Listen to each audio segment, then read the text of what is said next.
Chapter 1. The Vagabond. In the stillness of midnight, the air in the Southeast Asian peninsula grew increasingly humid and sultry. On the streets of Mandalay, Myanmar, it was 10 o'clock at night, with only an hour and a half remaining before curfew. Yet the roads were nearly deserted. At Villa Number 23, Watercolor Bay on Leia Street, a cold white crystal chandelier cast its sharp light down, illuminating the entire hall. Bang! With a thunderous crash, the door to the study on the second floor was flung open with great force, and a balding Burmese man stumbled out.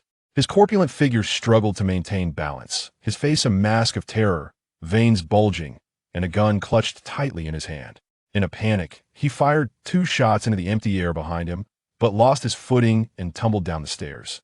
2 seconds later, from the open door emerged a tall figure clad in black, with sharp features framed by short hair.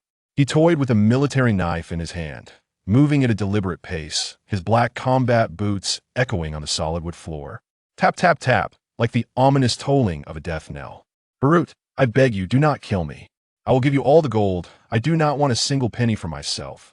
All of it is yours." The man who had fallen to the ground was drenched in blood, yet oblivious to his state. He turned, palms pressed together at his nose, performing a deep bow to the young man, radiating a menacing aura, pleading for a chance at survival. The black combat boots came to a halt before him, and the kneeling man dared not even breathe. The cold, indifferent voice of the young man articulated 2 words from his throat. "Is that so?" Yai's 12 boxes of gold, buried beneath the osmanthus tree in the backyard, not a single piece missing. "Insufficient." The 2 words emerged again from above, devoid of warmth, cold and casual, laced with a hint of indifference. The trembling man paused for a moment, then raised his gaze to meet the boy's frigid eyes. "I truly only received this much. The rest was taken by the second son of the Bai family." "What then?" The youth crouched down, the icy tip of the military knife lifting the man's chubby chin. 12 boxes of gold may buy your life, but they cannot purchase the lives of your 3 wives and 2 children in your villa in Thailand." "What do you mean?" The bloodied man stiffened, his lips turning a shade of blue, gritting his teeth. "Barut, I still serve in the Northern Joint Defense Force. My family is military affiliated and under military protection. Do you dare?" "Oomph." The boy curled his lips in a faint, derisive smile, his elongated eyes sparkling with a fierce, murderous intent. His icy voice emerged from his throat. "Burmese soldiers never protect the families of traitors who escape the country." The flicker of ruthlessness in the boy's eyes caused the man's heart to constrict, his breath stalling. This individual before him had crossed paths with the Northern Joint Defense Forces headquarters on several occasions, the soul of the Northern Alliance Army in Myanmar. It was said that his parents perished in a drug deal gone awry. He had wielded a gun and taken lives by the age of 8, that other war orphans either succumbed to illness or starvation long ago, were ensnared by drug traffickers and coerced into becoming child soldiers, or were confined in octagonal cages, battling each other like animals for survival. Yet, he alone managed to slay the drug dealer who guarded him, escaping alongside 2 companions. When discovered, he crouched beside the corpse, knife in hand, partaking in the grim act of cannibalism. Throughout the northern region of Myanmar, the name of the notorious Balan was known among the Allied forces, the Shan State Army, and beyond, though few had actually laid eyes upon him. The disheveled man quickly assessed his dire situation, realizing with stark clarity that he held no chance of victory. 80 million. He gritted his teeth, gazing at the man before him, forcing the words from between clenched teeth. US dollars. Not enough. The youth did not even lift his eyelids, his voice as frigid as ever. "The 3 largest jade mines in Dabo are all mine. I'll hand them over to you." "Is that sufficient?" The man nearly slumped to the ground in desperation. "Where's the money?" The youth smirked slightly, a smile so faint it was barely discernible. "My villa study in Pattaya, Thailand." Balan raised an eyebrow, pressing the button on his Bluetooth earpiece. "Go find it." A minute later, the earpiece crackled with the sound of an explosion, followed by a startled exclamation. "Damn, Brother Lou, it really is US dollars." The youth tapped the tip of his knife against the man's pallid face. "Make the call, have your men retreat from inside. From this moment on, the Dabo mines are under my command." The man's trembling hands struggled to grasp his phone, and under the piercing gaze of the youth, he dialed his trusted aide. The voice of his subordinate crackled through the earpiece. "Brother Liu, the money has all been moved out. What should we do about those 3 women and 2 kids?" The youth cast a cold glance at the man slumped on the ground. "What do you think?" "Understood, Brother Liu." The subordinate clearly trembled at the chilling words. "Remember, I do not tolerate fools." After hanging up, Balin sheathed his knife and strode toward the exit. As he burst through the hail of gunfire, the man behind him had barely touched his weapon before a flying military knife severed his throat. The assailant did not even glance back. The youth casually took a seat on the leather sofa in front, pulled a cigarette from his pocket, and lit it. Upon receiving confirmation from his subordinate, he lazily remarked, "Come and take the gold away. I won't be returning to the barracks for a while. If the deputy commander inquires, tell him I'm attending to personal matters." As he stepped outside, the rain had ceased. After taking a few strides, he felt a sharp sting in his arm. Earlier, while storming into the villa, he had been grazed by a stray bullet. Sitting nonchalantly by the roadside, he rummaged through his backpack for bandages, hastily wrapping them around his arm. Suddenly, the piercing sound of a motorbike echoed through the dark night, and ahead, 2 blinding beams of light emerged around the bend. The crimson Ferrari, vibrant and audacious, sped down the deserted street. Moments later, from behind the Ferrari emerged a sleek black Ghost, the 2 vehicles side by side. As they approached a bend, the Ghost, clearly exhibiting superior driving skills, executed a drift that forced the Ferrari to halt at the roadside, directly in front of Barley. The Ferrari's door swung open, revealing a delicate leg that glowed even in the darkness, adorned with a silver ribbon at the slender ankle, perfectly complementing the dazzling silver stilettos that caught the eye. The champagne-hued backless gown, trailing elegantly behind, concealed the partial view of her alluring silhouette. Ascending from the gown, the girl's slender waist was accentuated by a large bow crafted from luxurious black silk, swaying in harmony with her lustrous, flowing hair. Despite her evident frustration visible from her silhouette, the way her waist twisted brought a vivid embodiment to the phrase "swaying with grace." Disregarding everything, the girl stomped forward in a huff, indifferent to the water stains tarnishing her haute couture gown and delicate shoes. The door of the Ghost opened, revealing a refined gentleman in a suit who carried a cake box in hand. He hurriedly approached her, speaking soothingly. "Wan, it was unintentional, merely a misunderstanding. It is dark now, and curfew is approaching. This place is not like Huagua. Please, get in the car, all right?" "What do you mean it was unintentional?" "It was deliberate," the girl retorted, shaking off his hand in anger. "He knew full well today was my birthday. I flew all the way from Huagua to find him, only for him to be summoned by that woman's call, disappearing before the dance even began. Why agree to this if he had no intention of being here?" Wiping away her tears in frustration, she turned to leave, only to be seized by the man. Wan, I understand you're upset. Let me take you to Laya Bay. Look, I brought the cake you made with your own hands. I want to make amends and share it with you. I don't need your apologies. Missing it is missing it, I don't care." As she spoke, she snatched the cake from his hands and hurried away. Barley was suddenly engulfed by an unfamiliar fragrance that wafted into his nostrils, subtle, cool, and sweet, unexpectedly striking him, leaving him momentarily dazed as something was thrust into his embrace. "It's for you," the girl declared, turning back to the man with a defiant tone. "They'll give it to a vagrant. You won't have any." With that, she lifted her gown and, in a huff, turned on her heels clicking sharply against the ground. The vagrant sitting on the ground smirked, his narrow eyes narrowing slightly. "Which spoiled young lady is this? Her temper is quite something." The refined gentleman glanced over, catching sight of the cake in the vagrant's hands, frowning slightly. Adjusting his gold-rimmed glasses with his elegantly long fingers, he quickened his pace to follow her. Bal's cold gaze swept across the figure before him, landing upon an exquisitely crafted cake box. With a flick of his knife, he severed the delicate pink ribbon and lifted the ornate lid, exuding an air of audacity. The pink cake was not overly intricate, adorned merely with a white swan. His rough, calloused fingers pressed heavily into the confection, scooping up a generous portion of cream, which he slowly brought to his lips. The murderous intent that once graced his youthful visage began to dissipate, replaced by a profound sense of amusement. It was surprisingly delectable. Chapter 2. My life is worth a fortune. 3 days later, in the bustling stronghold of northern Myanmar, Dakali.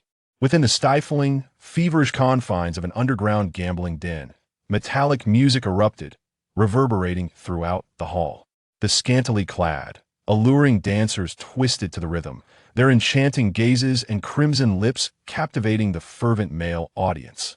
Surrounding the stage, the men were entranced, their eyes ablaze with desire as they whistled and waved wads of cash, their shouts echoing as they urged the dancers on. One man, ensnared by a dancer's allure, leaped onto the stage, shoving his bills into the depths of her voluptuous figure, lost in a frenzied embrace. Not far away, within an octagonal cage, a young boy, still unformed, had fought countless battles. A pronounced swelling marred his brow, and one I was a bloody mess. Yet his fists continued to move mechanically, driven by the desperate need for survival. This place was a hell for angels and a paradise for demons. Here, golden idols lay scattered, while malevolent spirits roamed freely. There were no laws, no faith, only the strong ruled. In a VIP booth, at one side of a rectangular poker table, sat a middle-aged man, flanked by two scantily clad women.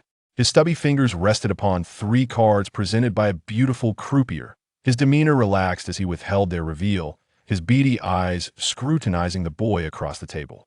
Balu, a cigarette dangling from his lips, the ash precariously close to falling, had his handsome features obscured by a veil of smoke. His expression remained impassive, as indifferent as ever. The woman beside him, clad in a wynard, form-fitting dress that accentuated her curvaceous figure, pressed against him, her gaze fixated on the boy, utterly entranced. Xian, do you think Commander Diang can turn the tables? If you guess correctly, he'll give Sister Hong some money, and you won't have to entertain clients this month. In a surprisingly jovial mood, Balu teased the woman beside him. Really? Brother Long? Zhuangshuan's eyes widened in disbelief. She had been summoned by this man several times, who was always generous with his hands. Moreover, he only took her out for gambling and drinking, never for the night. To her astonishment, luck seemed to be on her side today. This man was known for keeping his word.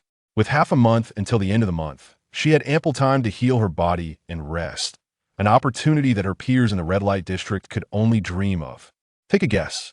Balu raised an eyebrow, encouraging the girl to place her bet. Although Diang wore a smile on his face, beads of cold sweat had already begun to form on his back. In the span of a mere hour, he had wagered away the profits of 6 months. The Diang army lacked territory, maneuvering between various armed factions in northern Myanmar, surviving as bounty hunters with their lives hanging by a thread. They engaged in the most perilous and exhausting work, yet the rewards were often not worth the risk. I wager that Longu will win. As the girl's voice rang out, the man stiffened, gritting his teeth and revealing his cards.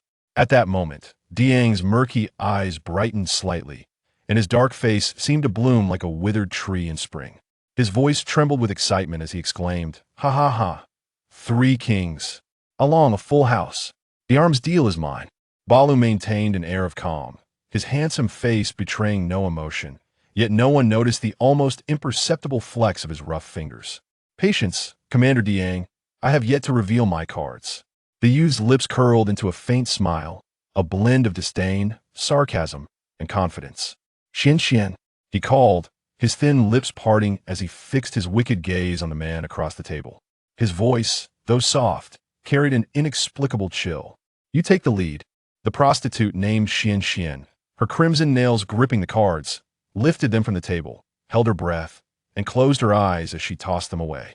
For several seconds, silence enveloped the room.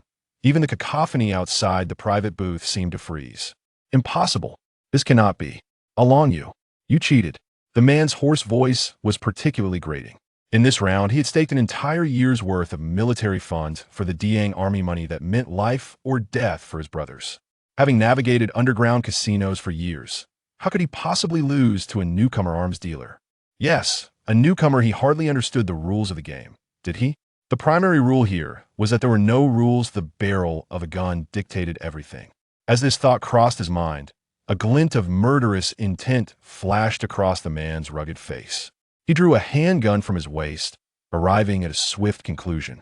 "Damn it, to cheat on my territory, you have some audacity." Balu extinguished his cigarette on the table, his handsome, indifferent face revealing a hint of disdain. General Diang, one must cherish one's life. The weight of his words hung heavily in the air. In the Golden Triangle, no man wielding a firearm and leading troops was to be trifled with. The fact that Diang had thrived in northern Myanmar for so many years and managed to live well was testament to his resilience. He was not a man to be easily intimidated by mere words.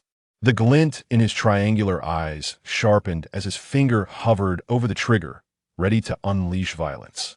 Suddenly, a shadow darted across his vision.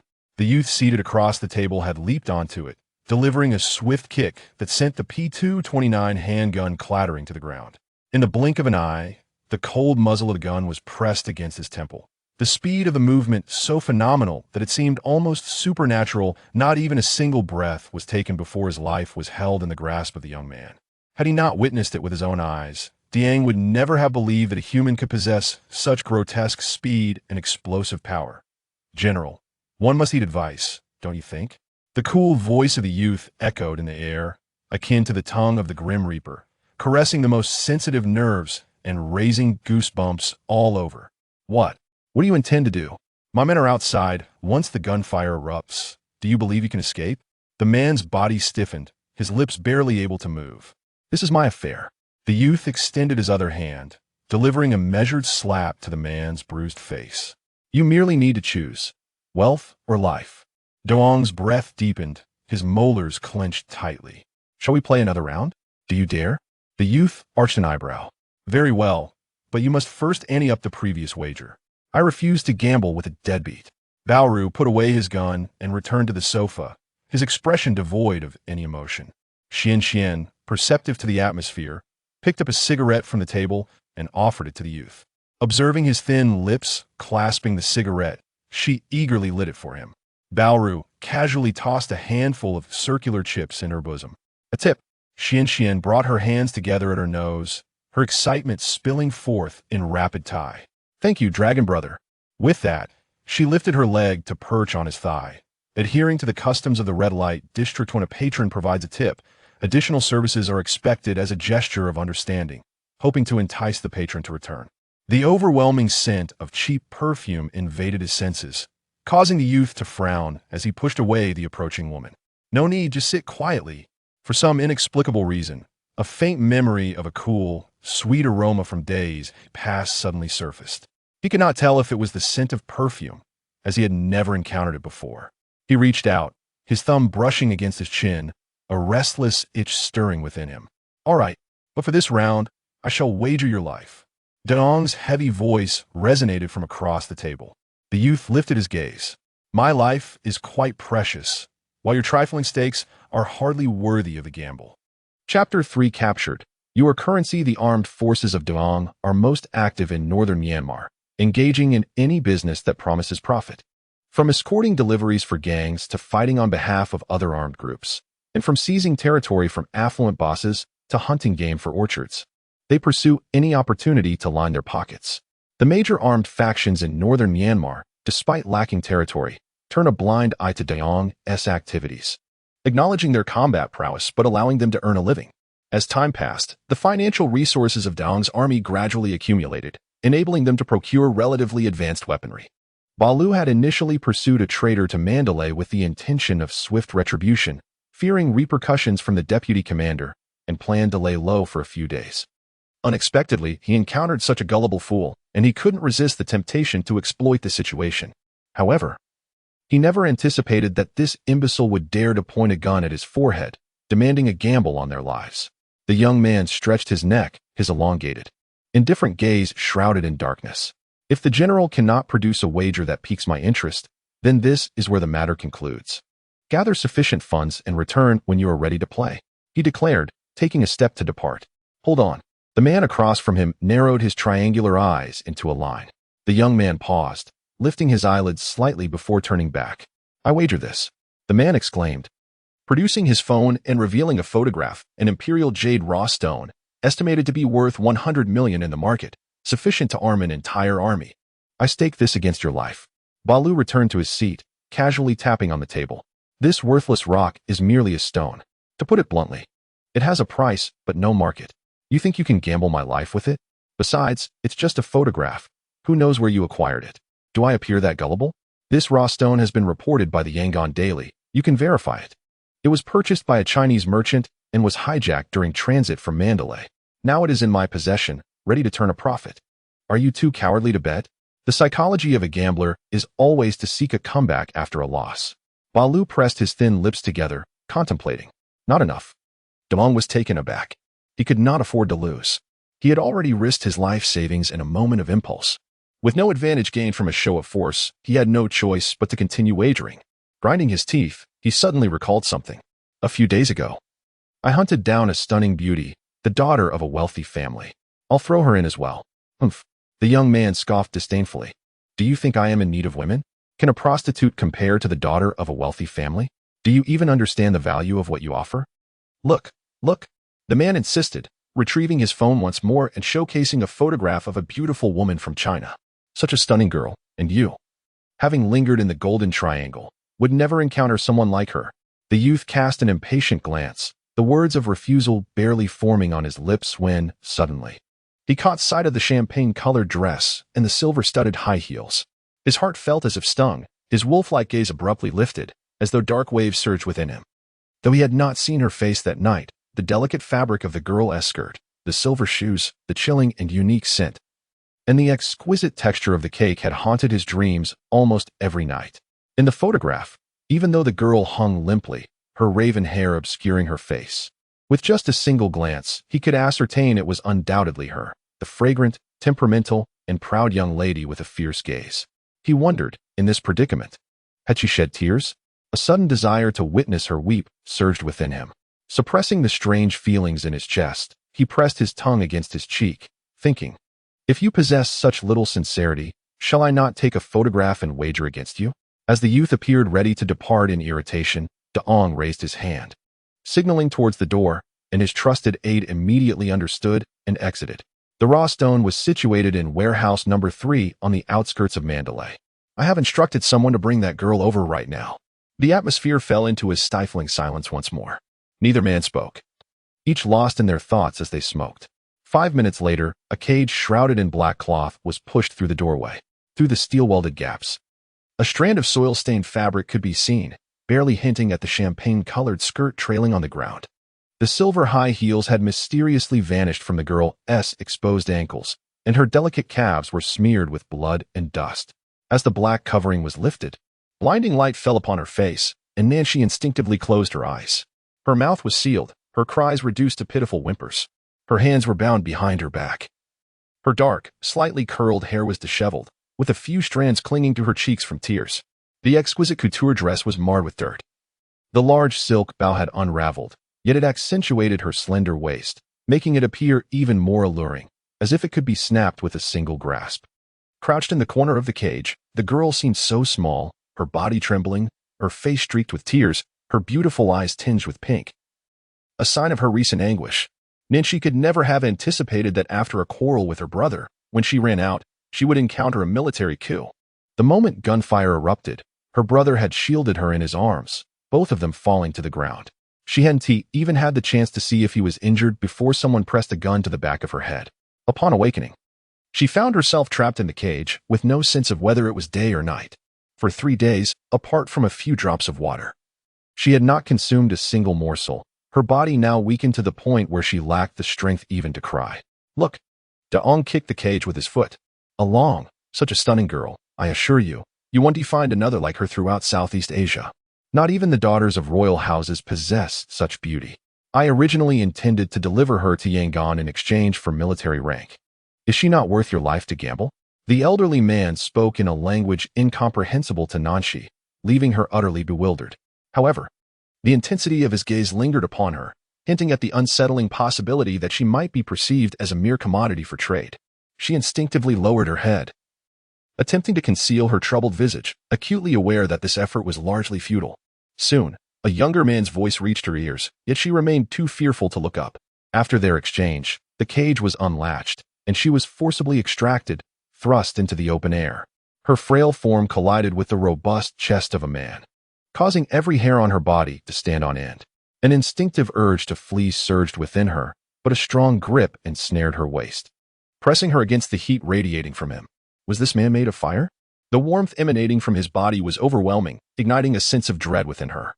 Tears threatened to spill as she writhed, desperate to escape the unfamiliar man. "Come down." His deep voice resonated, and to her astonishment, the ropes binding her wrists were severed. She paused, incredulous that he could speak her language. Her eyes shimmered with a glimmer of hope as she raised her gaze, meeting the strikingly handsome face of the youth before her. "Are you from Huagua?" she inquired. "No," he replied, lowering his gaze to scrutinize her features for the first time. Her face, though marred with tears and dust, was captivatingly beautiful, her strikingly clear, dark eyes sparkled with unspoken aspirations. As De Ong had once remarked, amidst the chaos of the Golden Triangle, one could scarcely encounter such exquisite beauty. His throat shifted slightly as he contemplated her plight. "Can you help me? I was captured." Nanshi grasped at the hope he represented, her delicate hand resting on his muscular arm, her gaze fervent and imploring. "I know," he responded, his expression remaining inscrutable. "But here in northern Myanmar, my dear lady, once captured, you become a currency, something to be traded." His thin lips conveyed a harsh truth, striking her like a bucket of ice water poured over her head, leaving her feeling utterly frozen, trembling, and devoid of strength, as if her very essence had been drained. "Do not fear." The man's powerful hand encircled her waist, anchoring her fragile form against him, providing the only support she had as she felt herself growing weaker. "I can offer you a choice." Chapter 4. Win, and you shall return home with me. Nanshi's ears buzzed with confusion, struggling to grasp the meaning of the choice presented by the young man before her. However, he provided no time for contemplation. "The individual across from us is General De Ong. He desires to claim you as a wager for my life."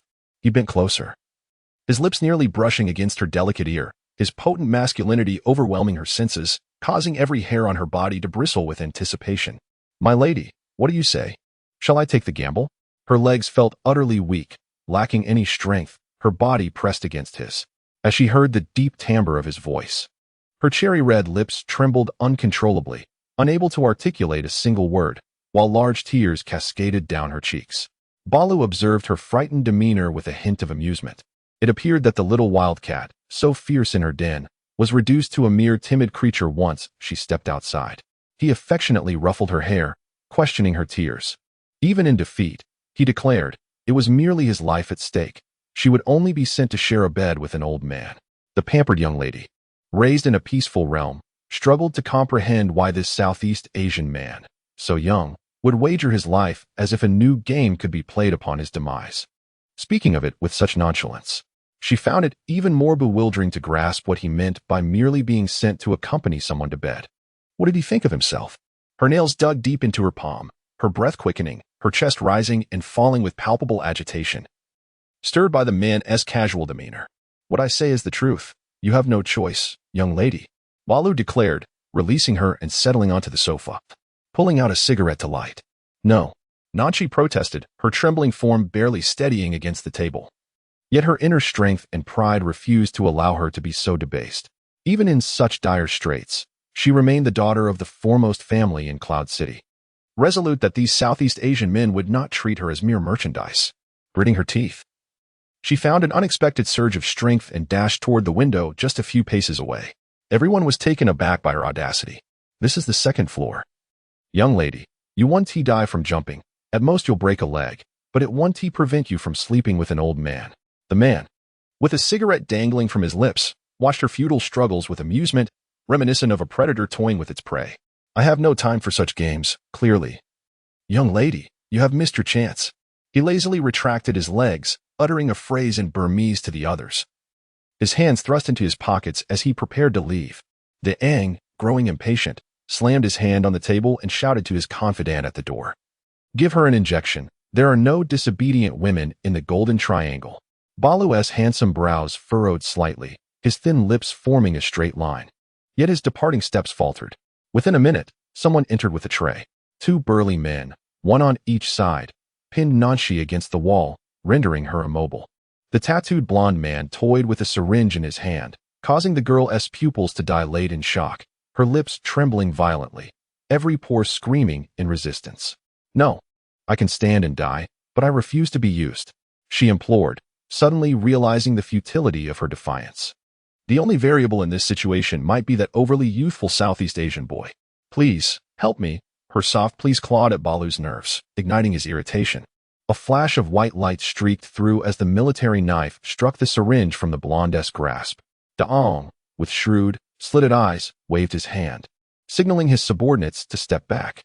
Nangshi sat on the ground, allowing the approaching young man to lift her effortlessly. Think before you ask for help. He gritted his teeth, vexed without knowing the cause of his irritation. After all, he was wagering his life. If victorious, she would return home with him, share his bed, and become his wife. This was not a matter to be resolved with mere tears and tantrums. Nangshi seemed enveloped in a vast shroud of fear and confusion, her tear-filled eyes hazily gazing at the man so near to her, barely comprehending his words. All she knew was that only he could save her, and she mechanically nodded in agreement. Baruch furrowed his brow, intently scrutinizing her extraordinarily stunning features. Her strikingly clear eyes, both bewildered and pitiful, resembled a startled fawn. Damn it! This was becoming increasingly irritating. A crybaby, truly troublesome. He pressed his tongue against his cheek, scooping her up and seating her on his lap. Then turning to the quail-like dealer beside them. Hurry up. This is a life-or-death gamble. There are rules to follow. The game was straightforward, dice against each other. Winner takes all. Dion received the dice cup, his lips curving into an ambiguous smile as he began to shake it. Clearly experienced, his control over the dice was impeccable. When he revealed the cup on the table, the result was 2 6s and 1 5. The man's expression darkened. He had distinctly heard 3 6s. What was happening? He discreetly glanced at his trusted aide by the door, who nodded slightly. The dice had been prepared by him, so there should be no issue. Could it be that fortune had truly abandoned him today? Fortunately, he had been prepared. There was no way he would gamble his entire army away. Baruch's arm encircled Nangshi's waist, his fingers absent-mindedly tracing her delicate back, which felt incredibly smooth and fragrant. If it was going to be troublesome, so be it. With his other hand, he casually picked up the dice cup and began to shake it.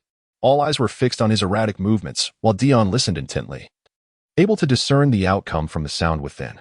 What are you doing? The girl exclaimed, her voice coinciding with the sound of the dice cup hitting the table. Nangshi twisted her waist, her eyes flashing with irritation. She had been struggling to endure the man's meddlesome hand on her back, but to her shock, he suddenly reached beneath her gown, touching her inappropriately. What? Can I touch? Baruch smirked, a mischievous glint in his eye.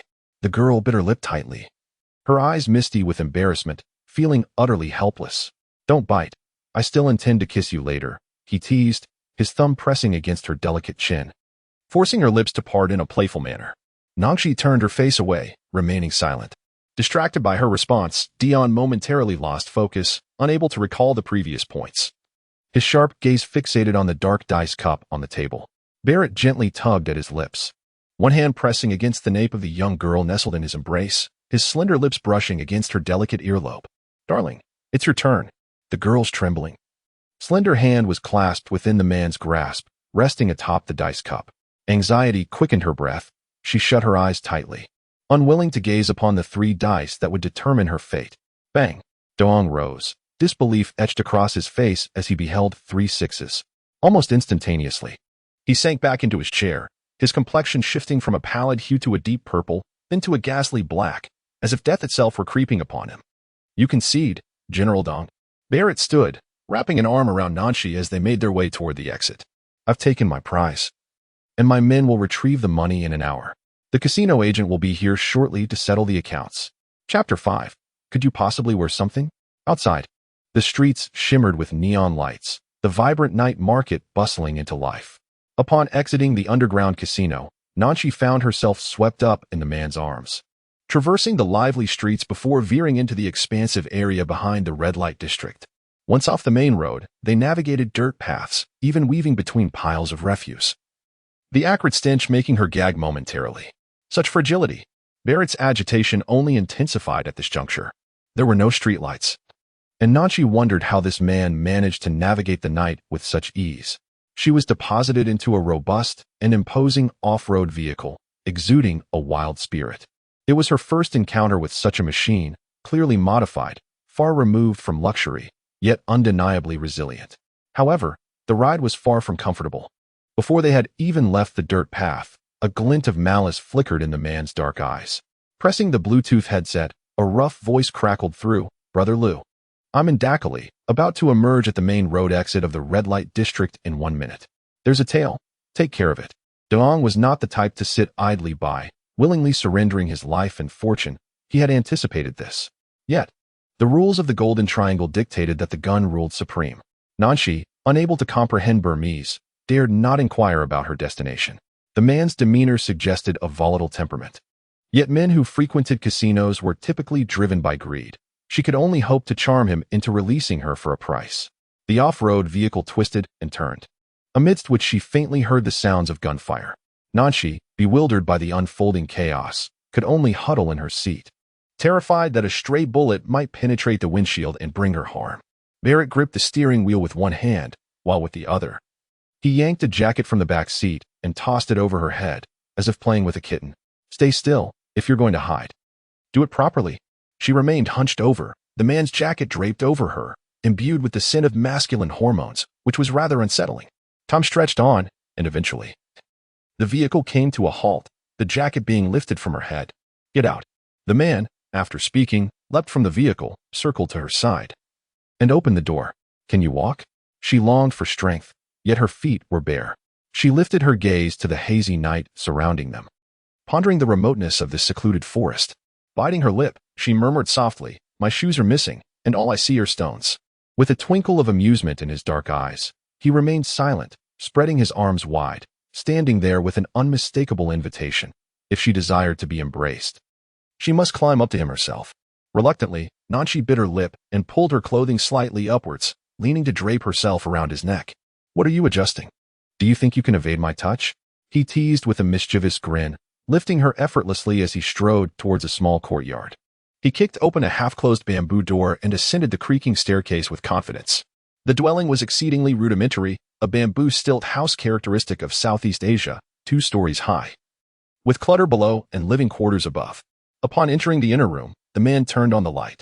The white, cold glow dispelled the darkness, allowing the girl to finally observe her surroundings. The simplicity was striking, and to call it simplistic would be an understatement. The entire room was enclosed by bamboo, with a small window by the bed that lacked curtains. The bed, seemingly woven from some kind of vine, appeared large but was bereft of any sheets, save for a thin blanket haphazardly piled in a corner. Against the inner wall stood a shelf cluttered with various mechanical parts and medical supplies, while the lower 3 shelves were relatively organized, stocked with bottled water, instant noodles, and beer. What are you staring at? Come over and rest. I have to go out soon, he said, shedding his shirt to reveal a robust physique, displaying no sense of modesty as he casually removed his shoes and trousers, leaving only a pair of black boxer briefs. Nanshi was rendered speechless by the shock. To be fair, she had never seen a man's bare body in real life. Her brother had always shielded her well. Even with him, she had never dared to enter his room easily, and now, her first encounter with a man's body was in such an unexpected context. Could you possibly wear some clothes? She stammered, her ears aflame.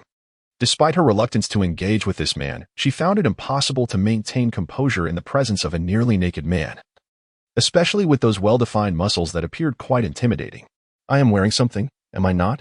It's not like I'm parading about, he retorted impatiently. Do you wish to roast in this heat? Now you concern yourself with me? Noticing her standing there with her gaze averted, unmoving for an extended moment, he ran a hand through his short hair, sat up, and pulled out a cedar box from beneath the bed, tossing her a black shirt. Is wearing a dress uncomfortable? Just put mine on for now. Tomorrow, I'll take you to the market to buy something. Nanshi indeed wished to change out of the ill-fitted, cumbersome gown. Yet she yearned for a shower even more. Hesitating, she swallowed hard. Where is the bathroom? I need to wash up. No, the man replied succinctly. If you want to bathe, I will take you to the river tomorrow. The river? Is this some primitive tribe? She hadn't bathed in days, and her entire body itched. The river water is dirty. It harbors bacteria. Could you possibly find me a basin? Just a little water will suffice. The young lady from the south never imagined that one day she would humbly plead with a man for a basin of water to bathe. Tears welled in her eyes as she bit her lip to prevent them from spilling. The man seated at the edge of the bed lifted his gaze to the delicate lady before him, pondering how no one in the village had succumbed to washing in the river after all these years. He spoke as he strode toward the door, his long legs carrying him effortlessly. The rickety door slammed shut with a resounding bang. Suddenly, everything around her fell silent, and she could hear the rhythmic pounding of her own heart. At that moment, all her senses and emotions were magnified. The tears that threatened to spill from her eyes cascaded forth like a broken string. She thought the man found her bothersome and had gone elsewhere to rest. And her tense emotions eased slightly. She plopped down onto the bed, sobbing quietly, when Barley entered with a basin of warm water. His eyes immediately fell upon the weeping woman sitting on the bed. They say women are made of water. He was witnessing that truth firsthand. Astonished by her capacity to cry. What are you crying about? Boiling water takes time. It's already quite fast. I'll have it ready by sunset tomorrow at the latest. Since acquiring the small courtyard, he had never seen a spark of fire from the clay stove. He had carelessly tossed out debris and, using a broken wooden crate, managed to boil a pot of water. Yet here she was, shedding tears over the weight. So delicate, so troublesome. He placed the basin on the ground, pulled out a camphor wood box from beneath the bed, rummaged through it for a while, and eventually retrieved a cotton tank top, tossing it into the basin of water. No towel? Use the tank top then. It's already been washed. After saying this, he seemed to remember something. Are you hungry? Initially, she hadn't felt hunger. But upon his inquiry, South Creek felt a wave of fatigue wash over her. Standing was a feat achieved only through years of dieting. She hesitantly nodded. Wait here, Barley exclaimed, grabbing a bucket of instant noodles and 2 bottles of mineral water before stepping outside. Chapter 6. South Creek. From now on, you shall be my wife. South Creek had never taken such a quick and rudimentary bath in her life. With a bar of soap she found beneath the shelf, she washed her hair and body, completing the task in the time it took him to prepare the noodles. When Barley returned with the bucket of noodles, he found the young girl standing by the bed, her hair damp and dripping, wearing a shirt and using his tank top to dry her face. A sensation of unprecedented warmth spread from her feet to her entire body. Even her tailbone tingled. His prominent Adam's apple bobbed vigorously. Setting the noodles on the shelf, he remarked, "You were quite efficient. Come eat." With that, he took 2 steps forward, picked up the water basin, and left. A splash of water suddenly drenched the dirt road at the entrance, prompting the man to irritably light a cigarette. After taking a couple of puffs, he retrieved his phone. Lugu. Tomorrow. Head to town and procure something for me to bathe with. Walu pinched the cigarette but between his fingers and continued nonchalantly, also. Find a reliable person who can cook authentic Huagua cuisine and ensure they prepare meals daily, which you will personally deliver to me.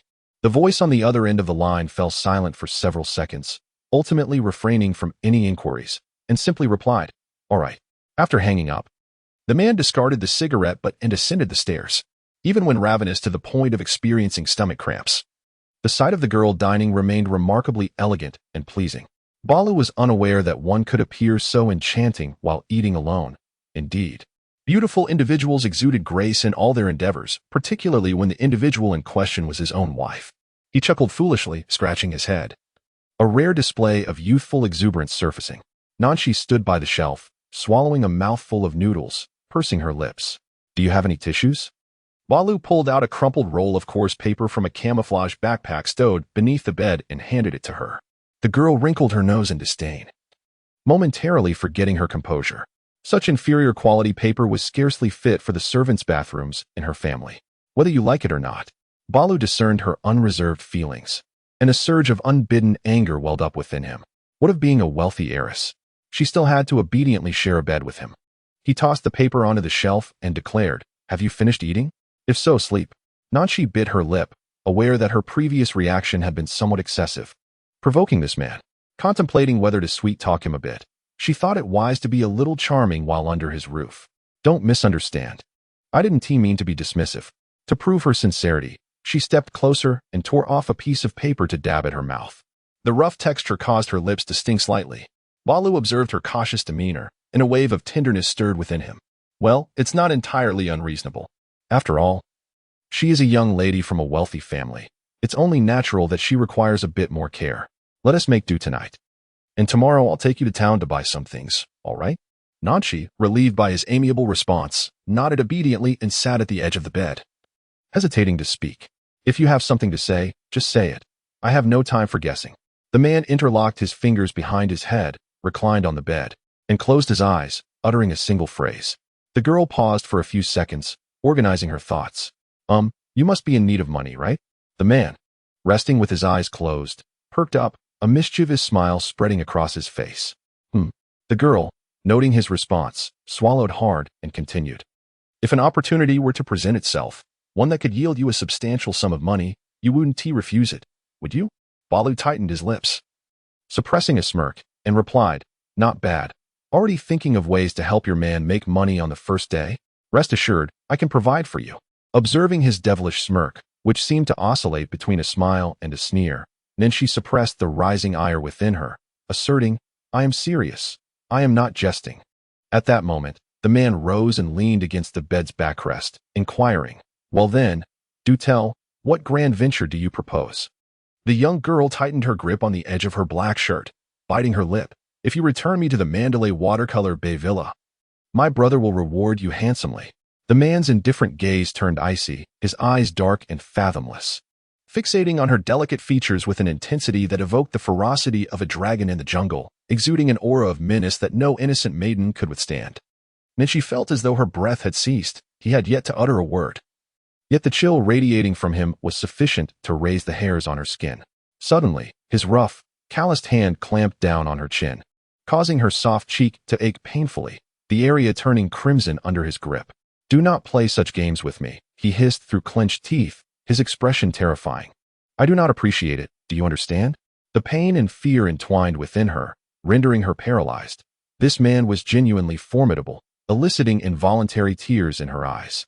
The slick droplets trickled from his grasp onto her hand, prompting him to regain some composure as he released her, noticing the evident red marks on her cheek. His brows furrowed deeply, irritation mounting. He strode to the shelf, seized a can of beer, and opened it with a swift motion, tilting his head back to drain its contents in one go. Feeling it insufficient, he consumed another can, suppressing the nameless wrath that had surged within him. He crumpled the empty can and tossed it aside before resuming his place on the edge of the bed. "What is your name?" he inquired, recalling how he had heard the man refer to her as Luan Luan that fateful night, yet he remained unaware of her full name. The startled girl, still dazed, reluctantly replied, "Nanshi." Balu paused. "Nanshi? Then why did that man call you Luan Luan? Is that your nickname?" "I am called Balu," he replied solemnly. "It is a transliteration from the local dialect, as my name translates directly to evil dragon. My brother found it too ominous, so he simply calls me Balu in the vernacular." Nanshi did not harbor an intense curiosity about his name. In truth, she wished she had never encountered him at all. Noticing her silence, Balu let out a barely perceptible sigh, pondering whether he had frightened her. "From now on, Nan Shaoxi, you shall be my wife. Do not entertain thoughts of leaving that might provoke me. As long as you obediently embrace this life, I shall treat you well." Previously, he had only engaged with courtesans during his escapades with Zhang Peng in the red light district, where he was always treated like a lord. He had never interacted with a delicate young lady like her and was at a loss as to how to coax her, resorting to clumsy promises instead. Among the men of his tribe, a promise made on one's wedding night was sacred, binding for life. Although it was not their wedding night, in his heart, the moment she nodded in agreement, she had already become his wife. Regarding the wedding, knowing Miss Jiao's discerning nature, one could not simply make do. He contemplated that once the matters in northern Myanmar were resolved in a few days, he would take her to Yangon and orchestrate a splendid wedding to delight her. This way, she would obediently accompany him through life. His mother had once remarked that as long as a man treated a woman well, she would lead a stable life. She was so delicate. Once married and bearing a child, she would surely devise ways to earn some military merits, playfully coaxing Meng Gu to transfer her to Yangon, securing an official position within the government forces, and thereafter, steadily earning a salary to support his wife and children. Previously, he had fought fiercely in the depths of the mountains, battling all manner of formidable foes without a second thought. However, upon bringing this delicate lady home, he suddenly found himself unwilling to fight so fiercely. Perhaps there existed an alternative way of life.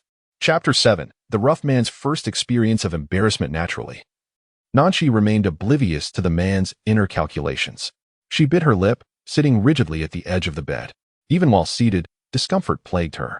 The bed, woven from some unknown vine, showcased pronounced patterns, and at the edges where it connected to the bamboo frame, there were even faint barbs. As she sat there, her black shirt barely covering her thighs, she felt the hardness beneath her, which she could tolerate to some extent. Yet the areas in direct contact with the mat were already aching. This room had no chairs, leaving her no choice but to stand. However, without shoes, the hard, cold floor was unbearable. The man lying on the bed observed her tightly furrowed brows and pursed lips, scratching the back of his short hair. What was the matter? She had bathed, eaten, and he was at a loss as to what else could be amiss that caused her to wear such a sour expression. Nothing. The girl pouted, her face reflecting clear reluctance.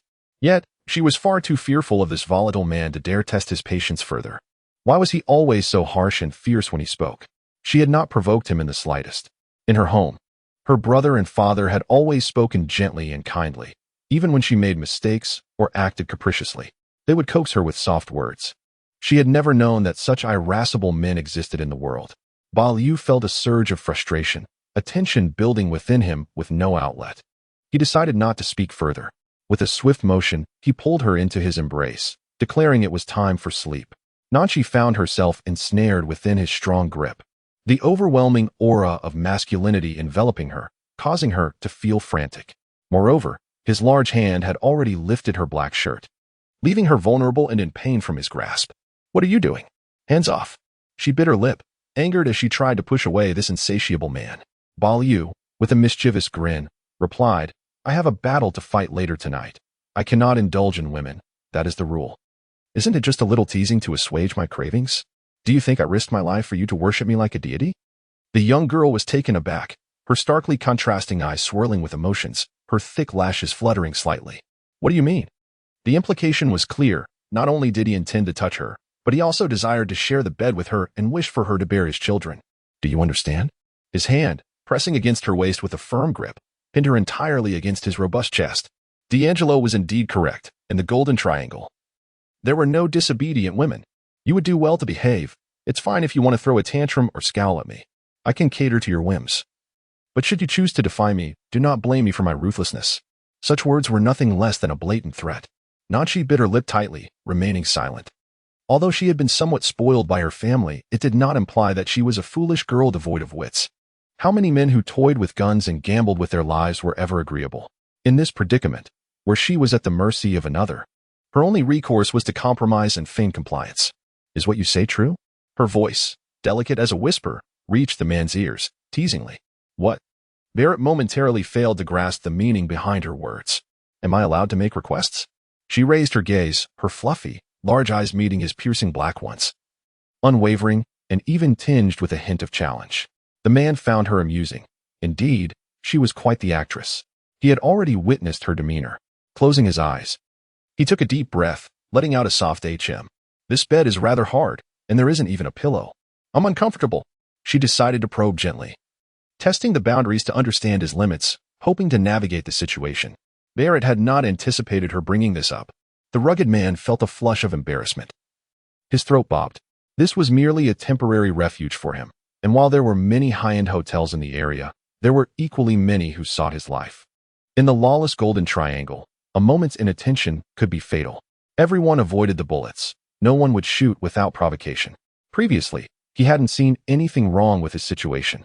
He even reminisced about the days spent comfortably in his small bamboo house without the need for conflict. But today, after the young lady's disparagement, he suddenly found his humble abode less appealing. "Be good. I'll spread a blanket on the bed, and you can rest your head on my arm for the night. Just bear with it for one evening, all right? Tomorrow, I'll take you to the mall. You can choose whatever you desire." Though his tone remained somewhat gruff, Nanchi sensed a reduction in his irritation, and she obediently nodded. The man flipped over, laying the thin blanket on the bed before drawing her back into his embrace. "Oh, stop touching me. I'm exhausted." She had already forced herself to close her eyes, intending to endure until morning, but unexpectedly, his warm hands resumed their mischief upon her body, even more unabashedly this time. The young lady, equally irritable upon waking as she was when sleepy, drowsily pushed his hands away. "You sleep. I just want to touch for a moment." His breath grew heavy. Who could remain indifferent while holding a delicate, fragrant maiden? Unless, of course, one is not a man. As for me, I am undeniably a man, especially when it comes to caressing my own wife. The fiery passion surging through a vigorous man can scarcely be contained, if not allowed to relieve this pent-up desire. He might just storm into the lair of the Bai family's second son with a submachine gun. The orders were to compel them to withdraw their financial support from the Shan State Army, not to annihilate them. For the current sentiments towards the three prominent families are rather ambiguous, and no one wishes to shatter the fragile faade of civility. With this thought in mind, the man, in a frenzy, mounted his beloved, whispering, "Let me collect a bit of interest first." He lowered his head, fervently savoring the enticing red lips that stirred his deepest desires. How sweet, how soft. Upon first laying eyes on her, he had sensed her alluring fragrance. Convinced that even her saliva would taste sweet, and indeed, it was so. His enchanting, soft wife was utterly captivating. The man originally sought only a momentary indulgence. Yet his cravings soared, leading him to consider disregarding all caution and reveling in pleasure without restraint.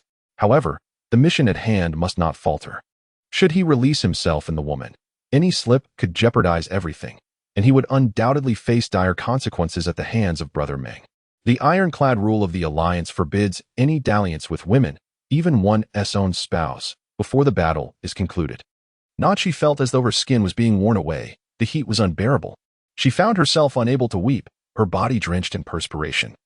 As the man finally gritted his teeth and rose. "Stop crying. You sound like a frisky kitten." Balu snatched up the discarded clothing from the floor and barked. "Settle down and sleep. I shall return before dawn. Dare to flee, and I shall break your neck." With that, he wiped the tears from her face with his rough fingers, patted her gently, and ultimately uttered no more words before turning and exiting. Chapter 8. The woman who escaped is not worth pursuing. At 4:30 in the morning, amidst the unremarkable buildings surrounding Dakali, flames shot into the sky. Accompanied by the incessant sounds of gunfire, screams, and explosions mingled with wails of despair. This battle was perilous and unexpected. Who could have foreseen that the cunning Bai family would enlist the Shan State Army, disguising their men as lackeys to covertly guard their perimeter? Balu, ostensibly a senior officer of the Alliance, was mingling with the government forces to direct operations. Should this ruse be unveiled, the deputy commander and Brother Meng would find it impossible to maintain even a semblance of harmony. Yet, the alliance was the foundation shared between himself, Brother Meng, and their comrades. He must remain steadfast here, even if it meant enduring the machinations of that old fox, the deputy commander, who sought to trouble him with various ploys. He must bide his time until Brother Meng seized power. For now, revealing his identity was out of the question. He had even relinquished his firearm. For while the Golden Triangle boasted an array of weapons, the finest submachine guns were not typically allotted to a mere junior commander in the government forces, making him vulnerable to being tracked down later. In a fervent desire to return home and embrace his beloved wife for a peaceful slumber, he resolutely took the lead. Armed with a Type 56 rifle, fiercely confronting the relentless onslaught of the Shan State Army and the White family's henchmen. Damn it! Bring out the second son of the Bai family. The mere thought of nearly losing him earlier ignited a fiery wrath within Barui. "Commander," the adjutant cautiously approached from behind. "Commander Wu has instructed that you should leave immediately after the battle. A specialized negotiation team will handle the remaining matters. Please, do not complicate things." The adjutant, well aware of the notorious reputation of this northern Myanmar dragon, understood that even Commander Wu, the future Prince of Myanmar, sometimes struggled to contain him, let alone others. Yet, with orders from above, he could only muster the courage to offer gentle advice. Barui cast a sidelong glance at the subservient adjutant and playfully patted his face. "Rest assured, you won't be left with an unfinished task." Bai Jiawang was brought forth, a figure once formidable in the tumultuous landscape of northern Myanmar, now reduced to a pitiful state. In his 20s, he was gaunt and dark, with deep shadows under his eyes, a clear testament to a life of excess. Before anyone could react, a glint of cold steel flashed in the young commander's hand, and a military dagger was plunged into Bai Jiawang, 3 inches below his sternum. This specially designed dagger bore a blood channel. Once inserted, it would allow blood to flow ceaselessly, making it exceedingly difficult to stitch the wound even if removed. "Bai Jiawang, you have 20 minutes for emergency treatment." The speaker, obscured by a mask of grease paint, remained faceless, but his voice betrayed his youth. Clad in black military boots, he pressed down on Bai's chest, his tone sharp and commanding. "What do you want?" The anguished man on the ground gasped, struggling to articulate his words. "The whereabouts of that batch of gold." Bai Jiawang's expression shifted, but the bloodthirsty thug knew well the principle of valuing life over wealth. Gritting his teeth, he replied, "Fishing boat number 66 at Dead Man's Bay on the Mekong River." Second question, "Where is your elder brother?" Bai Shui, the elder of the Bai family, was a mysterious figure, low-key yet in control of the family's most lucrative, albeit illicit, enterprises.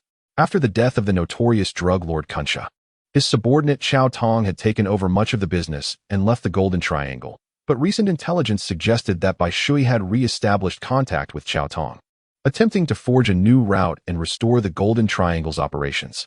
This Bai Shui will inevitably become a threat. The sooner he is dealt with, the better. I don't know. I fell out with Bai Shui over family business. We don't share the same mother, and we've not spoken in ages. Third question. How did your father make his money? Bai Jiawang never anticipated that this seemingly youthful voice would target the Bai family's vulnerabilities with such precision. In the Golden Triangle, money often served as a death knell. Individuals like them never kept wealth close at hand, waiting to be seized. Each had their own methods. However, in this world bustling with activity, all actions are driven by the pursuit of profit. Money is the very foundation upon which the Bai family of dozens survives in this hellish existence. Bai Jiawang understands this all too well. If he were to speak, he would face death alone, but if he were to reveal the truth, it would spell doom for the entire Bai household. Matters of finance have always been entrusted to my stepmother, and I have never been allowed to interfere. Humph. Bao Liu sneered. Stepmother? Is that what you call her in bed as well? Bai Jiawang had long since become involved with his father's mistress. A fact that Bao Liu had learned just days prior, yet he was astonished that this fool dared to lie even on the brink of death. Fool. Bao Liu crouched down, his dark eyes as deep as a frigid pool. 30 points, a failing grade. Remember to be smarter in your next life. As he spoke, he gripped the hilt of his knife and swiftly drew the military blade, wiping it against Bai Jiawang's body before sheathing it at his lower back. The officer behind him was filled with dread. This method was truly perverse. Rest assured, he is not yet dead. The negotiations will surely conclude before lunch, and he will be delivered to the Bai family. If he dies at home, Commander Wu will not come looking for you. After the young officer spoke, he strode towards a nearby black SUV, starting the engine and speeding away. The aide watched the dust rise along the dirt road, wiping the thin sweat from his forehead. Bao Liu drove to the riverbank, boldly leaping in for a wash. He changed into the black attire he had worn when he left and took a detour to the market, purchasing several types of local breakfast delicacies before heading towards the secluded villa nestled at the foot of the mountain. The thought of his fragrant wife waiting at home made the man wish he could drive like a rocket. He nearly collided with another vehicle on the way, and when the driver leaned out to curse, he didn't stop to retaliate but instead blasted the man's windshield with a shot. Upon arriving at the courtyard, he unlocked the gate and kicked it open. Nan Xiaoxi, come out for breakfast. There was no response from the second floor. The man glanced at the time. It was only 6:30 in the morning. She should still be asleep. He took 2 steps up the staircase and pushed open the bedroom door. The bag of breakfast he held fell to the floor with a thud. His beloved wife, for whom he had risked everything, had vanished. In an instant, rage surged through him. His fists clenched so tightly that they creaked under the pressure, enveloped in a dark aura. Each step of his heavy military boots echoed on the floor, laden with weight. He reached out to touch the thin blanket on the bed, finding it ice cold. She had long since departed. Nan Xiaoxi, I despise this feeling. He sat on the edge of the bed, retrieving a cigarette from his pocket and lighting it. The pale blue smoke quickly clouded the air, enveloping the bed in a scent that was uniquely hers. The sun rose and set. As evening approached and the twilight faded, a heavy rain began to fall. Inside the small villa, the smell of smoke grew more intense, accompanied by the rumbling of thunder. Instinctively, the man moved to leave, but paused at the doorway. The woman who had fled was not worth pursuing. He returned to his bed, lying back with his eyes closed, firmly shutting those deep. Cold black eyes akin to a frigid pool. Nan Xiaoxi, I truly wish to marry you and to treat you well. Alas, you do not cherish such sentiments. Chapter 9. We are about to be sold to vile men. Only after the man departed did the girl on the bed slowly open her eyes. The bamboo house had poor sound insulation, and she could distinctly hear the sound of the lock being secured. He had locked the door. She waited until a faint beam of light crept through the crack at the door before she rose, descending the stairs barefoot. Determined, she tugged at the door, only to find it immovable. What was she to do? She could not remain passive. At 19, she was no fool. The man's overwhelming desire had nearly consumed her entirely. Though she had narrowly escaped the ultimate peril, the terror of being utterly subdued by him had not dissipated. The horrifying sensations between her legs had completely shattered her understanding of reality. It was utterly unfathomable. If she did not flee, she was certain he would destroy her. Circling the bamboo house, she discovered a small ventilation window above the abandoned kitchen. Climbing onto the stove, her slender body barely fit through as she hesitated for a moment before closing her eyes, gritting her teeth, and leaping down from the wall. Ignoring the wounds on her legs from the fall, she stumbled onto the narrow dirt path, making her way toward the faintly visible gathering of people. Dakali, in northern Myanmar, could be considered a bustling small town. At this hour, women were already gathering, carrying bowls as they made their way toward the river. Southeast Asian women are generally resilient, shouldering the majority of household chores, each one lean yet sturdy, their faces dusted with a light yellow powder, clad in traditional floral tube skirts. In stark contrast was Nan Xiaoxi, donned in a black men's shirt, her long legs exposed and her cascading hair nearly obscuring her backside. A sharp-eyed woman spotted the exceptionally beautiful girl walking barefoot along the road and nudged her companion. A few of them leaned in, whispering, occasionally glancing at the girl hurrying along the riverbank, their expressions devoid of sympathy or curiosity, marked instead by indifference and apathy. Nan Xiaoxi noticed their gaze and shot them a defiant look before resolutely continuing into the town. The pampered young lady, unable to distinguish between lettuce and spinach, possessed no self-sufficiency or life experience. Even upon entering the town, she was at a loss as to what to do. She had not a single cent to her name, could not comprehend the local dialect, and when she sought help in English, the locals merely gave her uncomfortable stares. After several disheartening encounters, she ceased her impulsive advances, choosing to observe as she walked, hoping to find a store with Chinese patrons where she could seek assistance. Her feet were already sore and bloodied from the rough terrain, and she was in so much pain that she had become numb to it. At this hour, most shops lining the streets had yet to open, and the girl's doe-like eyes shimmered with tears, yet she persevered, gritting her teeth and moving forward. Understood, dear friend. Rest assured, I will certainly deliver the goods to you within this week. As she sat resting on the steps by the roadside, a familiar accent reached her ears from nearby, causing the girl's tears to well up instantly. She turned abruptly to see a somewhat worn-out tuk-tuk, where a stout man in his 50s, with a kindly and honest appearance, sat. Uncle Kuan Kai had just hung up the phone when a sobbing little girl rushed towards him, her face dirty and obscured, but her strikingly beautiful legs and bare, dusty feet, albeit stained with grime and blood, bore exquisite nail art that revealed her true pedigree to the seasoned traveler. Little girl, what's wrong? Don't cry. Tell uncle what happened, the amiable chubby uncle said, pulling out a tissue from his pocket to offer to the overwhelmed girl, who could hardly speak. Uncle, please help me. I was captured by bad people. May I borrow your phone to call my brother? He'll pay you handsomely. After calming herself, then she finally spoke. Kuan Kai smiled insincerely. Sure, here you go, little girl. He eagerly handed over his phone. Overjoyed, Nancy took the phone, entered her brother's number, but after a long wait, there was no answer. She then dialed her father's number, but the outcome was the same. She knew well that it was impossible to reach them. The trafficker, fearing retaliation from rivals, had a specially designed phone that could never be traced back to him, even if lost or if something unfortunate happened. Disheartened, she returned the phone, her eyes brimming with tears. Uncle, could you take me to the airport? Of course, little girl. Hop in. The kind uncle generously allowed her into his tuk-tuk and kindly purchased some sticky rice cakes from a street vendor for her breakfast, driving along the main road. When she opened her eyes again, it was dark. Nancy found herself lying in a stifling, foul-smelling little room. Her mind buzzed, and it took her several seconds to regain her senses. In the Golden Triangle, there were no good people. The seemingly kind uncle was, in fact, a beast in human guise. Her feet were shackled with dirty, heavy chains, and a movement sent a jolt of pain through her.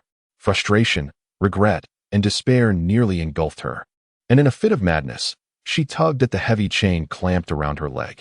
Stop struggling, it's futile. A frail voice came from behind, causing Ninshi to freeze and turn around. In the dim light, she saw another girl, also bound like her. You were captured too, weren't you? The girl spoke again. After her experience with the tuk-tuk driver, every pore in Nanshi's body was filled with suspicion. She trusted no one, even though the girl spoke English with a polished accent, indicating a good education. Releasing her grip on the iron chain, she pressed her lips together in silence, sitting quietly on the ground. Can you understand what I'm saying? Are you Chinese? The girl asked in Mandarin this time. Nanshi continued to ignore her. This is the red light district. We are destined to be sold to those vile men. After a few minutes, she spoke again, still in English. Nanshi abruptly turned around, her stark black and white eyes filled with shock as she gazed at the girl behind her. What did you say? This is the red light district. We are to be auctioned off. The girl sobbed. Before you, 2 other girls have already been sold.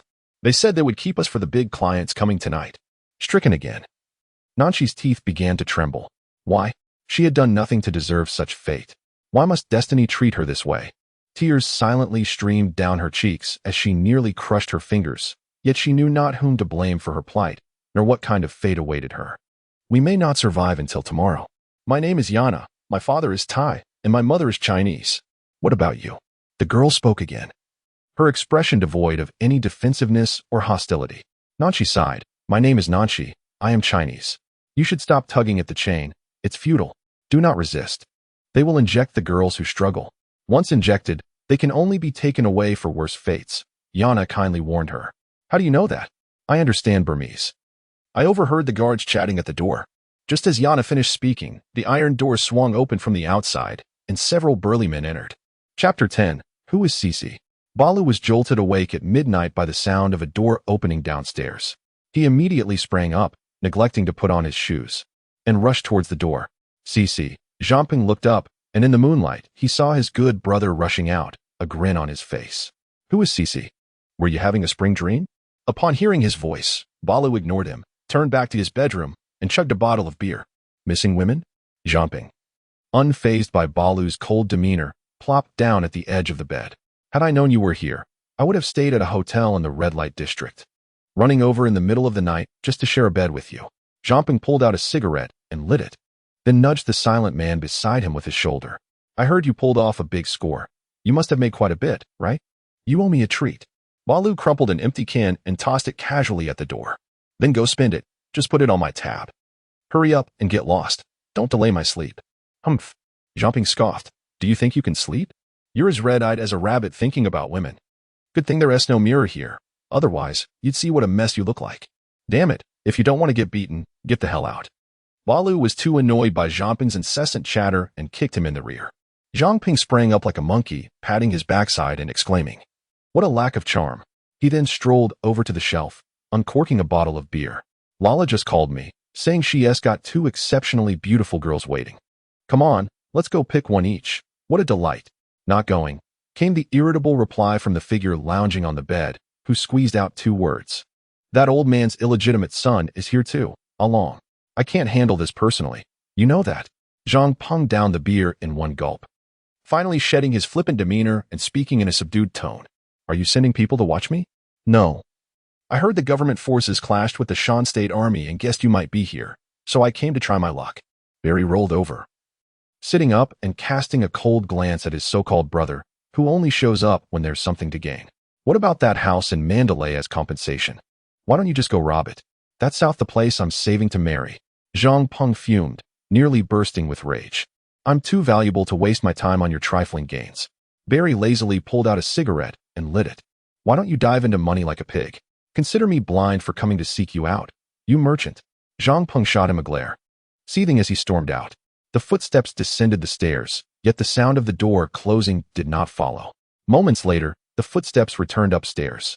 Be swift. We cannot let that old man catch us. He snapped, angrily tossing Barry's clothes, which were draped over the bed, in his direction. Hurry up. I certainly don't want to kill someone in a whore's bed. The most luxurious venue in the Dakli red light district was owned by a Thai individual, with a matron named Lala, in her 40s yet still exuding charm. The entire street was known for its allure, and even the local bosses would grant her a measure of respect. This woman was adept in her dealings, navigating her way through various connections with finesse, thriving in the red light district. When two strikingly handsome youths stepped into the lobby, someone promptly called for Lala.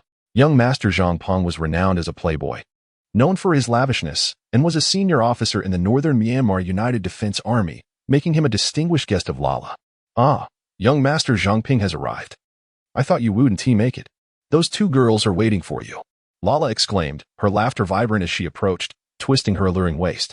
Zhang Ping, with a mischievous grin, playfully patted Lala's ample backside. You called me. How could I not show my support? Where are the lovely ladies? Let me see them. Are there really girls here worth $30 million? Have we summoned celestial beings?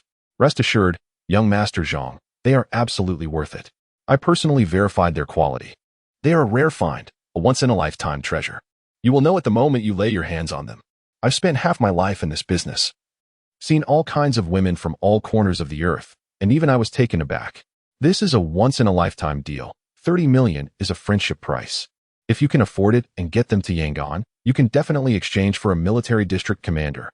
Barry, uninterested in his brother's banter with the matron, made his way towards the exclusive room on the third floor that they frequented. Lala recognized the cool young man as a close companion of Master Jumping. He was taciturn and indifferent to others, never engaging in conversation or requesting the company of women. He would merely conclude his business and depart. Master Jumping had long advised her to avoid provoking him, and she never dared to approach him. In the Golden Triangle, men were ranked solely by capability, irrespective of age. And even Master Jumping had warned against disturbing him, so she naturally refrained from seeking trouble. All right, Lala, dear, we shall continue our observation shortly. Where is the person you were supposed to keep an eye on? Master Jumping inquired, his playful grin replaced by seriousness. He is gambling in the underground casino. Having lost nearly all his money, he should soon come upstairs to seek the company of a woman, Lala replied. Master Jumping pressed his tongue against his cheek, retrieving a stack of dollars from his pocket and discreetly tucking it into Lala's low-cut neckline. Thank you for your hard work. Lala clasped her hands together in gratitude, bowing her head to express her thanks to Master Jumping. When she raised her gaze, he had already ascended the stairs. As Master Jumping entered the private room, the beer and fruit platter had already been arranged. For young women, the most obedient and perceptive under Lala's supervision occupied the nearby sofa. Regrettably, his dear friend lay sprawled across the opposite sofa, exuding an aura of coldness, eyes shut in slumber, completely oblivious to any allure. Although the young women dared not approach him, they played amongst themselves, casting furtive glances in his direction, their eyes filled with infatuation. The women of the red light district possessed keen insight. They could discern the prowess of a man at a glance. Moreover, Barui's imposing presence was undeniable, his superiority evident even beneath his clothing, causing the women to swallow hard in anticipation. Am I paying for you to sleep? Master Jumping teased, delivering a gentle kick to his slumbering friend, a mischievous smile curling at his lips. With your meager funds, you think you can dictate my actions? Barui retorted, opening his eyes with irritation. Where is he? I have matters to attend to, and no time to waste on your frivolities. Do I care to let you see? Master Jumping tossed a beer can into Barui's hands and grabbed another for himself. They clinked their cans together. Wait for him to arrive before taking action, and try to keep the noise down. With that, he beckoned the young women over.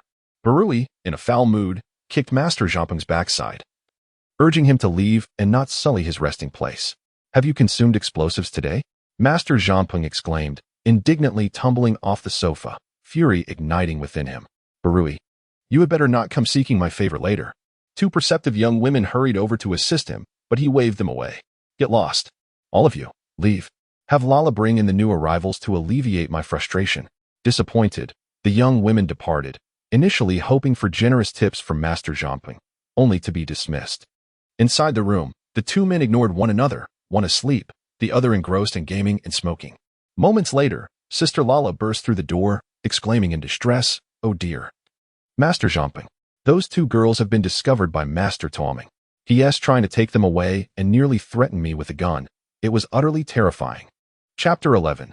This girl is mine to claim in the red light district. It is well known that Master Jumping and Master Tuaming are arch-rivals.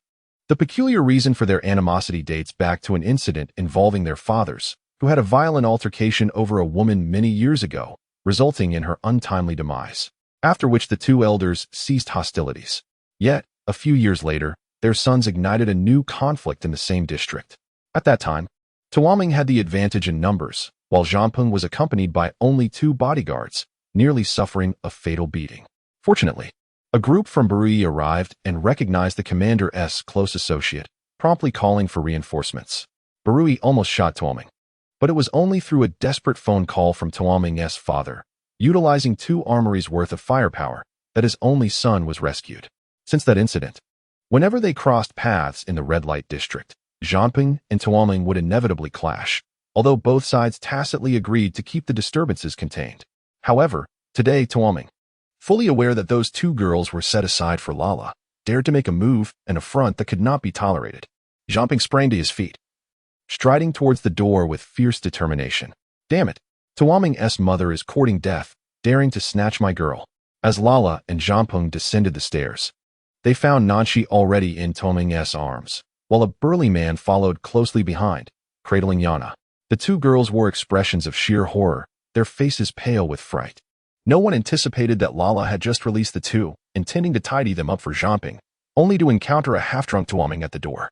Upon first seeing Nanchi, Tuaming was completely taken aback, as if struck by lightning, remaining frozen for several seconds before rubbing his eyes and stepping closer to touch the girl's smooth cheek, confirming that he was not hallucinating but had indeed encountered a celestial being in the red light district.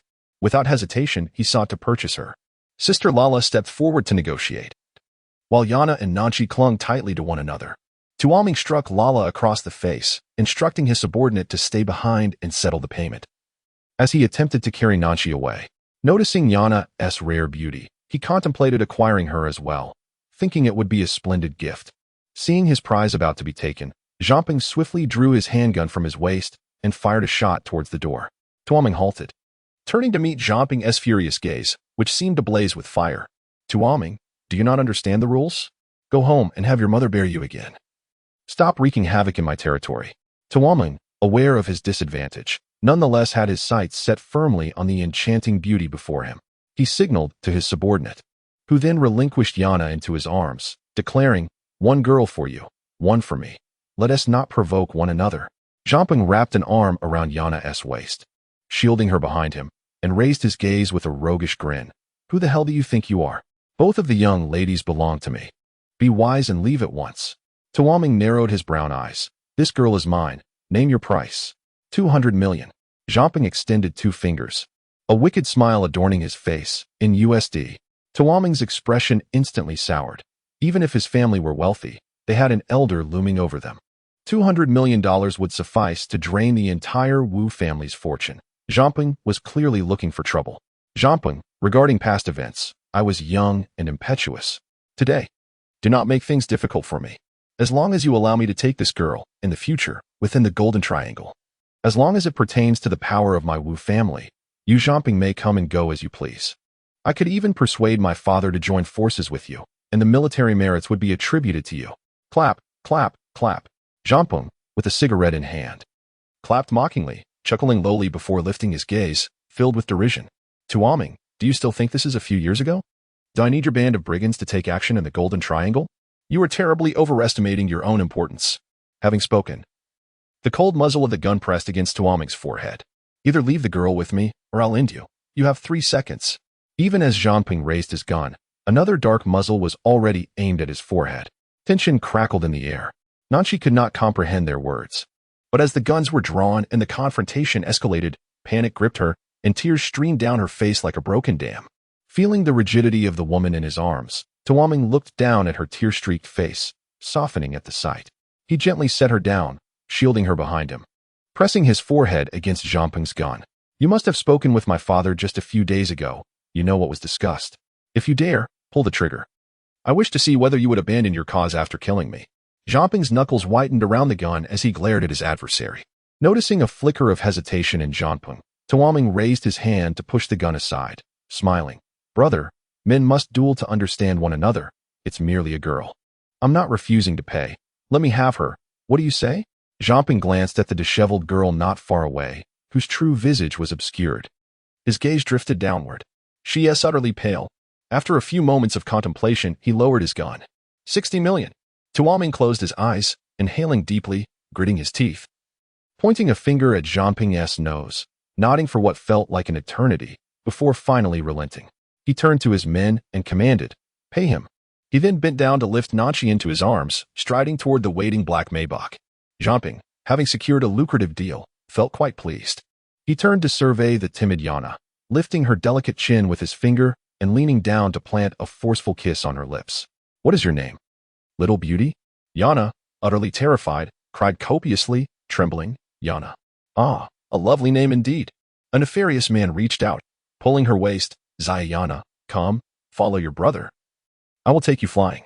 Zayana struggled to comprehend his lewd words, resembling a marionette as she was led into the private room by the man. Balu remained asleep, his posture unchanged. Jiangping, uninterested, cradled the delicate beauty onto his lap. Darling, why are you crying? Come, be good, let brother feed you. He opened a can of beer and brought it to Zayana's lips. Now, open wide. Zayana shook her head vigorously, pushing his hand away with her small hands. No. Nanchi said not to eat anything here. You are all bad people. You'll drug me. Before she could finish her words, the man lounging on the opposite sofa sprang up as if resurrected, his dark eyes swirling with cold fury. He swiftly approached, seizing the girl's throat with a fierce grip. His expression grotesque. What did you just say? Who told you that? Zayana's face paled in terror, her lips trembling, her small hands clutching the man's wrist. Her eyes rolling back. Are you insane? Jumping, enraged, pried the brother's hand away. Be more polite to my woman. He then enveloped Zayana in his embrace. Sweetheart. Tell brother, who told you that? Let's send this madman away before he frightens you further. After regaining her composure for a moment, Zayana finally spoke as Balu's impatience grew. It was the girl who was taken away just now. Her name is Nanchi. She told me not to eat anything here. Chapter 12. Don't cry. Husband will avenge you in the dead of night. A black Maybach domineered the streets, with no one daring to intervene. The man inside, possessed by lust, could not wait to return to his residence and attempted to force himself upon her in the car. The girl, pampered and cherished all her life, could only emit hoarse, unpleasant sounds, her limbs numb, devoid of strength to resist, her spirit shattered, teetering on the brink of collapse. To subdue her frenzied struggles, the man left bruises on her thighs and wrists, a cruel and pitiable sight. Yet, coupled with the beauty's trembling and tear-streaked face, it incited a primal desire within him to dominate. Damn, she's exquisite, so soft. I bought this girl for 60 million. She's nothing like a prostitute. Little beauty. You are the most sought-after girl in northern Myanmar. After spending so much, how can I not enjoy you to the fullest? You had better be agreeable, otherwise I have ways to make you obey. The brutish man continued to control the girl's delicate limbs while uttering vile words. Nanchi bit her lip, wishing for nothing more than to perish at that moment. Brother, where are you? Please come save me.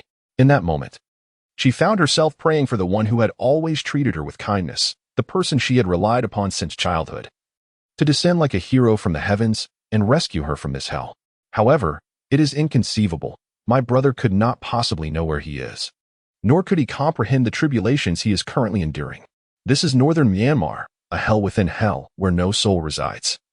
And the only beings traversing the path are demons of murder and fiends that drink blood.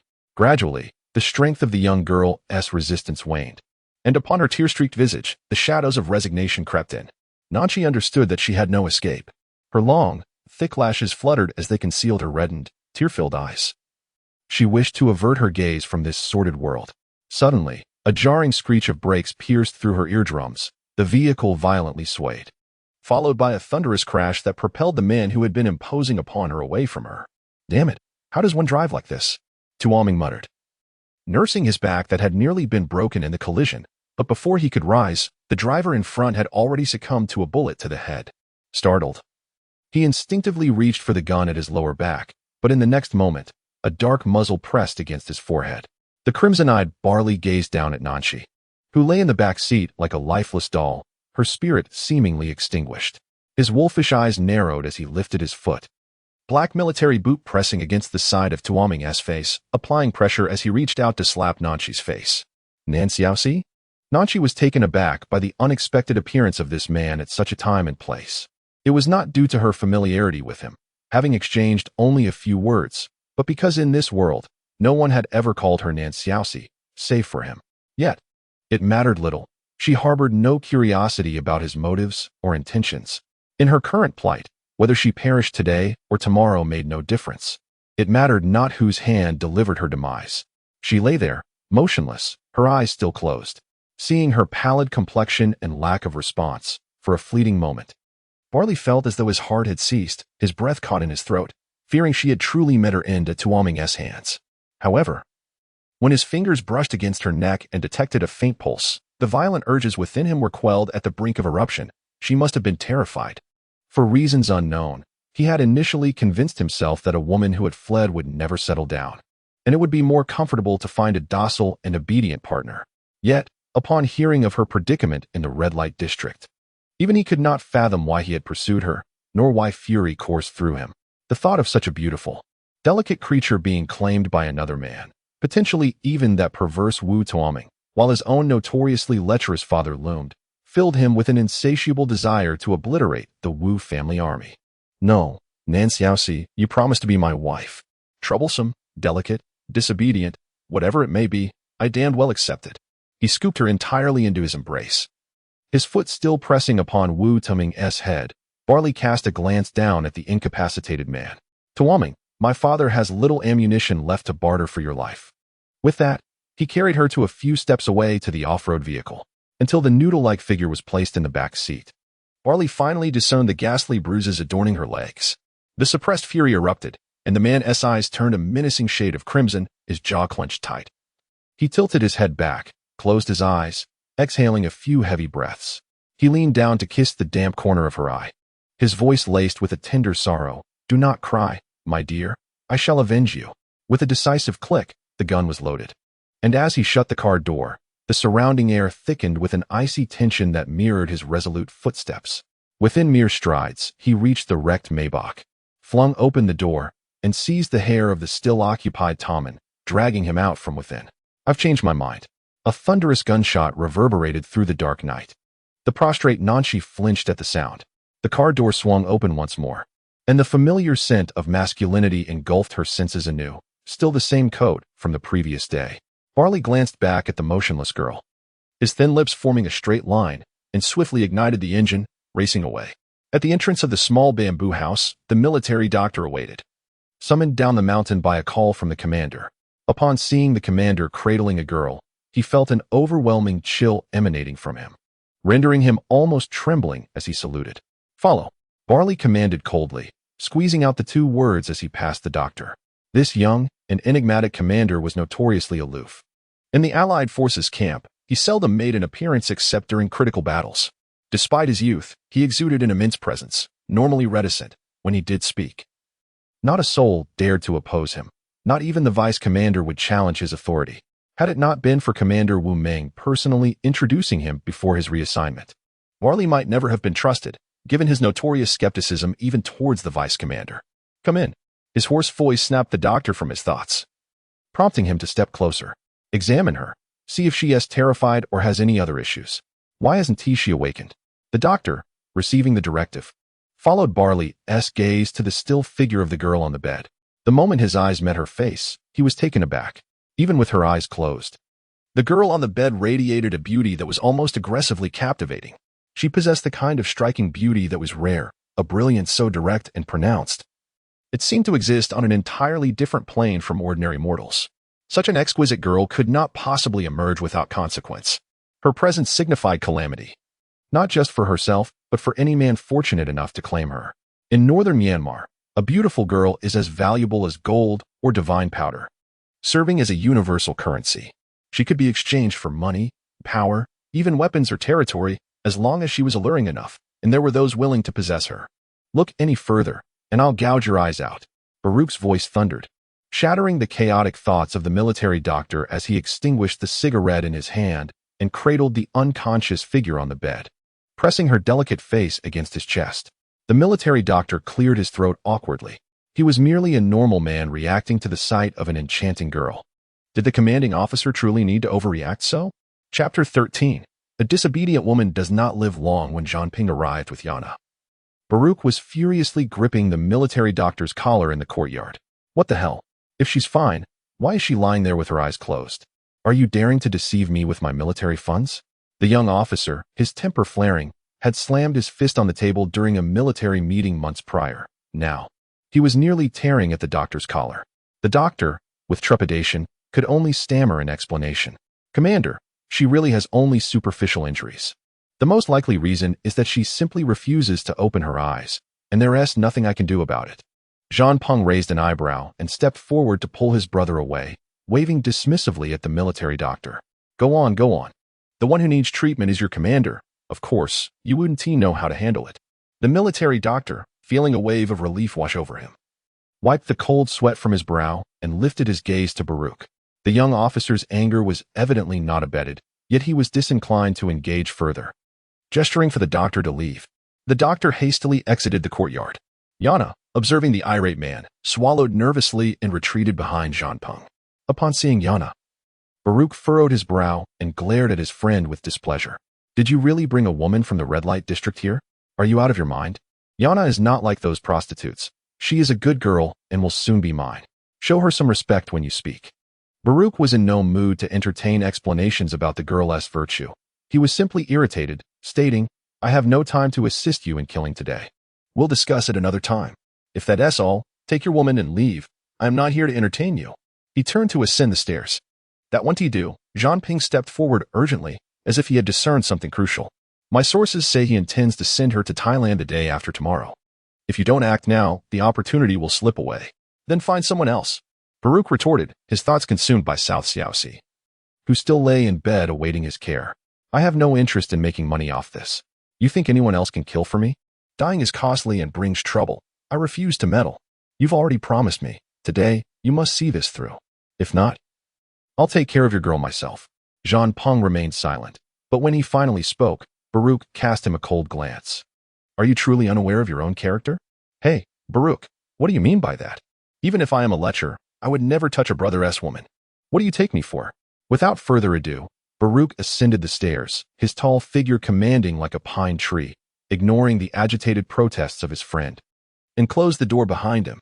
Jean Ping, feeling vexed, hurriedly followed and raised his foot as if to kick the door, hesitating for a moment before retracting it. He turned to look at the obedient Yana standing below and beckoned her with a finger. Come here, good girl. Yana timidly stepped forward, her heart racing as she gazed at the man who had just purchased her and consistently treated her with kindness. Little Yana, you know that girl brought by along, don't you? Yana, unsure of his intentions, nodded obediently. Can you talk to that girl? Yana nodded and then shook her head. Listen to me, good girl, Jean Ping said, placing his hands on Yana's delicate shoulders, organizing his thoughts before spinning a tale. You see, brother spent a considerable sum to buy you, right? Yana pondered for a moment and nodded. If I hadn't bought you, you might have been sold to an old man, subjected to all sorts of mistreatment, perhaps even tortured or worse, right? Upon hearing this, Yana's face turned ashen, tears streaming down her cheeks as she shook her head vigorously. All right. Brother was just giving an example. Don't be scared, darling. Brother isn't a pervert. I care for you. Observing the innocent and docile girl, Jean Ping inexplicably felt a surge of affection, pulling her into his embrace and gently patting her back to console her. So, little Yana, since brother has bought you, I won't let anyone bully you. I will protect you. However, brother's money doesn't come easily. Now, there is someone who wants to take my money. And if I run out of money, I can no longer take care of you, and I would have to sell you. You wouldn't want that, would you? Confused by his convoluted reasoning, Yana felt lost. Yet deep down, she knew that in a place like northern Myanmar, encountering a man who did not hit or scold her and even treated her gently was a stroke of immense fortune. Wiping her tears, she nodded. Jean Ping's lips curled into a satisfied smile as he pinched her chin gently. Good girl, if you want brother to protect you always, our first step is to save brother's money by getting rid of that villain who wants to steal it. And that villain can only be dealt with by that foul-tempered man we just saw. Let us take care of his girl and persuade him to help brother eliminate the bad guy. What do you think? Yana looked at the man before her, contemplating before responding. I'm not very familiar with Nanshi. We've only exchanged a few words. That's sufficient, darling. You know how to converse among girls, right? Be good. If you can make that girl happy today, tomorrow brother will take you shopping for clothes, bags, and cosmetics. How about that? Although Yana's family was well off and she had little interest in such things, she hesitated before speaking. Can I call my family? Jean Ping smirked, a hint of sharpness gleaming in his eyes. What do you think? I was wrong, she murmured, realizing it was impossible. She lowered her head, suppressing her tears. All right, let's go inside. Jean Ping affectionately ruffled her hair, opened the door, and led her inside. Balu sat at the edge of the bed, having meticulously applied medicine to Nachi's thigh, slender waist, and wrist. She had disinfected the wounds on her feet and legs, which were now drying, leaving only the distinct marks of strangulation around her neck. TSK, Jean Ping shook his head, pursing his lips. What a tragic sight. Wu Tuoming truly is his father's son, just as perverse.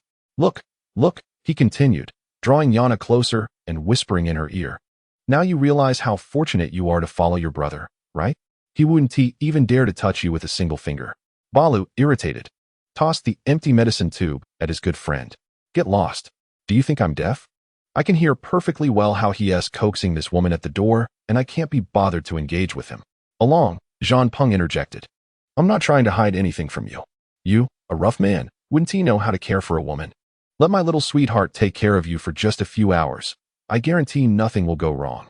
Jean Peng exchanged a knowing glance with Yana, who cautiously approached the bedside and softly called, "Nanshi, it's me, Yana." The girl lying on the bed fluttered her eyelashes.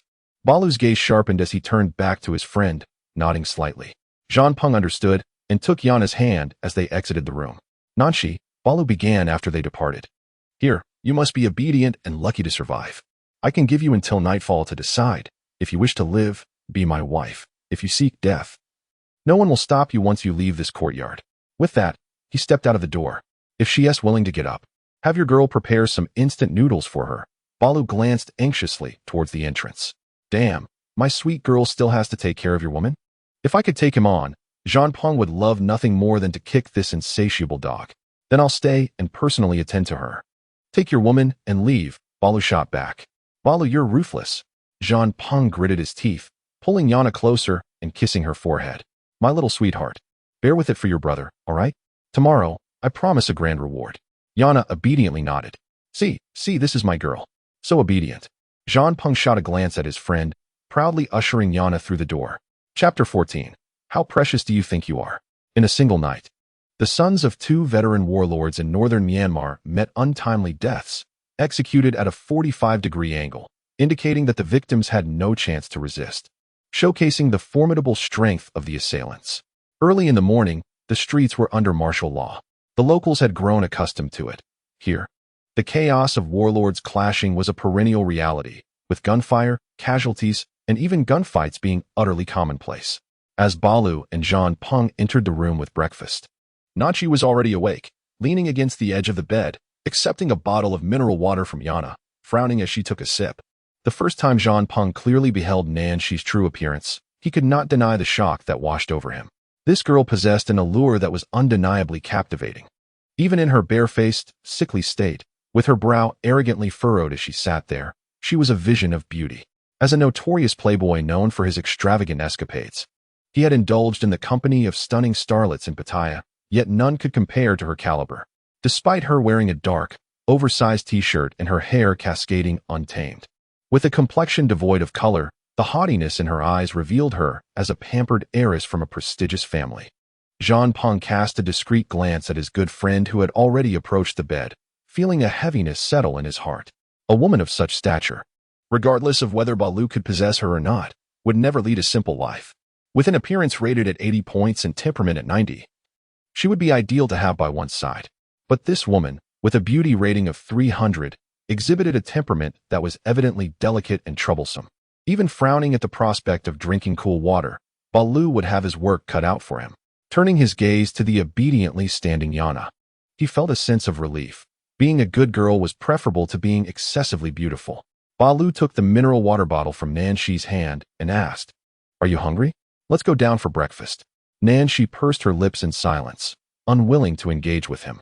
"All right, along. Your girl has been safely delivered. I'm taking my good girl out for some shopping," he said, wrapping his arm around Yana's waist and playfully nibbling her delicate earlobe. "You've worked hard, darling. Come on. Big brother will buy you clothes and bags. Whatever you want." The two turned to exit the room, leaving only Balu and Nanshi behind. "Have you come to a conclusion?" Balu inquired directly, devoid of any preamble. "Are you to be my wife, or will you wander outside?" Nanshi continued to press her lips together in silence. Despite the words Yana had uttered the previous night about hope in life, which had pulled her from the brink of despair and made her appreciate the value of existence, she found it exceedingly difficult to accept the presence of this unfamiliar man. "Balu, can we talk?" She spoke softly, her fingers tightly clutching the thin blanket. Hearing her altered voice, Balu felt a pang in his heart. Her throat had evidently suffered from a night of struggle, revealing the extent of her torment. "What is there to discuss? Didn't you mention you were short on money? If you let me go, I can have my brother liquidate my share of the family assets and give them to you as compensation. Would that be acceptable?" His unfathomable gaze remained fixed on her, revealing no hint of emotion. Balu's large hand, resting on his thigh, clenched into a fist, his jaw tightening. In the end, she still wanted to leave. He had no need for her trifling offerings. He was not a patient man, and in the heat of youthful fervor, his temper was like a firecracker, easily ignited. Despite the maximum tolerance he had extended to this delicate heiress, He found her disregard for his restraint intolerable. Laozi once said, "If you wish to leave, you may do so. As for anything else, I have no desire to hear it." Nachi's beautifully arched brows furrowed deeply. What does it mean to say 3 melons and 2 dates? Though I possess merely a small share of the family fortune, its liquidated value is at least in the hundreds of millions. Is that what you term trifling? Do not be too greedy. The man by the bedside, his temper flaring, let out a cold laugh. His piercing black eyes glinted as he grasped her delicate chin. "Nan Xiaoxi, for the first time, I wagered my life for you. For the second time, I killed Wu Toming to save you. How precious do you believe yourself to be, that you can barter a few trifles for 2 lives?" His rough thumb traced the girl's delicate skin, and soon her fair chin bore crimson marks. "If you do not wish to be my wife, then get out of bed. The next time we meet, I shall not intervene to save you." He had tried to convince himself not to dwell on her escape, to accept her troublesome nature.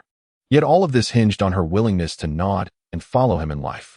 He had thought she would be sufficiently frightened to understand that only by following him could she survive, yet she remained so self-righteously proud, dismissing him with mere money. Indeed, from the very beginning, she had regarded herself as a beggar, carelessly discarding a cake she no longer wanted. Strangely, he had obsessively consumed the entire cake. Balu looked at the girl on the bed, her pale face clenched in determination, holding back tears as if she had suffered an immense injustice. "Why are you crying? I am not a benevolent deity, willing to risk my life repeatedly for a woman who is not my concern." A sudden gust of cold wind swept through, and the girl on the bed threw off the thin blanket, glaring at him before stepping barefoot onto the floor and limping towards the door without a backward glance. As Nachi walked, tears streamed down her face. With each step, pain shot through her feet and legs. Yet the man's words had provoked her ire. Since childhood, she had been coddled and spoiled, never having heard a harsh word. Listening to him, it felt as if she were shamelessly clinging to him. Proud as she was, how could she endure such treatment? Her bandaged foot touched the dirt road, quickly becoming soiled. Blurred vision from her tears prompted her to wipe her eyes. She was uncertain of her destination, glancing around and noting that aside from a dirt road leading to a bustling town in the distance, mountains surrounded her. When she had stepped outside, the sky had merely been overcast, but after only a few strides, thunder rolled ominously from the mountaintops. Gritting her teeth, Nachi resolved to walk further and seek shelter from the rain. However, mere minutes after the thunder, a torrential downpour descended, leaving her no time to find refuge beneath the dense foliage. Alone, she drifted in the rain like a lost soul. "Brother, look, is that a girl over there?" Not far from the city, soldiers patrolling had taken shelter in their military vehicle to smoke, only to catch sight of a woman stumbling through the downpour. The man, nudged by his subordinate, raised his eyes and, after several moments of scrutiny, exclaimed with excitement, "Indeed, it's a girl. Drive over and bring her into the car. Times are tight for me lately, and I could use the money." Nanshi, already battered both physically and mentally, swayed precariously in the rain. She could barely discern the approaching vehicle before a powerful arm suddenly reached from the open door, dragging her inside, a swift strike rendering her unconscious. Chapter 15, Ally.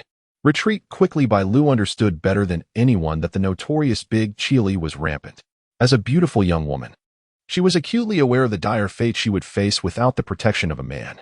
Yet, what did it matter how well she understood this? He had no value in her eyes as a protector. Gazing through the rain-smeared window, the irritated man kicked at the unstable door.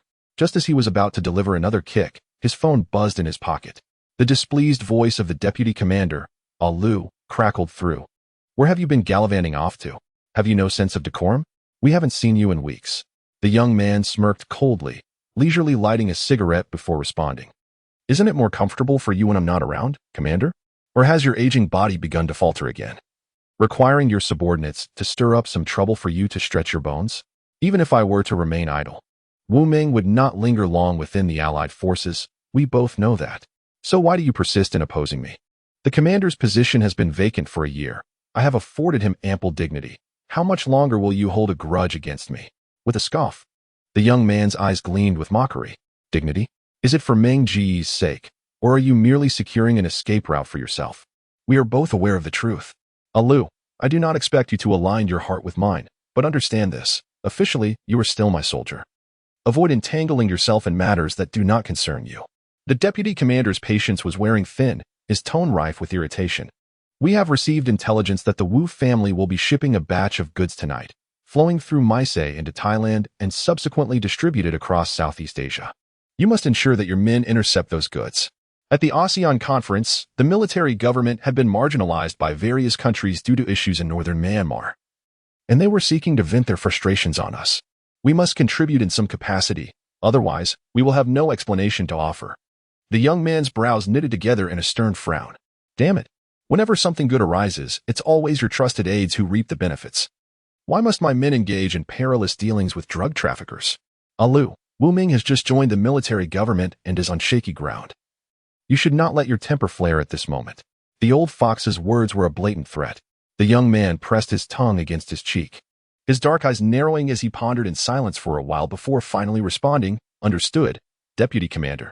You old man, one day I shall make you pay for this."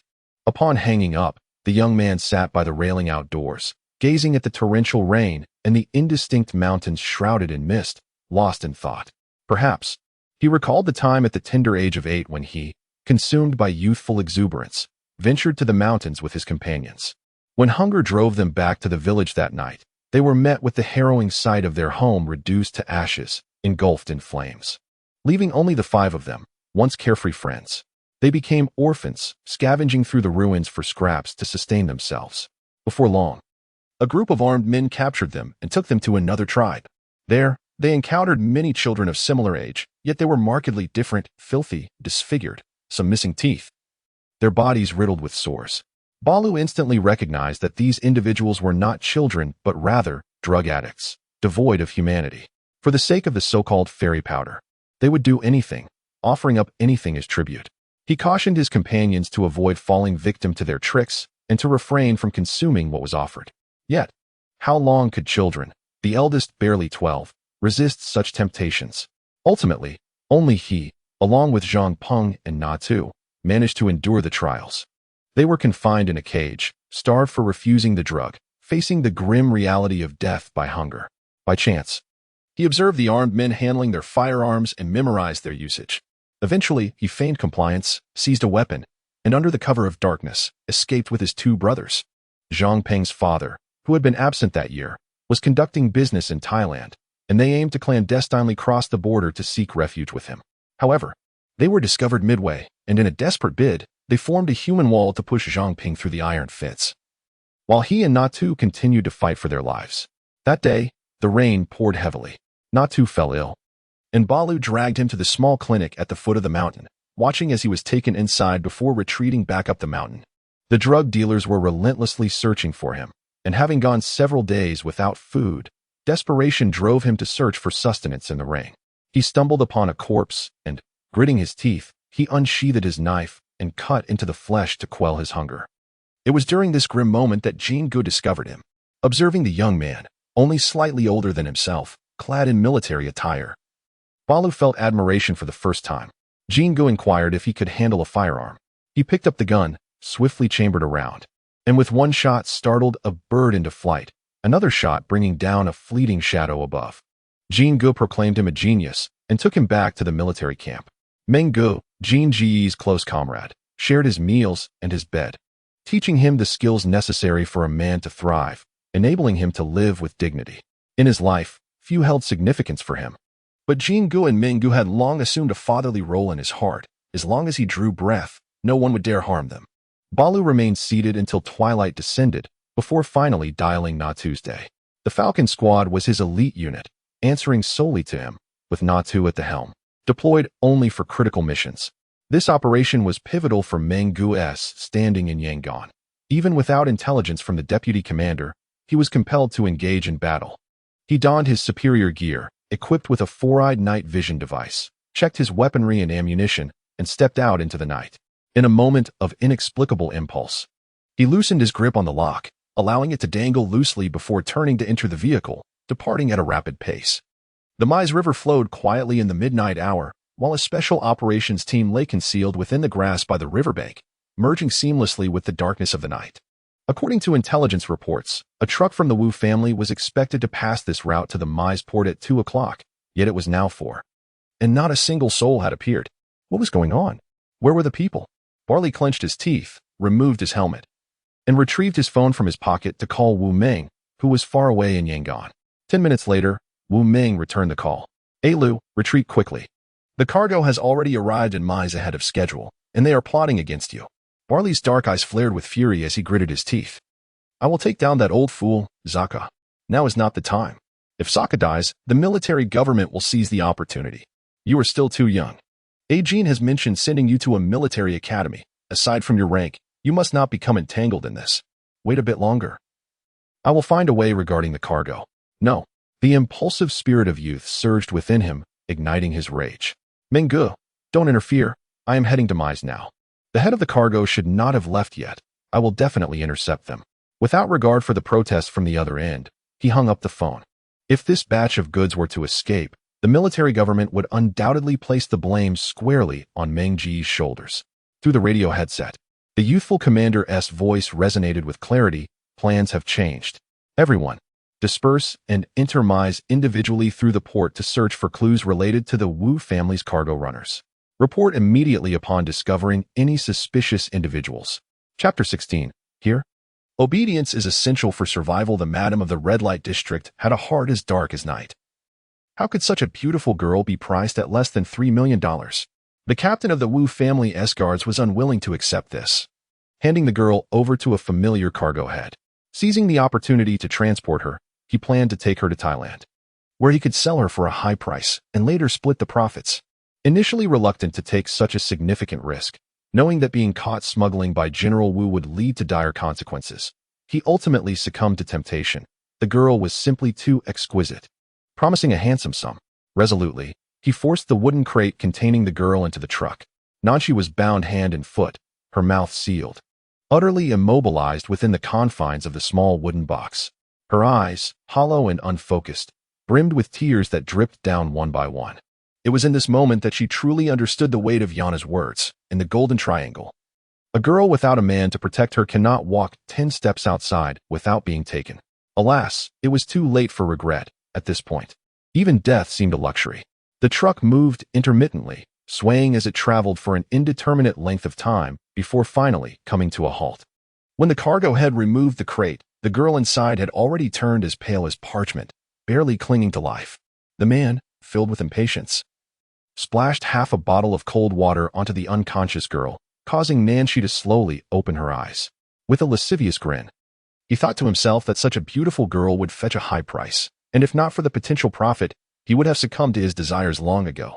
His associate approached with a cart, stating, "Boss, Dakai has made arrangements. There's a grand nightclub nearby, owned by a particularly wealthy man. He mentioned that if the goods are good, the price is negotiable." "Where is Dakai?" the man inquired, pulling down his cap cautiously. "Dakai is at the Bai Mei nightclub, waiting with the owner for your arrival." "Understood, let us move. Inform everyone to keep their mouths shut. Just say that today's inspection was strict and we were delayed. No one is to spill a word." "Got it, brother. The others have gone out with girls. No one will know about today."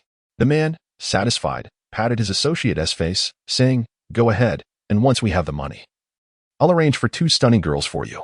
At the top of the Bai Mei nightclub, a man in a black suit exuded an air of natural authority. His striking features complemented by a cigar held between long fingers.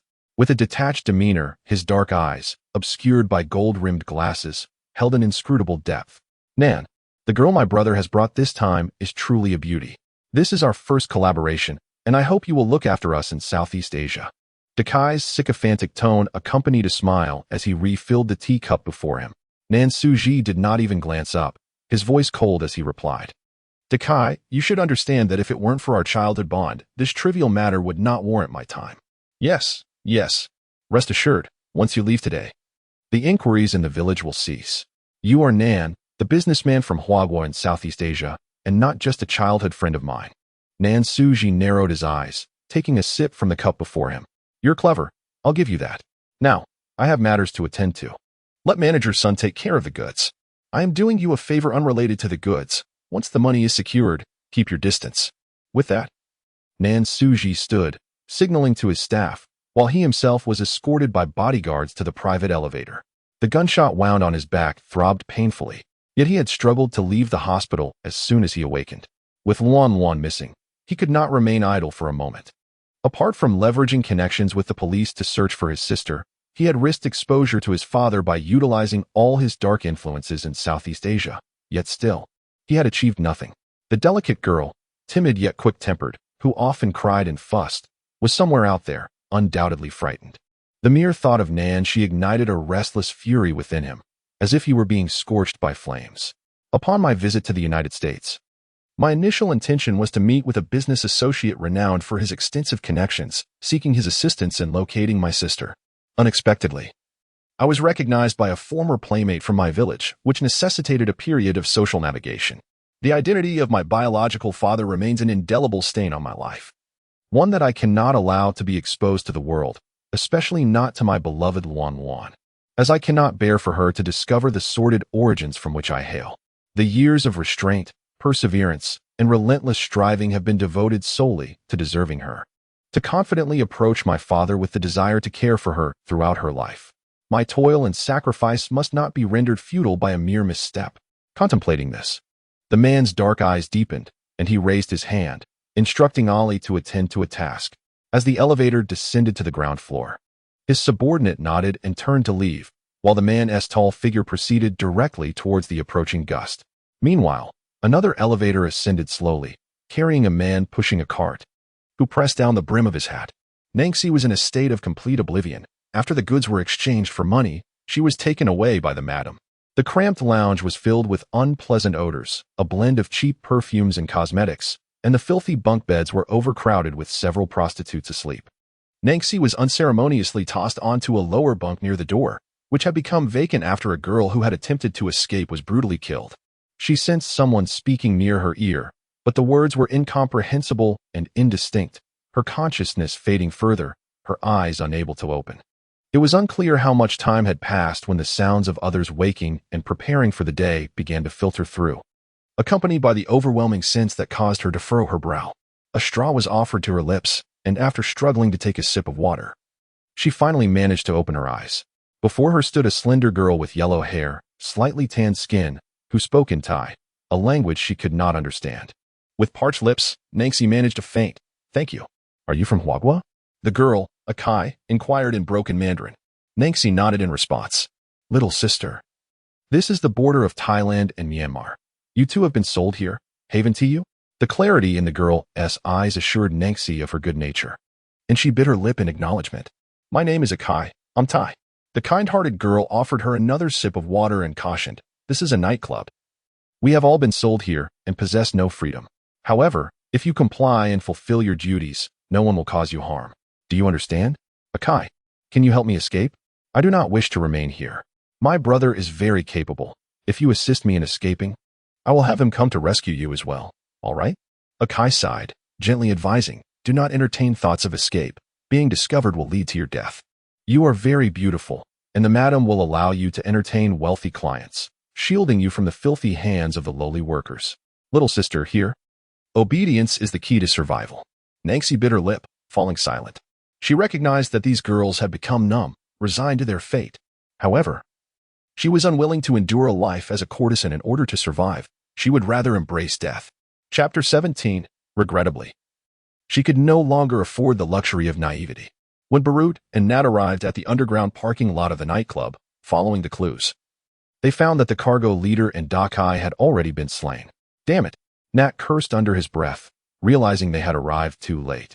He had not anticipated that the old fool Zaka would act before them. Barut pressed his lips together in silence, his gaze fixed on the two still bleeding corpses. Zaka's men were incompetent. The manner of death, throats slit with precision, implied that a skilled hand was involved, suggesting the perpetrator was someone else entirely. "Are you suggesting that there are others targeting the Wu family's cargo?" Nat mused, kicking the lifeless bodies in confusion. Could it be Ming's men? Barut shot a glance at his dim-witted companion. The identity of the killer was irrelevant. What mattered was preventing the cargo from slipping away. He surveyed the area and instructed Nat, "You and your men need to search thoroughly. Such a large quantity of goods cannot simply vanish into thin air. I will go check upstairs." Nat chuckled. "You're not planning to take advantage of the situation to chase after women, are you? Why don't you let me join you? We could indulge together." Barut responded with irritation, kicking his brother lightly. "Focus. Once this job is done, I will ensure that Zaka grants you a handsome reward to please your wife." Nat grinned sheepishly, nodding before he turned to leave. Just as Nachi finally caught her breath, the madam entered, rudely pulling her along and forcing her to bathe and change into gaudy attire. Her skin, nurtured by an array of top-tier skincare products since childhood, was stunning enough to even captivate the madam, particularly her alluring figure. Clad in a fitted dress that accentuated her curves, her decolletage tantalizingly exposed, her long, slender legs bore scars that, while numerous, were not severe and would heal with time. After observing her with keen interest, the madam spoke up. The rules here. Akai has already explained to you, correct? Little girl, Sister Lan is also working here. It would be prudent for us to understand one another and avoid causing trouble. If you attend to the guest well, Sister Lan will not make things difficult for you. Nanchi trembled with indignation, her teeth clenched tightly. Were it not for her lack of strength, she would have relished the opportunity to slap the woman. She glared at Sister Lan and turned her face away, remaining silent. Listen here, young lady, the madam warned. I entered this trade at 16 and possess ample means to ensure your compliance. You would do well not to resist me. I understand that girls from Huagua are precious and delicate, but once you step into this place, even a princess must earn her keep for the boss. After Sister Lan finished speaking, she waved her hand, dismissing the girls and leaving only Akai behind. Akai, tidy her up and take her to VIP room 1 shortly. Whether Master Suabai can be swayed today depends on her fortune. Upon hearing the words of the matron, Akai obediently nodded. Once outside, she grasped Nanchi's hand, exclaiming, "Little sister, you are about to have a stroke of luck." Nanchi withdrew her hand, remaining silent. Akai, unfazed, picked up a comb to style her hair. "Little sister, Master Suabai is a recently arrived distinguished guest. He is wealthy and handsome, and most importantly, he possesses no peculiar fetishes. Even if the sisters make mistakes, he won't get angry and will still leave a tip. He never requires us to accompany him for the night. He finishes his business and departs. With your beauty, who knows, you might persuade him to become your benefactor." Nanchi cast a glance at Akai's reflection in the mirror, noting her naive foolishness. However, a touch of innocence is not entirely bad. It allows one to navigate life in a daze. Unfortunately, she could no longer afford such naivety. Her profound aversion to cheap cosmetics touching her face left Akai no choice but to grit her teeth and remove the tube of lipstick that Sister Lan had gifted her last month. "This is new, a gift from Sister Lan. Just let me apply it for you. It should work, right?"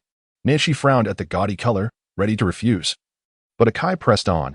"Just put on a bit of lipstick to satisfy her. Sister Lan is unpredictable and harsh. Please, don't make this difficult for me." The girl closed her eyes, took a deep breath, and extended her finger to dab a bit of lipstick, haphazardly applying it to her lips. The pale face was adorned with a hint of crimson, resembling a red plum blooming atop a snowy mountain. Her naturally exquisite features appeared even more striking. And combined with her unique aura, even the inexpensive clothing she wore seemed remarkably distinctive. Akai stood, entranced, until the breathtaking girl exited, prompting her to chase after her. "Little sister, don't wander off. There are wolves lurking everywhere. Come this way, it's less crowded." Akai took her hand and led her to the service elevator. Sister Lan was already growing impatient, but upon seeing the girl's stunning visage, she restrained her irritation somewhat. "Let us go. Master Suabai will be arriving soon." "I need to use the restroom," Nanchi suddenly interjected. Sister Lan halted, turning back with a knowing look. "I need to use the restroom." Nanchi raised her chin defiantly, her demeanor exuding a commanding presence that rivaled any man's. Strangely, Sister Lan saw a semblance of the big boss in her. Throughout the nightclub's operation, she had only encountered the big boss twice, yet each time his powerful aura left her heart racing. This girl before her was certainly not one raised in a common household. She was acutely aware of that fact. However, what does it matter? Once here, the fate remains the same. One must endure and survive. "Hurry up, no tricks." Sister Lan cast a glance at Akai, signaling her to follow. Akai obediently stepped inside, and only when they entered the cramped compartment did Nanchi loosen her tightly clenched fists. Pretending to have finished in the restroom, she claimed there was no toilet paper and asked Akai to pass some to her. With a sudden force, she pulled Akai inside. Her hand gripping the razor blade she had stealthily concealed, sharp and menacing. "If you dare to make a sound, I will slit your throat." She had resolved to take this risk. Akai, terrified, nodded repeatedly. She cut her stockings to bind her, then stuffed paper into her mouth, squatting before her. "Sister Akai, do not hold it against me. If I manage to escape, I will find a way to save you and repay your kindness. If I am caught, at the very least, this will not implicate you. Please, do not make a sound, will you? Tears welled in Akai's eyes as she nodded in agreement. Chapter 18. I did not misrecognize. She is indeed my wife. Sister Lon, a woman capable of carving a niche for herself in such a chaotic milieu, had her reasons. After waiting for 5 minutes without a sign of anyone, her expression changed instantly. Check the restroom and notify all security at the exits. They may enter but not exit. Time was of the essence. The panicked girl, lost and disoriented, had no chance of escaping. She dashed to the hall on the first floor, seizing the opportunity to hide in the storage room beneath the staircase. Unfortunately, she overlooked the surveillance cameras. Sister Lon, stationed in the monitoring room, pinpointed her hiding place within 3 minutes. With her long red nails, she snapped the cigarette in her hand and ordered the capture. Initially, she had thought to introduce the pretty girl to some wealthy patrons, hoping someone might take a liking to her and pay for her. But it seemed she did not recognize her fortune. When Nancy was dragged out, she did not struggle. She understood this was her last chance. If she could not escape, she would be beaten to death. Yet, dying was preferable to becoming a prostitute. A sharp slap from Sister Lon struck her face, tilting it painfully. Her cheek felt stiff and numb, devoid of sensation, yet the girl remained silent, her dark eyes regarding Sister Lon with disdain. Humph, Sister Lon scoffed, her long nails nearly piercing the girl's skin. In Huagua, there is a saying, if you refuse to drink the wine offered, you will be forced to drink the punishment wine. Do you think I am easy to provoke? Saying this, she patted the imprint of her hand on the girl's face. You are Huagua people. You must not have tasted the flavor of divine powder before. Today, I shall let you experience it. The bound girl trembled, the veins on her delicate neck protruding, her eyes filled with profound hatred. Through gritted teeth, she managed to utter, "You dare. Let us see if I dare or not." Sister Lon replied with a derisive laugh, completely unfazed by the hatred swirling in the girl's reddened eyes. The sinister witch, you might as well end my life. As long as I survive, one day I shall return 1,000-fold, 10,000-fold. The young girl was already on the brink of collapse, being dragged away from the hall, her voice hoarse yet hysterical. At that moment, the elevator door in the nearby corner opened, and a brazen young man clad in black stepped out, his stride suddenly faltering. It seemed he had caught a glimpse of Nan Xiaoxi's voice. His long, rough fingers extinguished the cigarette, and he let out a self-deprecating smile. Pondering what he was thinking, how could that heartless woman possibly appear here? Just as the elevator door was about to close, the girl, in a frenzied struggle, seemed to spot a tall, dark figure. The elevator, which had been closing, reopened, and outrushed a nearly deranged girl, wildly calling out a name, Balu. Sister Lon's expression changed drastically. Useless fool. Get this mad woman away before she disturbs the guests. Yet her heart raced uncontrollably. Was she calling for the notorious Balu from northern Myanmar? The enigmatic man known throughout the Golden Triangle, rarely seen but widely spoken of? No. It must be a mere coincidence. With so many ethnicities and languages mingling here, one could easily find common names, and many shared the same name. Nan Xiaoxi, undeterred, bit down hard on the wrist of the thug who was dragging her, breaking free and sprinting towards the silhouette she had just seen. Balu, with eyes as dark as a cold pool, watched as a disheveled woman in a shimmering red dress, her chest heaving, called out for him. His handsome brows furrowed deeply, fingers in his pockets rubbing against one another, thin lips pressed into a straight line. At last, Nan Xiaoxi's eyes brightened. It's him, it truly is him. She ran towards the tall, imposing man, embracing his sturdy waist. Balu, they are beating me. They want to force me into prostitution. The man's already dark expression appeared almost ink-like, yet his hands remained resolutely in his pockets, and the one holding a cigarette did not move, standing there stiffly, allowing the girl to cling to him, neither responding nor rejecting her. Nan Xiaoxi was genuinely terrified. In moments of despair, when one glimpses even the slightest glimmer of hope, one will never let go. Do we know each other? At last, the man's voice resounded, clear and deep, yet it plunged Nan Xiaoxi into a state of icy dread. I was wrong, Balu. Will you forgive me? I will be obedient. I want to run away again, truly. The girl gazed at him with teary eyes, her voice nearly pleading. The man narrowed his dark eyes. You have mistaken me for someone else. Nan Xiaoxi felt her legs weaken. If Balu did not save her today, she would surely be captured and subjected to injections. Just the thought of those people, their skin waxy and withered, covered in sores, behaving like animals, made her wish for death instead. No, she absolutely cannot become like that. Gripping the man's waist firmly, she calmed herself for a moment and pleaded, Bailey, I was wrong. Can you forgive me just this once? From now on, I promise to be obedient and stay by your side, not going anywhere, I swear. Throughout her life. She rarely indulged in such coyness, but she was not incapable of it. She understood that men were often swayed by such charms. Her brother always complied when she played the role of the spoiled daughter, and even with her father, when their relationship was still intact, her playful demeanor was invariably effective. However, she never imagined that one day she would resort to such tactics to save her own life with a man she hardly knew. It was too late. Despite the gentleness that brushed against her heart like a feather, the irate man remained resolute. A disobedient woman was unfit to be a wife. He could not allow himself to be manipulated like a puppet. Nanshi realized she had genuinely offended him. Yet her current predicament left her with two choices: to submit to this man or to face the dire consequences of a lethal injection. Becoming a mere pawn in a cruel game of survival. She had already steeled herself for the possibility of being beaten to death. But to be injected, as a citizen of Huagua, that was more terrifying than losing her life and dignity. The tear-streaked girl stood there, desolate and rigid, clinging to him, pleading, "I don't want to be injected, I beg you." At that moment, Sister Lon, observing the situation, confirmed that the woman had lost her mind and realized that the handsome young man before her was not the notorious troublemaker she had feared. She breathed a sigh of relief and shot a fierce glare at her underling. The thug, understanding her cue, reached out to drag Nanshi toward the elevator. With tear-filled eyes, Nanshi's despair overflowed as she bit her lip and ceased to protest, allowing herself to be pulled away. "I'm sorry, young man, that woman has lost it," Sister Lon remarked dismissively as she turned to leave. "Bailey, didn't you say I was your wife? What kind of husband stands by idly while his wife is taken away to become a prostitute?" Nanshi desperately clawed at the edge of the elevator, exerting herself to shout one last time.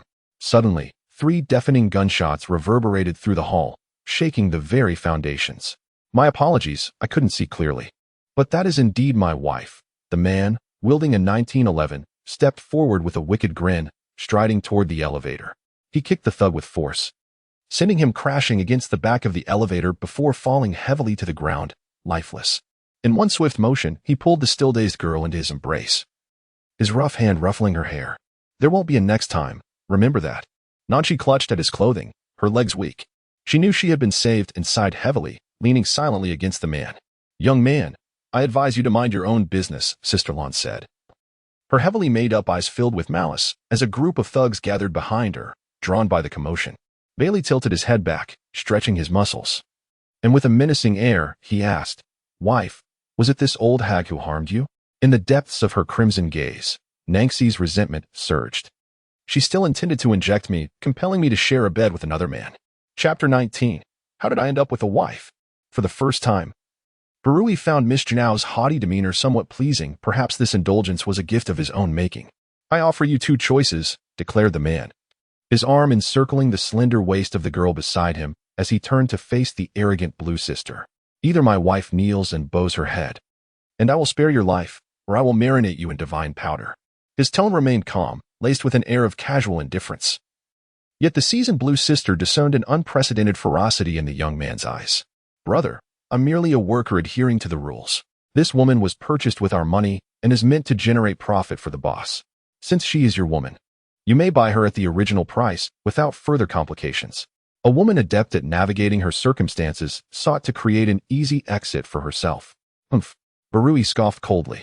"My wife threw a tantrum and left this morning, only to end up here tonight, crying inconsolably after being struck. Do you not owe me an explanation?" Blue Sister's yellowed eyes narrowed. "What do you wish to do?" The young man, growing impatient, inhaled sharply, scratching the barrel of his gun against his temple, exuding a menacing air. "Did I not just say? Either my wife kneels and bows her head, leaving you intact, or I will marinate you in divine powder." "You speak with such bravado," Blue Sister retorted, realizing the situation was spiraling beyond control. She boldly summoned all her henchmen and armed enforcers. Nanxi's heart sank as she realized they were outnumbered. This fool was reckless. Barui felt the small hand gripping his waist tighten, a silent acknowledgement of their precarious situation. He chuckled coldly to himself, recognizing the cowardice of those who thrive in their own territory. Through the frequency earpiece, a voice crackled, "Along. We have searched everywhere and found nothing. What's going on? How did you end up with a wife while searching for something?" After listening for a while, Barui felt utterly bewildered. Although this young man usually dabbled in mischief, He was never vague when it came to serious matters. What had transpired today? He had barely stepped out before firing a gun, and now it seemed he was intent on murder. Forget searching. Blow the building to smithereens. The fearless man raised an eyebrow and issued the command, "Biaozi, open fire." Before anyone could react, several men armed with submachine guns charged down the staircases from the second floor, unleashing a hail of gunfire upon Blue Sister and her crew. Barui single-handedly clutched the unruly little wildcat and strode out of the chaotic hall. Once in the car, he draped his coat over her shoulders. Though she remained in a daze. The earlier scene had been overwhelmingly shocking. It was her first experience of a gunfight, with bullets whizzing perilously close. The air filled with a cacophony of screams. She dared not even open her eyes. What hellish realm was this? It was utterly terrifying. Barui, gripping the steering wheel with one hand, glanced at the stunned girl beside him, his brow furrowing. "Why are you so timid? Does it hurt?" he inquired. Nanxi, momentarily taken aback, gazed blankly at the source of the voice. "Does it hurt? The injury on your body?" the man asked with a gruff repetition. She pouted, her eyes brimming with unshed tears, and nodded slightly. "Serves you right for dismissing my words as mere nonsense. You brought this upon yourself." He was both irritated and restless, especially upon catching a whiff of her subtly sweet fragrance and noticing her excessively revealing attire, which only intensified his agitation, causing his temper to flare. Fearing that he might throw her out on the roadside in anger, Nanchi pressed her lips together and lowered her head in silence. Suddenly, the car screeched to a halt, nearly sending Nanchi flying forward. "What's wrong?" the girl asked, pressing her dizzy head as she turned to the man beside her, who wore a grave expression. Barui squinted his dark eyes, as if struck by a thought, pressed a button on his earpiece, and spoke. "The goods might not be at the nightclub. The deaths of those two could very well be unrelated to the cargo. What do we do then?" The man in charge of the explosives straightened up, incredulous. "A shipment of that size can't just vanish into thin air. Is that old hag dead?" "She's dead, riddled with bullets." "You think Biaozi would let her live if he wanted her gone?" Barui felt a twinge of regret. He should have left her with a breath to ask more before eliminating her, regardless of the reasons behind the cargo head's demise. The disappearance of that shipment was akin to a ticking time bomb, threatening to flood the market at any moment. Once distributed, Mengu would be in jeopardy.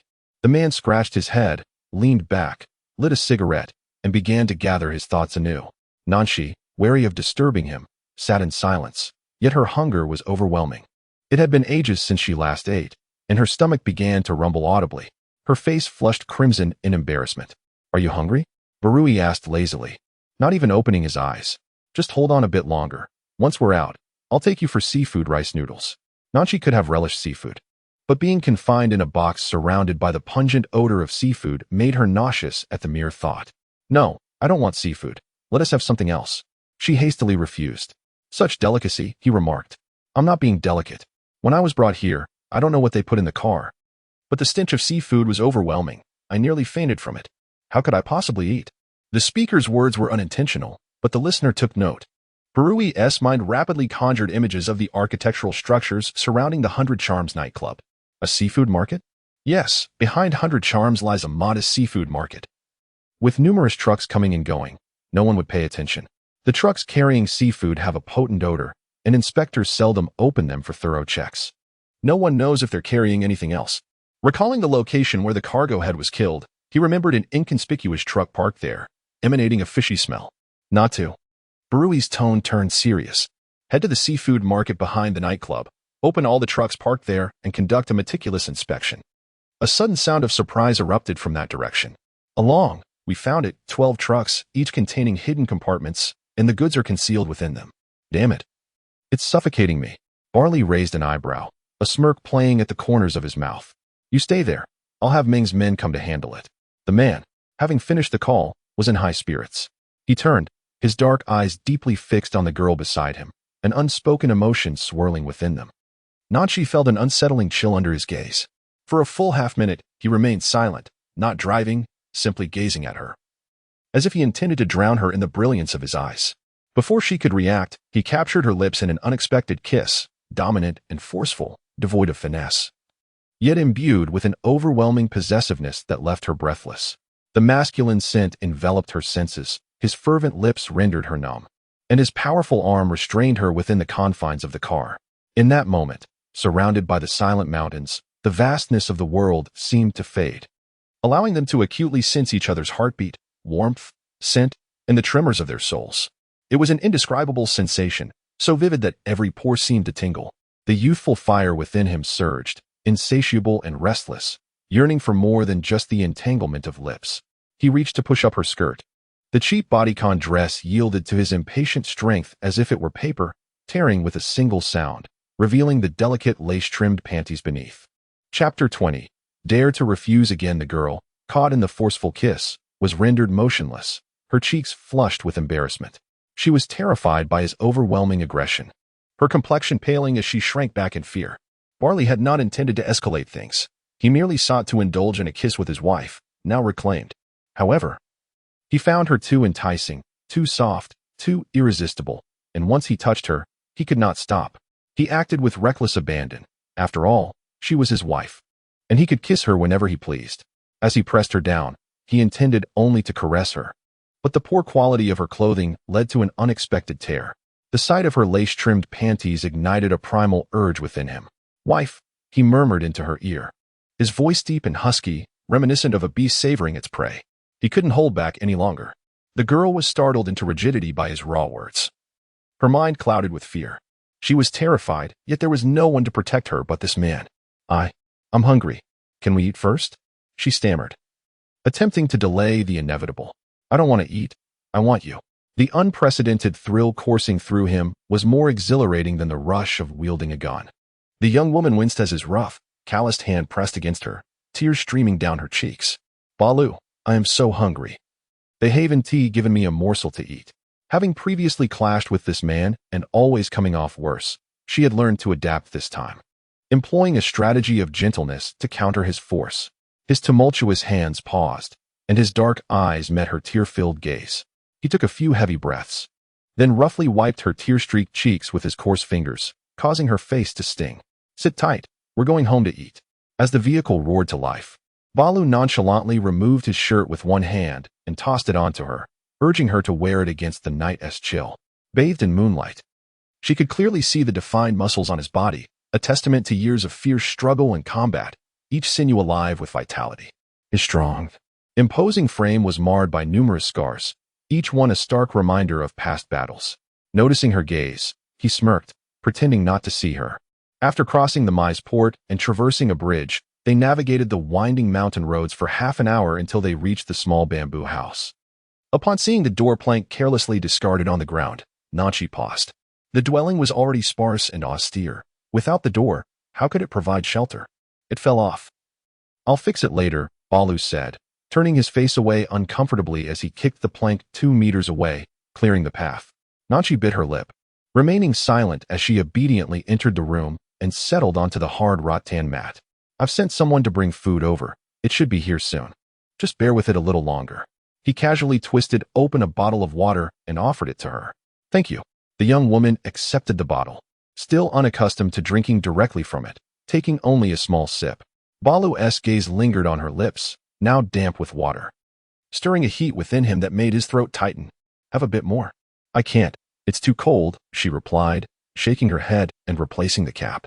"I'll warm it for you," he said with a mischievous grin, taking a sip himself, but not swallowing. He leaned over her, transferring the water to her mouth. Caught off guard, cool droplets trickled from the corner of her lips. Instinctively, she swallowed, giving him the opportunity to kiss her, his tongue igniting a rush of sensations. Her breath quickening, cheeks flushing crimson. Nanchi instinctively resisted. "Nanchi," Balu's voice, deep and husky, echoed in her ear as he seized her flailing hands, his eyes burning with intensity. "Dare to refuse again, and see what happens." He understood that her compliance was not voluntary, yet it mattered little to him. She wished to survive, and he desired her. This was a truth he grasped clearly. Thus, if this was how their lives were to unfold, it was not unfeasible. He did not need her heart. As long as she was present, obedient, and compliant, that sufficed. "Brother Lu," a trusted associate's voice echoed from downstairs. Balu pressed his lips together, pulling her from the bed. "Food has arrived. Let us eat first." Nanchi bit her lip, holding back tears, and remained silent. The meal was simple, glutinous rice with curry chicken and a small plate of fruit. There wasn't even a table here. Barley pulled a camphor-wood box from under the bed, placing the food container atop it, and wiped off a crate of beer to serve as a makeshift stool. "Eat up, I'll go get the shower system ready." he said before heading downstairs. The equipment had been brought over by his subordinates last time, but the person responsible had fled, leaving the items discarded in the utility room. He hadn't anticipated that they would be put to use so soon. Naturally adept with mechanical assembly, he unboxed the electric water heater and, after some tinkering, mounted it on the wall. He connected a pipe to the water inlet, linking it to a small stream behind the bamboo house, where he had dug a water pit. The outlet allowed water to flow through the gaps in the wooden planks onto the dirt path outside. This bathing area had previously served as a storage room. Devoid of light, Barley fetched a wire from upstairs and installed a light fixture. His work style mirrored his character, rough yet functional. Much like the water heater. It was complete but exuded a certain rustic simplicity. After toiling for over an hour, he scratched his head and dialed his good friend. "Hey," came the muddled voice of Zhangping. "What did you get for your girl? Bring me one too." He cut straight to the point, skipping any pleasantries. "There's plenty to go around. My obedient girl deserves everything, even my life if it comes to that." Zhangping's words were anything but serious. Barley frowned slightly. "Just get the same as what you bought her and send it over tomorrow. And from now on, whenever you buy something for your girl, get two." Before Zhangping could respond, Barley had already hung up. By the time he returned upstairs, Nanshi had finished her meal and was sitting on the edge of the bed, applying disinfectant to the wounds on her feet and knees. He instinctively gathered the food container, observing her awkward technique. Closing his eyes, he said, "Don't move. Just wait for me." He swiftly tidied up and ascended the stairs, squatting beside her bed to treat her wounds with a cotton swab. Oh. Miss Jiao had always been afraid of pain, and even before the swab touched her injury, she began to shrink away. Barley raised his eyes, amused at her reaction. "Weren't you quite brave walking barefoot? What are you hiding from now? Endure it." Words fell flat between them. The girl turned her face away, her pearly teeth biting down on her lower lip, her small hands gripping the hem of the black shirt she wore. By the time he finished treating her wounds, the shirt was wrinkled from her clutching. "The shower's ready, and the other items will be delivered tomorrow. We can see what else you need then, all right?" he said, tossing the used cotton swabs into the empty beer crate at the door. Nanshi nodded in response. Reduced to such a predicament, does she still possess the capital to refuse? Chapter 21. Nan Xiaoxi, you are now my wife. Ultimately, the matters we wish to evade will inevitably confront us. As the sound of water from Nanshi's bath ceased, the impatient man outside kicked the door open and rushed in, lifting her up in one arm and carrying her upstairs. "Why did you take so long? Let me see if you've scrubbed off a layer of skin," Balu teased, attempting to peel away the oversized shirt she was wrapped in. While Nanshi turned her face away. "It wasn't that long." "You say it wasn't long, so it wasn't," he replied casually. But for an impetuous young man, a minute felt like an eternity when waiting for his wife. "Let me check." He leaned closer. "Nan Xiaoxi, you're so fair." His hot hand covered her delicate little leg, and indeed, she was fair everywhere. "Stop saying that." Nanshi, embarrassed, didn't know where to hide. She pulled over a thin blanket to cover her exposed leg, but the man yanked it away. "What are you covering up for? Aren't you hot?" "Nanshi, be obedient. Take your hands away." He had completely lost his patience, and as he spoke, he pressed her down onto the rattan mat. Ouch! The hard rattan mat dug painfully into her back, her lovely brows knitting together as tears involuntarily streamed down her cheeks. "I haven't even touched you yet." Balu, feeling restless, was visibly agitated, his eyes reddening at her cry. "This bed is so hard, it's killing me."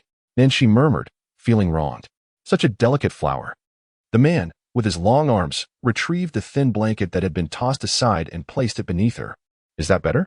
No more whining." He leaned down and bit her lip, conceding that perhaps a little indulgence was permissible. As dawn approached, the sounds of dismantling in the small bamboo house finally came to a halt. The sun blazed overhead, and a gentle breeze carried a hint of moisture. With no curtains on the windows, the midday sun streamed through, casting light upon the faces of the two. Balu had long awoken, gazing at his sleeping little wife in his arms, feeling an indescribable sensation, an itch that filled him entirely. How could she be so beautiful? Even more so than yesterday or any time he had seen her before. He could not get enough of her. As the glaring sunlight seeped in, Nanshi slowly began to awaken. After so many days, she had enjoyed the most restful sleep, only to have it disrupted. The young lady, still half asleep, pouted and began to grumble. "I hate this." Who opened the curtains? Closed them. It wasn't he until a large, dry hand covered her eyes that her consciousness gradually returned. And last night's events flooded her mind. She reached out to push the hand away, her eyes snapping open to meet Balu's deep, dark gaze. Nanxiaoxi. You are my wife now, he said with a mischievous smile, pinching her rosy cheek. Nancy was at a loss for words, biting her lip to prevent her tears from falling. Balu quietly observed as she pulled the thin blanket up to cover her mouth and nose, then closed her eyes tightly, refusing to respond to his words. A sensation akin to a cotton ball lodged in his chest made it difficult for him to breathe, though it was not heavy, merely irritating. He lifted the blanket, got off the bed, and rummaged through a box beneath it to retrieve a clean pair of underwear. Are you getting up? Or continuing to sleep? He inquired. Nancy felt unwell, discomfort enveloping her. I wish to take a shower. Upon finally speaking, Balu raked his fingers through his short, sharp hair. Then put on some clothes. I will carry you over. You needn't wear any underwear. I can't wear them anyway. Yesterday you were too eager, and you tore the strap. I had someone buy some for you. Wear those for now, and after we eat, I will take you to the mall. Warm water cascaded over her head, and only then did Nancy dare to cry softly amidst the sound of running water. What was she to do? She could not possibly remain with this man for a lifetime. She was merely a second-year student, with studies to complete and dreams yet to be realized. Her family awaited her return. How could she endure this living hell? Indeed, the person from the delivery service brought a truckload of items. The contents were a chaotic assortment, predominantly items for women. Balu did not even glance at them, waiting for them to be moved upstairs, clearing out an empty room to store these items. He casually sifted through them, finding a white dress and a pair of slippers, which he took to the bathroom door. Nancy, are you done? The things have arrived. The sound of splashing water continued for a while before the door creaked open slightly, and a slender, pale arm emerged. Hand it over. Balu extended the clothing, but playfully tugged it back, not quite understanding why he felt the urge to tease her, whether to provoke her anger or simply to rile her up. What are you doing? Let go. The girl's delicate voice, laced with moisture, reached his ears, and a smirk curved his lips as he finally released her, though he did not step away. Pulling out a cigarette from his pocket and lighting it. Is this what normal people call life? It's certainly more amusing than warfare. When Nancy emerged, her eyes were red. Balu's dark gaze fixed upon her, his lips pressed into a straight line as he reached out, gently brushing his thumb against the corner of her eye. Have you been crying? You've already slept. What good does crying do? Nancy, in a foul mood, preferred silence. Let us eat. Balu was indifferent to her feelings. After all, she belonged to him now, and she lacked the courage to flee, leading her upstairs. After ascending just 2 flights of stairs, she found herself in pain, unable to move. Balu turned back, noticing her furrowed brow, and a thought struck him. He bent down and lifted her into his arms. Try not to get out of bed for the next couple of days. Upon returning to the room and settling her, he began to eat, then left, returning half an hour later with a mattress on his back. After arranging the mattress, the man lifted the already finished meal's Nancy onto the bed. What are you doing? Nancy almost cried. Every step was painful, and even going to the bathroom left her trembling in agony. Did he want to finish her off? Bari pursed his thin lips and took out some ointment from his pocket. Don't be afraid. I will apply the medicine for you.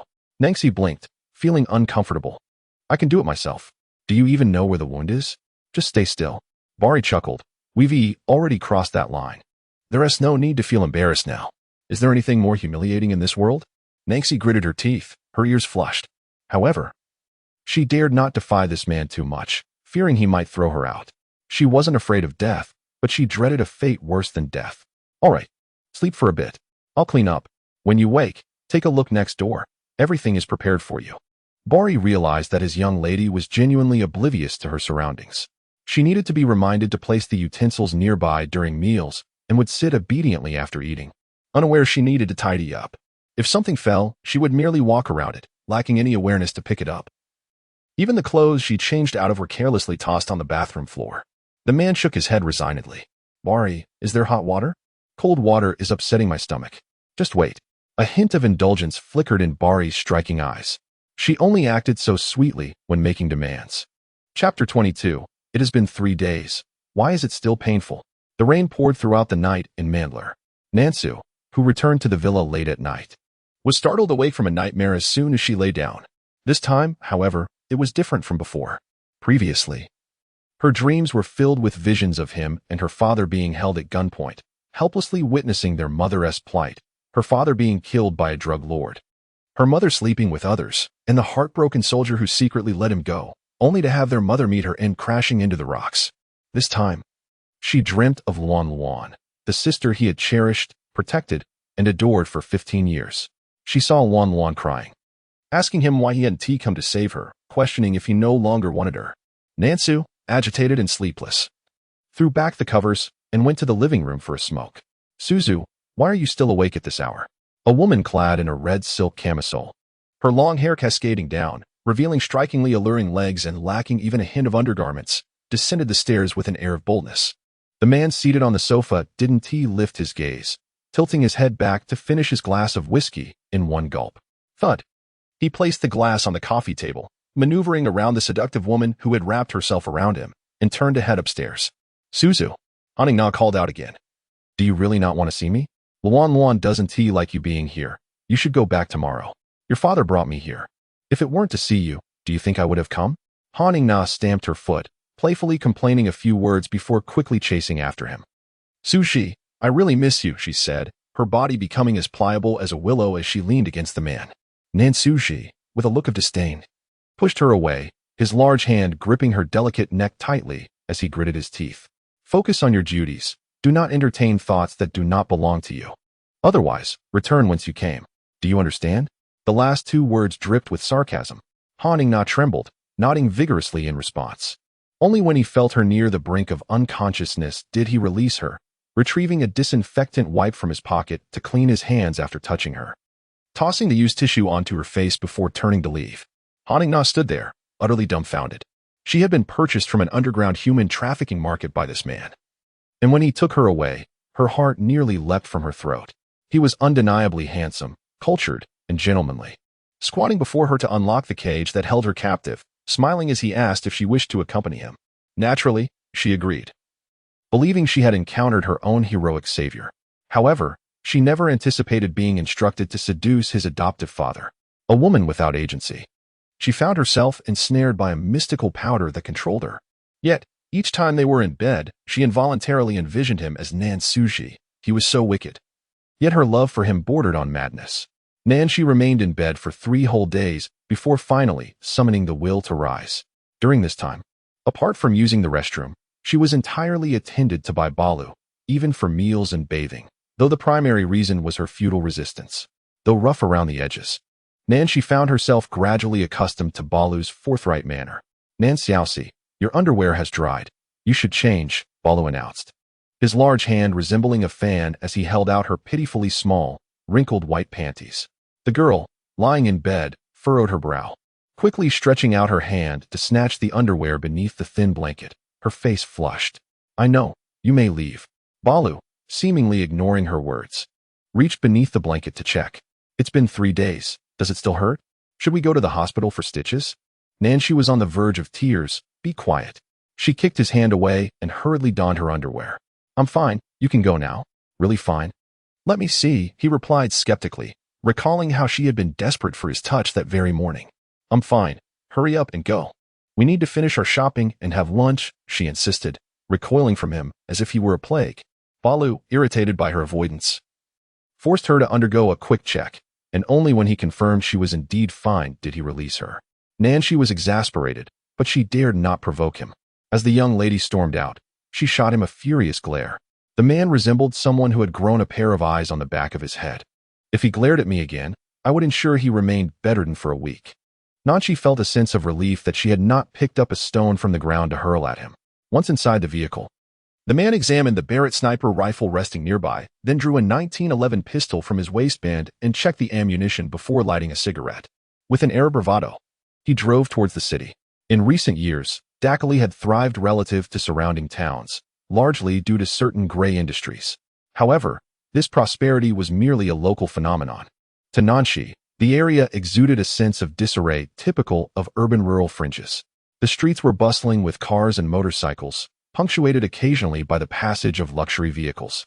Food stalls along the roadside offered dishes she had never encountered before. The sugarcane juicing machines were still manual and appeared rather unsanitary, while the fruit vendors maintained a slightly cleaner appearance, yet failed to ignite any desire for consumption. Here, towering skyscrapers were absent, and the local architectural styles reached a maximum of 5 or 6 stories. Numerous gold shops lined the streets, their signs emblazoned with the names of China, Myanmar, and Thailand. However, a glance inside revealed a prison-like atmosphere, with thick steel bars securing the counters and staff. Not far away, a modest Chinese restaurant displayed an incongruous blend of Chinese elements, stirring a sense of melancholy within the mud-stained girl. On either side of the road, solemn-faced monks with hands clasped in prayer and women waiting for alms could be seen. The local populace largely bore dark skin and serious expressions. With both men and women clad in traditional sarongs, their faces dusted with a pale yellow powder that lent them an air of uniqueness, albeit one that felt somewhat awkward. The intensity in their gazes, so distinct from those she had encountered in Mandalay, Yangon, or other Southeast Asian nations, conveyed a chill, even among the monks. Indeed, if Buddha could truly save all beings, how could she find herself in such circumstances? Beneath the golden Buddha, chaos reigned. If one could absolve their sins merely by laying down their weapons, wouldn't everyone be a living bodhisattva? What a farce. What was she pondering? Abruptly, her nose was brushed by the man's coarse fingers, jolting Nanchi back to reality. We've arrived. Let us go in. The modest shopping center bore signage she could not decipher, but through the revolving door, she discerned it was a place for commerce. He took her small hand, guiding her inside. Most of the items sent by Zhang Ping were ill-suited for her. The clothing did not fit her size, and the skincare products were local Thai brands she found unfamiliar. Most notably, the lingerie was excessively provocative, evoking a sense of shame simply from her gaze upon it. Each time he laid eyes on it, they gleamed like a wolfess. Had she not been injured, Nanchi had no doubt that the scoundrel would have devoured her whole. The merchandise here, by her previous standards, held no appeal, yet the times had changed, and she could only steel herself to make a choice. The mall boasts a plethora of Thai fashion brands. Though they may be niche, they are undeniably exquisite. After purchasing some lingerie, Nanchi wandered into a remarkably designed women's clothing store, not out of genuine interest, but rather as a means to delay time and avoid solitude with him. Bailu believed shopping to be a straightforward affair. Enter, grab what one needs, pay, and be done within 10 minutes. To his surprise, he found himself lingering in the lingerie store for half an hour, feeling a twinge of irritation. He raked his fingers through his short hair and retrieved a cigarette from his pocket. "Sir, smoking is not permitted here," the sales clerk approached, hands clasped together, politely admonishing him in Burmese. The man, slightly taken aback, was on the verge of retorting when his petite wife's sweet voice interjected, "You can smoke outside. I'll take my time looking around." He narrowed his eyes at the clerk, his large hand ruffling Nanchi's hair. "Go ahead and browse. I'll refrain from smoking." The sales clerk, intimidated by his gaze, felt a cold sweat break out and dared not say another word. Chapter 23. Other women approaching me, and you don't care? The sales clerk, having never encountered such a stunning girl, eagerly introduced her to the store's finest garments, her eyes glued to Nanchi's face without a moment's diversion. Bailu struggled to suppress the mounting frustration in his chest, reminding himself that it was only natural for a beautiful woman to attract attention from others. However, his increasingly frigid demeanor was impossible to contain. "Aju, let me tell you, my father is incredibly stingy. He won't even buy me a new car. I haven't spoken to him in 2 days." Just as Bailu reached his breaking point, ready to whisk his wife away, a girl entered the store, chatting on her phone.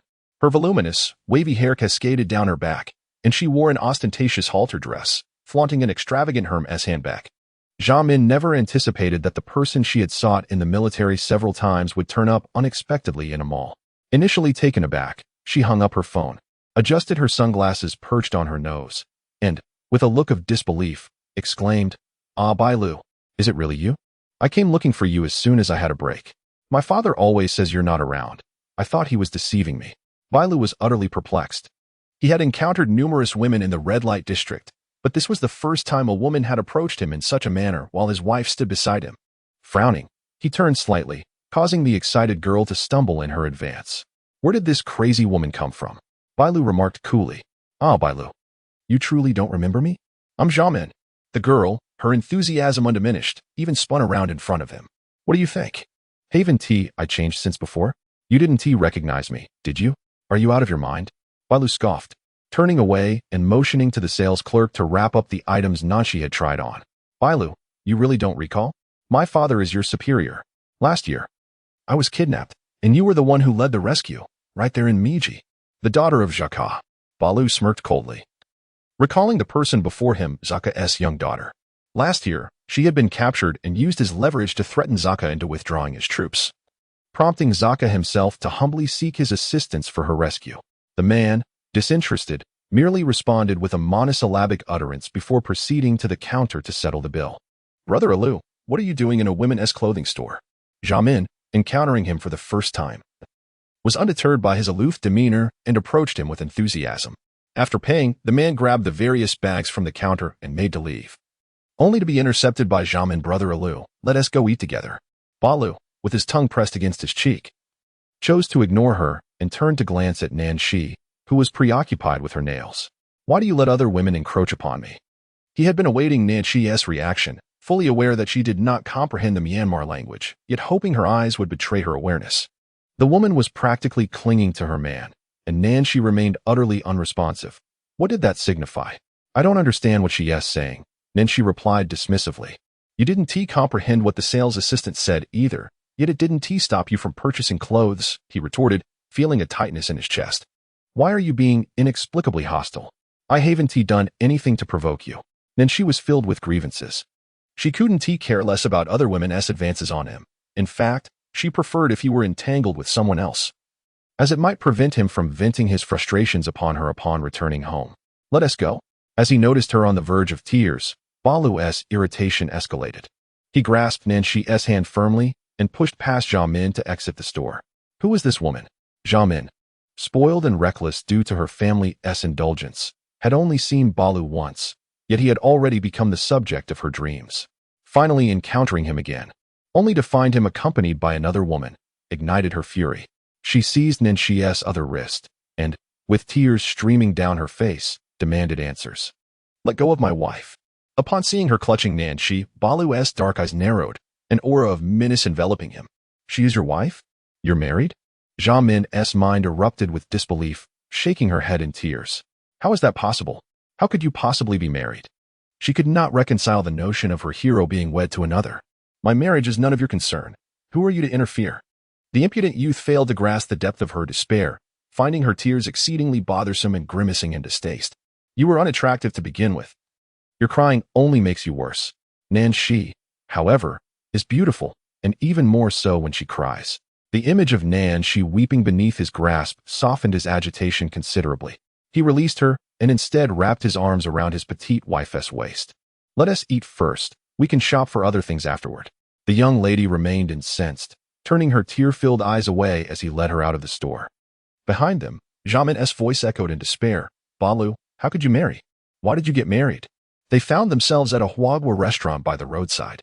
Nangshi grasped her chopsticks, her appetite insatiable as she savored the long-awaited stir-fried dishes, completely oblivious to the man across from her who had not touched his meal.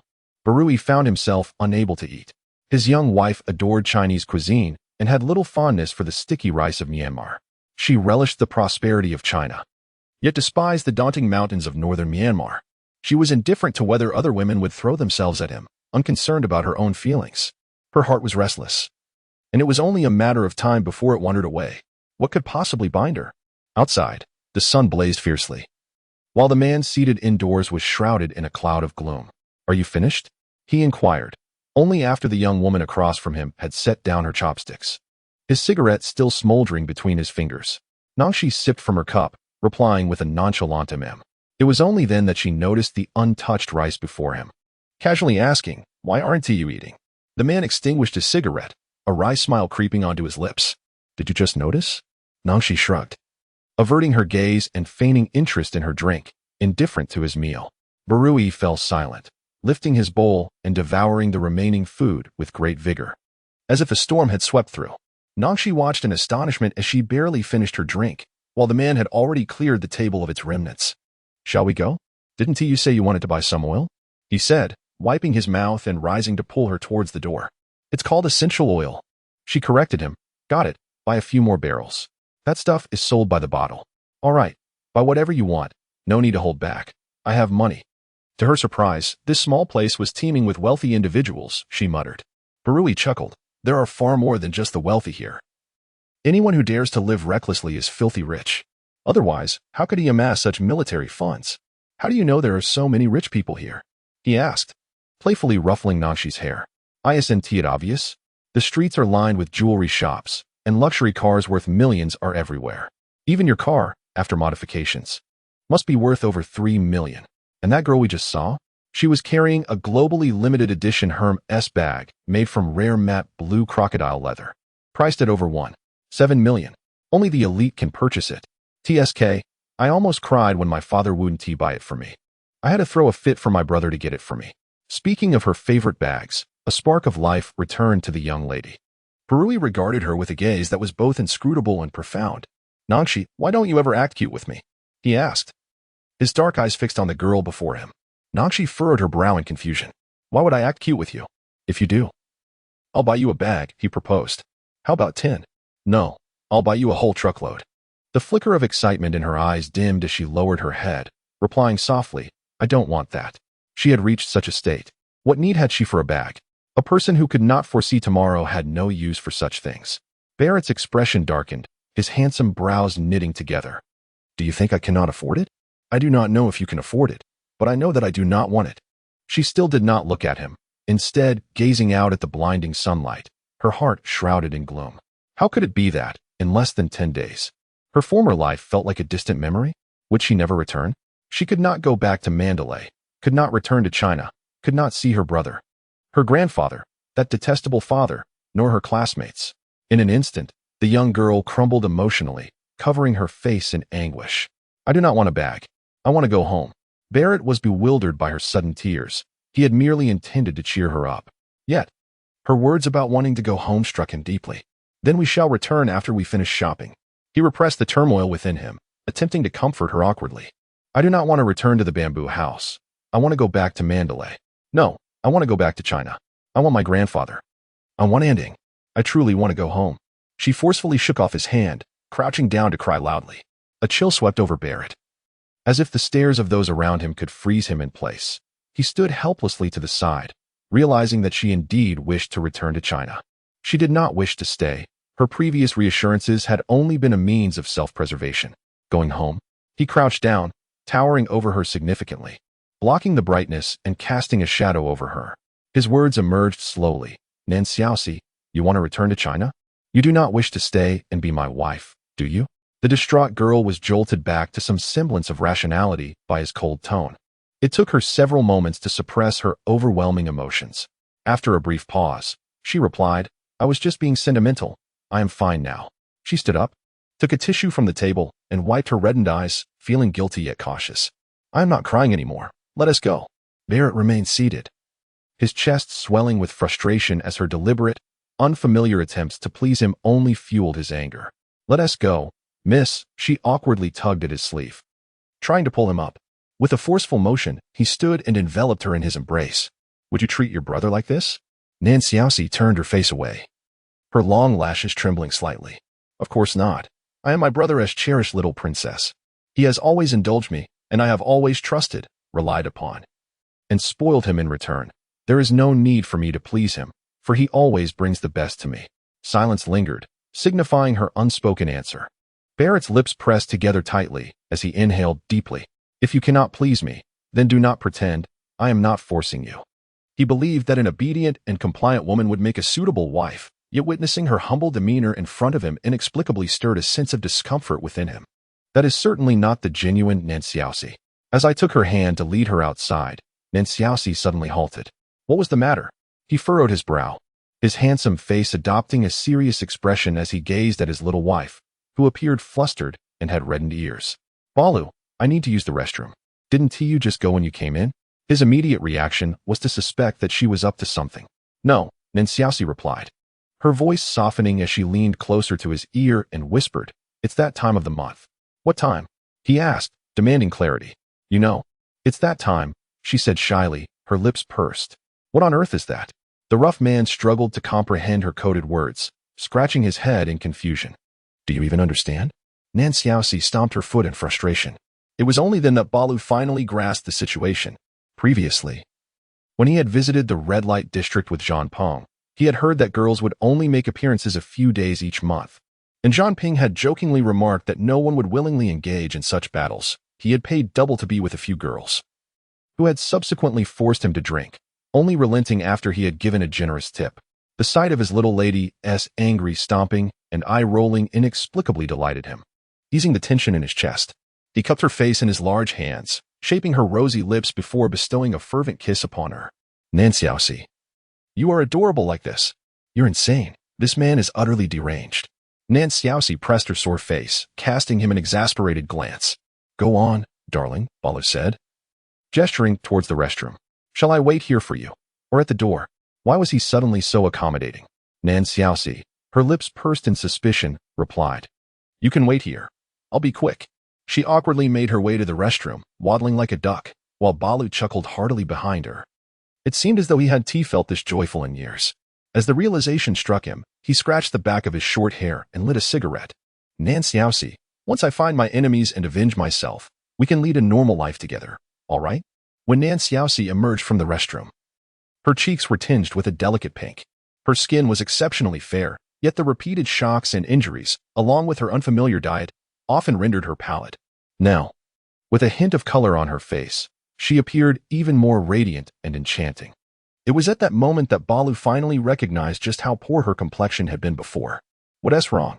He stepped forward, his heart pricked with concern, his tone unconsciously softening. Is there a supermarket nearby? A convenience store will do. I need to buy sanitary pads. There is. I'll take you, Balu replied, extinguishing his cigarette and bending to lift her into his arms. Are you unable to walk? He carried her effortlessly. Nanxiaoxi felt uncomfortable with the sudden turn of events, but hastily placed some tissue for modesty, fearing an accident while walking. This way was better. She shut her eyes and nodded, wrapping her arms around his neck. The Thai brand chain supermarket primarily stocks local brands or relatively affordable imported sanitary pads, lacking the brand she frequently uses, leaving her to choose from those with relatively safe materials. Baoru, unfamiliar with feminine products, followed her closely, tossing a few more items into the cart in accordance with her selections. At the checkout, the cashier, intrigued by the large cart filled with sanitary pads, cast a curious glance at the young girl standing at the counter, who appeared as if she had stepped out of an anime. Nachi felt a wave of embarrassment and tugged at her lips, just as she intended to retrieve some items, but Baoru firmly held her hand, commanding her not to move. Upon exiting the supermarket, they encountered a 24-hour pharmacy across the street. Baoru, I need to buy some painkillers. Where does it hurt? We should go to a hospital. No. The doctors here are not competent. I'll call for a military doctor. He was brought over from Yangon by Mango, and his skills are decent. Baoru, uncharacteristically anxious, grasped Nachi's hand while putting down the shopping bag to retrieve his phone. No need, Nachi quickly explained. I experience pain every month. Sometimes it's mild, sometimes intense. Unpredictable, really. I just want to be prepared in advance. Anning used to take care of this for me. I rarely had to worry. Chapter 25. What? Are you unwilling to bear children for me? The young woman at the pharmacy recognized Nanshi was not a local and greeted her in English, which brought joy to Nanshi as she expressed her need for painkillers. At that moment, Baoru's phone rang, and while he spoke, he shot her a glance, indicating she should select the items herself, assuring her he would return to pay. Nanshi's palms grew clammy as she hastily picked 2 types of cold medicine recommended by the young woman, along with several bottles of calcium and vitamins, feeling it still wasn't enough. In a rush, she grabbed some masks and band-aids before finally requesting a pack of emergency contraceptive pills, telling the girl to include it in the total cost. The young woman, evidently accustomed to such situations, nodded sympathetically and suggested discreetly placing the contraceptive pills in the vitamin bottle, assuring her of confidentiality. With tears welling in her eyes, Nanshi managed a small smile. The young woman glanced subtly towards the man at the entrance and politely asked if she had made her selections. Baoru entered after finishing his call, observing the colorful bottles on the counter with a smirk. My little Nanshi ought to indulge in some extravagant spending. Have you made your selections?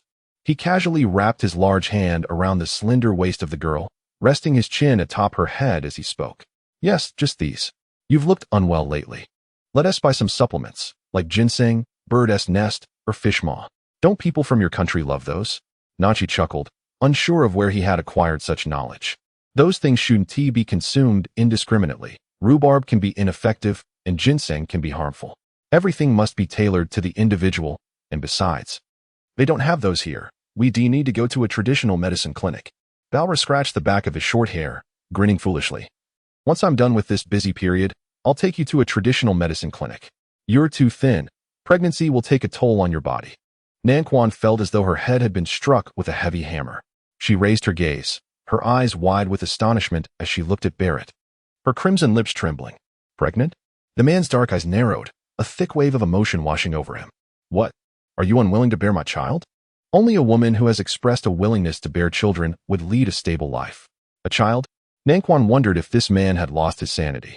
She was merely 19, having recently playfully declared herself a baby in front of her brother.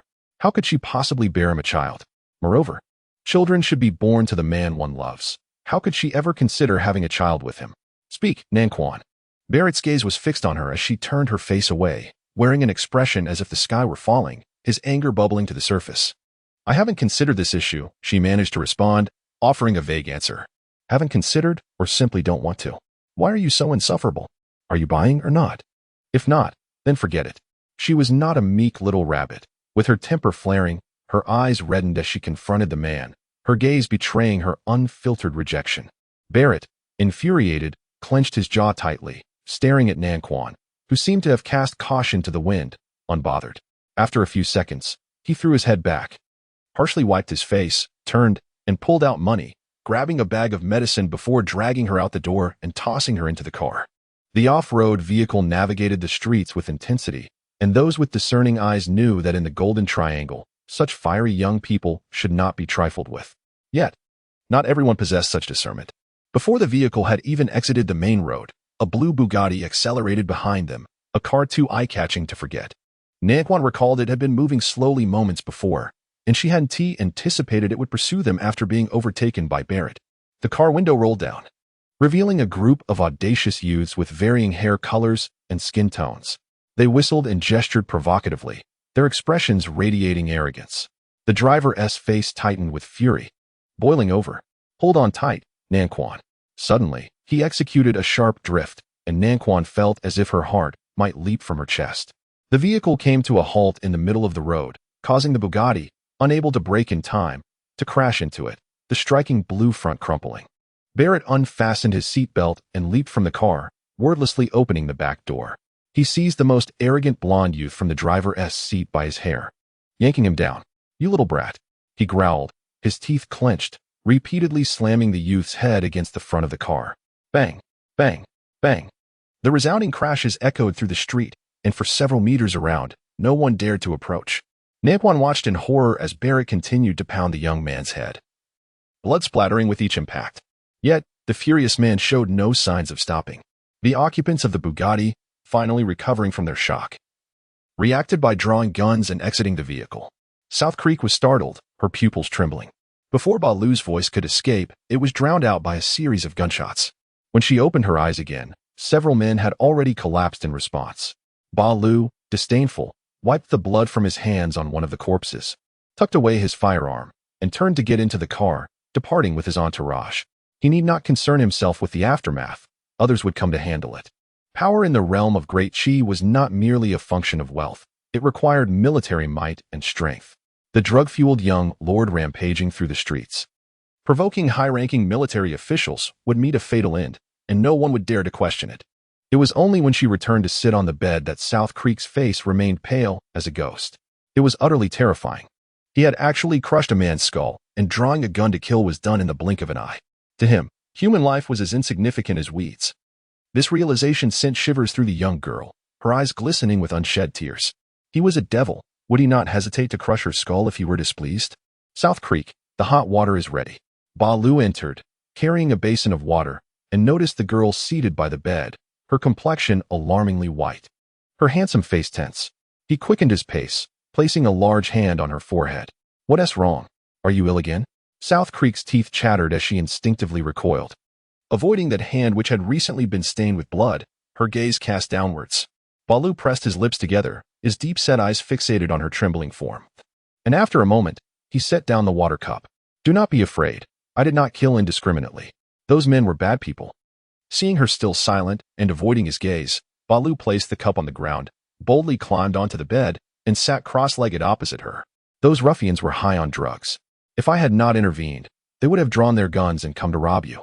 The man understood all too well how striking his young wife was. Those men must have pursued her out of provocation. At this revelation, the girl's previously unresponsive face finally reacted.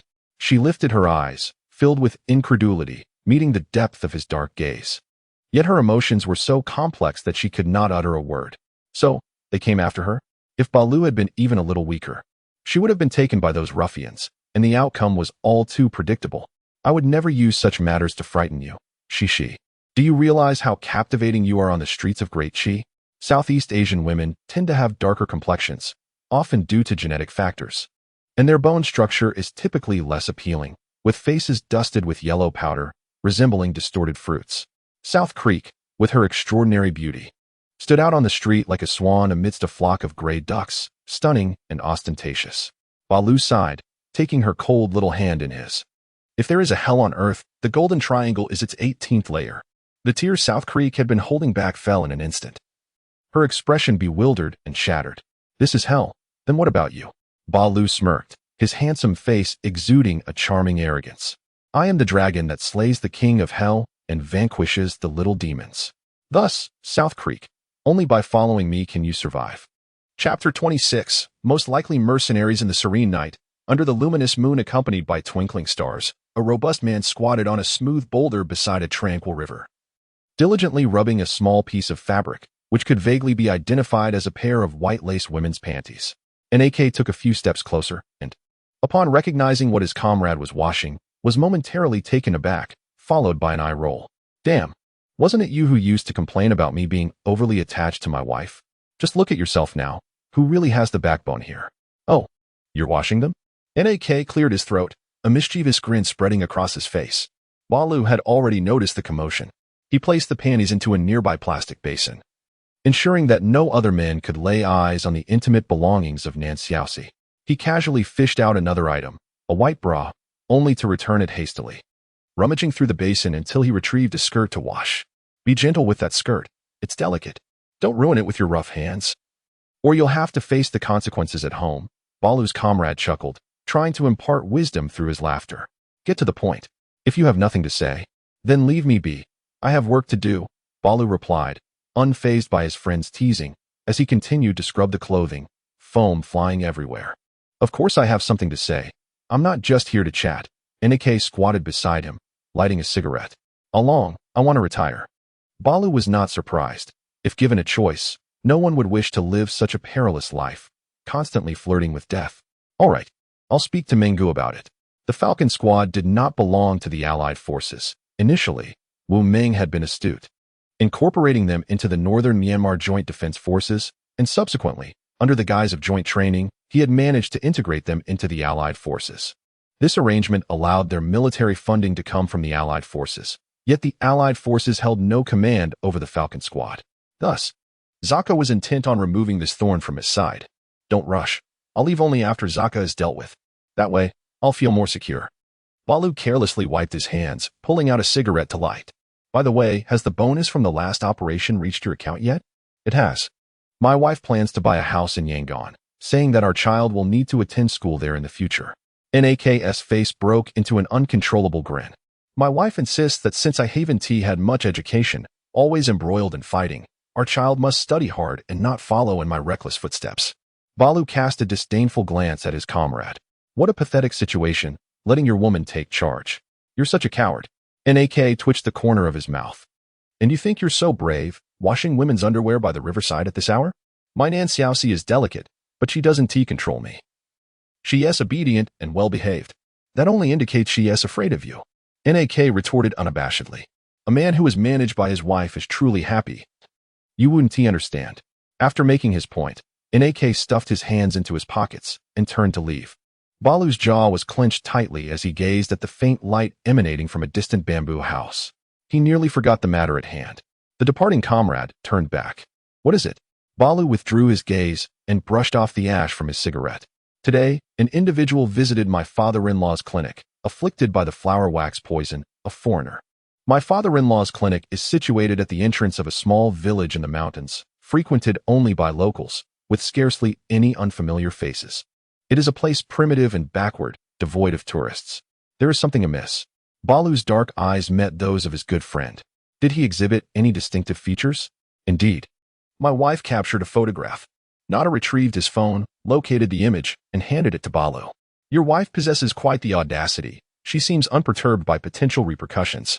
If she were not bold, would she have kept me alive when I was on the brink of death back then? Nada's eyes brimmed with helplessness. Hence, I must take her away from this place. Balu scrutinized the fierce-looking man in the photograph, his handsome face dark and brooding, likely a mercenary. Investigate his background. What connections does he have? There are numerous mercenaries operating in the Golden Triangle, most motivated by greed, while a select few are hired by affluent individuals for personal protection. However, they typically do not provoke the local armed groups. Yet, the flower wax is a native insect nurtured near military camps, rarely attacking humans unless someone ventures into forbidden territory. Nancy hardly consumed any dinner. She had already lost considerable weight over the past few days, so frail that a gust of wind could topple her. Now, with her menstrual cycle commencing and having endured a fright during the day, she could barely take a few steps and opted to lie in bed. Balu prepared her clothes, took a shower, and entered with a basin of warm foot-soaking water. Cece, come, soak your feet. Let us postpone bathing for today. The girl lay on the bed, her eyes devoid of life, mechanically turning her head, struggling to rise. At that moment, Balu's heart plummeted, overwhelmed by a sense of weightlessness. How had she become so emaciated? Just a short while ago, when he first met her, she radiated vibrancy, breathtakingly beautiful, a visage that lingered in his memory. Yet now, she remained beautiful, albeit fragmented and shattered, reminiscent of a rose dried in the desert, devoid of spirit. With a thud, the plastic basin was placed heavily on the floor. If you feel unwell, do not move. I will come to hold you. He cradled her in his arms, as though embracing a fragile doll. He seated her upon his lap, subsequently immersing her delicate feet into the warm water. Do you feel any better? Nancy remained silent, merely nodding. Cece, do you dislike being here? Dislike it? How could I possibly like it? For 19 years, I lived a life akin to that of a princess in the Nan family. How could I possibly find joy in being confined by a brutish man in this isolated, backward, and perilous place? The girl's silence spoke volumes. Cece, we cannot remain here for long. Once I conclude my affairs, I will take you to Mandalay or Naypyidaw, or perhaps Yangon, whichever you prefer. His Nancy, a delicate flower, deserved to be cherished in a grand city, surrounded by opulence. The young girl, her lashes trembling, cautiously tugged at the sleeve of her nightgown with her icy little hands. Bally, may I contact my family? My sudden disappearance will be unbearable for them. My grandfather is elderly and cannot withstand it. She could distinctly feel the man behind her stiffen, his large hand tightening around her waist. Cece, do you take me for a fool? Contact your family? And then what? His family would never allow you to stay with me, even though he holds no regard for your brother. If this matter were to reach the military government through a trail of clues, it could easily be exploited by those with ulterior motives. The Allied forces are like a stepchild to them, and the military government would relish any opportunity to create trouble.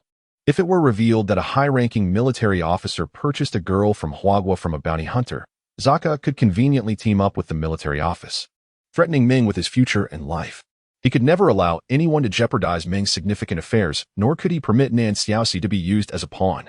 Cece, be obedient and compliant, he coaxed, suppressing his rising agitation. You are my wife now, and you must follow me in life. If you contact them, I cannot let them take you back. They would never allow you to stay with me. In the end, who do you think would suffer? Knowing the outcome, it is better not to contact them, don't you think? It is best to let them believe you are dead. This way, you will solely be my wife. What do you mean I can never go back?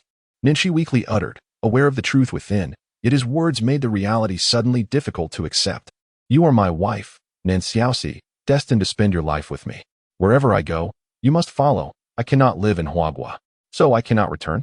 Her words were barely a whisper, but Bally heard in them the sound of a soul plummeting. A tightness gripped his heart. He suddenly realized that if the hope of returning was extinguished, she might not see the need to endure any longer. After all, her feelings towards him were tinged with fear and desire, yet devoid of love. Chapter 27. Wait until I am promoted, and you shall be my second in command. The moonlight was bright, as delicate as thin silk, streaming through the small window and bathing the tranquil room. Bally had recently received a call, seeing her deep in slumber. He kissed her forehead and left the small building. and she sat up only when she heard the engine's roar fade into the distance. She was unaware of the hour, but it must be late at night. Sitting alone on the bed, she clutched the thin blanket tightly, her sparkling eyes glimmering under the moonlight. She could not remain passive. This place was too perilous. She could not recklessly flee. However, she could devise a way to contact her family and have her brother come for her. She needed to think of a way to escape as swiftly as possible. The formidable man unexpectedly entertained the notion of having her bear his child, a notion he would certainly not relinquish easily. Moreover, after spending these past few days together, she discovered that Barut was possessive, irritable, and overwhelmingly dominant, even in slumber. He would tightly envelop her in his embrace. When she initially left the red light district, she naively thought he merely desired her physically. Given her current circumstances, following him seemed preferable to being ravaged by those vile men. She believed that once he grew weary of her, she could coax him into letting her go, perhaps even persuading him to agree. However, she never anticipated that he would develop intentions of marrying her.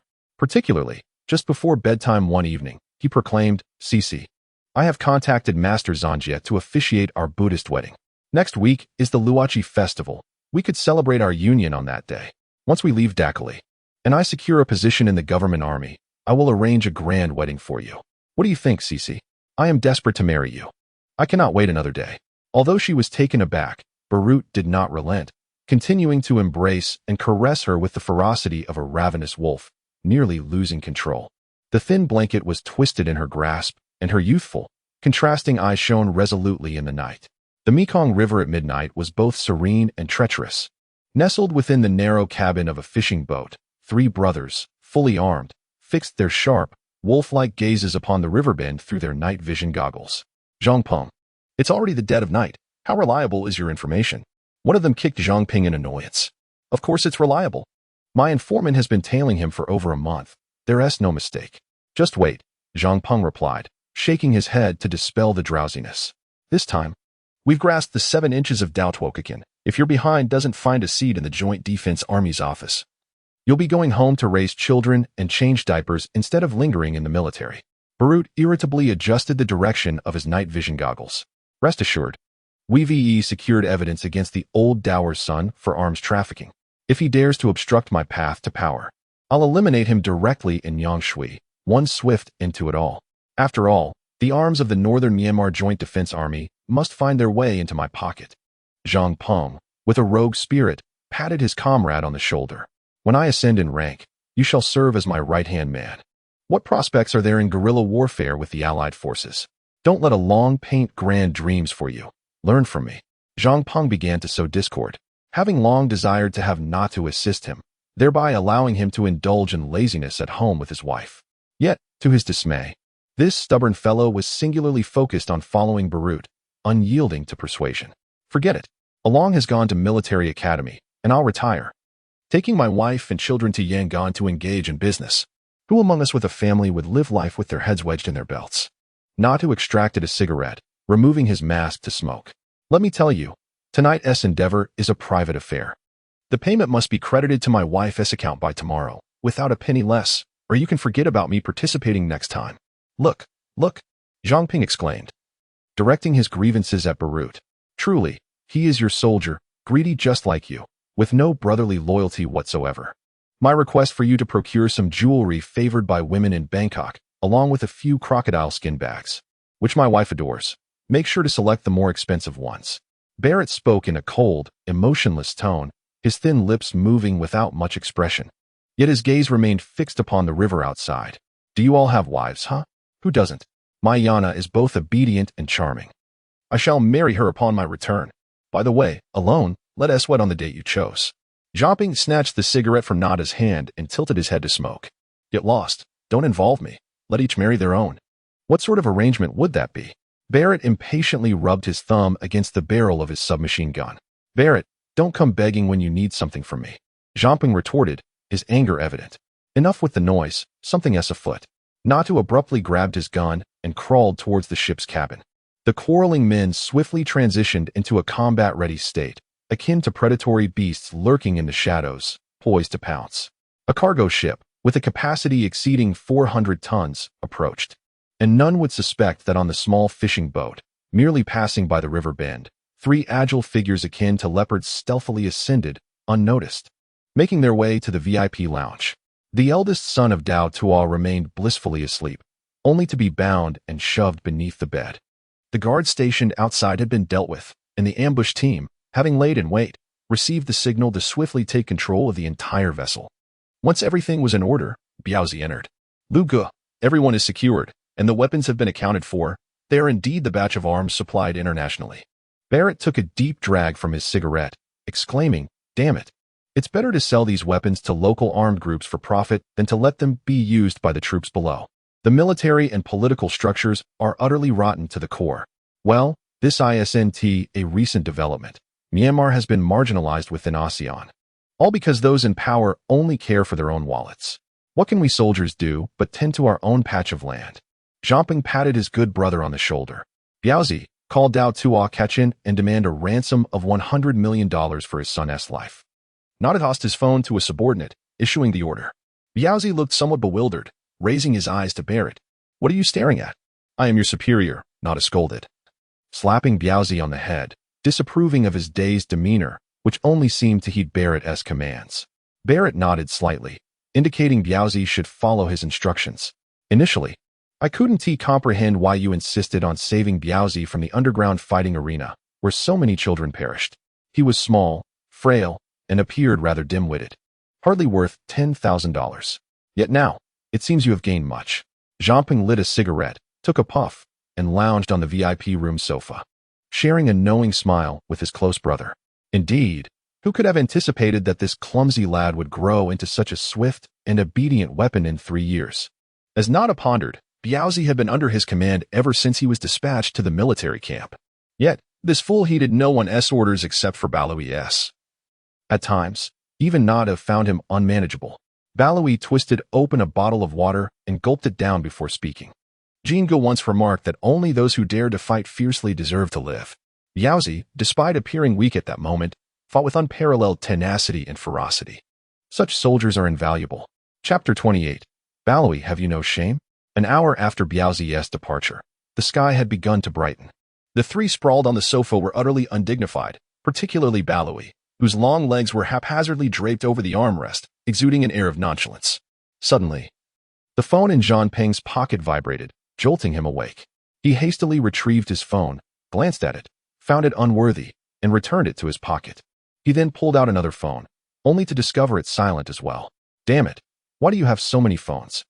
"One might think you were some sort of spy," Baloi grumbled as he turned over to resume his slumber. "What do you know?" Zhanping shot a glance at his brother-in-arms and finally extracted his phone from beneath his bulletproof vest. "Hello, darling. Yes, I'll return as soon as I'm done." "Be good. All right, I'll bring you something back.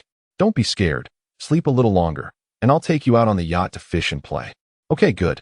His voice softened considerably, a smile unconsciously gracing his lips, sending shivers down Nada's spine, who thought he was witnessing something supernatural. After hanging up, Zhamping tucked his phone away once more. "Have you been possessed?" Nada queried, perplexed. "Is this really the same playboy who roamed the red light district for 3 days and nights, perpetually inebriated? Get lost," Zhamping retorted, a smug expression crossing his face. Just as he was about to doze off again, the phone in his pocket buzzed once more. "Oh, Commander Dao Tuo, what brings you to call me?" Zhamping's face transformed into one of smug satisfaction. "What? Such a thing could happen?" he exclaimed. "Ah, Commander, you know I'm just a small soldier. I can follow orders, but if you want me to rescue the young master, I'm willing, yet my subordinates won't heed my commands. We are in a rather precarious situation, aren't we?" "Fear not, fear not." "Yes, indeed," Zhamping assured. "From now on, I shall follow your orders without question. Rest assured, I will bring the young master back safely. But, Commander, if you want the horse to run, you must feed it well, right? You know how impoverished the Golden Triangle is. It's quite a hardship. Rest assured, Commander. Once the letter of appointment is issued and the funds and weapons are in place, I will act immediately. I shall even volunteer to be a hostage for the sake of retrieving the young master." After ending the call, Baloi and Natu, who had been stifling their laughter, could no longer contain themselves. They exchanged glances and, in unison, began to pile on top of Zhamping, pinning him down. "Damn it. You truly are a merchant of deceit, treating the official hat as a commodity, weighing it like goods," Baloi said, pressing down hard on Zhangping's head. Along. Wasn't this all your idea? Were it not for your ambition, I would not have abandoned my comfortable life as a young master to endure hardships in this desolate place. Since childhood, you have harbored ill intentions, concocting schemes that ultimately led to my misfortunes, while you reaped the benefits. Damn it, step aside. I was the one who first descended to assist you. Kicking Zhangping aside, I questioned, do you ever think before you speak? Were it not for a long suggestion to enlist in the military, granting you the means to protect yourself, you would have met your demise at the hands of those illegitimate children and your deceased father countless times, devoid of gratitude. As Balyu turned over, a thought struck him. He pressed his elbow against Zhangping's chin to restrain him. You plan to take your girl fishing? What is the matter? Zhangping saw through the facade but chose to remain silent. Come over at 2 this afternoon. I'll bring my wife along. She has been feeling down, and I intend to lift her spirits. Very well. Zhangping pushed the person in front of him aside, lit a cigarette, and asked, Nano, would you like to join us with your wife? Nada shook his head. My wife dislikes it when I hang out with you all. I suppose I should return home to prepare dinner. Coward. Truly a coward. Balyu and Zhangping mocked in unison. Upon returning to the bamboo cottage, Nanchi was already awake. Sitting by the railing basking in the sun, her long hair, still damp from a shower, cascaded over her shoulders as she perched on a beer crate. Quietly gazing at the verdant mountains and the azure sky adorned with fluffy clouds, the young girl leaned against the railing, the gentle breeze lifting her hair, revealing her exquisite profile. Balyu did not alight from the vehicle but gazed at her from afar through the window. Her beauty, her solitude, her fragility etched themselves deeply into his heart, indelibly, through the years. You're back? Nanchi waved at the person in the car from the second floor. I'm starving. A peculiar sensation stirred within Balyu. It was the first time in many days she had spoken to him so openly, her smile relaxed, almost enchanting. Was it an illusion, or was there a hint of playfulness in her words? I was delayed by some matters. I brought breakfast. Eat first, and I'll boil some water. The flustered youth spoke awkwardly, quickly exiting the car with a bag in hand, bounding up the stairs 2 or 3 steps at a time. Taking the breakfast from him, Nanchi peeled back the green leaves resembling those of a rice dumpling, dipping it into the osmanthus honey from another bag. She did not particularly enjoy such overly sweet delicacies and soon found herself unable to finish. Balyu ascended with a cup of hot water, noticing she had yet to finish her meal. Frowning slightly, he urged, Cici, have a bit more. You're eating too little. I don't want to eat anymore, Nanchi replied, shaking her head. Balyu, I feel like I'm growing moldy here. Keeping me cooped up isn't a solution, is it? Even pets and prisoners need to be let out for fresh air. If this continues, my body may hold up, but my spirit will surely falter. I might even develop depression or something similar. Balyu wore a teasing smile as he observed her lips moving in an earnest attempt to persuade herself, which was rather endearing. All right, I'll take you out this afternoon. Nanchi paused in her speech, her strikingly bright eyes momentarily failing to register the news. This afternoon? Yes, this afternoon. We shall go fishing at the Mekong River, along with Zhangping. Zhangping, is that your friend? Will Yana be joining us as well? A flicker of joy danced in Nanchi's eyes, sparkling with a long-forgotten light. If you finish your meal, I'll have Zhangping bring her along. Without further thought, Nanchi obediently polished off the remainder of her breakfast. At 2 in the afternoon, as Nanchi was still indulging in a nap, a jarring horn blared from outside. Balyu, feeling irritable, wiped his face and lifted her from his lap. Zhangping has arrived. Get dressed. Still in a daze, Nanchi realized she was left with only her underwear, and embarrassment jolted her awake. Where's my brow? Right here. The man replied with a mischievous grin as he handed it to her. Nanchi, have you noticed that it seems a bit larger? Nanchi felt a pang of frustration and shot him a glare. Be quiet. Her flustered demeanor was far more charming than the previous listless expression she had worn. Really, Nanchi, don't you feel it? He seemed determined to provoke her further, playfully unfastening the button she had just secured. Balyu, have you no shame? It's broad daylight, and there are others around. The girl could no longer endure his antics, one hand pressed against her bra while the other swung to strike him. Balyu, taking advantage of her motion, reclined on the bed, allowing her to hit him, while in the intervals, he tugged at her shoulder strap, nearly driving her to madness. Chapter 29. I fear continuing this way might lead to pregnancy. Nanchi wished to sit beside Yana, but neither of the 2 men wanted their wives to join the other's car, leaving the 2 girls to converse only once they boarded the yacht. Along. Isn't it strange? Those 2 women, though not well acquainted, seemed to converse so intimately, hardly glancing at their own husbands, Zhamping remarked nonchalantly. Holding a coconut with a straw dangling from his mouth, his sunglasses perched stylishly on his nose, and his floral shirt open to reveal his well-defined muscles. How should I know? Stop leering at my wife and go catch your fish, Balu retorted sharply, setting down his beer in irritation and tossing his sunglasses onto the table. Clad in a black shirt with the bottom two buttons undone, showcasing the subtle contours of his muscular chest, and wearing beach shorts, he exuded a nonchalant charm that contrasted with Zhamping's flamboyant attire. Are you blind? I'm merely admiring my own wife, Zhamping laughed, bemused by Balu's frustration. That kind of high-maintenance lady is bound to bring trouble. With her head in the clouds, she could never lead a stable life, no matter how beautiful. She doesn't catch my interest. I'm nothing like you, lost in unrealistic daydreams, chasing after trouble. A good life belongs to the well-behaved girl. Balu reclined back and took a hearty swig of his beer, choosing not to respond further. It is impossible to lead a peaceful life. Why is that so? Upon arriving in the Golden Triangle, she can only survive by following me. I do not care who she was before, as long as she has become my wife. She must spend her life by my side. Escape? Even if she runs to the ends of the earth, I will bring her back. As Nachi listened to Yana recount her recent interactions with Zhamping, she suddenly felt a palpable gaze enveloping her. Turning around, she met the fiercely possessive eyes of Balu, causing her heart to race. She bit her lip, uncertain why he regarded her with such intensity, and nervously reached for a drink nearby, only to find the cap stubbornly sealed. Seeking assistance, she glanced at the man not far away. Balu's sharp gaze softened slightly, and a smile curved his lips as he beckoned her with a finger. The young girl picked up the drink and approached him. The gentle breeze by the river tousled her long hair and floral dress, creating a scene reminiscent of a living oil painting. Is this a bit sweet? Shall I fetch you a coconut? Balu said, pulling her into his embrace and settling her on his lap. He deftly opened the drink and placed it in her hand, leaning in close to whisper in her ear, his warm breath sending shivers down her spine. Sit quietly. You've been chatting with that girl for quite a while, without sparing me a glance. Nanshi, you truly lack loyalty, the man grumbled, his tone rough, yet playful. Nanshi felt a bit uneasy, but she understood that Balu was a man who responded better to gentleness than force. The more she resisted, the more insistent he became. Where else could I converse? You won't let me have ice cream, nor can I stray from your sight. I'm left with no choice but to chat with Nana. Are you truly going to fault me for that? She retorted, her frustration half genuine, half playful, which inexplicably pleased Balu. He playfully pinched her waist, asking, Are you angry? How could I dare to be? She replied, feigning innocence. What do you dare not do?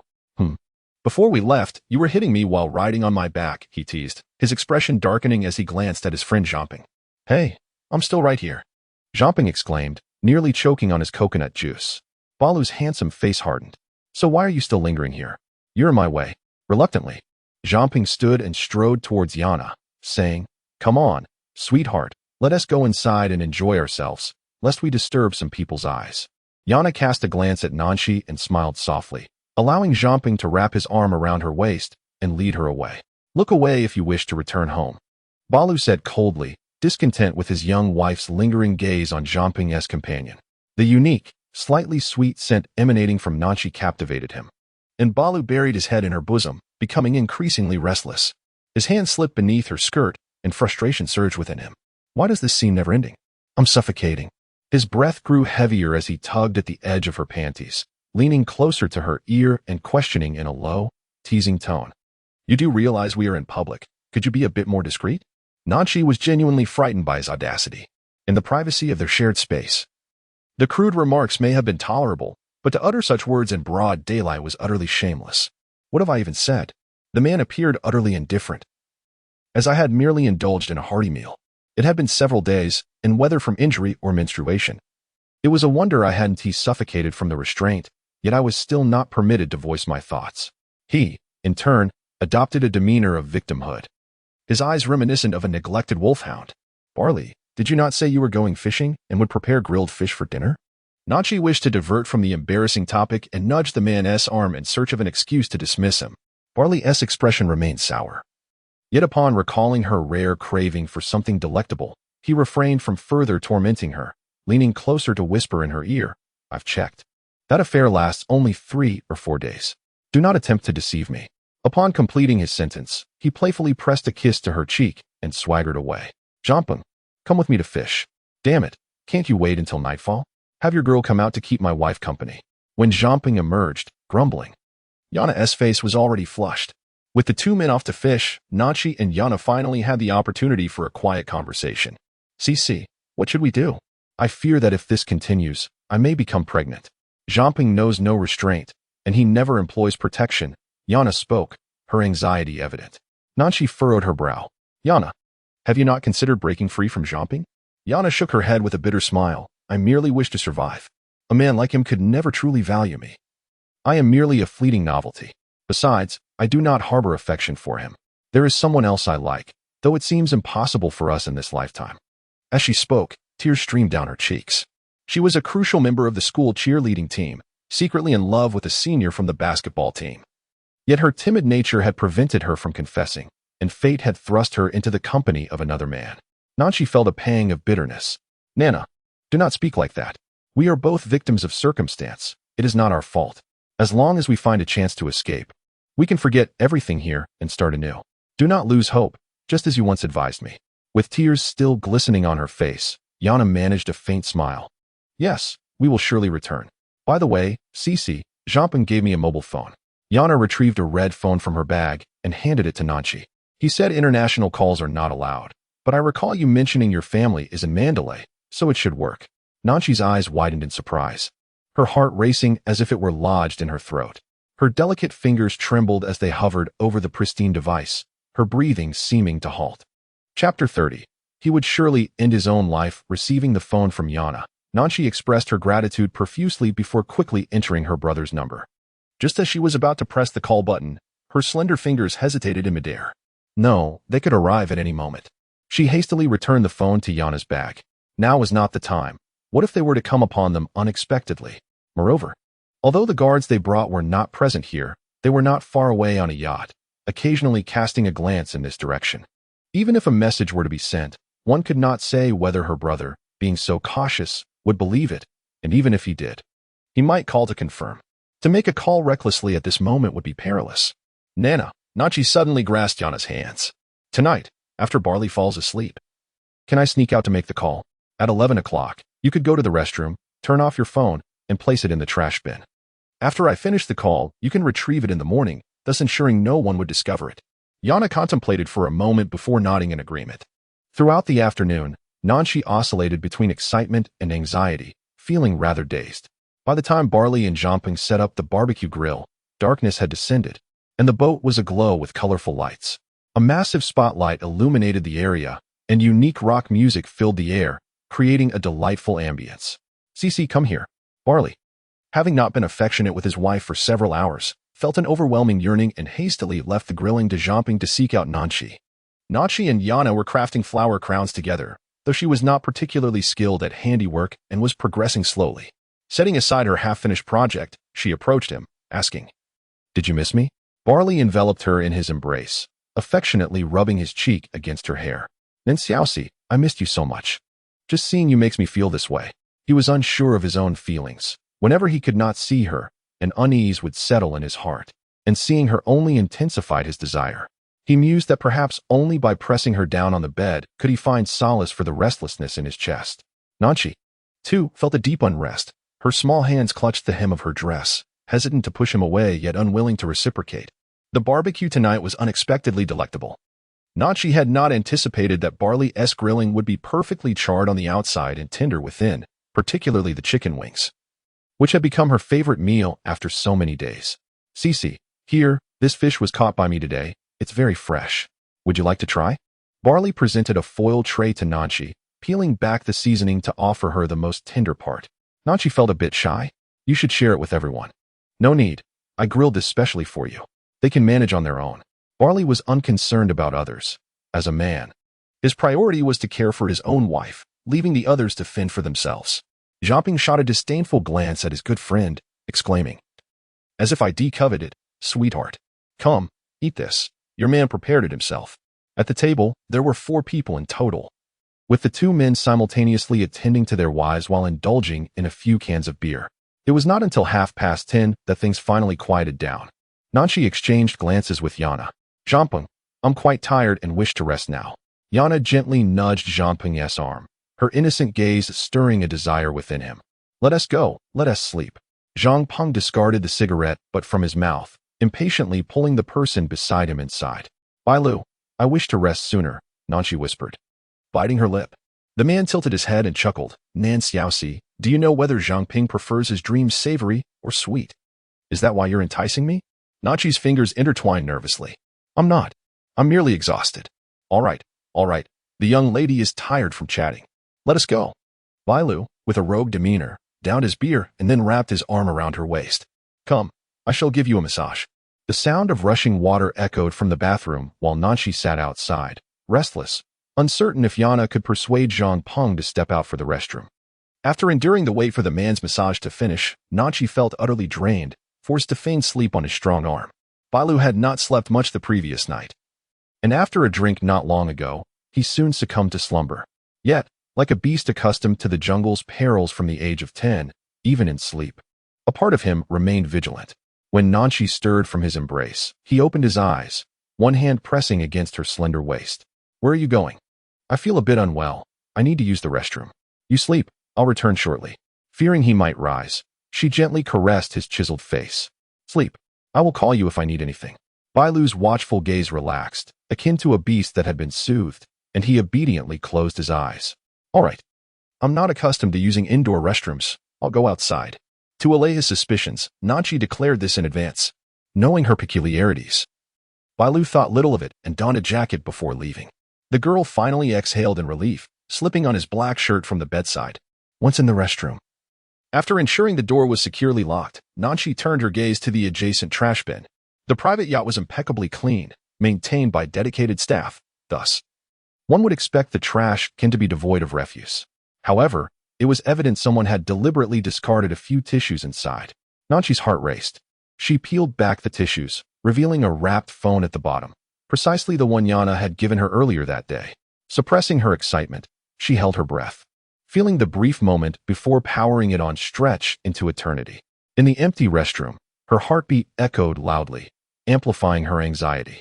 Unable to contain her nerves any longer, she crouched down, curling into a small ball as if that would provide her with a semblance of security. Her hands trembled severely, and it took her 3 attempts to input her brother's number correctly.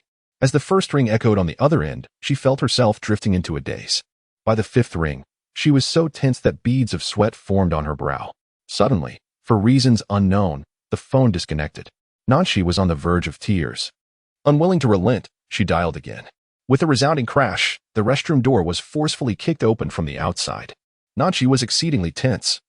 Her phone slipped from her grasp and fell to the ground, causing her to collapse onto the floor, her limbs rendered too weak to rise.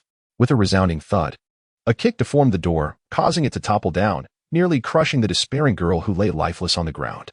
Nan Xiaoxi and Bai Lu were engulfed in a tempest of rage, his eyes bloodshot and wild, his features contorted into a visage of a monstrous fiend. His hoarse voice slicing through the air like a razor, severing the last fraying nerve in Nanshi's mind. It was over, he was coming, and he would surely end her life. Chapter 31. Our encounter may lack grace, but my feelings are genuine. Bai Lu was reclining on the bed, awaiting the impending trouble brought by his little wife. Suddenly, the phone on the bedside rang, its shrill tone infused with palpable tension. Along, is your wife there? What the hell do you mean? The man sprang from the bed, his dark eyes brimming with fury. She may have used Yana's phone to make a call. I can monitor it on my end, but don't worry, I've already intercepted the communication. With a violent motion, he hurled the phone against the wall, shattering it into countless pieces. Bai Lu's rage soared to new heights as he hastened toward the bathroom, kicking the door open. There, he beheld the sight of Nan Xiaoxi, seated on the floor, her face streaked with tears. Upon seeing herself, she was first struck with shock, followed quickly by an overwhelming dread, her body trembling as she instinctively recoiled. His anger intensified.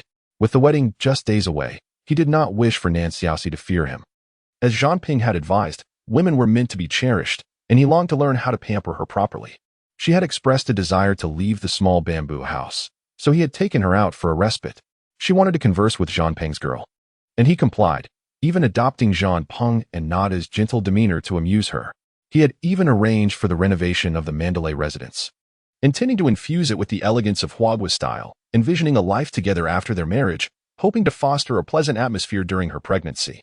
He had sought out a chef from Huagua, wishing for her to enjoy a joyful life by his side. Yet, little did he anticipate that while he was merrily preparing for their wedding, she was desperately plotting her escape. Nan Xiaoxi, he called her name, his eyes aflame with a flicker of hope. Explain.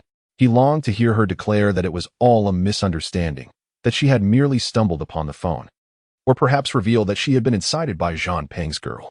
Above all, he wished to believe that her intentions were not premeditated or malicious. Along, Zhang Peng, bare-chested, had also arrived, his expression a complex tapestry of emotions. Cici, Yana followed closely behind, rushing in, trembling with fear, yet crouching down to embrace the sobbing Nanshi. Yana, what chaos are you causing? Return to your room. Zhang Peng's voice was harsh, a rare display of severity toward Yana. However, he was acutely aware of the good brother beside him, a man notorious for his ruthlessness, who would turn on anyone without hesitation. Unable to confront him alone, he feared that should this man go mad, he might take out his wrath on Yana instead of his own beloved. Listen, return. Zhang Peng barked once more, his voice sharp. Yana, stubbornly clinging to Nanshi, turned her face away defiantly. Nanshi explained. Balu's patience had been exhausted. His anger reached a boiling point, his demeanor resembling that of a feral beast on the verge of madness. I was wrong. The girl seated on the ground stammered, her voice trembling. All right, along. Acknowledging your mistake is sufficient. Just go back and soothe her. Don't frighten her, Zhang Peng said, ruffling his short hair as he attempted to defuse the situation. Yana, come on, let's go back. As he reached out to pull Yana along, a large hand moved faster, seizing Yana's slender throat with a fierce grip. Is she the one who incited you? You wouldn't dare, nor could you obtain the phone, Balu growled, lifting Yana by her neck as if she were a mere chick. The frail girl kicked desperately, her face turning crimson as her pupils constricted in fear. Balu, have you lost your mind? How dare you touch my wife? Zhang Peng, now frantic, swung his fist at his good brother's face. But Balu was too formidable, a veteran of the northern Myanmar armed forces, capable of easily subduing dozens of elite mercenaries. Despite Zhang Peng's considerable strength, he couldn't approach, being sent sprawling by a swift kick from Balu. It was all my idea. Let her go? Nanshi, shocked that he would resort to such violence against Yana, suddenly found strength surging through her weakened limbs. She scrambled to her feet, pounding her fists against the man's chest. Let her go? If you dare to kill her, I will fight you. Balu, witnessing his beloved on the brink of despair, felt his heart race. With red-rimmed eyes, he drew a Beretta 92 from his waistband, swiftly chambering around and aiming it at his brother's head. Release my wife, or I swear I will pull the trigger. I refuse to call you my brother any longer. If you kill me, Zhang Peng, then do it. I was the one who forced her. Nanshi suddenly lunged in front of Zhang Peng, pressing her head against the dark muzzle of the gun, her voice cracking as if she had lost her sanity. Zhang Peng had no doubt that she genuinely wished to end her own life. The pressure of his finger on the trigger felt all too real. Suddenly, Balu hurled Yana into Zhang Peng's arms, then swiftly grasped Nanshi's slender waist, lifting her effortlessly as he strode toward the deck. Nearby, a patrol boat's crew, alerted by their commanding officer, promptly approached. Balu's face was dark with fury as he hopped onto the patrol boat with Nanshi, showing no hesitation. Set sail, head to shore, he commanded. Throughout the journey, Nanshi remained ensnared in the iron embrace of the man, scarcely daring to move. Upon reaching the shore, Balu shoved her into a car, speeding back to their residence. The familiar bedroom door was slammed shut with force, showing no gentleness as he tossed her onto the bed. Though the mattress was not hard, it was far from soft. And Nanshi winced from the impact, yet she bit her lip to suppress her tears, instinctively retreating to the corner of the bed. From childhood to adulthood, she seldom acknowledged her faults. Each time she erred, her brother would smooth things over for her. Even when cornered by their father, she would stubbornly refuse to bow her head, knowing that her brother and grandfather would swiftly come to her rescue. The only time she ever admitted her mistakes was before the man standing before her, even though she was acutely aware that she was not in the wrong. Yet, she was not a valiant heroine, brimming with pride. To concede and live was far wiser than to provoke this tempestuous beast. I was wrong, truly wrong. It shall never happen again. Barrett's fury nearly erupted, but as he gazed into her clear, innocent eyes, glistening with unshed tears, he discerned the frightened demeanor of a fawn, uttering insincere words. Suddenly, it dawned upon him that from the very beginning, she had been playing a game with him.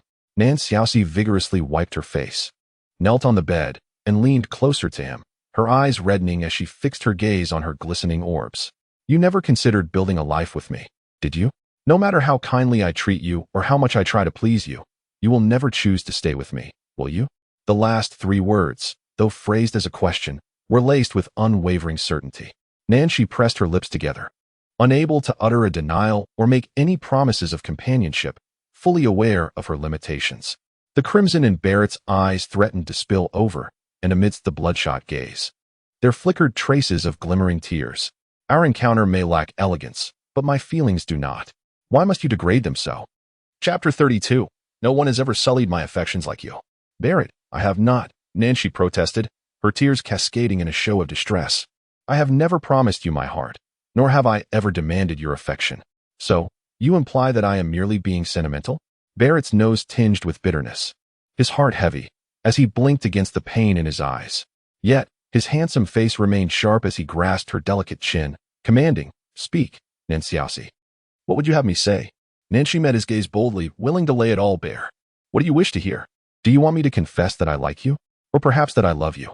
Or that I am willing to marry you and live with you in Myanmar, bearing children with my youthful womb? Or that I willingly choose to remain here, in this shabby little building, living like those pitiable women, spending my days waiting for a husband who may very well be lost to who knows where, or washing, cooking, and tending to children?" Upon finishing her impassioned speech, her cool gaze seemed to regain clarity, even breaking into a faint, proud smile. "Do you truly believe that is possible? Even a clay figurine possesses a temper, let alone a spoiled and proud young lady." Though she found herself in a quagmire, forced to conceal her brilliance when pushed to the brink, she could no longer hold back. Barrett was taken aback by her words, his dark eyes trembling with confusion. "When did I ever ask you to wash or cook for me? Haven't I been serving you as if you were royalty? Barrett, the way you care for me resembles how one might tend to a rather agreeable pet, does it not?"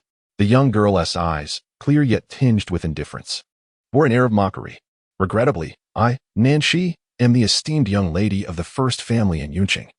Not a stray cat or dog you might find on the roadside, grateful for a meal or a piece of clothing, destined to follow you for life." The man appeared as though he were being slowly tortured, his thin lips pressed tightly together, his face taut with tension, fixated on the unforgettable, mesmerizing woman before him, who compelled him to suppress his brilliance, temper his disposition, and expend all his efforts to please her. Each breath he took was accompanied by a profound ache. Thus, "No matter my actions, you will never willingly remain by my side, will you? Even though it was you who once promised me, I have come to regret it." The pale petals of the girl's lips turned cold. "I was too naive, foolishly believing I could endure your torment, naively thinking I had the chance to escape. Yet, Balu, I owe you nothing. You have robbed me of my most precious purity, and I have paid the price for my innocence. I owe you nothing." "Ha ha." Balu, in his fury, threw back his head in laughter, until the pain in his chest became overwhelming, at which point he drew a deep, ragged breath, cupping her small face in his hands, distorting her delicate features.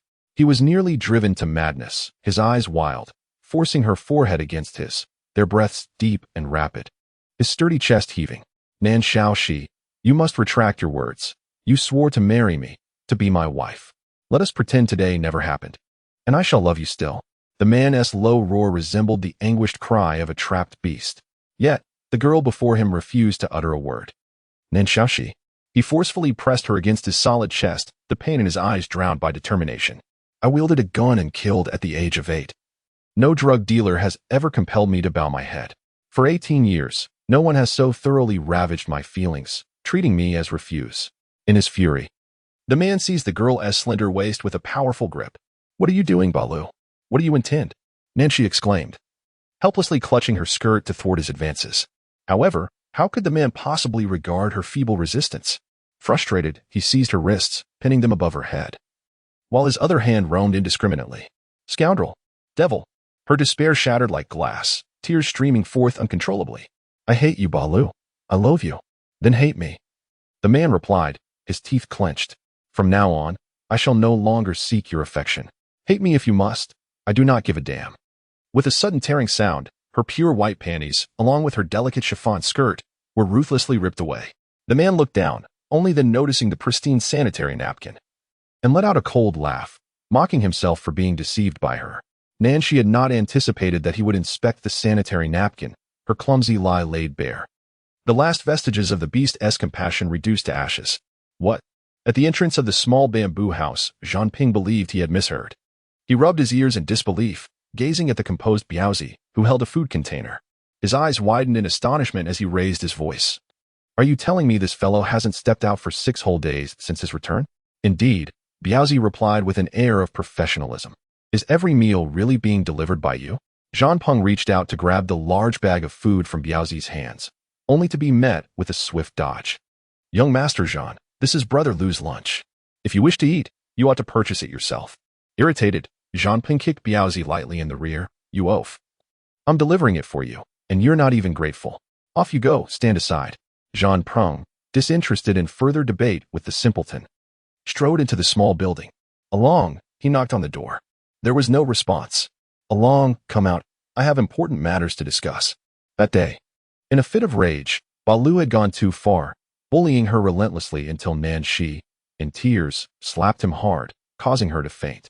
Upon regaining consciousness, she had isolated herself, refusing to speak, eat, or drink, lying still like a corpse. No matter how much Balu apologized, pleaded, or tried to coax her, it was in vain. She was wilting away, sustained only by intravenous nourishment. Balu dared not leave her side for even a moment, tending to her wounds and repeatedly expressing his remorse. After a long wait for her to fall asleep, he intended to check the torn injury and apply medicine when Jean Ping arrived. Frustrated, the man discarded the cotton swab, covered her with a thin blanket again, and turned to exit, pushing Jean Ping 2 meters away. What are you doing here? What the hell is your attitude? I didn't say anything when you kicked me. Yet you're getting all worked up? Jean Ping straightened his collar and shot a glare at his boorish brother. Your phone was unreachable. Do you think I wanted to make this trip? What's the matter? Balu maintained a cold expression, still furious that his good brother couldn't control his woman, resulting in this predicament with Nancy. My appointment has been finalized, and the funds are in place. I've arranged for that batch of weapons to be delivered to your armory in Shanbang. Tomorrow, have your people prepare. It's time to commence. Understood. Balu replied curtly. Chapter 33. Just relying on the fact that I like you, Jean Ping had already taken a couple of steps out, but reconsidered and turned back. Along, since you wish to marry her, treat her well. Don't wear her out, even if you're a novice in this. You shouldn't be so greedy as to keep her bedridden for days on end. It seems you've genuinely fallen for her. So don't engage in actions you'll later regret. Balu found himself at a loss for words. He didn't want Jean Ping to become overly involved in his and Nancy's affairs, and merely responded with a cold choosing not to elaborate. Tomorrow is the wedding date, you said. Why haven't I seen any preparations? Jean Ping inquired, puzzled. We will marry. A wedding isn't a casual outing. The date has been divined by a master. Can it simply be dismissed? Prepare a wedding gift for me. With a grin, Jean Ping assured, rest easy. I have a splendid surprise for you. Tomorrow, if you wish to bring your girl, keep a close watch on her. Should there be any slip-up, do not blame me for my ruthless demeanor. Upon mentioning this matter, Jean Ping's temper flared. His beloved Yana was so frightened that she fell ill that very night. Burning with fever, he sat by her bedside, comforting her until dawn, until her tears ceased. Balu, let me make this clear. Yana is my heart's treasure. If you dare to lay a hand on her again, do not expect any brotherly loyalty from me. With that, he kicked the nearby railing vehemently, splintering the bamboo. Without a backward glance, Jean Ping stormed out in a huff. Balu stood at the door, smoking 2 cigarettes to calm his restless heart, before accepting the takeout bag from Biaozi and turning to enter the bedroom. Cici, tomorrow marks our wedding day. Please, wake up and eat something, will you? We need to move into the temple tonight. The person on the bed remained unresponsive. Cici, let me be frank. I cannot let you go. For this lifetime. Even if it means binding, imprisoning, or locking you away, I intend to possess you. If you refuse to eat, I will administer nutritional injections or force feed you. Do not expect your family to come to your rescue. This is Dakali, where my men are everywhere. Even the government troops do not have the courage to come here. Let alone your brother. Should he dare to approach, I will ensure he does not return. The young girl on the bed, with a defiant gaze, was overcome with despair. I see tears trickling down one by one. Indeed, her brother was merely a merchant. Even if he found her, he could not take her away. This place was filled with malefactors, and she truly could not return. Balu, observing her tears, felt a dull ache in his heart resurface. closing his eyes to regain composure. He crouched beside her, softening his tone. Cece, listen to me. After we marry, I will take you to Mandalay. There, I have a grand residence where you can recuperate. Once you are well, I will request a leave from Mengu and take you out to enjoy yourself, wherever your heart desires. Cece, I swear I will treat you well, and I shall never act foolishly again. As long as you remain by my side, you may do as you please. Is that agreeable? I will indulge your every whim. His dry hand enveloped her delicate one, yet she recoiled at his touch, filled with aversion. The girl cast him a cold glance, her disdain piercing his heart. She remained silent, withdrawing her hand and turning over to lie down again. The following morning, a gentle breeze stirred the air, devoid of scorching sunlight. In the tranquil and spacious temple, the golden stupa shimmered brilliantly, and monks clad in brick-red robes had already begun their morning rituals. Towering palms cast soft shadows upon the wooden platform, adorned with garlands, tobacco leaves, and statues, all prepared for the occasion. In the guest room, specially arranged for esteemed visitors, Balu, unusually formal, donned traditional Burmese attire, a white base layer topped with a shirt intricately embroidered in gold thread, complemented by an exquisitely crafted golden loni. He was inherently handsome and resolute, exuding youthful vigor that rendered him remarkably conspicuous even in casual attire. Now, clad in traditional formal wear, he stood tall like a pine tree, reminiscent of a prince from a fairy tale. However, as he prepared himself and entered the inner room, the makeup artist remained troubled, standing helplessly by the bed. The young woman lying there had her eyes tightly shut, utterly unresponsive, regardless of how many times she was called. Balu's dark eyes darkened further. He waved the makeup artist away and then sat at the edge of the bed, picking up the exquisite garment. She. It's time to get up for makeup and dress. The ceremony will be brief. Once the master finishes reciting, you can return and rest, all right? Yet. Nanshi continued to keep her eyes closed, showing no sign of response. After sitting in silence for several minutes, Balu's patience finally reached its limit. Nanshi, I am not a patient man, nor do I indulge in coaxing women. However, I have done my utmost for you. If you disdain my kindness, let us try a different approach. With a swift motion, he threw aside the thin blanket and yanked her up, tearing away her flimsy nightgown. Even though he had prepared himself for a confrontation, the overwhelming shame and fury ignited within him as she lay exposed before him. With all her strength, she slapped his face, but the impact barely registered. He looked down at her, a wicked smile creeping across his lips. Are you angry? If so, then get dressed and ready. You wish.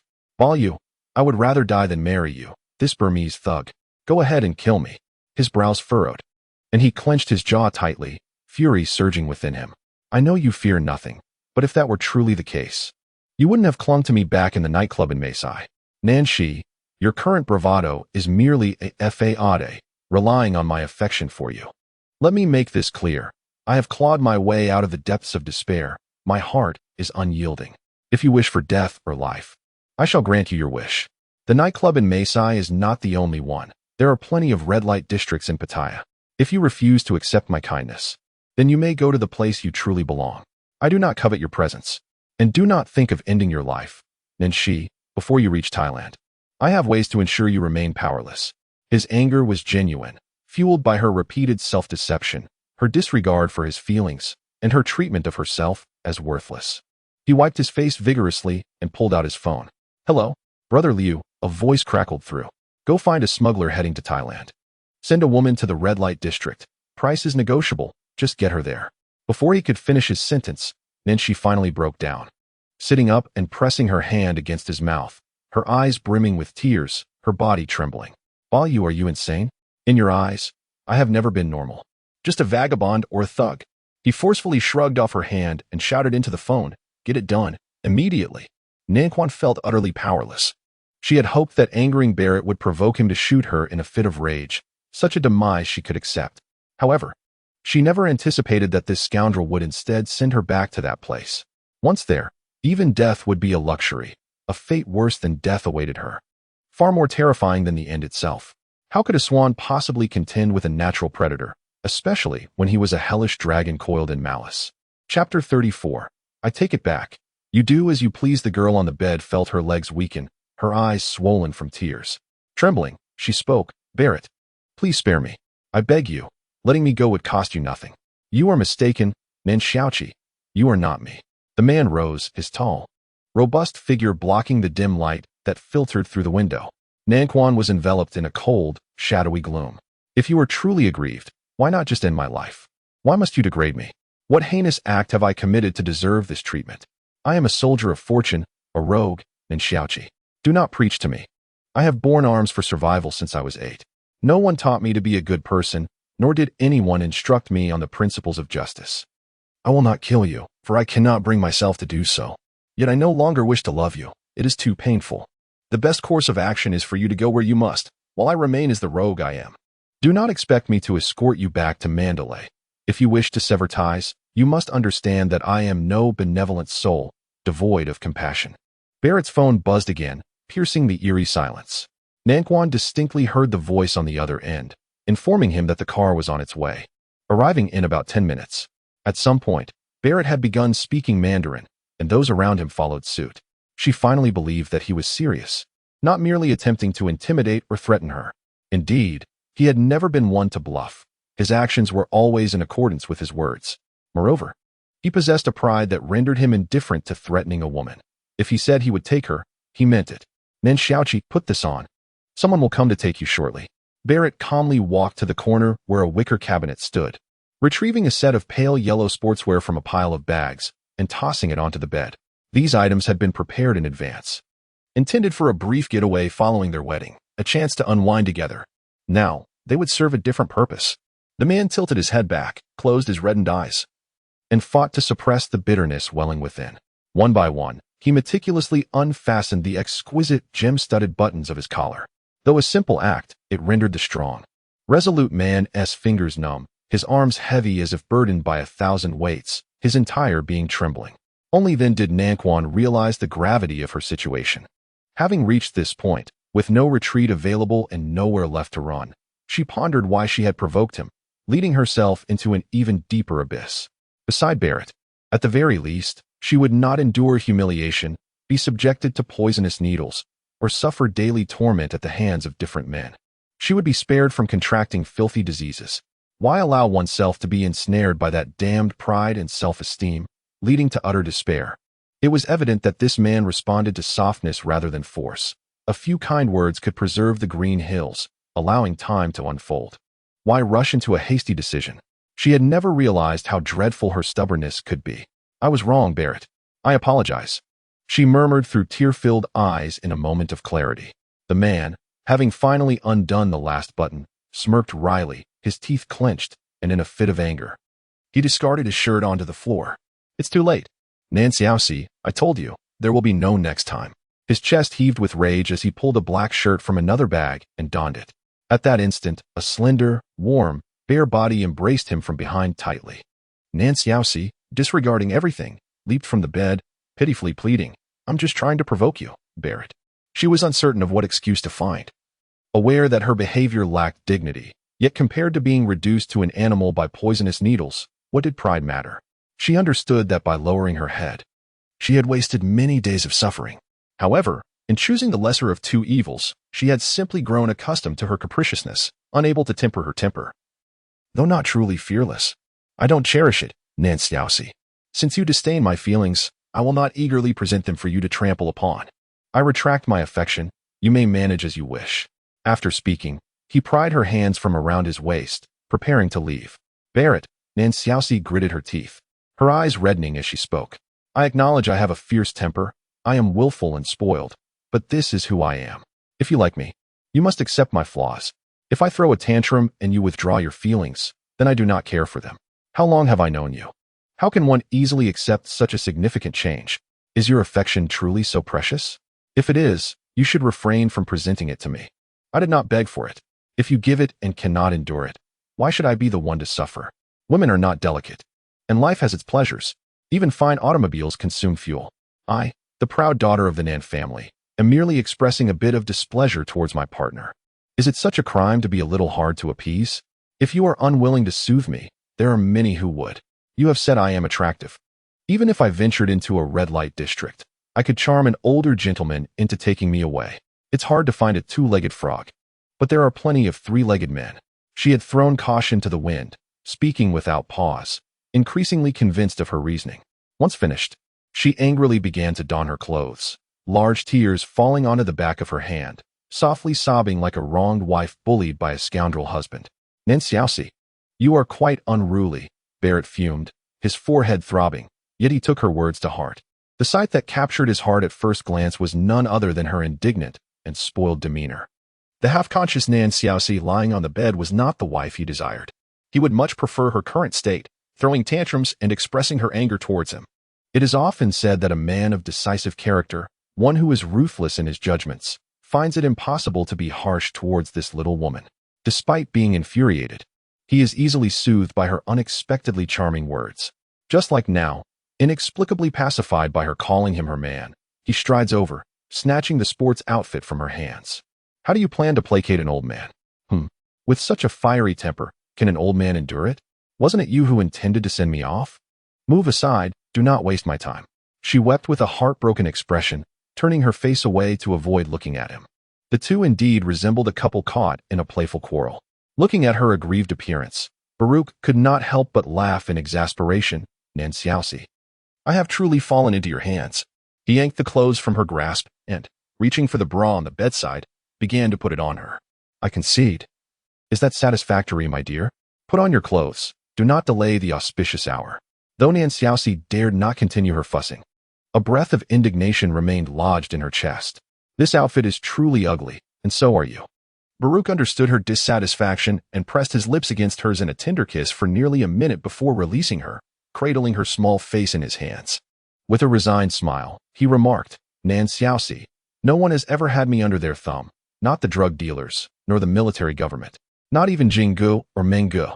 Only you, Nan Xiaoxi, have compelled me to change my mind time and again. You should be grateful that you are my wife.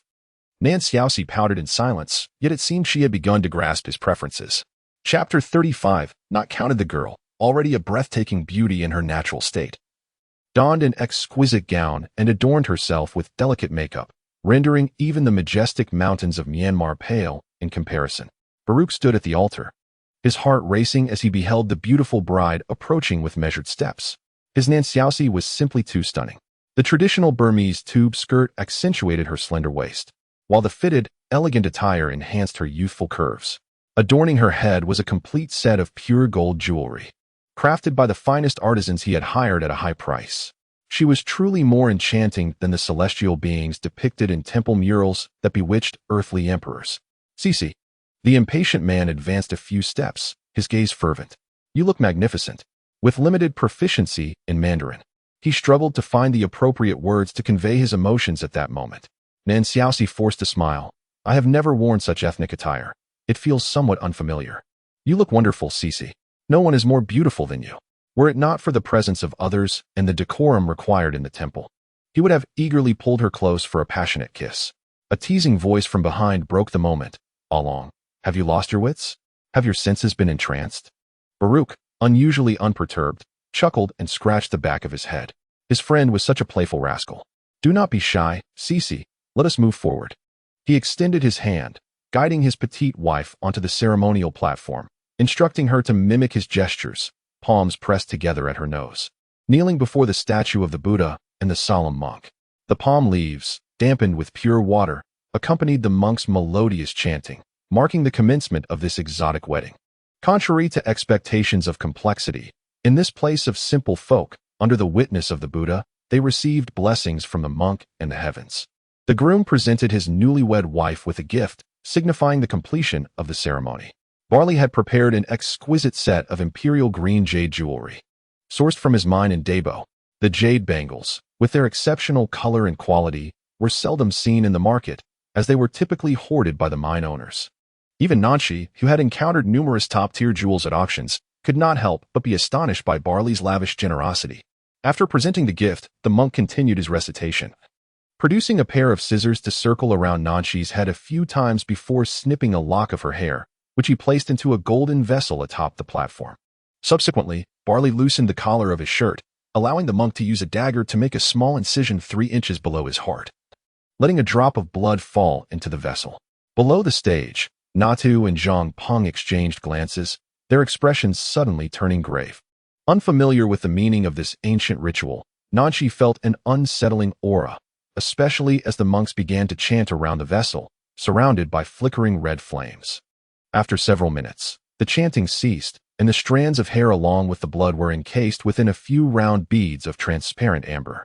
The high monk handed Barley the most crystalline bead, and though Nanshi could not comprehend the monk's words, she observed Barley bowing respectfully before placing the precious item close to his heart. Following the wedding, the local tradition of the Luachi festival commenced, and Nanshi donned comfortable attire to join in the festivities. The youthful and spirited young men, brimming with energy, often resorted to brawling when gathered together. The members of the Falcon Squad, enjoying a rare day off due to their commander's wedding, gathered in a boisterous group, eager to challenge the groom. In high spirits, Barley promised that whoever could best him would be rewarded with a set of top-tier military equipment valued at $3 million, prompting his subordinates to cheer excitedly. The young women, uninterested in watching the men engage in combat, retreated to a corner to indulge in food. "Nana, how are you?" Nanshi inquired, guilt evident in her eyes. "I'm sorry for dragging you into this. I never anticipated that Barley would target you." "I'm fine," Nana replied, shaking her head. "I have found some fortune in this misfortune. That day, I had a fever and cried terribly. Zhang Peng promised that once I recovered and after the wedding, he would take me home to see it." Upon hearing this, Nanshi furrowed her brow. "Marriage? Are you truly going to marry him?" "Like you, Cici, I have no choice." Zhang Peng appears carefree, but deep down, he is just as domineering and forceful as Barley. "If I refuse, with his ruthless methods, he is likely to go to Thailand and harm my family. I am terrified, Cici. Apart from obeying him, I do not know what else to do." Yana lowered her head, her slender fingers nervously fidgeting with the hem of her dress, desperately trying to keep her tears at bay. "Cici, does Bali treat you well? Does he ever hit you? I sense his temper is quite volatile, and I genuinely worry he might hurt you." After a moment, Yana raised her head, her gaze filled with concern as she looked at the excessively beautiful girl before her. Zhamping at least knows how to utter sweet nothings and flatter her. As long as he is not provoked, he can be considered a considerate man. However, Bali appears cold and tempestuous, unpredictable. Such a man is utterly unsuitable to be a husband. Nanshi was momentarily taken aback, her eyes clouded with confusion. She had never contemplated any connection with that man, nor had she considered whether he was good or bad, and suddenly being questioned by Yana left her at a loss for definition. "He is quite contradictory." Nanshi lowered her head and spoke softly, as if genuinely contemplating the question. "He has never laid a hand on me, yet he is far from gentle. He can be quite fierce and unpleasant, sometimes intentionally provoking my anger, and then he laughs, finding it amusing in a rather twisted way. Yet he does take care of my daily needs, albeit in a rough manner, washing all my clothes until they are wrinkled, even mingling my undergarments with outerwear. I cannot simply define him as good or bad. Before you asked, I had never even considered this question. Do you like him?" Yana asked, somewhat exasperated. For purely from an appearance standpoint, Bali was indeed quite handsome, the type that many girls would find appealing. Nanshi forced a bitter smile, pinching Yana's nose. "Zhampeng is also quite handsome, but would you like him?" "But Cici, you are already married to him. That doesn't count." A flicker of indifference crossed Nanshi's eyes.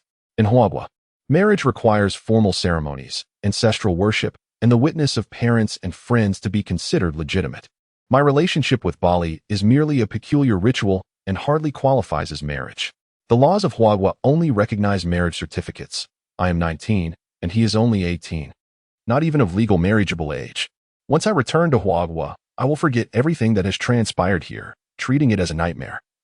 No one will know that a bizarre wedding fraught with errors took place here." Nachi's fingers resting on her lap turned pale.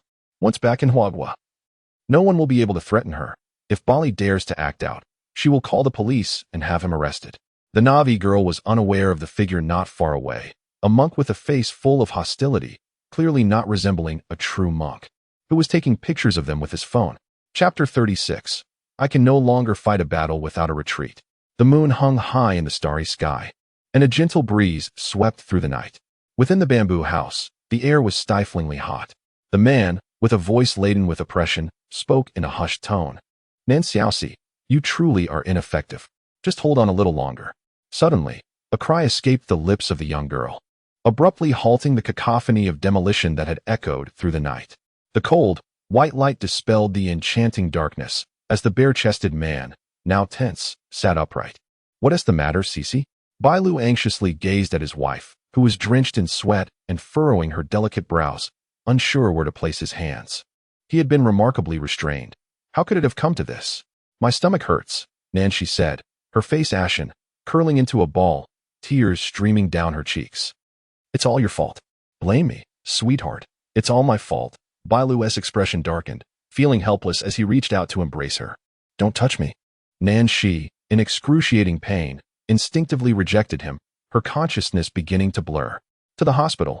The man, his handsome face taut with anxiety, hastily picked up her discarded nightgown and managed to clothe her, hastily slipping on a pair of shorts himself, before rushing her to the hospital in a frenzy. At the Dakali Jingdong People's Hospital, the emergency hall at 3 in the morning was surrounded by armed soldiers. A fierce-looking man, bare from the waist up, rushed in, cradling the unconscious girl, and without hesitation, pointed a gun at the on-duty doctor's forehead. Bring me your best doctor to treat my wife. If you fail, I'll hold you accountable. The doctor, terrified by the menacing soldiers, quickly summoned a specialist. Just as the treatment room door slammed shut, Bailu was restrained by his friends, who prevented him from kicking the door down to follow inside. Along, calm down, don't make things worse. Nadu exerted all his strength, holding back his distraught friend. Get away. My wife is delicate and sensitive. What if they hurt her? Bailu's eyes were bloodshot, his muscles taut and coiled, presenting a fearsome sight. Do you even realize what you've done to get her to the hospital? Nadu retorted, elbowing Bailu to keep him in check. Women are fragile. You must handle them with care. Your brute strength could easily harm someone. Can't you be a bit more gentle? Frustrated and regretful.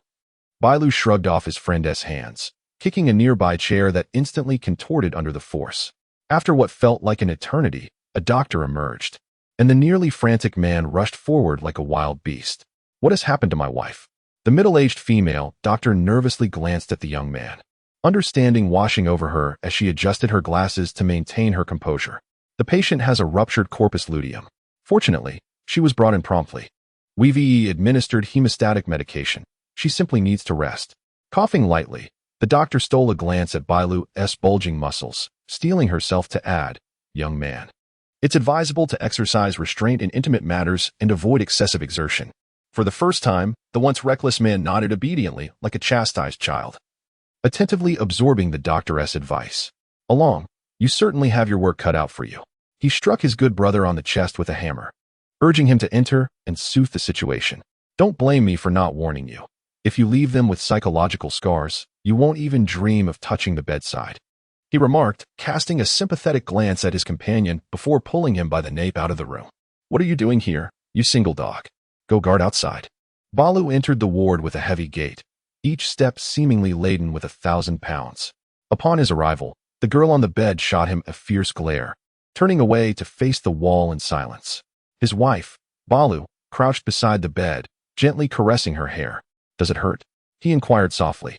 Nancy remained silent, the subtle rise and fall of her back betraying her quiet sobs.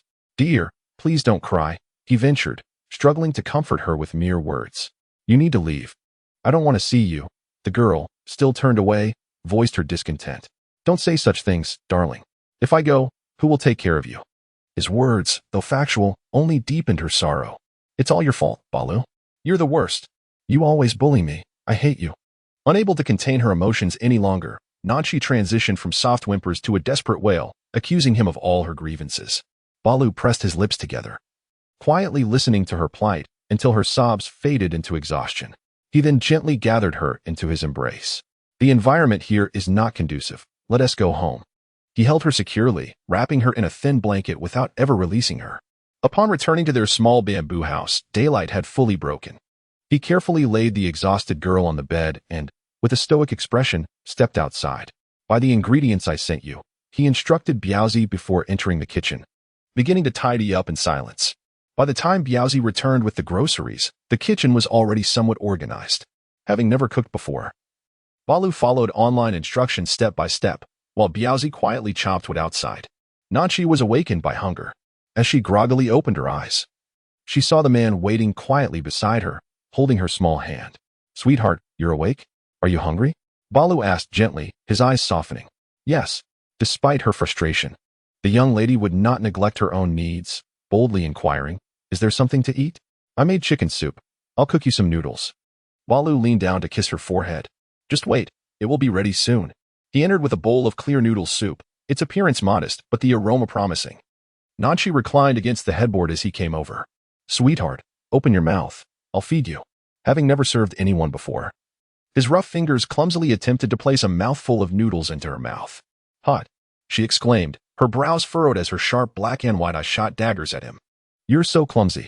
Balu, with an inexplicable patience, retracted his hand, blowing on the noodles before offering them again. Open wide, seeing his good-natured demeanor. She couldn't help but find it amusing, aware that he was deliberately tempering his nature. Not daring to be too difficult, she opened her mouth and took a bite. The taste was surprisingly pleasant. Halfway through a bowl of noodles, Nanchi found herself unable to eat any more and gently pushed his hand away, declaring herself full. Eat a bit more. You're as thin as a fledgling, he insisted. Barley stubbornly believed that her frequent ailments stemmed from her picky eating habits and poor appetite. His blunt observation irked the young lady, who retorted, You're the fledgling, you insufferable bore. Barley began to question whether he had fallen victim to some enchantment. Why was it that Nanchi's anger seemed to exhilarate him rather than provoke irritation, especially when she gazed at him with a haughty glare? It ignited an overwhelming urge to pull her close. Nanchi, I wish to kiss you. Before she could respond, he swept her into his arms and pressed his lips to hers, cradling the back of her head. Wife, he breathed heavily after their kiss. His eyes shadowed with restraint as he caressed her delicate cheek. I can no longer fight battles without retreat. Chapter 37. Whose family has a teenager operating an armed helicopter? Predators at the apex of the food chain understand the necessity of having no vulnerabilities. A battle with an escape route only subconsciously invites a desire for survival. A man who had stepped onto the battlefield at the tender age of 10 had always charged forward, unafraid of anything. Yet, on this particular night, he suddenly realized that he had developed a weakness under his arm, a sensitive spot within his heart. Let go. I can hardly breathe, Nanchi complained, unaware of his inner turmoil, as her small hand pushed against his heated chest. You're so delicate, he remarked, pinching her nose playfully. Lie down and rest. I'll handle the dishes. Wait a moment, the girl murmured from beneath the thin blanket. Where did you put my clothes? I want to take a shower. I smell. Go ahead. I'll fetch them from next door in a moment, he replied with a raised eyebrow and a smile. The pink set, right? Nanchi shot him a glance of annoyance before rising from the bed in silence. She had never felt the need to manage household chores. Barley would always bring her clothes when she mentioned changing, and it had never seemed peculiar. However, today she sensed a shift in their dynamic, as if they were becoming akin to an ordinary married couple. This realization left her in a daze. If one day she truly left, would he let her go? Or would he pursue her with lethal intent? Even the most unruly of rebels bear unshakable responsibilities. Despite 100 reservations, he bore the insignia of the Allied forces. And even if he disregarded Zaka, he had to maintain appearances. With the support of the Bai family, the daring militia had allied with several smaller local armed groups to engage in conflict with the Shan state. The commotion they caused drew considerable attention, prompting the military government to intervene due to international pressure and concerns over border security from a major power. However, the government troops, being the prized possessions of Yangon, were reluctant to engage in unprofitable battles, leaving the mess to Wu Ming, who had just been appointed to the Southern Military District. Wu Ming is no fool. He would never brazenly amass troops in northern Myanmar. Such an action would undoubtedly provide fodder for international critics to proclaim that Myanmar is spiraling into a civil war, thus tarnishing its economic standing and global reputation. Furthermore, it could furnish his political adversaries with incriminating evidence, allowing them to accuse him of inciting civil unrest. Weighing these considerations, it is prudent for Zaka, the current leader of the Northern Myanmar Alliance, to take the reins in this endeavor. Seizing the opportunity, Zaka made exorbitant demands, and Wu Ming acquiesced, exchanging a munitions depot and 3 Apache helicopters to secure his cooperation. In the sweltering midday heat, the bamboo house felt stifling and humid. Nanchi was restless in her slumber, fidgeting against Balu's chest, which roused him. He handed her a tissue to wipe away the sweat. Just then, his phone chimed at the bedside. Frowning, Balu considered dismissing the call, but upon seeing the caller ID, he carefully adjusted the position of the person in his arms before stepping outside to answer. Mengu, he called out, twisting open a nearby bottle of mineral water and gulping it down. By the time he was left with only half a bottle, he doused himself, alleviating some of his restlessness. Alu, once you've had your fill of fun, return. The eldest boy has gone back to northern Myanmar, and I cannot spare any time. Make sure Zaka doesn't stir up trouble." At this, Balu narrowed his striking eyes. Was it indeed the crafty militia that had stirred conflict with the Shan state? Orchestrated by the eldest Bai? What could he be scheming? Bai Shi would not return to northern Myanmar without significant cause. Months prior, the largest drug lord in Southeast Asia had been eliminated in Thailand, and shortly thereafter, the Thai police discovered a superior quality of fairy powder flooding the market. Coincidentally, the Bai family had changed leadership around that time. However, the eldest Bai lacked the power to orchestrate such a feat. A sinister youth leaned against the wall, his tall figure as resolute as a pine tree, a cigarette smoldering between his fingers, emitting swirling tendrils of pale smoke. Yet, having departed from the Golden Crescent in his youth and spent considerable time in Thailand, no one knew with whom he had associated. The half-faced Buddha? Balu's wolf-like gaze darkened as he recalled the age of 16 when he and his comrades had encircled the Bai forces in the jungles of northern Myanmar, only to have them whisked away by a sudden appearance of armed helicopters. He had been shot in the back, narrowly escaping death. The helicopter that rescued the Bai father and son bore the emblem of a half-bone, half-Buddha head. It was likely him, the deceased drug lord, who had orchestrated this. Though the reasons behind the half-faced Buddha's alliance with the Bai family in northern Myanmar remained obscure, Wu Meng paused before instructing, "Alu, ascertain the truth. The soil of northern Myanmar may be stained with the blood of our brothers and may cradle our bones, but it must not yield poppies again." "Understood, Mengu. I shall rejoin the team tomorrow." Balu discarded the cigarette but, extinguishing it underfoot, his handsome face inscrutable, betraying neither joy nor anger. "Zaka is heading to Armory Number 8. Along with 3 Apaches, which will arrive in Dakali tonight. You need to oversee the reception, ensure Zaka doesn't get his hands on them." Upon hearing this, Balu erupted in anger. "How generous of you. I wouldn't give him a single one, yet he demands 3 as if they were trifles. Why not just hand over your entire savings to him?"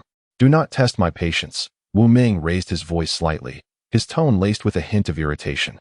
"Go ask around the world and see who possesses a teenager capable of piloting an armed helicopter. It's all because I've indulged you.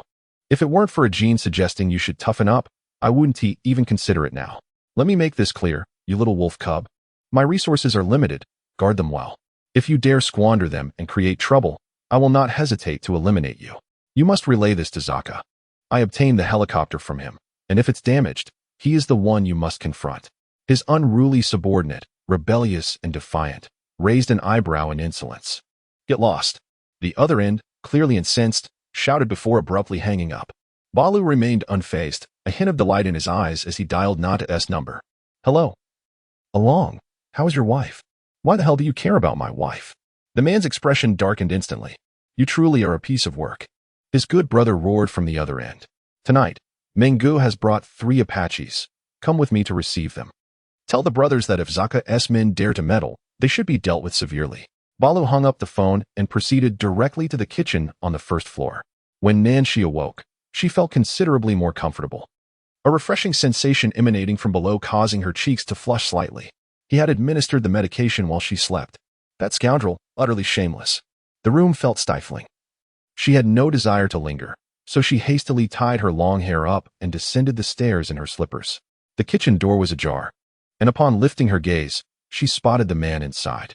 He wore only black shorts, one hand casually tucked in his pocket, head tilted slightly.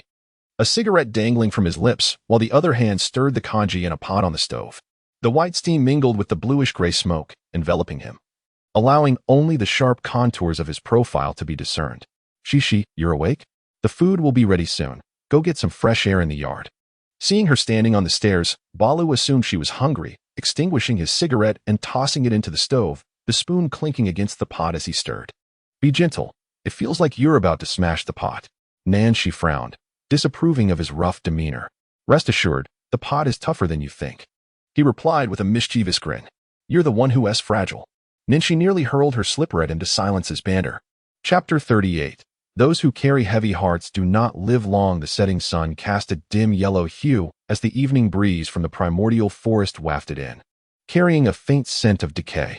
Tired birds returned to their nests, and the chorus of insects filled the air. The man loitering at the stairway once again charged into the room, enveloping his little wife in his arms and planting kisses along her delicate neck. "I will return early tomorrow, my darling. Should anything arise, seek the guard at the entrance. Make sure to cover yourself well while sleeping alone, and if you feel scared, leave the lights on. He had repeated this reassurance thrice, yet remained unable to set his mind at ease. Forget it. Let Nana handle it. I shall not go. Balu felt a hollow restlessness within and decided to call his good brother instead. If you don't go today, you will have to go tomorrow. It's not like you can watch over me every day. The girl in his arms spoke, bringing reason back. Indeed. Upon his shoulders rested the weight of the 10,000 mountains of northern Myanmar, the lives of his brothers, and the northern gateway of Myanmar itself. He had no right to be selfish. At merely 18 years of age, he stood resolute and upright, as formidable as a sword drawn from its sheath. Cece. Wait for me.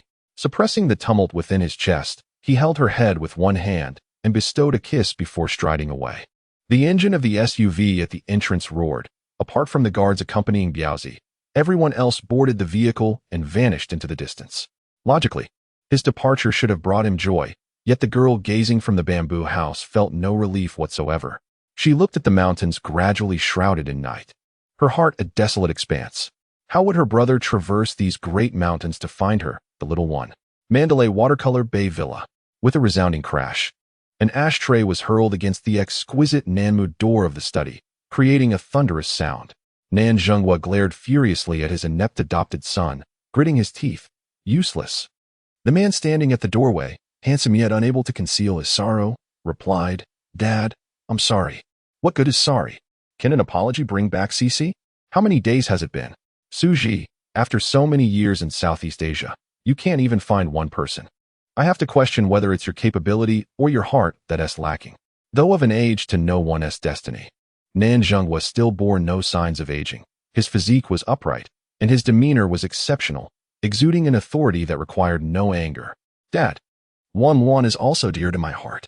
If she cannot be found, I suffer just as much as you do. There is no need to test me. I have long relinquished my claim to the Nan family legacy. Everything belongs to Wan. I cannot neglect her for the sake of money. You better be speaking the truth, Suji. Over the years, I have witnessed your care for Cece, and that is precisely why you hold your current position. You must know your limits. Rest assured, I will find Wan, no matter the cost.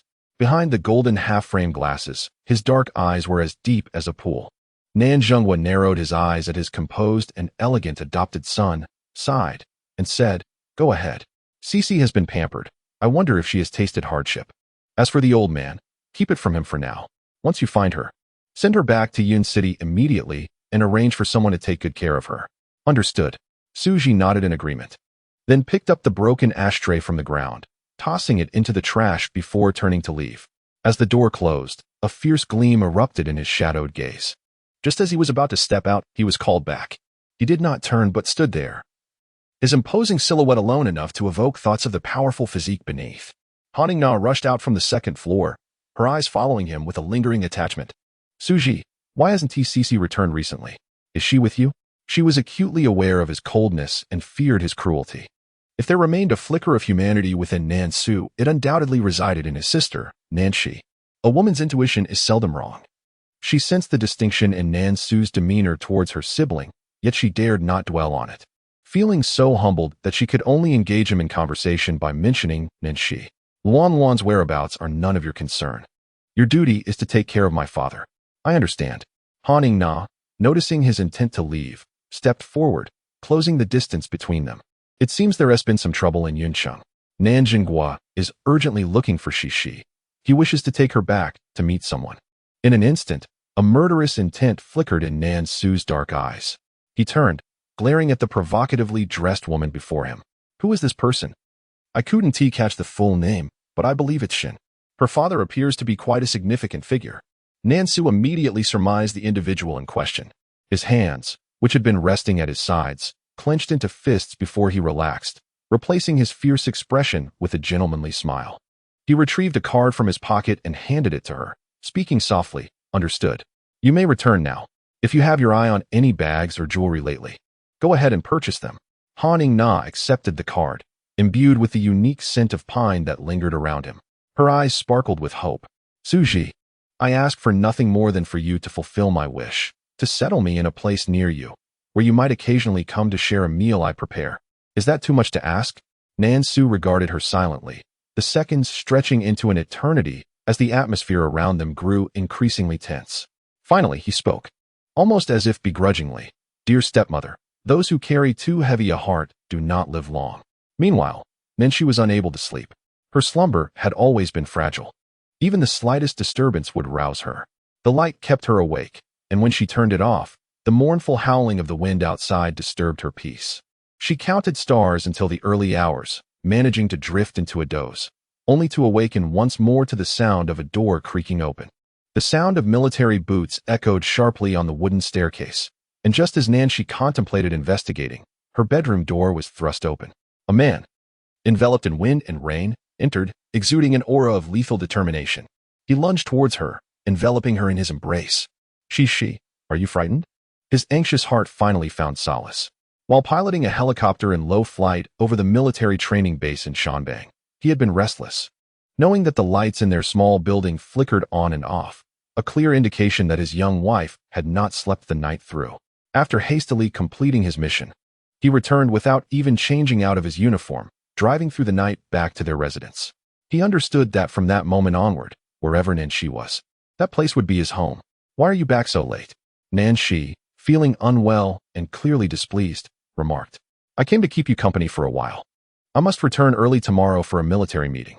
Upon saying this, the man removed his shoes and clothes and quickly lay down beside her. Nanshi could no longer bear to criticize his shamelessness in sleeping in the nude. She shot him a fierce glare before lying back down and turning off the light.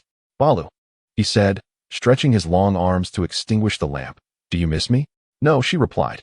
"You're lying. Let me see." "Oh, you are insufferable." All right. "I find you utterly detestable," she retorted, but the thick-skinned man, eager for affection, paid no heed to her words, merely coaxing her to relax.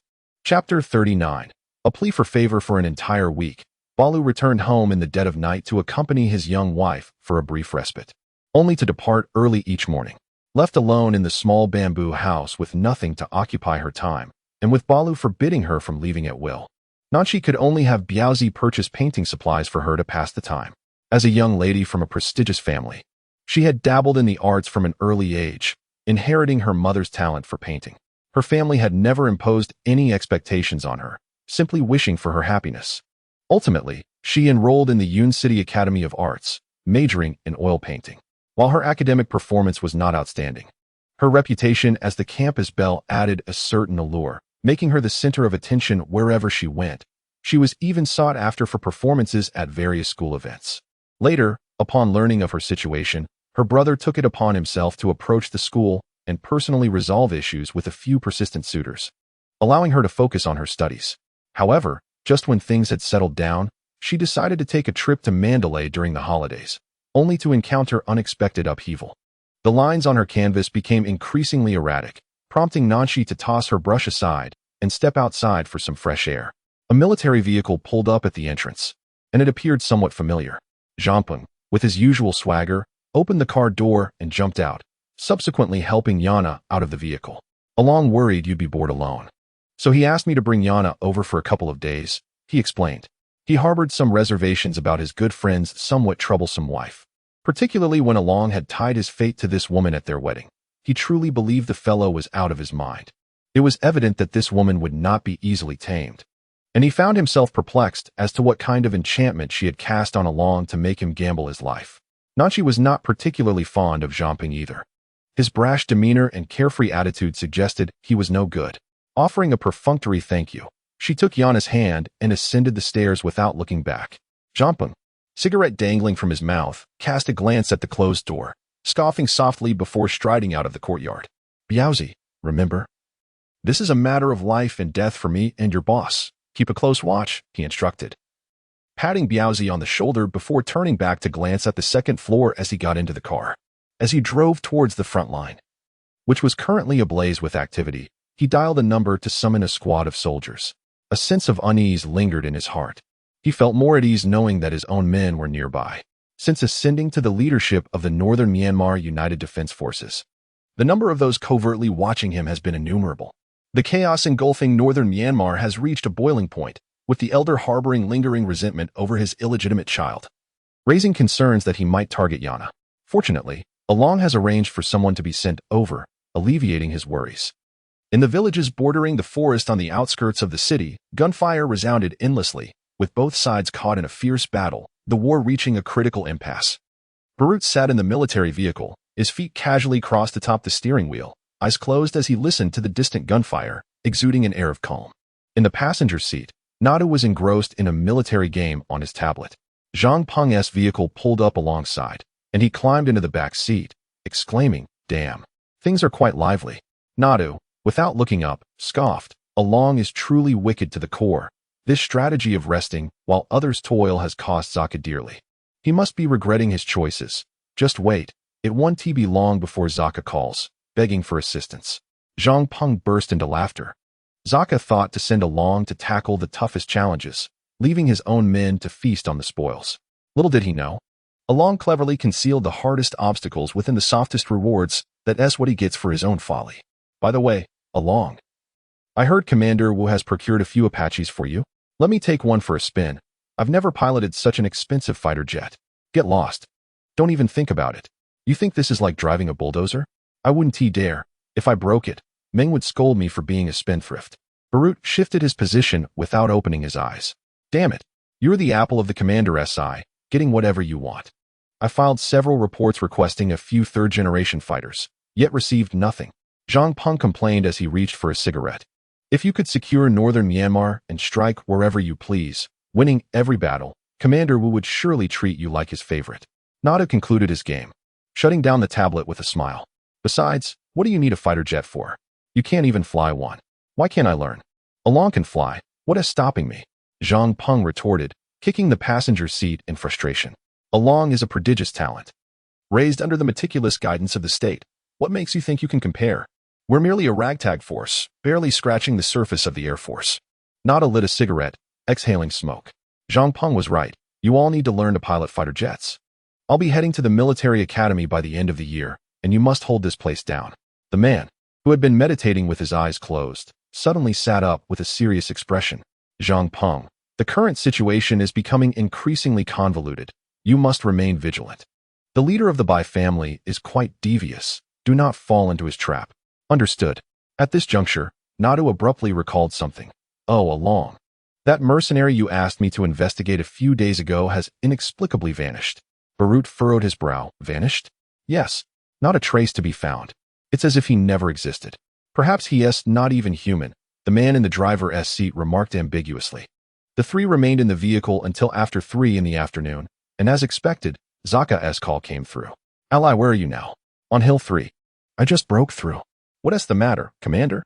The audacious man raised an eyebrow, exchanging glances with his brother-in-arms, speaking without a hint of embarrassment. Akan and the others are trapped in the Yadana village. You must go lend a hand. Zaka's voice grew noticeably anxious. Commander, my men have just fought a hard battle and are recuperating.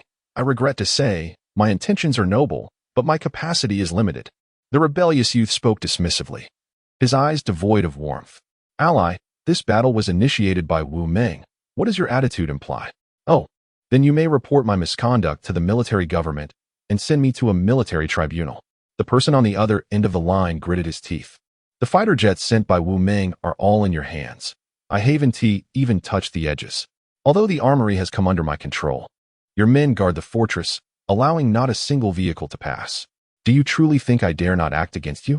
Balu scoffed. Commander, do not speak as if you are the one who has suffered great injustices. We both know how many times you have acted. In the Golden Triangle, strength reigns supreme. If you truly had the capability to eliminate me, I doubt you could even wait a minute. Now, tell me, what conditions would make you willing to act? On the other end, Zaka fell into silence for several seconds before finally sighing and relenting. Commander, you are preoccupied with numerous affairs. It is time for you to step back and enjoy some well-deserved rest, perhaps a vacation. The arduous tasks of training and warfare are better suited for us younger individuals. Wouldn't you agree? Balu shifted his ankle casually atop the steering wheel, posing the question without a hint of negotiation in his tone. Very well, you clever lad. Zaka, in a fit of rage, spoke with barely contained frustration. Young as you are, your ambition is considerable. Do you not fear overextending yourself? I am a child of poverty, my stomach is tough. I am not picky with my food. My teeth are strong enough to swallow even human flesh. Unlike you, Commander. Who is so delicate? The last two words were laced with biting sarcasm. Let us each take a step back. You ensure the safety and interests of my family in the Golden Triangle, and I will guarantee your standing with the military government. Aside from my trusted confidants, you may mobilize the former troops of Wu Ming without my consent. Deal. Balu concluded and hung up the phone. This was the outcome he desired. Beside him, Zhangping and Neitu exchanged glances, each touching the back of their necks, relieved that he was their brother. Otherwise, they would never know when he might lead them to their demise. Chapter 40. You have guarded my heart to ruin. After Balu stirred the waters of armed conflict in northern Myanmar, no party emerged unscathed. Ultimately, the newly appointed commander of the Northern Myanmar Joint Defense Forces, Zhangping, hosted a private banquet at the Grand Chili Shengshir Hotel under the pretense of celebrating his birthday, inviting various power brokers to attend. It was evident to astute observers that this was a signal from the military government. If we talk, it will be mutually beneficial. If we fight, we must be prepared to suppress. Although the northern region of Myanmar is embroiled in a chaotic struggle for power among various factions, there exists an unspoken understanding. While monetary gain is permissible, one must not provoke the military government, lest one find themselves at a disadvantage. Thus, following the announcement made by Zhangping, the military leaders responded almost immediately, opting to descend from their lofty positions, except for the Bai family, which remained conspicuously silent. Along, do you think the Bai patriarch has lost his mind?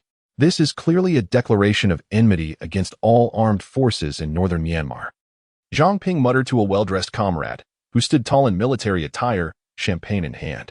He is not mad. Rather, he is driven by greater interests. Zhangping is preparing for a hard battle, while the Bai family is deviated from its original course. Bali downed his glass of overly sweet and nearly flavorless champagne, disdainfully shoving the empty vessel into his comrade's hands. Can you not be a gentleman? This is champagne, not beer. Why must you gulp it down so carelessly? Zhangping frowned and placed the glass on the coffee table, attempting to regain an air of sophistication. Bali, unimpressed by Zhangping's pretentious demeanor, criticized his attire. Dressed in such a ridiculous suit, you must have lost your senses. You understand nothing, Zhangping retorted, casting a disdainful glance before attempting to leave, only for both their phones to ring simultaneously. Brother Liu, the Shao bamboo house has exploded, a voice crackled from the other end. Bali felt a sudden rush in his ears, the world spinning as he stammered. What did you say? Repeat that. 10 minutes ago, an unidentified group opened fire at us provocatively. I retaliated, but they soon shifted from offense to defense. It was only after a few minutes that I realized something was amiss. By the time I rushed to the scene, the Shao bamboo house had already been reduced to rubble. I'm sorry, Brother Liu, it was my negligence. You may as well put an end to me now. What about my wife? Bali had never felt such panic before, his lips trembling, his handsome face dark as night. The line fell silent, heavy with despair. Zhangping, who had been listening nearby, abruptly leaped from the sofa upon receiving the call. The two brothers exchanged frantic glances before racing toward the door. On the streets after 8. Neon lights flickered as two military vehicles sped by like lightning, navigating recklessly, with no one daring to approach. They finally reached the outskirts of the city, where the Shao bamboo house lay in ruins. A group of soldiers rummaged through the smoking debris, armed with various tools. The screech of brakes nearly drowned out the distant thunder. Bali leapt from the vehicle before it had come to a complete stop, kicking his subordinate, who rushed to meet him. The blow was delivered with full force, sending the man crashing to the ground, blood rising in his throat. Yet he remained silent and got back up. I'm sorry, Brother Liu. It was my failure.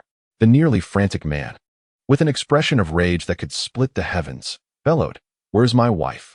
I entrusted my life to you, and you have failed to protect my heart. With that, he swung another punch, fueled by desperation. In the distance, lightning flickered like the fiery tongues of demons, licking the shadowy contours of the mountains.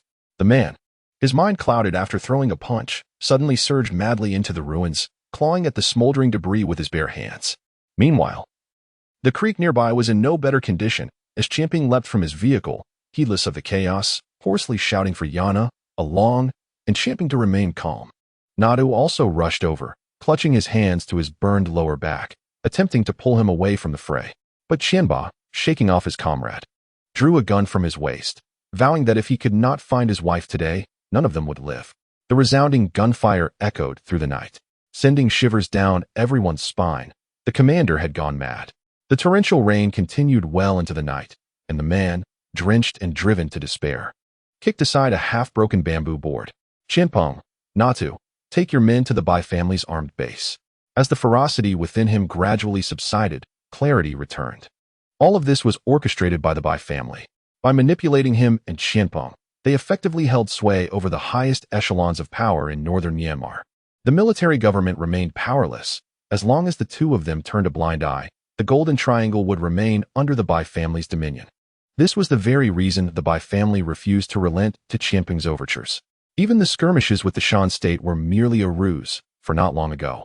The two families had enjoyed a close partnership. Along, are you saying they are alive, taken by old Bai? Chinpong wiped the rain from his face, a glimmer of hope igniting in his eyes. As long as they were alive, there was a chance for rescue. Having already scoured the ruins twice, if anyone were inside, they would have found them. It was merely his hasty desperation. Quickly, act now, or it may be too late. As he spoke, he hurried towards the vehicle. Biaozi, inform Fu Kai to gather a team and head to the Bai family's villa on Koh Samui. Bai Shui's woman and child are being kept there. Bring them back to me, swiftly. Qianba felt fortunate that he had harbored suspicions about the Bai family from the outset, consistently sending people to investigate clandestinely. Otherwise, he would have been left without any leverage at this critical juncture.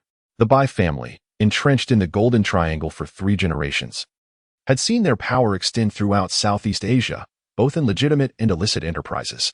The elder Bai, consumed by greed, scorned the arranged marriage with his son's wife, and consequently, he neglected his eldest son, Bai Shui, allowing his mistress to eliminate his legitimate wife.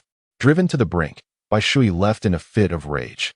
Later, when the elder Bai sought to cleanse his reputation, yet was unwilling to relinquish the lucrative underworld dealings, he simply partitioned the operations, entrusting the unsavory enterprises to Bai Shui. Little did he know, he had nurtured a tiger. By the time the elder Bai wished to reclaim his shadowy ventures after the murder of his second son, he found himself and his 2 mistresses cast into the crocodile pit by Bai Shui. Thus began the era of Bai Shui, a man of profound cunning and ruthless tactics. His machinations to ensnare Qianba and Chinpong in his schemes are evident in his every move. As Barrett and Zhang Peng arrived at the Bai family military base, they found it had become nothing more than an empty shell, with all occupants vanished without a trace.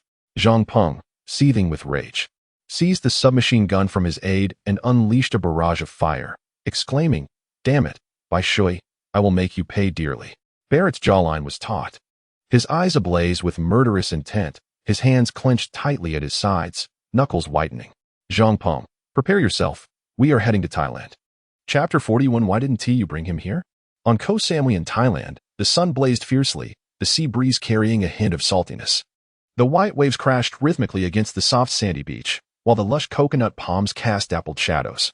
This pristine island offered limited access to tourists, with only a few coastal areas open to visitors, while the rest remained shrouded in the untamed mystery of the jungle. Little did anyone know, deep within the jungle, a sprawling private estate was concealed. Inside the vacation villa, the temperature was nearly 10 degrees cooler than outside, even lower than the average human comfort level. The decor, a stark contrast of white and cement gray, set a chilling ambience. On a black sofa sat a man with an impassive expression, his tea-brown eyes fixed on a large projection screen before him, his fingers idly playing with a set of Buddhist prayer beads, smooth and lustrous, crafted from exquisite purple sandalwood. The screen displayed 2 beautiful girls, bound to chairs with their hands restrained behind them, the image split down the middle. Has the drug not worn off yet? Why are they still unconscious? Bai Shui inquired nonchalantly, fiddling with the beads. One of his subordinates, standing attentively, glanced at the clock and respectfully replied, "Master, the time has arrived. They should wake up shortly." As soon as the words left his lips, the 2 girls slowly opened their eyes. The moment Yana regained consciousness and realized she was bound, fear washed over her, and she called out, "Zhang Peng." Unbeknownst to her, this instinctive reaction stemmed from her deep-seated reliance on the sense of security he provided. Bai Shui furrowed his brow and gently rubbed the beads against his temple, clearly anticipating the girl's response. In contrast to Yana, then she displayed little emotion upon awakening, having faced similar situations before. Her mind and courage had matured rapidly in a short span of time.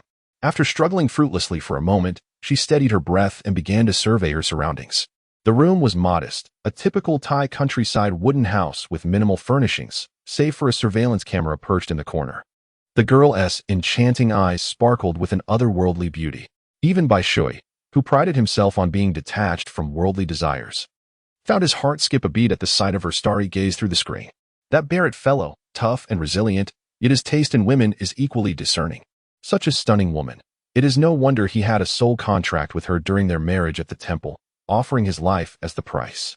Regrettably, he remains oblivious to the fact that this woman may indeed become his harbinger of doom. The girl on the screen wears a pallid expression, her gaze fixed on the surveillance for a few fleeting moments, her mind swirling with tumultuous thoughts.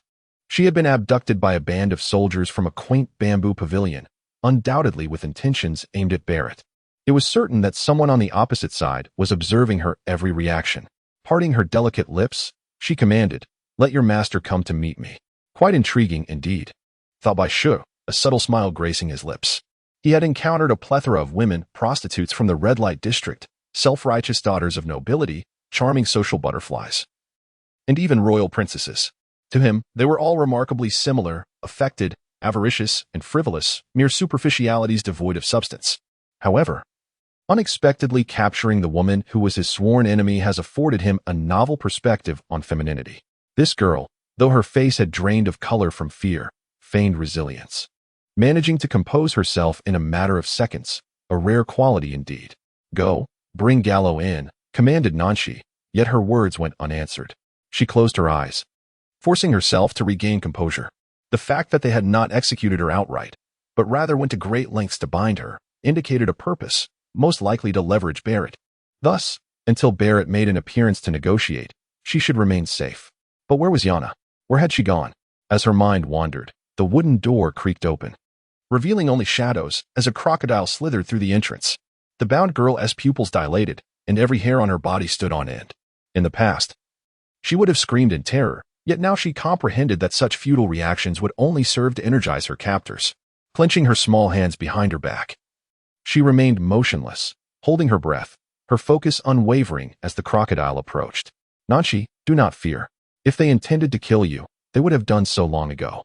This must be a psychological tactic. Perhaps they are recording your reaction to the crocodile, intending to show Barrett your terrified visage to achieve their aims. Be strong. You must remain resolute. Do not fear, for they would not dare let the crocodile harm you." Despite the physiological tears welling in her eyes, her body stiffening, and her lips bearing the marks of her own teeth, the girl remained silent, seated with unwavering poise. On the other side of the surveillance, the man scrutinized the screen intently, watching as the exquisite girl kept her eyes tightly shut, allowing Gallo to approach without uttering a sound. The beads in his hand moved rapidly, then abruptly halted, his narrow eyes narrowing slightly as he commanded, "Please escort this young lady to the study." In the serene and antiquated study, adorned in a quintessential Chinese style, a towering bookshelf made of pure Nanmu wood was filled with an array of classical texts from Huagua. On the Ming-style tea table sat an exquisite set of Ruyao porcelain, while to the left, a chessboard lay poised for battle, black and white pieces at the ready. The outcome uncertain. To the right, a tea kettle bubbled with boiling water, fervently steaming. Blindfolded, Nanshi was led to the door, where the blindfold was finally removed upon its opening. She maintained a steady gaze as the guard stepped aside, allowing her to enter. Before her sat a man in his 30s, attired in a finely crafted white shirt. His countenance was resolute, exuding a calm demeanor, with tea-colored eyes that held a hint of aloof amusement. Upon her entrance, he raised his right hand adorned with prayer beads in a gesture of invitation. Urging her to take a seat, Nanshi approached with measured steps, drawing out a circular chair before sitting across from the man. With a slight smile and raised eyebrows, Bai Shui began to pour tea, the silence around them so profound that one could hear a pin drop. The pale blue Rukiln tea cup, filled with the exquisite and aromatic aged Banjiang tea, set the stage for their conversation. The man spoke again, introducing himself as Bai Shui and inquiring about her name. The young woman, her eyes cool and somewhat haughty, lifted the tea cup to her lips, took a delicate sip, then placed it back on the table. "The kidnapper does not deserve to know my name," she replied coldly. Bai Shui smiled subtly, sipping his tea as he regarded the uniquely poised girl before him, feeling an unusual stirring within. "There is a reason for this encounter. I merely wish to invite Officer Balu to join us." Nanshi scoffed lightly, Her grandfather having retired as the head of the military district in Yun City, her father's business sprawling across the globe, and her brother commanding respect in the Southeast Asian business realm. She had encountered numerous greasy old men with pretentious airs, and while this one was indeed presentable, deceiving a girl inexperienced in the ways of the world was one thing. Deceiving her was another matter entirely. Then why not simply abduct him? Chapter 42. A momentary predicament. Not a foregone conclusion by Should, always self-assured, found himself intrigued by the captivating beauty before him. With time on his hands, he decided to toy with this spirited young lady. You may not be aware, but there exists a misunderstanding between Officer Balu and myself. Thus, I sought to invite him directly, though he may not be inclined to come. Nanchi rolled her eyes in disdain, disinterested in his disingenuous banter. Bai Shui, having finished his tea with calm composure, reassured her, rest assured, I have no intention of causing you harm. As long as Officer Balu acquiesces to my terms, there is no need for me to inconvenience a young lady. Lowering her gaze to the teacup, she retorted coldly, no intention of harming me? Are you merely releasing crocodiles to play house with me? Bai Shui couldn't suppress a smile, the corners of his lips tugging upwards. Given that you have already judged me as a villain, you ought to realize that nefarious individuals possess their own unique methods. Even burly men might falter. What chance does a delicate girl like you stand? A sense of alarm surged within Nanchi as she met his gaze directly. What do you mean? His response was delivered with an air of nonchalance. I can offer you two choices. Either cooperate, or I shall employ certain methods to encourage your compliance. The calmness in his voice made her break out in a cold sweat. Bai Shui, unfazed, poured more tea into their cups. Nanchi, pursing her lips, reluctantly replied, Nanchi.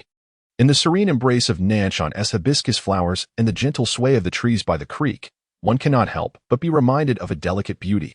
Truly, she is the embodiment of her name. Nancher's heart nearly erupted with indignation at the unseemly remarks. Bai Shui, on the brink of laughter from her audacity, set down his prayer beads, taking a moment to compose himself before inquiring, as a citizen of Huagua, why would you consider marrying Bal? Are you aware of the man he is? My father pays me no mind, so why should you be concerned? Miss Nancher, it would be prudent not to test my patience. A flicker of resentment glimmered in Bai Shui's eyes, threatening to shatter his cultivated demeanor. Then refrain from uttering those lascivious and sentimental words in my presence. If you wish to act with violence, do so swiftly, Nancher retorted, her clear gaze unwavering, filled with a proud defiance. Bai Shui's heartbeat faltered momentarily. He turned his face aside, massaging his temple before continuing, Who stands behind Bal? I do not know. Nancher replied with a furrowed brow. Would you divulge your external affairs to your wife? Men are all of a kind. Why are you so certain he is an exception? For the first time, Bai Shui found himself at a loss against a mere girl, his temples throbbing with frustration. He signaled his subordinates to escort her away. Arrange for a room equipped with a bathroom, something decent. Also, ensure the prisoner is well fed. Send over some light meals. Upon finishing her statement, Nancher pulled out a chair and stood up.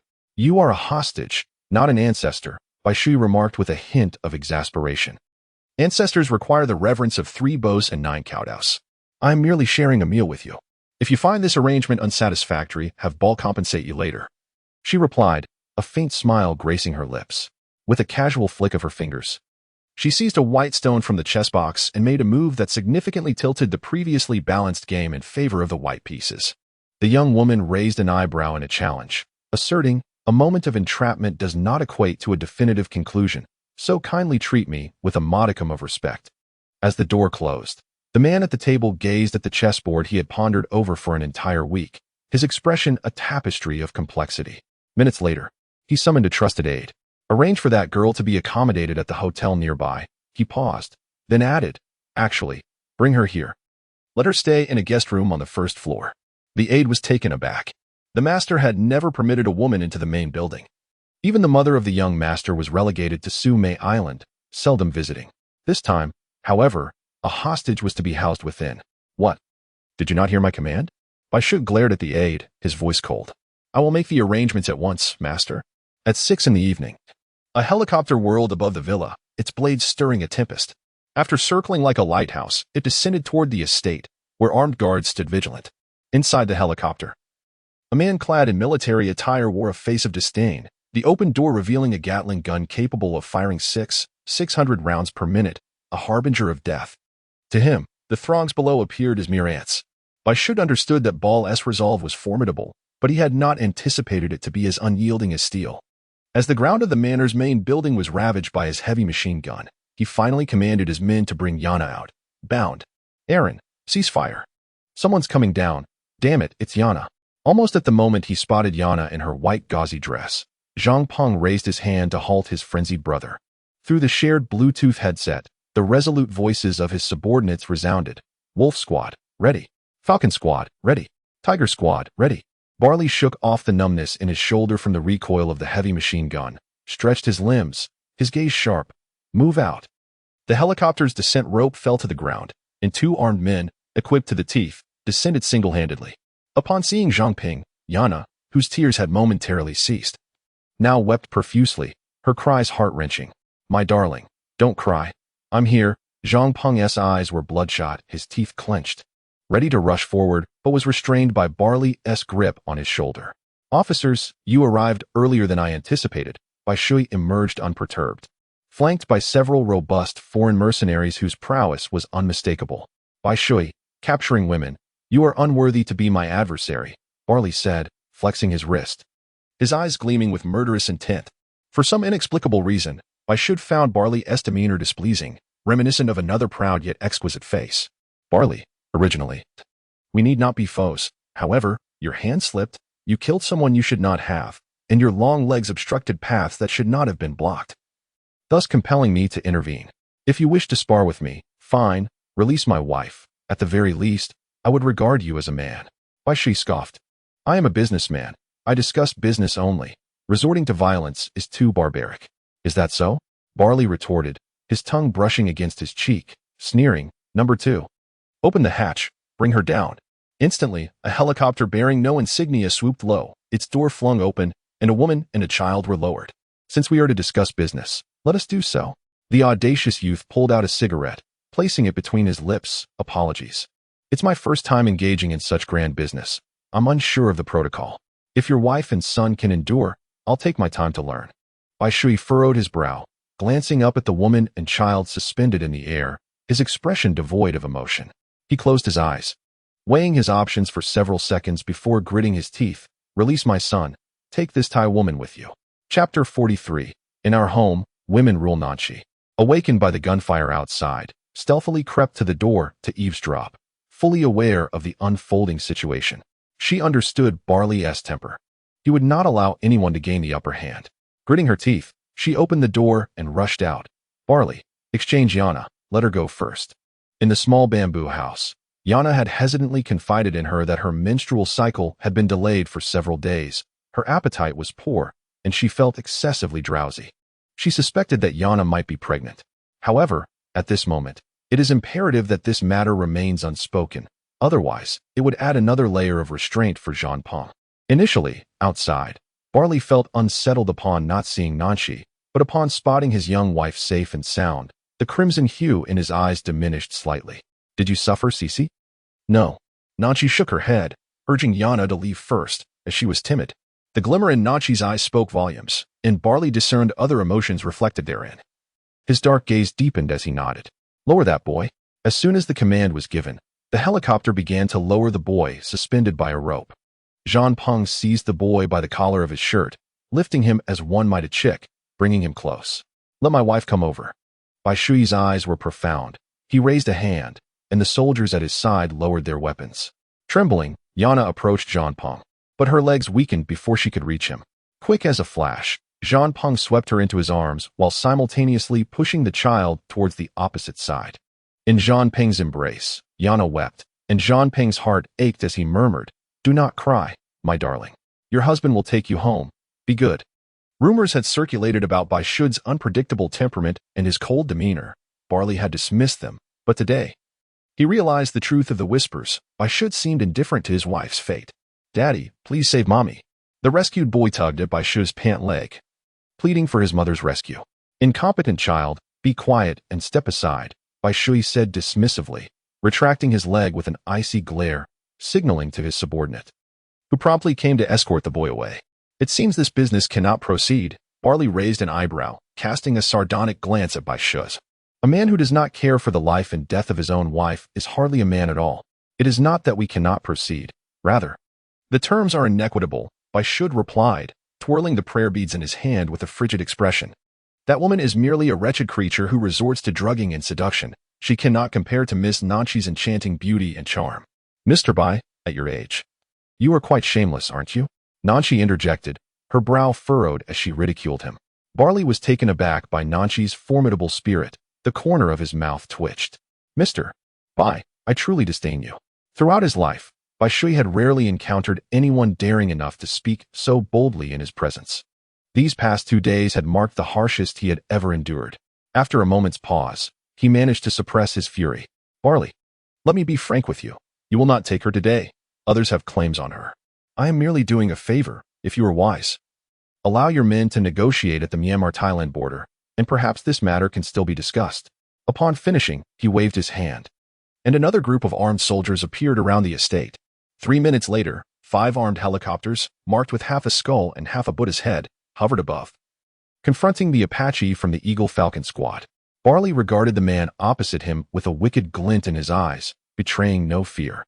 As both parties found themselves in a stalemate, neither willing to yield, no one could have anticipated that the seemingly harmless and delicate young maiden would suddenly draw a fork from her sleeve.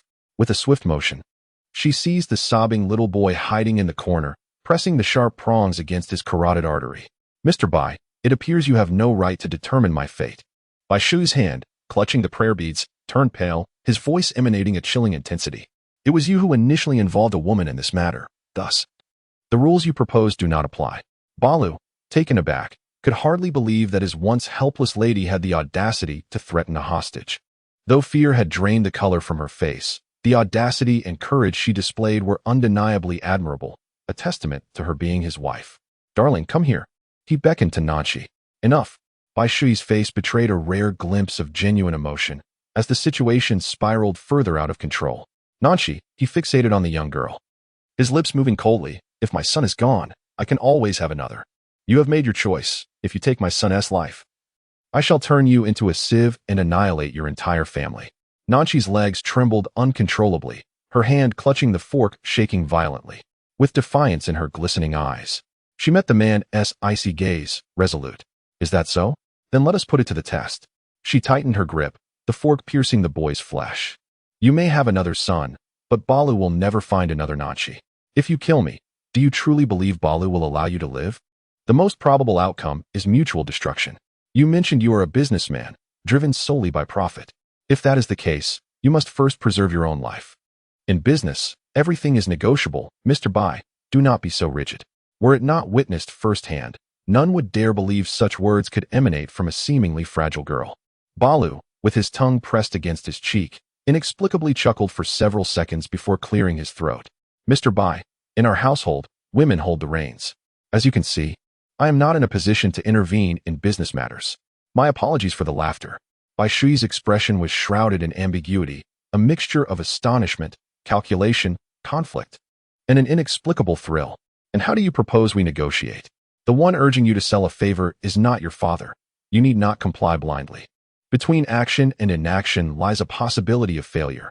Yet, should you attempt to seize someone from Balu, none can guarantee success, correct? Beside them, Barley and Zhamping struggled to suppress their laughter, nearly causing internal injury. No one expected that in the end. The most formidable combatant would be the most delicate and troublesome Nan Xiaoxi. Upon hearing this, Bai Shud raised an eyebrow, inhaling deeply for a few seconds while gazing into the girl's eyes, unable to conceal his fervor. What a mess this is. Allow us to leave, and we assure you that your wife and son will remain unharmed. It is only natural for a man to protect his family. No one will criticize you for that. Regrettably, Miss Nan, I cannot labor in vain. I cannot engage in a losing venture, can I? At that moment, Barley's earpiece crackled with the voice of Natu. Along. The arrangements from young Master Hong have been finalized. The eldest son of the commander of the Thai army, Ing Bai, is personally leading the team. As if sharing a telepathic connection, Nan Xiaoxi suddenly turned her gaze towards them. In that fleeting moment of eye contact, they both comprehended the unspoken words reflected in each other's eyes. Chapter 44. Cry if you must. Husband will comfort you. Shui brought Nadu, along with the suspended woman, closer. The disheveled, pallid-faced woman with tear-streaked cheeks implored the indifferent man before her. Sure, no matter how much you despise me, Chung is innocent. He's your biological son. You cannot disregard his well-being. Bai Shui felt exasperated at the sight of this woman, who only knew how to weep. Silence. If it weren't for this useless woman being discovered by Barley and their plans being shattered, he would not be in such a passive position. Unexpectedly, Barley forcefully pushed the woman towards Bai Shui. The soldiers nearby, tasked primarily with ensuring the safety of their master, instinctively aimed their weapons at the woman as she lunged towards him. In almost the same instant, Nan Xiaoxi shoved the child forward, gritting her teeth and recklessly dashing towards Barley. Suddenly, a powerful arm encircled her waist, lifting her off the ground as the man pulled her into his embrace. Open fire, commanded the ruthless dragon, and the well-prepared Raptors squad unleashed a barrage of gunfire, maintaining suppressive fire for nearly 3 minutes to ensure the officer's safe boarding. Bai Shui was completely unprepared for this sudden turn of events. He shoved the woman who had leaped into his arms aside and ordered, "Fire!" But it was too late. The opportunity had slipped away. Had it not been for the quick reflexes of the mercenary captain beside him, pushing him aside, a sniper's bullet would have already pierced his brow. Engage. Fire. We cannot allow them to escape. He gritted his teeth, his eyes filled with murderous intent. Master, the military's special forces are encircling us. We must leave quickly, or it will be too late. A panicked confidant rushed over after receiving a phone call. The military? He furrowed his brows, puzzled as to why they would interfere. Yes, master, we must retreat.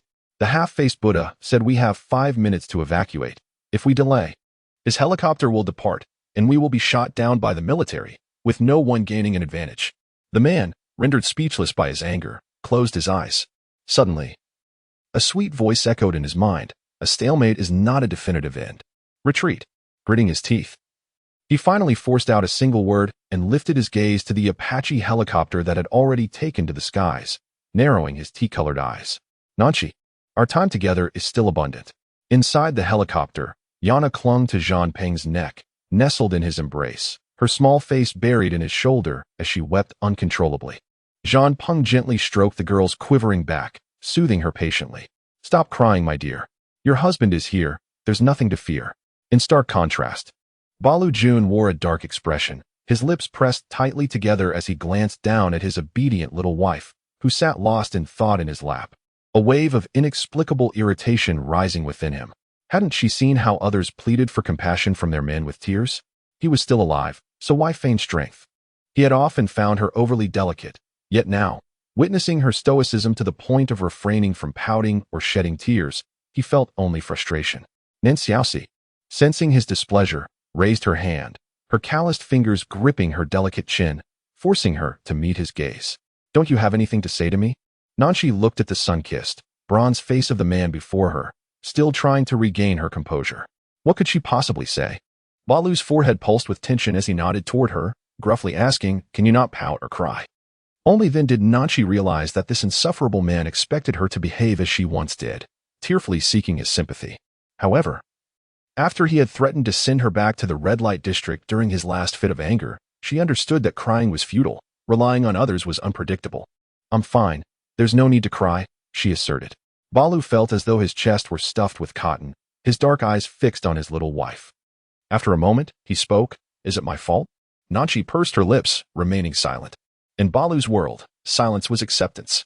My dear, I apologize. It was my oversight not to see through Bai Shui's scheme sooner. You've suffered. His large hand relaxed, his thumb grazing her porcelain-like face, his gaze intense. Her face was so small that his palm could completely envelop it, her skin so tender that even a slight pressure would leave marks. She was naturally meant to be delicate. Why had she suddenly lost the ability to be so? Wife, please don't be angry. If you feel like crying, let it out. Your husband will comfort you, all right? Nanchi was bewildered by his peculiar behavior. His caressing made her cheeks ache.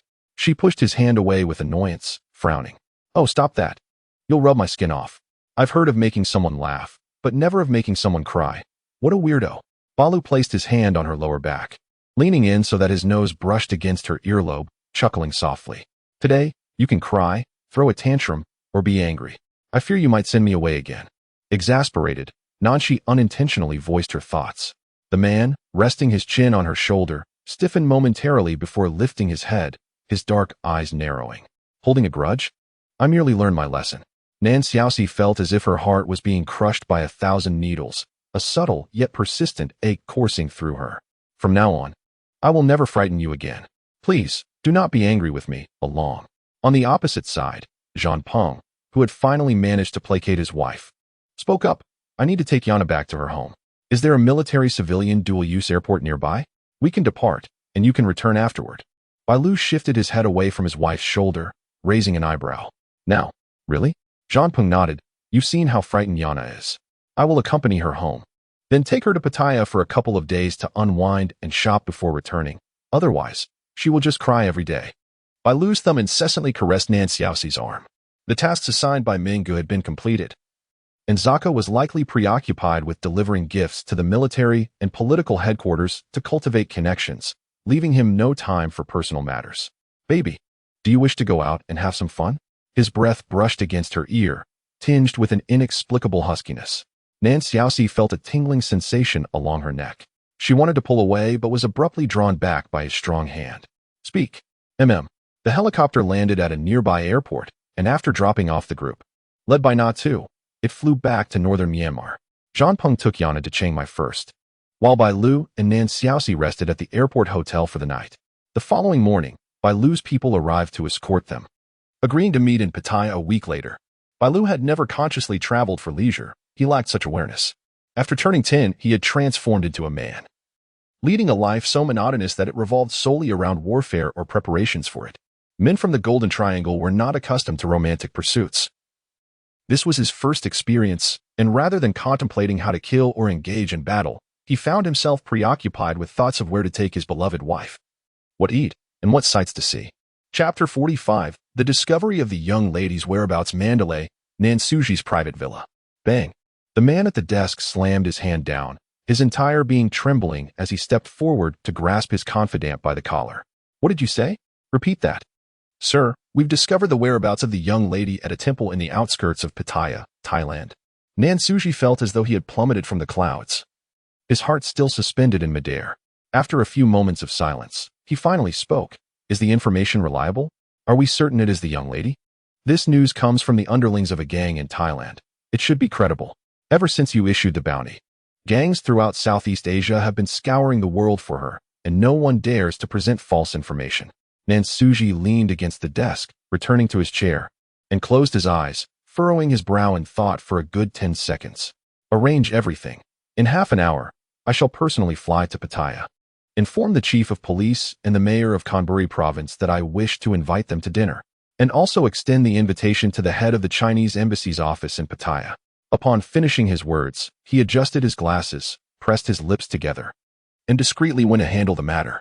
Particularly concerning the Water Bay area, should even a whisper escape, you know the consequences. Yes, sir. At Pattaya Airport. A robust young man clad in black attire stood tall like a pine, his short hair sharp, and his demeanor wild and unruly. Dark sunglasses perched upon his high nose obscured the piercing coldness of his gaze, adding an air of rebelliousness. Beside him stood a young woman, her long hair cascading like a waterfall, her figure alluring, and her porcelain skin radiant. The water-blue dress clung to her slender waist, accentuated by the rough, large hand of the man, further emphasizing her delicate frame. The gentle curls of her hair occasionally brushed against the sinewy arms of the man, exuding a faint, sweet fragrance that captivated the senses. The strikingly well-matched pair inevitably drew numerous gazes upon their arrival. The man, with a dark and somber expression, lowered the sunglasses from the top of the young woman's head, concealing a significant portion of her face. Nan Xiaoxi, if you do not wish for me to commit murder here, then conceal that face of yours. The overly intense stares ignited a fire within him. The mere thought of those lecherous eyes scrutinizing his beloved made him feel murderous. Nan Xiaoxi shot him a glare, remaining silent as she attempted to free herself from his grasp, only to find him tightening his hold, pulling her closer against his muscular chest. Behave yourself, you nuisance, she retorted, exasperated, reaching to pinch the flesh at his waist. Yet, the muscle was as hard as stone, unyielding to her attempts. With no outlet for her frustration, she clawed at his arm, leaving only faint red marks.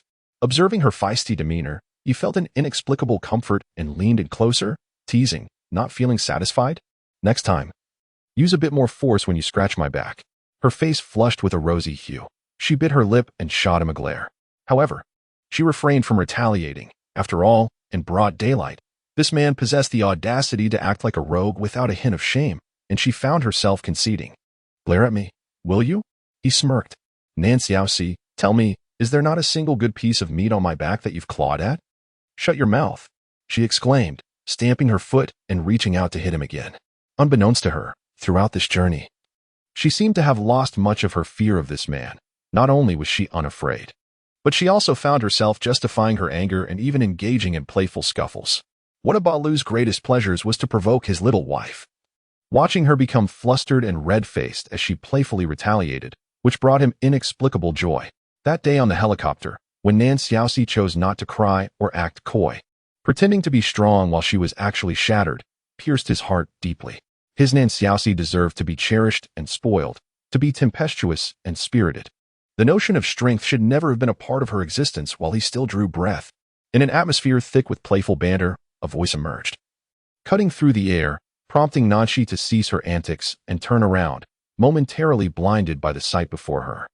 Zhang Peng's attire was rather ostentatious, a pink floral shirt paired with white, beach-style shorts. The shirt was carelessly fastened with only 2 buttons, revealing a thick gold chain around his neck and well-defined, muscular pectorals. His sunglasses perched jauntily on the back of his head, his short hair slicked with wax, giving it a disheveled appearance, as if it had been licked by a dog. Were it not for his handsome face, which softened his otherwise rogue demeanor, one might easily mistake him for a mere street thug. What are you staring at? Zhang Peng raised an eyebrow upon noticing Nanshi's gaze. He wrapped an arm around Yana. His nose tilted in the air. Jealous of my looks compared to a long S? Regretting not being with me? Huh, too late now. Nanshi pushed her sunglasses atop her head, initially intending to tease him with a few jabs. However, a mischievous thought crossed her mind. With a sweet smile, she reached for Zhang Peng's arm. Zhang Peng, how about considering finding a little wife? I'm sure no one would mind. Zhang Peng recoiled in shock, retreating a good 2 meters. Along, did you hear that? This is not my doing. Damn it, being this handsome is such a hassle. Balu, filled with fierce indignation, pulled his mischievous wife into his embrace. If you want to take him down, just say it. No need to provoke me with such nonsense. Nanshi, irked, twisted her waist free from Balu's deliberately loose grasp and tugged at Yana's hand. Nana, let us go. We shouldn't waste our time on those 2 nuisances. Only then did Zhang Peng approach again, shoving 2 oversized suitcases into Balu's hands. Balu furrowed his brow. Are you moving or something? His good friend, beaming with pride, responded. My mother-in-law is fond of her son-in-law, so I have to play along. I can't just refuse, can I? Did her family actually agree to this? Balu asked, surprised, as Zhang Peng appeared far from the ideal suitor. How could her parents so easily consent to their daughter being with him? Why wouldn't they? I'm wealthy, handsome, charming, and I treat my wife well, Zhang Peng boasted without a hint of shame. Balu shot a dispassionate glance at his friend. Am I supposed to believe that? Zhang Peng, disdainfully, rolled his eyes. Yana is pregnant, and I endured several days of scolding from her family. I even nearly got beaten by her father. Luckily, my wife felt for me and agreed to stay with me, which finally eased her father's concerns. With an awkward smile, Zhang Peng scratched his head. But keep it under wraps.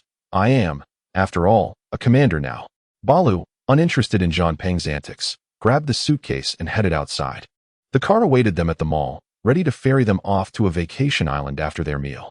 Inside a Chinese-style hot pot restaurant, the servers donned traditional kipeos, presenting beautifully arranged ingredients. What made you want hot pot? I thought you didn't tea like spicy food? Zhang Peng instructed a server to bring a cup of hot milk before inquiring. It's my wife who craves it. Balu diligently placed the ingredients into the bubbling pot of crimson oil, catering to his beloved wife's meal. Nanshi and Yana sat together, and Yana appeared significantly better than a week prior, her demeanor now relaxed. Nanshi refrained from inquiring about the events between her and Zhang Peng. Her behavior that day had already spoken volumes. As the wine flowed and the dishes were savored, Zhang Peng and Balu engaged in discussions about warfare, topics of little interest to the 2 girls. Instead, Nanshi and Yana exchanged amusing anecdotes from their recent road trip. At that moment, the door to the private room swung open, and a group of Thai police officers entered with serious expressions. Pardon us, we are investigating a case of international human trafficking. We kindly ask you to accompany us. Chapter 46. Heroes emerge young inside the Pattaya police station's conference room. Two audacious young officers swaggered in, taking their seats with legs crossed and cigarettes in hand. "You, go fetch a glass of juice for my wife." "Damn, it's sweltering," Jean commanded, pointing at a young officer standing by the door, his tone haughty, as though he were ordering a subordinate. The officer glanced at his superior, who, uncertain of the duo's true identities, nodded cautiously. "Wait a moment," Balu interjected, his playful demeanor rivaling Jean arrogance. "Get my wife some ice cream." The one with it, he gestured with a cigarette between his fingers, looking to Nanchi for assistance. "Haagen-Dazs." Nanchi, unfamiliar with their Thai, understood the latter part as Balu looked her way, and she rolled her eyes in disdain. "Strawberry flavor." Another glare was directed at him. Rather than getting angry, the man laughed, a patronizing smile gracing his face as he playfully pinched her cheek. Nanchi was exasperated, feeling as though she might burst from frustration. Grabbing his arm, she bit down fiercely, declaring, "If you pinch my face again, I'll bite you to death." The officer at the door observed the affectionate exchanges between the couples, inwardly questioning the validity of the information they had received. These couples were strikingly handsome and beautiful, their bond evident, and they hardly resembled victims of trafficking. Particularly, the girl in the blue dress was so stunning that she appeared to belong to an entirely different realm. Yet, she seemed somewhat spoiled, as throughout their journey, the men had opened drink bottles and inserted straws for her, while she playfully pinched and hit them. Was this truly a girl who had been trafficked? The police chief, who had hurried to the scene, entered with a broad smile. "Officer Balu, it's good to see you well." 2 years ago, when he was still a captain at the border, he had crossed paths with this prodigious young man during a multinational operation. At that time, he had been a mere action team leader, while 16-year-old Balu was already the highest commander of the Myanmar Special Forces, renowned for his tenacity and prowess in challenging missions, consistently emerging victorious in every confrontation. Most notably, it was only later that he learned from the commanding officer that this young man had been personally nurtured by the Crown Prince Hong Jin and the commander of the Myanmar Allied Forces, Wu Ming, since childhood, establishing a bond closer than that of brothers. Among the elite echelons of Southeast Asia, who does not know that the Crown Prince commands unparalleled influence in the region's political arena? Yet, few are aware that Wu Ming is the sole offspring of the former senior statesman of Myanmar. In the whirlwind of political strife, fortunes can change overnight. Wu Ming now finds himself in Yangon, seizing power on behalf of his father. Who can predict whether Myanmar will soon bear the surname Wu? Should that occur, Bari would undoubtedly secure substantial authority within the Myanmar military government, bolstered by the support of the Hong family. This 18-year-old youth possesses a future that is boundless. At the very least, there is no second to be found throughout Southeast Asia. Contemplating this, the police chief's smile deepened, realizing that his subordinates had acted without discernment, mistakenly apprehending the wrong individuals due to a misunderstanding. Bari regarded the man before him with a cold gaze, arching an eyebrow in disdain. The personnel under Captain Long Yu had yet to mature. His tone was laced with subtle derision. Long Yu's smile faltered, and he raised his hand apologetically, inviting the two officials to his office. Jean Peng and Bari exchanged glances, straightened their legs, and followed Long Yu outside. Since entering the police station, Nanshi's heart had raced incessantly. Fearing Bari might discern her anxiety, she forced herself to feign normalcy. Having suffered enough in the past, she preferred to remain still rather than risk a misstep. She was unfamiliar with the local language and uncertain if her interlocutors would comprehend Mandarin. Any rash plea for help could not only prove futile but also jeopardize the delicate balance she maintained with Bari.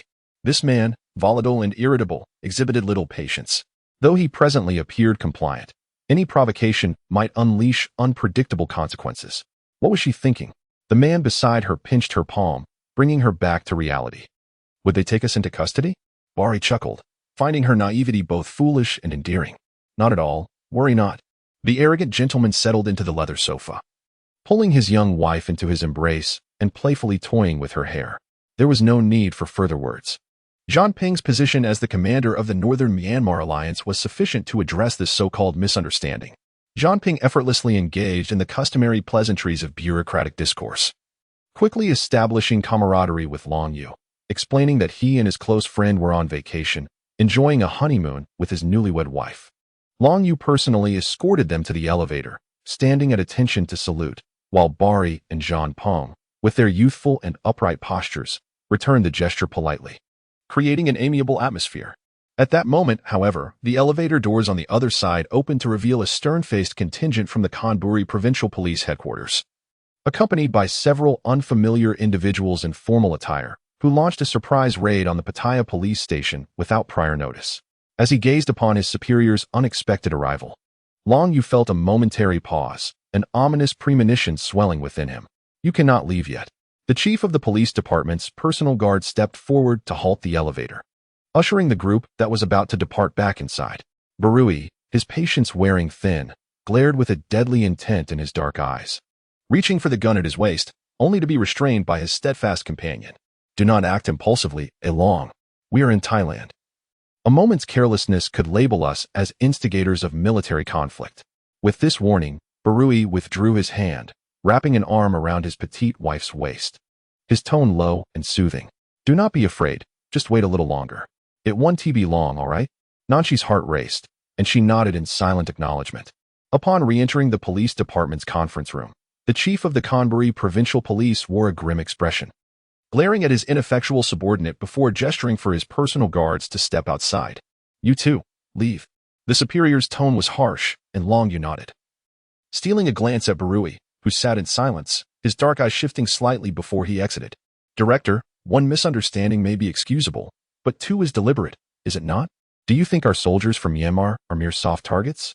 Janping's demeanor was sharp as he took a seat across from the police chief, his presence commanding and unwavering, rivaling that of a seasoned authority figure. The chief cast a glance at the excessively youthful officer across from him, then shifted his gaze to the silent, imposing man at Janping's side, contemplating that indeed, heroes emerge from youth.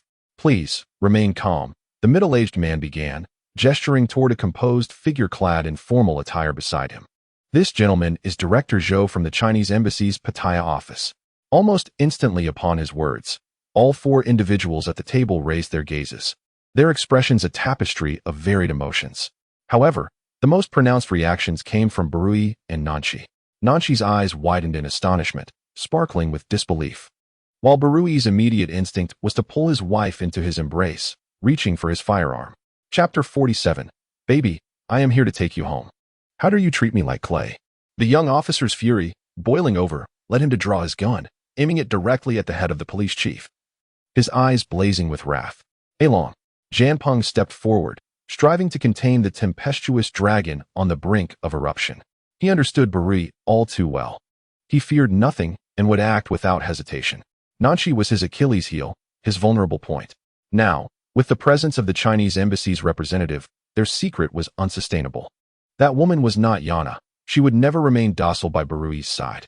This revelation was akin to piercing Barui's very heart, threatening his very existence. Barui, a figure who could not be managed even by Commander Wu, would never regard the Thai police with any measure of respect. Janping harbored no doubts that Barui was indeed capable of pulling the trigger. This situation was far graver than previous troubles. Returning home would not merely result in a few days of confinement at Commander Wu's hands. In the presence of the representatives from the Chinese embassy, a young man brazenly fired a gun at the high-ranking officials of the Thai police headquarters, utterly oblivious to the peril that awaited him from the military government. Director Zhou, observing the impulsive and arrogant youth before him, cast a sidelong glance at the beautiful girl seated nearby, whose consciousness seemed to drift in a haze. He surmised the reason behind the boy's agitation. The girl was breathtakingly exquisite, her radiant beauty akin to flawless white jade, and her striking black and white eyes shimmered with a delicate mist, as if a myriad of suppressed emotions swirled within her, yearning to be expressed yet restrained. Reminiscent of a fragile yet resilient magnolia flower battered by spring rains, shattered yet defiant. "Move," the man commanded, his voice low as he seized Nanshi's wrist, the force of his emotion unrestrained, causing her delicate brows to furrow. Before she could even utter a cry of pain, she found herself forcefully embraced, nearly lifted off her feet as he propelled her forward. At that moment, the conference room door swung open, revealing a tall man clad in a tailored suit. His gold-rimmed glasses accentuating his refined demeanor and elegant stature, his complexion as smooth as jade. The instant Barui laid eyes on him, he felt his little wife stiffen in his arms, her body trembling subtly. A dark, fierce glint clouded his gaze as he recognized the man, the very one who had pursued Nanshi that fateful night. Despite having confirmed multiple times that they were at the police station and could not escape, Nansu was still engulfed in a haze of anxiety on his way there. He had called for the police chief to escort the representatives from China, seeking some measure of reassurance. His subordinates drove recklessly fast. Yet he felt as though they were moving at a snail's pace. What if Wan Wan were taken away by that mercenary from Myanmar? What if they failed to intercept her? What if she were threatened as a hostage? In a state of disarray, his heart racing, he finally arrived and pushed the door open, gazing upon the girl who had occupied his thoughts day and night, nearly driving him to despair. His nerves were so frayed that his hands trembled uncontrollably, cold sweat trickling down his back, rendering him speechless. It took him several moments to muster the courage to call her name softly.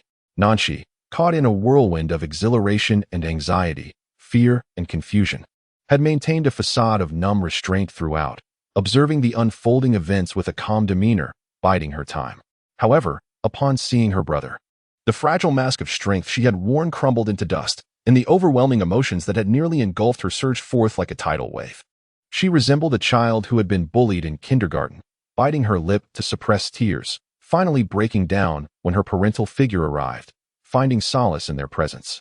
Breaking free from Barui's embrace, she resembled a child no longer needing to feign maturity, disregarding her image as she wept on the ground, her face streaked with tears, just as she had done in previous confrontations with Nansu. In the dim light of the moment, Nansuji's voice was laced with a palpable sense of grievance as she lamented, "Why did you only arrive now? Why didn't you wait until I was dead outside before coming?" Even though Nansuji had long since developed a resilience to such displays, her heart ached, causing her brow to furrow with concern. Bael, on the other hand, was overwhelmed by a throbbing headache, his anger boiling to the surface. His entire being taut with tension, veins bulging with rage. What could possibly justify Nanshaoxi's overwhelming sense of injustice? He catered to her every need, even going so far as to present her with her undergarments each morning, which she would reluctantly don. A mere frown or a bite would send her into a fit of displeasure. He had never shown such dedication even to his ancestors. How could she claim to feel such woe? Before him, she wept and threw a tantrum in front of another man, as if he were invisible. Could she not see that he was very much alive? As Bael crouched down to embrace her, he growled, "Get up. Who are you crying for? Do not touch her." Nansuji's cold gaze narrowed perilously as she rushed forward, her heart racing. The man, a tempest of fury, felt his blood boil. He was desperate for an outlet for his rage. He leveled a 1911 pistol at Nansuji's forehead, gritting his teeth. "Dare you take another step closer?" The mercenaries who followed Nansuji reacted with remarkable speed, drawing their weapons and aiming them squarely at Bael. "Dare you try to make a move?" exclaimed Zhang Ping, witnessing his comrade's impending peril as he readied his own weapon, standing resolutely beside Bael. Unfazed, Nansuji adjusted her glasses. Her voice resonating like the clash of metal. "Wan Wan, stop crying. I'm here." With those words, all of Nanshaoxi's grievances spilled forth, her tear-filled eyes lifting to reveal her vulnerability. "Nansuji, I will no longer acknowledge you. Woe is me, you care not for my life." Before him, Nanshaoxi was a tempestuous and unreasonable sight, her face streaked with tears, eyes reddened, sitting on the ground without a shred of dignity. Yet, this raw display was painfully genuine, starkly contrasting with the composed facade she had maintained for so long. "Brother is here, dear one. I've come to take you home." Nansuji's heart constricted with emotion, and he crouched down, extending his hand, waiting for her to come to him willingly. Hearing his words, Nanshaoxi pursed her lips, wiped her tears, and reluctantly reached out toward the refined man. Bael, with his fathomless dark eyes, reached to pull her back. But Nanshaoxi, in a frenzy, lashed out at Bael before throwing herself into Nansuji's embrace, clinging to him like a fledgling returning to its nest. "Brother, I want to go home. Take me home." Nansuji's spine stiffened, the blood hidden deep within him surged like a tempest as the sweet, cold fragrance of the girl enveloped his senses, plunging him into a state of profound illusion. This was the first time he held in his arms the moon he had longed for and gazed upon for over a decade. In this embrace, he vowed never to let go.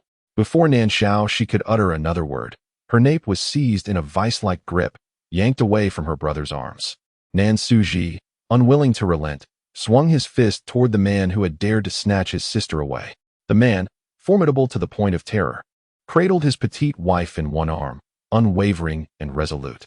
while his other fist met the full force of Nan Su's assault with a resounding clash that reverberated through the air, the sound of bones fracturing echoing ominously. Nan Su had never encountered such a fierce individual, capable of shattering his wrist bone with a single blunt strike. Chapter 48. I do not wish to look back within the confines of the silent room. The atmosphere was thick with tension. Jean Peng stood at the threshold, gripping a Beretta 92, his eyes blazing as he fixated on Nan Su, who was engaged in dialogue with high-ranking officials from the Thai police and the Chinese embassy. In a small room just beyond, Barui was on the telephone. This was the culmination of a multifaceted negotiation. Mere moments earlier, Nan Su's arm had nearly been incapacitated by Barui, prompting Nanshi to rush forward in a frenzy. Barui, consumed by fury, was on the verge of a confrontation with Nan Su when Director Zhou from the Chinese side intervened. They had already established communication with the Myanmar military government, asserting China's position and pledging to ensure the safety of its citizens at all costs. A minute prior, a call from Wu Meng had come through. Barui intended to answer, but was adamant about not releasing his hold on Nanshi. Nan Su refused to allow either of them to depart. Ultimately, the Thai side proposed that Barui take the call in the small room adjacent to the conference area. Nanshi was on the brink of emotional collapse, and Barui had no choice but to endure the situation with gritted teeth. It was my oversight, Meng Gu. In the small room, Barui sat in a chair, holding his weeping wife, tenderly stroking her back as Wu Meng's coarse voice crackled through his Bluetooth earpiece. Damn it, whelp, is this a matter of carelessness? Fortunately, my contacts with the Chinese side are reliable. If the general's office gets wind of this, you can expect to spend some time in prison. I'll gladly accept that. But before I do, I'll take down that scoundrel. The youth's tone was defiantly arrogant, causing those present to fall momentarily silent with frustration. Barui, don't make me escalate this to a gene, Wu Meng growled, exhaling sharply before continuing. You are causing chaos in northern Myanmar. And as long as you don't trigger a catastrophe, I'm indifferent. But now you are in Thailand, engaging with high-ranking officials from both Thailand and China. Are you even aware of your identity? You represent the entire image of Myanmar's military. I just returned from a military exchange meeting. And do you know how I was scrutinized due to the turmoil in northern Myanmar? In just a few days, you've created such a significant mess. The upcoming International Military Forum is to be held in China next week. I might as well strip away my own face and go without a belt. You and Zhangping are both no good. Hiding a woman away and living in secrecy is one thing, but you felt the need to flaunt it to the world? Is it that you're bored out of your mind that you have to engage in conflict? Living a good life is evidently a burden for you. Wu Meng's anger intensified as he took a sip of water and continued to vent his frustrations. Damn it. You haven't even matured yet, and you already think of bringing women home. What a disgrace. If it weren't for the call from the Chinese embassy, I would have been tricked back to my grandmother's house, utterly humiliated. The sound of slapping on the table echoed through the phone, as the iron-willed soldier was so incensed that he spoke without thinking. Balu Xie raised an eyebrow, turned off his Bluetooth headset, and placed the phone on speaker mode, setting it down on the table before him. He absent-mindedly rubbed his ears and casually wiped the tears from his young wife's face. What do you want to eat tonight? After this scolding, I'll take you out. Though Nanshi could not comprehend the forceful Burmese being spoken on the other end, she could discern the palpable anger in the speaker's voice. In contrast, Balu displayed no visible emotion, as if he were not the one being chastised. However, the depths of his dark eyes betrayed a tumultuous undercurrent that sent shivers down one's spine. Nanshi pursed her lips, attempting to turn away to avoid his touch. Yet the man's large hand firmly grasped her delicate chin. Despite his efforts to restrain himself, the simmering intensity within him could not be contained. His rough thumb left a faint red mark on her face as he asked, "What do you want to eat?" He squeezed out the words through clenched teeth, revealing his lack of patience. At that moment, he believed he was still speaking to her in his usual gentle manner. Yet Nanshi could sense the suppressed fury beneath his calm exterior, evident in his slightly trembling eyes and taut jawline. "Wu Meng, are you even listening to what I'm saying?" The voice on the other end roared. Balu had no doubt that had it not been for the constraints of being in Yangon, Meng would have flown over to confront him directly. But he was indifferent now. Life and death held little significance for him compared to the matter of his next meal. During his time with Nanshi, he had become more cautious, carefully considering his actions, unconsciously leaving himself a way out, wishing only to survive long enough to see her again, to spend more time with her. Yet now, it seemed that even this small desire was merely a daydream. Jean Peng was right. She was the beloved daughter of a wealthy family in China, accustomed to having everything she desired. How could she possibly be interested in a soldier who survived in the treacherous jungles of Southeast Asia? Yet what could he do? Nanshi, I have met you. I have genuinely shared so many days with you, treated you as my wife, and truly looked forward to the day when your slender waist could bear my child. I have forgotten what it feels like to have a home to return to. After battles, when I didn't want to return to the army and had nowhere else to go, I would hide in a small bamboo house, convincing myself that I still had a home. I thought I could keep deceiving myself like that. But why? Why do you want to give me that cake? I have only had cake twice in my life. Once, at the tender age of 8, I beheld a birthday celebration on the television at the Zhomping household, where cake was served as a delightful treat. Upon returning home, I insisted that my father procure one for me.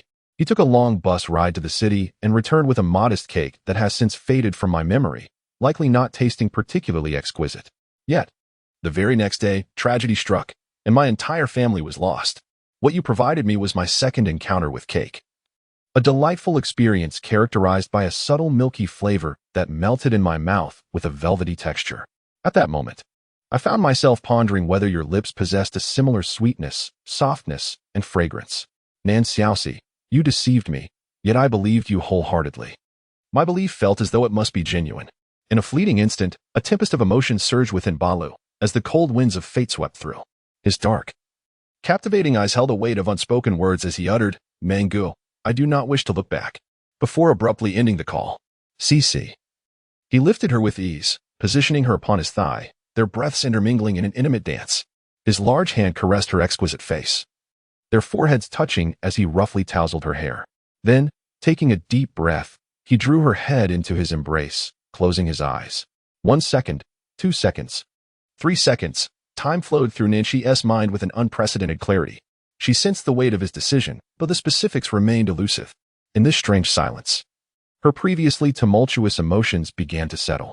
Having led a life of ease for 19 years, she had never encountered such profound upheaval. Following the emotional roller coaster, her mind grew increasingly lucid. The young girl remained still, allowing him to hold her, behaving in a manner so obedient it left Balu momentarily dazed, contemplating whether she had opened a door to a slight possibility between them. Chapter 49. An unreserved affection. Too heavy outside, the sun blazed fiercely, accompanied by the songs of birds and the chirping of insects amidst an abundance of flowers. Inside, the lighting was dim, and the air conditioning chilled the atmosphere. Nan Xiaoxi, Balu. In that instant of shared gazes, they both spoke simultaneously. Nanshi bit her lip and urged, you go first. Balu let out a wry smile as he pinched her cheek. What privilege do I have here? Speak, young lady.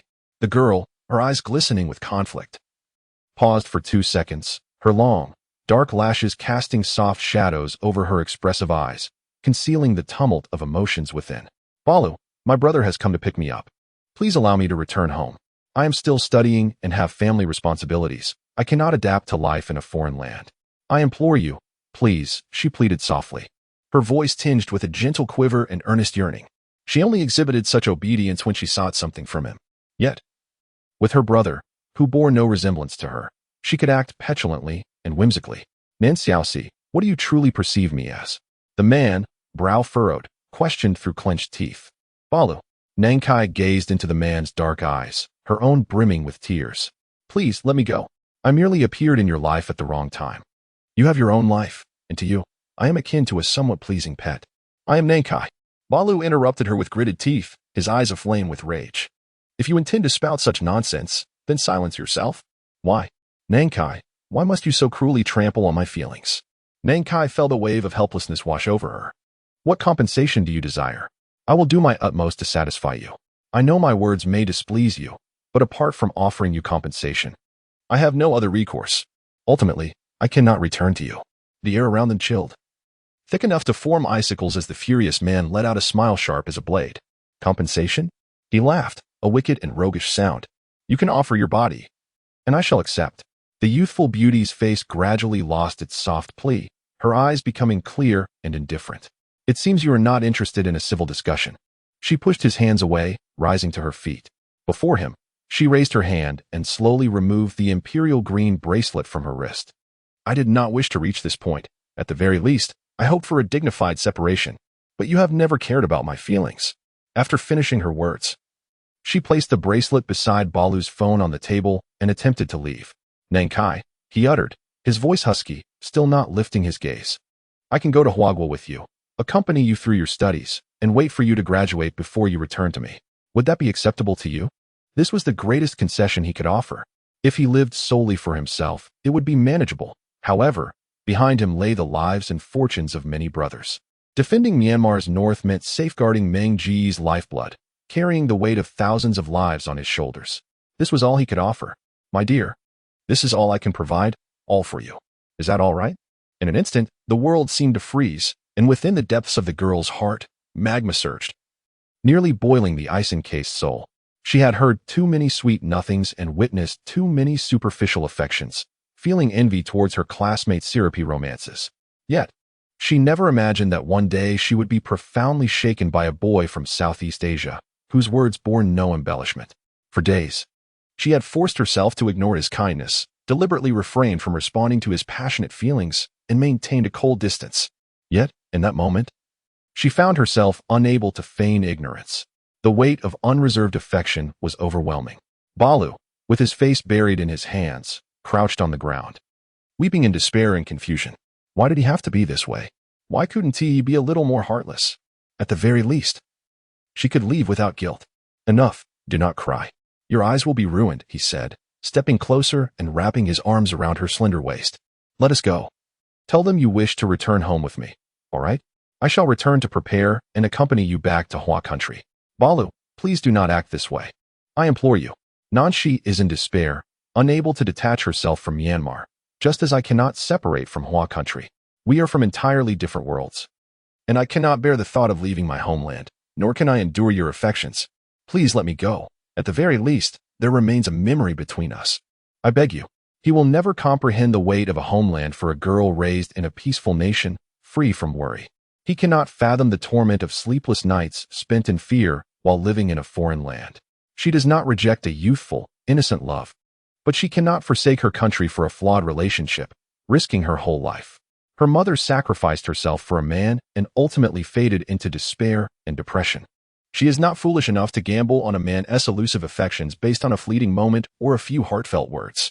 Moreover, her upbringing and environment differ vastly from Balu's. Their perspectives and values clash. Even brief interactions are fraught with friction, and she finds herself concealing her true feelings. If they were to stay together long-term, chaos would surely ensue, to no one's benefit. Balu, we are truly incompatible. You are still young and will encounter many girls who are better suited to you, more considerate and obedient. You have stated that I cannot even wash my own socks, that I am troublesome and capricious. We simply do not match. Compatibility is for me to determine. If you cannot speak sensibly, then remain silent. Balu's patience had worn thin. He had not expected that beneath Nanshi's enchanting exterior lay a heart so hardened, so cold, and so stubborn. Why is it that the women of Zhangping can support their men, yet she must endure such turmoil? Nanshi, from this moment forth, do not utter another word to me. I fear I might be driven to harm you. The man roughly wiped the tears from her face and pushed open the door. Outside, several individuals in the conference room observed the pair, each coming to their own conclusions. It was evident they had not reached an agreement. Nan Suji tugged fiercely at his tie beneath his throat, his dark eyes filled with restraint. Luan Luan, it's time to go home with your brother. He had reached his limit.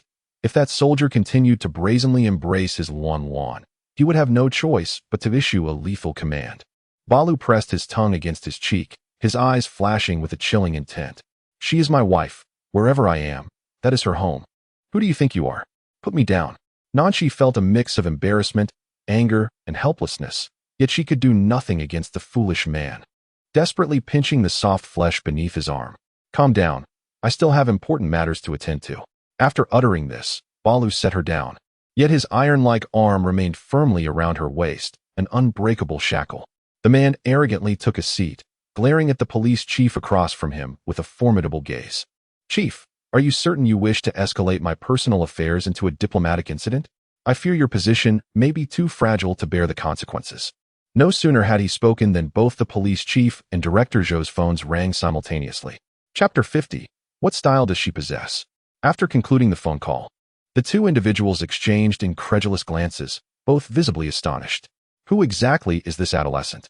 Whose background could provoke the interest of influential figures from the Thai royal family and the illustrious Zhou family of Beijing, represented by the young heir Zhou Qian. Regardless of the circumstances, it is clear that they could not afford to offend him any further. Not to mention that the matter at hand was rather trivial. Merely the head of the Canberra Provincial Police having a personal connection with Nan Suji. And Zhou Director's involvement was merely at the behest of Nan Suji. The situation contained numerous avenues for interpretation. Had Barrett been an ordinary soldier, they might have leveraged Nanshi's Chinese identity to navigate the issue, but he was not.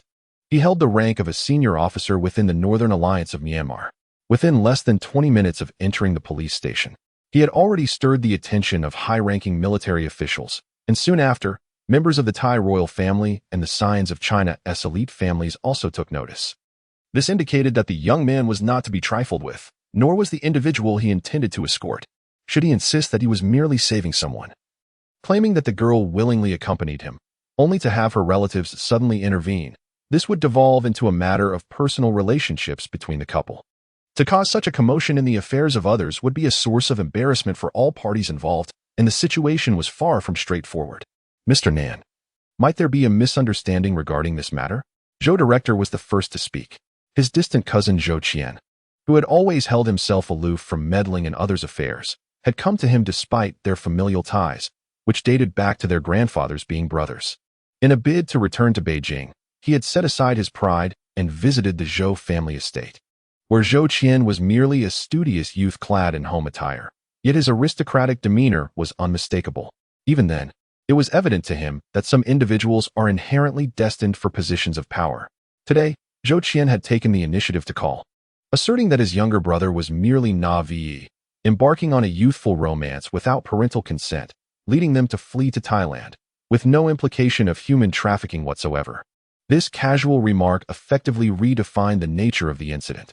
Regardless of the truth, it was imperative that Zhou Qian should not be offended.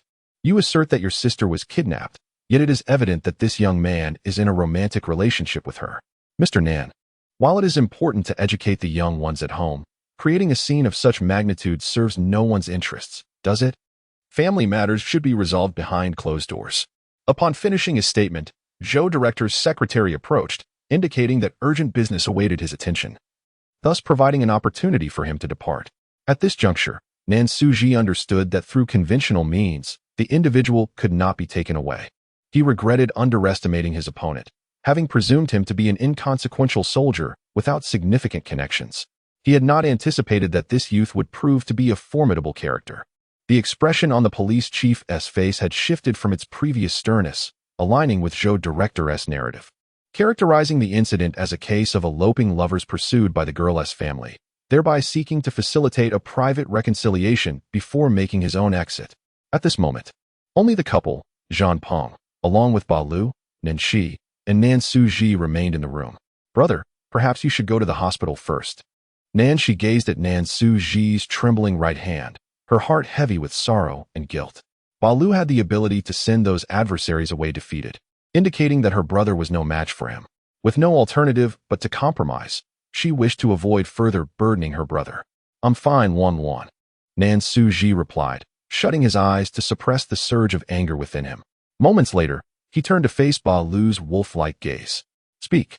What conditions must be met for my sister to return home? The youth's cold demeanor was arrogant and domineering. Out of respect for my wife calling you brother, I shall spare your life today. Our family will not relent. Luan will return with me, and I can negotiate with my family as if nothing has transpired. Nan Suji narrowed his dark eyes. You may be young, and it is natural to be drawn to a beautiful girl like my sister, but matters of the heart require mutual consent. Wan is used to being pampered at home. She is not suited for you. You will encounter a girl more fitting for you in the future. Each step was calculated and probing. Ba Lu scoffed with disdain. I know her disposition better than you do. I have been on the battlefield since I was 10, commanding troops independently by the age of 14. The youthful elegance that adorns my exterior cannot conceal the formidable presence I have forged in the storms of combat. He continued. As for compatibility, I have nurtured her for quite some time, and I have not lost a thing, have I? He brazenly caressed the delicate waist of the girl, concluding with a smirk as he leaned closer to Nan Shi's ear. Have you decided what you wish to eat tonight? I can arrange it in advance. Bang. Unable to endure any longer, Nan Suji slammed his fist onto the table, his eyes blazing crimson. She is a human being, not your pet. Show some respect. Am I giving you face? Balu's patience was exhausted. He kicked the table over and was about to strike. Nancy was pushed to Zhang Peng's side. Ignoring the pain in her arm from the collision, she pushed Zhang Peng aside, and, just as Balu's fist was about to connect with Nan Suji's nose, she cried out in alarm. Balu's lightning-fast punch halted mere inches from Nan Suji's face. Brother! Nancy rushed over, grasping Nan Suji's arm, her eyes brimming with tears. Please, go back first. I will speak with him slowly, all right? At this moment, Nancy finally understood that she could not escape. Balu's temperament and cunning were far from the youthful naivete he appeared to possess. He was a manipulator, a figure capable of stirring turmoil in places like the Golden Triangle. His scheming nature was far more profound than that of an average adult man. She finally comprehended Zhang Peng's words. Balu was a genius among geniuses, a person who only acted according to his own desires, with no one able to sway him. No, Luan Luan, I must take you back today. Nansuzi gently embraced his sister, fearing that she might truly harbor feelings for this man. He felt compelled to alter his strategy. Luan Luan, grandfather is ill and hospitalized, currently in the intensive care unit. If I do not bring you back, I will have no way to explain to the family. Upon hearing this, the young girl's mind blanked momentarily, nearly causing her to falter. Balu's wolf-like eyes brimmed with a chilling intent. Previously, he could have forcefully retained her, but now, with Nansuzi's words, Nanxiaosi would undoubtedly create an uproar. He regretted not having eliminated him from the start. Nanxi's cherry lips trembled, and after a prolonged pause, she finally spoke. Brother, you should return first. Wait for my news, all right? Nansuzi found her demeanor perplexing. According to her usual temperament, she would have already been crying and clamoring to return to Huagua. Yet now, she appeared unervingly calm. Wan Wan, what is the matter? Do not fear, brother will not abandon you. The girl shook her head, forcing a faint smile. Brother, I will contact you. You go to the hospital first. She understood that confronting Balu at this moment would only provoke him and lead to unpredictable consequences. The only person she could persuade was her brother. I am fine. He will not do anything to me. Nancy pushed Nansuzi's arm again, feigning strength. Though her eyes shimmered with unshed tears, her petite face marked by exhaustion. Chapter 51. Nanxiaosi, you truly have no conscience on a vacation island. The sunset glowed like gold, with palm trees swaying gently. On a pure white bed, the girl with closed eyes listened to the rhythmic sound of waves and the cries of seabirds outside, gradually tightening her grip on the sheets. Balu personally prepared seafood porridge and brought it to the outdoor dining table, extinguishing his cigarette before pushing open the bedroom door. Cici, you've slept all afternoon. Get up and have something to eat. He scooped her up along with the blanket, resting his chin against her head. Be good, I know you are awake. Nancy remained silent, pushing his arm away, putting on her shoes, getting out of bed, and obediently walking to the dining table to eat the porridge, followed by a sip of water before returning to bed. Baby, shall we take a walk on the beach outside? The girl still did not respond, tossing aside the blanket, slipping on her slippers, and heading toward the door. Cici, Balu's handsome face tightened, fixated on her slender silhouette. Are you really going out in your pajamas? The girl turned mechanically, opened the nearby wardrobe, which was already filled with her clothes, and casually picked a pastel yellow dress. In front of him, she discarded her white camisole and changed, then continued to walk outside. Previously, she would have been shy about changing in front of him, but today, she seemed fearless, causing Balu to lose interest in going out. He stepped forward, grasping her arm, and pulled her down onto the sofa, crouching before her. He took her small hand in his and brought it to his lips, kissing it gently. Are you upset? The girl felt a pang in her nose, tears brimming uncontrollably. The man forced a bitter smile, extending his rough fingers to wipe away her tears. What are you crying for? My wife almost left without shedding a tear. Yet here you are, weeping. Baluine's lips curled in a pout, a sense of unutterable pity enveloping her. You claim to adore me, to regard me as your wife. Therefore, my grandfather must be your grandfather as well, wouldn't you agree? Even the coldest of men can be stirred by the sorrowful visage of a beautiful woman, especially when she is the beloved wife he has staked his life upon. Balu lowered his gaze, exhaling a few ragged breaths. Cici, you often say I treat you like a pet, but even the most cherished pet would not render my existence untenable. However, today, when you spoke of leaving, I genuinely contemplated committing an act of violence at the police station, wishing for us to perish together. I cannot bear the thought of living without you. You say you were merely a transient presence in my life, yet this fleeting moment will haunt me for a lifetime. I understand that if I let you go, your family would never allow us to reunite. They look down upon me, a soldier, deeming me unworthy of the daughter of the Nan family, viewing me as nothing more than a ruffian from Southeast Asia. The man, once fearless in the face of battle, now found his throat choked with emotion, his eyes ablaze with pent-up sorrow. He struggled to form the words, "But darling, I love you profoundly. My origins may be humble, yet my feelings are far from cheap." He embraced her waist, burying his face in her bosom, inhaling the subtle, intoxicating fragrance that stirred his soul, leaving him speechless for an eternity. After what felt like an eternity, the girl's delicate fingers wove through the man's short hair, her voice soft as spring rain. "Balu, let me go back. I can barely hold on." Her words were so gentle, it felt as though she might vanish with the wind at any moment. "Nan Xiaoxi, you truly lack a heart." The man tightened his grip around her waist. "Perhaps so. Balu, consider me a heartless creature, one who has squandered your affections. Hate me if you must. It matters not how long you harbor that resentment." The girl choked on her sobs, her eyes glistening with tears. "You possess a certain heroism, a strength that inspires. You are truly remarkable, Balu. If our circumstances had been different, if we had met in Huagua, I might have genuinely adored you. But reality holds no ifs. Our fates are destined to be a mistake." "No, absolutely not. Nan Xiaoxi." The man abruptly lifted his head, his eyes glimmering with red, shaking his head gently. "I will accompany you back. You will finish your studies, and we shall return, just as we are now. Is that acceptable?" His large hands cradled her delicate face, his handsome eyes reflecting an unprecedented sense of defeat. Nancy bit her lip, taking a long time to finally speak. "I could easily deceive you. Promise to return with you, and then find a way to rid myself of you once we reach Huagua, but I refuse to act in such a manner, Balu." For the first time, she took the initiative to cup his face in her hands. "My father is a stubborn and formidable man. He will never consent to our union.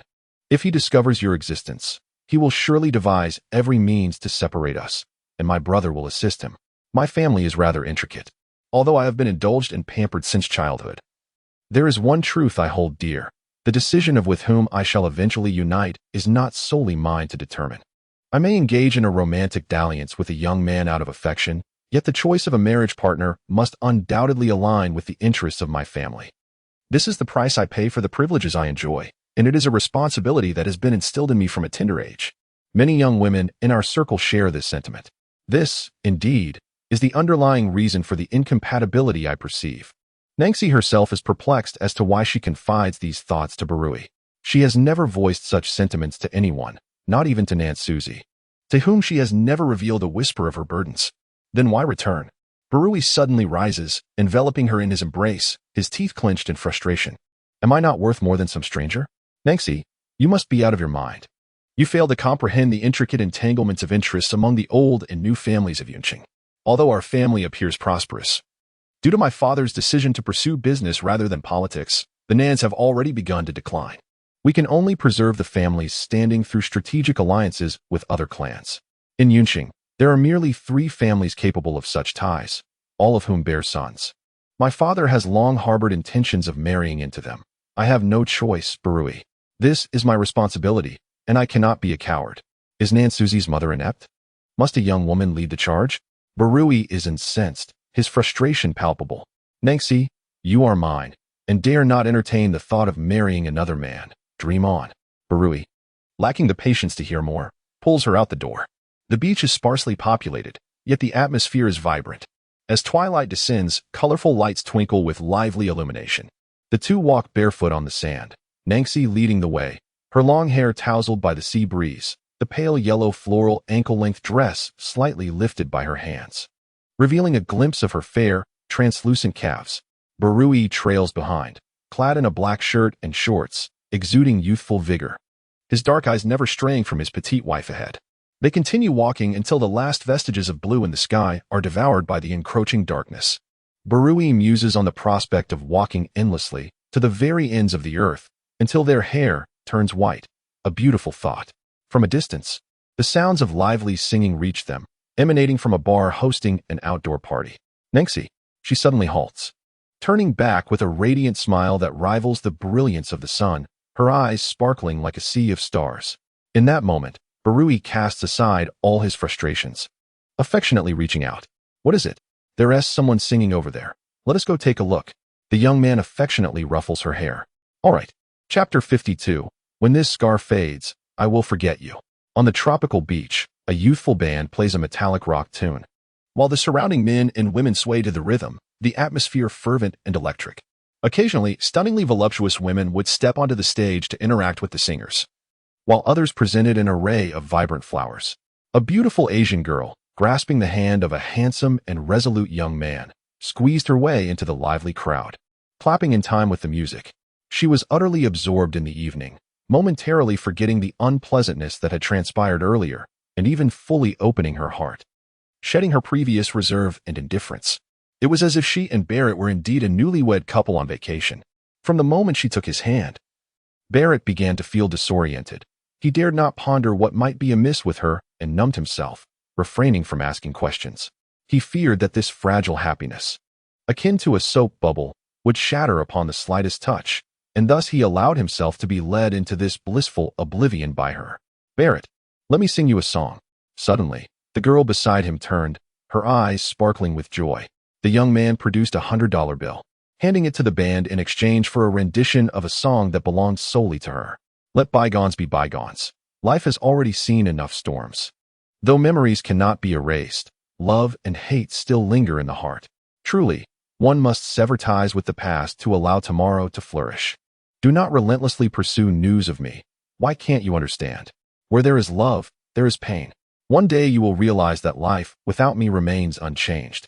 Time has flown too swiftly, and I dread always being teary-eyed. Forgetting me will bring no pain, leaving the past to the winds. With a microphone in hand, the girl sang softly, as if enveloped in a delicate filter. The frenzied crowd gradually quieted down. Music is a universal language, and her pure voice, akin to a clear stream striking against stone, conveyed a subtle sadness that resonated with everyone present. All eyes were fixed on the beautiful girl at the center of the crowd, yet she, throughout, gazed unwaveringly at the imposing and elegant young man across from her. Barrett stood tall and slender, like a resilient pine against the backdrop of the sea, the flickering neon lights casting shadows upon his chiseled features. He gazed longingly at the girl who belonged to him, reciprocating her tender affection with his own, as a warm current flowed through him, transforming his once impenetrable heart into a gentle stream. As the song concluded, applause erupted around them, cheers filled the air, and the enthusiastic crowd generously offered their admiration, whistling and raising their hands above their heads in prolonged celebration, watching as the beautiful girl set down the microphone and dashed into the young man's embrace. He cradled her exquisite face in his hands, their eyes locked, and they shared a profound kiss. This kiss was devoid of carnal desire. It was the willing submission of a fierce dragon, a ritual of sacrificial devotion. Nanciausi, I love you. Barry, did you hear what I sang? The young man scratched his head. I was too busy watching you. His Nanciausi radiated light simply by standing there, and with so many eyes upon her. Suppressing his own excitement consumed much of his willpower. Focusing on her singing was overwhelming, and as for the lyrics, he hardly registered them. Nancy shot him a playful glance. Balu, my feet hurt. Carry me, she pouted, extending her arms in a charming display of affection. The youth, with a doting smile, pinched her cheek before turning to crouch down, his resilient spine unbent even by the tempest of bullets. He lifted her, the embodiment of his earthly dreams. Not far away, the lights of the snack street pierced through the darkness, their brilliance dimmed by the time they reached the seaside, casting long, indistinct shadows in the muted yellow glow. Today, Nancy seemed unusually coy, her playful demeanor rendering Balu utterly weak in the knees. The heavy footprints he left behind on the sandy shore were soon washed away by the waves, leaving no trace. Nancy lay against his broad back, and Balu realized just how light she was. She had not been eating well lately. As she hummed a tune, they appeared to be walking toward eternity. Wife, you are amazing. You draw beautifully, sing wonderfully, and you're so clever. Balu exclaimed, like a lovesick fool, lacking in embellishments. Nancy was accustomed to his straightforwardness. I studied vocal music for a few years, she replied softly. At that time, she was only 12, with her father rarely visiting. His name entangled in rumors with a young singer. She thought that if she learned to sing, perhaps her father would return. After class each day, she attended vocal lessons, earning numerous accolades, yet her father merely sent her allowances, offering perfunctory praise without ever listening to her sing. As she grew older, she gradually understood that her father did not love the art of singing. He only cherished those who sang, just as he no longer loved her mother. He ceased visiting the gallery. If we have a daughter, you must teach her to sing. I love it. The youth chuckled, his innocence shining through. Who would have thought a guy like me, who barely studied, would end up with such a talented and beautiful wife? Nancy, I must be incredibly lucky. The girl on his back playfully tugged at his ear. Who praises themselves like that? Aren't you ashamed? I'm merely stating the truth, not boasting. My wife is indeed remarkable. You're so silly, Balu. How could you be foolish enough to fall for me? I'm not foolish. My eyes are discerning. Nancy, you are destined to be my wife. Balu was unaware of how long he had walked, long enough for Nancy to drift into slumber on his back. He hesitated to set her down, wishing to carry her indefinitely. However, as midnight approached, the weather turned. The sea lamented, the winds howled, and a storm brewed on the horizon, forcing him to return to the vacation villa with her on his back. How annoying. The young lady wakes up in the middle of the night, becoming all fussy. He thought as she sat up on the bed, complaining, "It's going to rain outside, darling. I fear you'll catch a chill. Otherwise, I'd carry you to sleep again." Balu coaxed gently. "I want warm milk. Could you heat some for me?" She pleaded, clinging to his arm with a playful pout.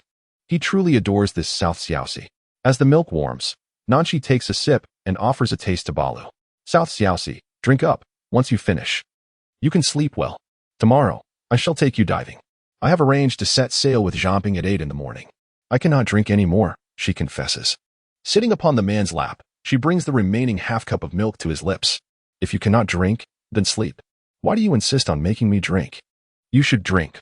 Once you do, I shall grant you a surprise." The mischievous glimmer in her eyes captivates him, and Balu, with a resigned sigh, partakes of the rest of the milk.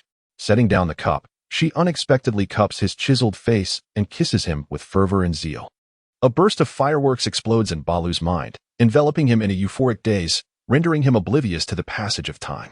Upon breaking the kiss, a rosy hue graces the girl's cheeks, her eyes shimmering with shyness. She has never taken the initiative to kiss a man before. "You should sleep first. I will go take a shower," she says, feeling embarrassed and eager to flee. "Finish what you started before you wash up," Balu retorts, pulling her back with determination. "Nanchi, you have taken my life." Disregarding any restraint, he kisses her again, but soon he feels his body slipping out of control, limbs growing numb, and the world around him fading to white. As Nanchi realizes the man's condition, it feels as though his chest has been laid bare, his innards exposed to the scorching sun and frying in hot oil.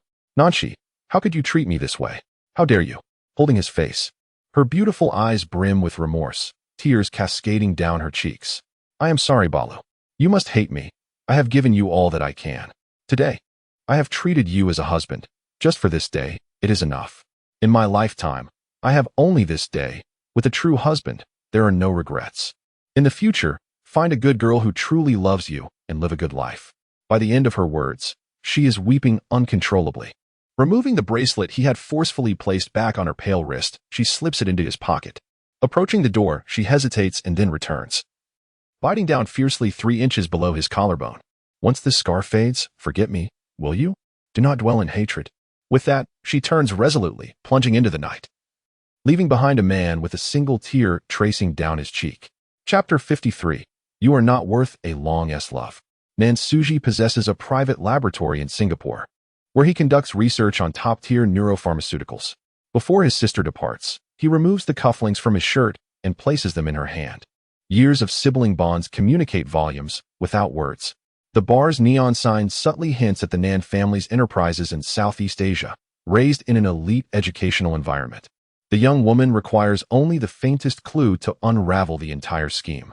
Balu refuses to relent, determined not to let her go home. The conversation grows terse. Each word a gamble.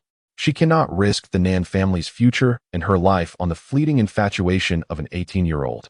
To remain means to betray the Nan family. "My father would never forgive her, and my grandfather would be disappointed. The children of the Nan family have been taught to revere heaven, earth, ancestors, and teachers since childhood. Our family and country are everything. If my father finds out that she ran off with a man from Southeast Asia, he would be so enraged that he would erase her from the family lineage, abandoning her completely. From that moment on, she would become a wandering soul with no origin. And she cannot bear that. Opening her heart and indulging in a reckless night with him is all she could muster. Outside, the wind howls fiercely, and the mountain rain looms ominously. The girl's long hair is tousled, obscuring her tear-filled eyes as she stumbles toward the entrance of the vacation villa. Does she truly wish to part ways with him? As the door creaks open, the voice of Jean-Ping drifts in like a specter. Leaning against the wall with his trademark nonchalance, the cigarette but clenched between his lips flickers in the wind, rendering his expression indistinct. Then she abruptly turns, fists clenched, her lips quivering. You wouldn't understand even if I told you. The girl steadies her resolve, raising a hand to stubbornly wipe away her tears, unwilling to appear so disheveled. Jean-Ping lowers his head with a faint smile, crushing the cigarette, but Along has always been remarkable. Without him as my brother, I would have perished countless times. When he let us out of the drug lord's iron cage, he vowed that as long as he was alive, we would have a chance to live. Since then, he has supported us to this day. I still have a home, and Natu has a wife and children. He has endured the most suffering, yet in the end, he has nothing. You are indeed the daughter of a wealthy family, but money cannot buy true affection, nor can it procure a good man. Along is a good man. Being with him will not bring you grief. If you think he lacks your family's wealth, we brothers can strive together. He is not yet 20, and Menggu holds him in high regard. His future is bright. The girl, standing with her back to him, listens quietly, a bitter smile gracing her lips as she shakes her head. Jean-Ping, I know he cares for me, but I cannot forsake my family for his kindness. If I were to be with him, my father would cast me aside, and the Nan family would disown me. I am timid and cowardly. All my sense of security comes from my family and my homeland. Without them, life would seem devoid of meaning. I have been pampered since childhood, incapable of bearing burdens, quick-tempered and prone to whims. To Along, I may just be a passing novelty. He is a good man because he possesses goodness within himself. No matter whom he marries, he will shoulder the responsibilities of a husband. But I am different. Without my family, I am nothing. Even if you were to bring me back today, I would still seek an opportunity to escape. Myanmar is not my home. Surrounding her, the rain cascades down in a relentless torrent, each drop resonating with a heavy silence that stifles the air. Jean-Ping discarded the cigarette, but grinding it fiercely into the fine sand. When you wed, Along entered into a soul contract. In our culture, a man who binds himself by such an oath pledges his life, swearing before the Buddha to love but one woman throughout his existence. If you remain, he lives. Should you depart, he perishes. Nanchi, this is the most profound sentiment a Burmese man can offer. Along is my blood brother. I cannot bear witness to him wagering his life upon you. The briny sea breeze tousled the raindrops, striking the delicate visage of the young woman without mercy. She clutched the sides of her skirt tightly, turning to face him. Then you may as well shoot me dead. Step by resolute step, she advanced, fully aware of the sound of Jean-Ping loading his weapon behind her, yet she did not falter. Nanchi, do you think I lack the courage? If it comes to it, I'll kill you, and I will pay back Along with my own life. Jean-Ping exclaimed, exasperated. The girl remained impervious to his threats. Bang, bang, bang. 3 gunshots reverberated, sending sand flying within a meter of her feet. Startled, she clamped her hands over her ears, letting out a scream, yet she stubbornly refused to turn around. Get lost. Don't let me see you again. You are not worth the love Along has for you. Ultimately, Jean-Ping could not pull the trigger. He understood that as long as this woman lived, Along might still possess a glimmer of hope. Nanchi could not recall how she arrived at the bar's entrance, her mind clouded. The torrential rain drenched her, rendering her a soaked hen. As she barely knocked on the door, she collapsed right at the threshold. In a state of frantic urgency, Nansuji rushed to open the door, only to find his sister in a shattered and frail condition.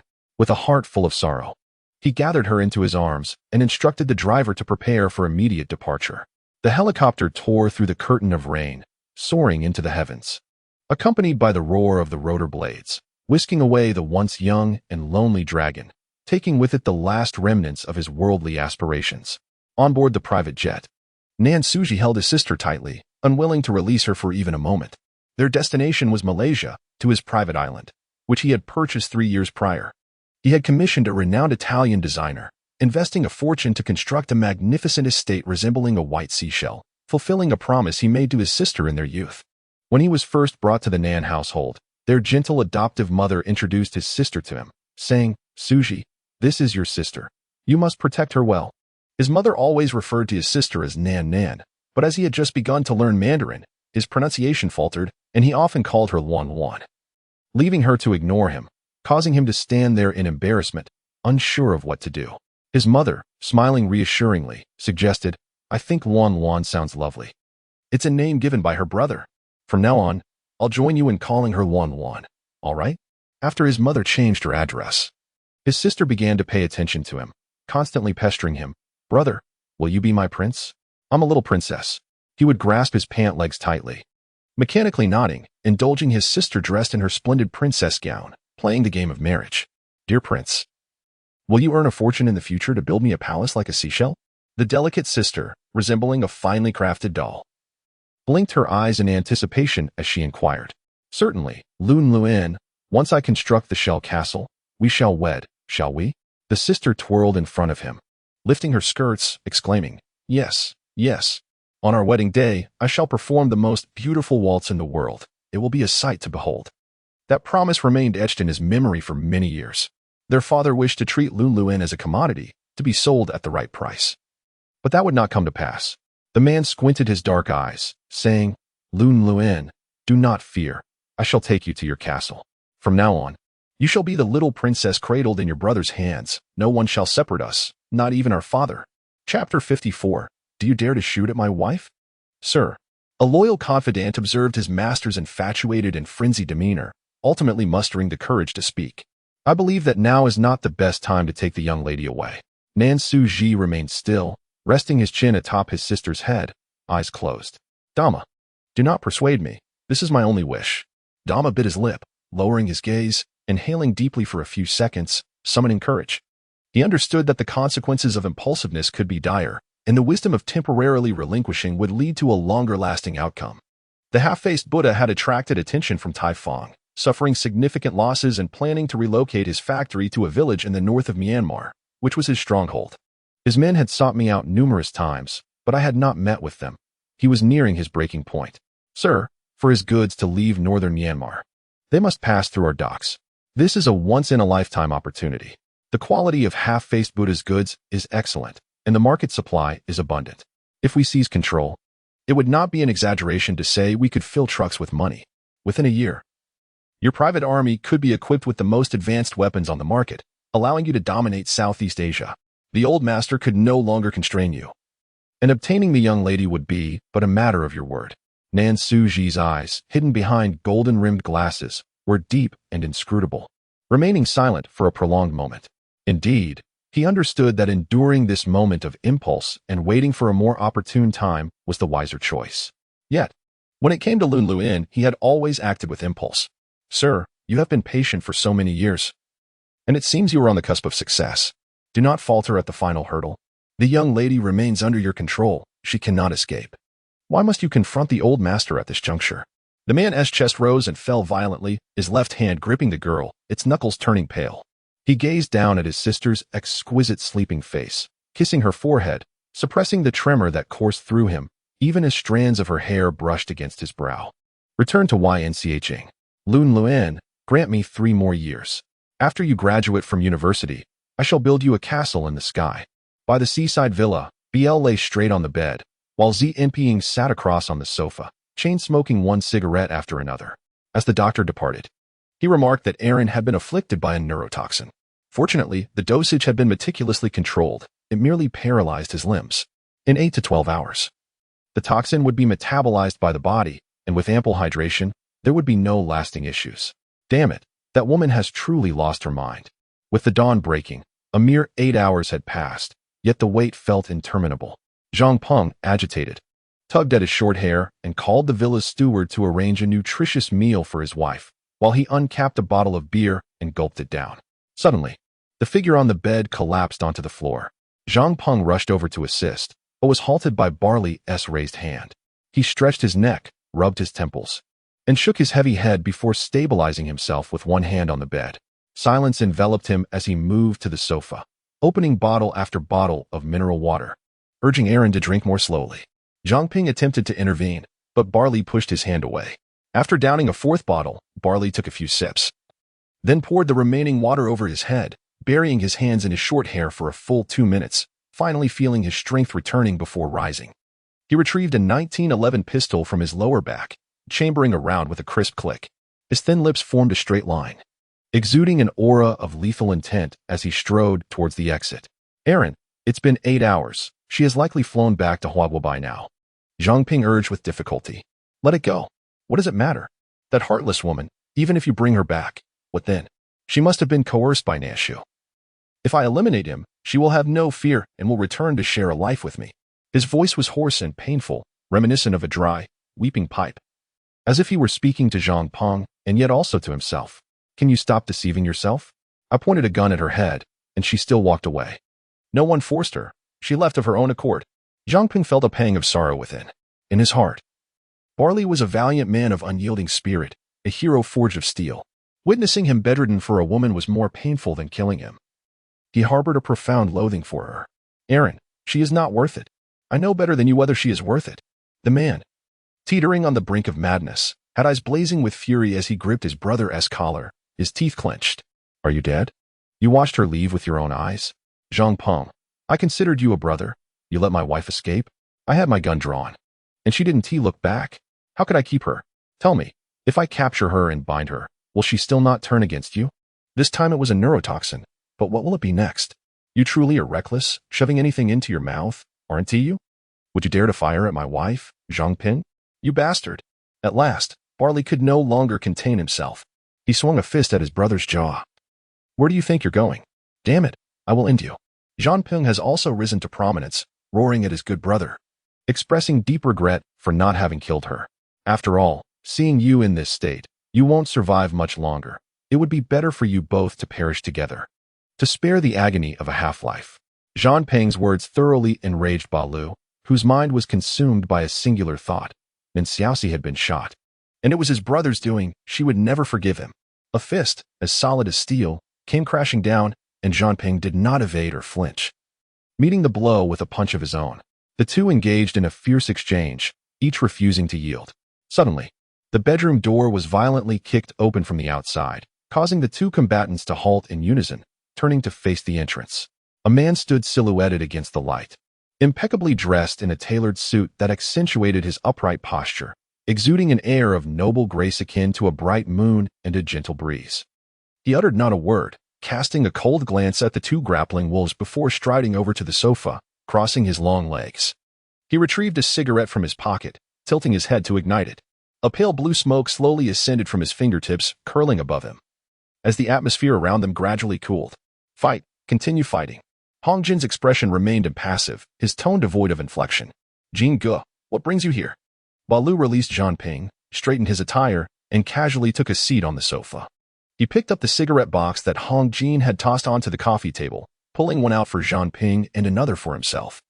I came to see if there's anything I can do for young Master Long. After all, young Master Long's vacation has stirred diplomatic channels among the Myanmar, Chinese, and Thai authorities, necessitating my and Shou Qian's shameless endeavors to speak on his behalf. I had to come in person. It wouldn't showcase young Master Long's prowess as Southeast Asia's foremost scion otherwise. Wiping the blood from the corner of his mouth, Zhang Peng chuckled coldly, settling down to enjoy the unfolding spectacle. Compared to Jin Ge, I'm still lacking a bit. The rebellious wolf cub raised an eyebrow, feeling no remorse for his actions. I can clean up my own mess. What about you? How many people do you have to rely on for backup? Hong Jin lifted his gaze, scrutinizing the defiant wolf cub before him, as if he were witnessing a reflection of his younger self. Jin Ge, even if you don't intervene, I can still safely retreat with Shishi. I'm no child anymore. You're just overly concerned. Humph. Hong Jin scoffed lightly, a cryptic smile playing on his handsome, jade-like face. Wolf cub, is this your ambition? Chapter 55. If one must take action, let it be for a lifetime. Jin Ge, I want her as my wife. It's of no consequence what others say. If you and Ming Ge pressure me, I'll retire. Whether in the underworld or in business, I can still provide for a wife and children. After a prolonged silence, Balu extinguished his cigarette and uttered this statement. Zhang Ping felt a tingle of apprehension at the thought. Fortunately, this lad was favored by young Master Hong. Had it been him, even young Master Ming would have skinned him alive. The man beside them curled his lips into a chilling smile. Very well. If your dog-like demeanor can win the approval of the Nan family, and they are willing to let their daughter follow you, I will have Ming release you without hesitation. When the time comes for your wedding, I shall bestow upon you half of my private assets in Southeast Asia as a wedding gift. How does that sound? Jingu. What do you mean? Bailu furrowed his brows. Jingu never uttered unfounded words. What kind of influence did the Nan family wield, that even he feared them? Hong Jin extinguished his cigarette, rose, and lightly patted Bailu on the shoulder, every gesture exuding an air of elegance. Alu. The culture and social structure of Huagua are multifaceted and intricate. The elite class places great emphasis on lineage and family heritage. Families like the Nan clan, with their centuries-old legacy, possess an even more formidable and visible class barrier, intricately woven by culture and consciousness, making it all the more challenging to breach. I have had inquiries made. That girl's grandfather was the former commander of the Yun City military district. Although her father did not enter politics, he possesses remarkable business acumen and has single-handedly upheld the Nan family. As for her brother, despite being an adopted son, he has proven to be exceptionally capable and is likely to inherit the Nan family in the future. Your time with her is limited. You will undoubtedly encounter a girl more suited to you in the future. Do not provoke the Nan family, lest you draw trouble upon yourself. Hong Jin, with his tall stature, stood by the window, gazing at the azure sky and the vast sea of clouds, sighing deeply, his heart heavy. No one wished for Bailu's happiness more than he did. He could never forget that day in the jungles of northern Myanmar, when he encountered a wild, filthy child, emaciated and devoid of flesh, squatting beside a corpse, cutting off a piece of meat and chewing it raw. That scene had a profound impact on the prince, who had been born into privilege. The young Bailu, seeing himself clad in fine American gear, approached with a gun in hand, displaying no fear whatsoever. In fact, he picked up a nearby weapon, ready to retaliate, his gaze resolute and his movements practiced and decisive. In that moment, he concluded that this boy was a born soldier. Having faced solitude and hardship, Bailu had stepped onto the battlefield at the tender age of 10. To ensure his survival, he underwent the most rigorous training at West Point. Bailu did not disappoint him. He grew rapidly in a short span of time. No one understood better than Hong Jin the myriad hardships the budding young man had endured and the countless brushes with death he had faced.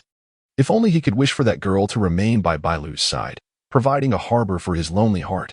Yet, it seemed that fate had never been kind to this valiant and fearless youth. Why must he encounter a girl from the Nan family? Jingu. Bailu spoke hoarsely. I do not care who she is or what family she hails from.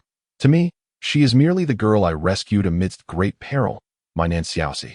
I will shoulder my responsibilities towards the army, but I cannot let go of Nan Xiaoxi. How could he possibly let go? How could he bear to part with her? She was his beloved wife, pledged with his life, the ethereal light he cherished in his heart for countless nights. How could he relinquish her? Hong Jin turned, his striking eyes fixed on the obstinate youth before him. After a long pause, he spoke. Then you must become an indomitable man, rather than just a scoundrel who argues with me and a Meng.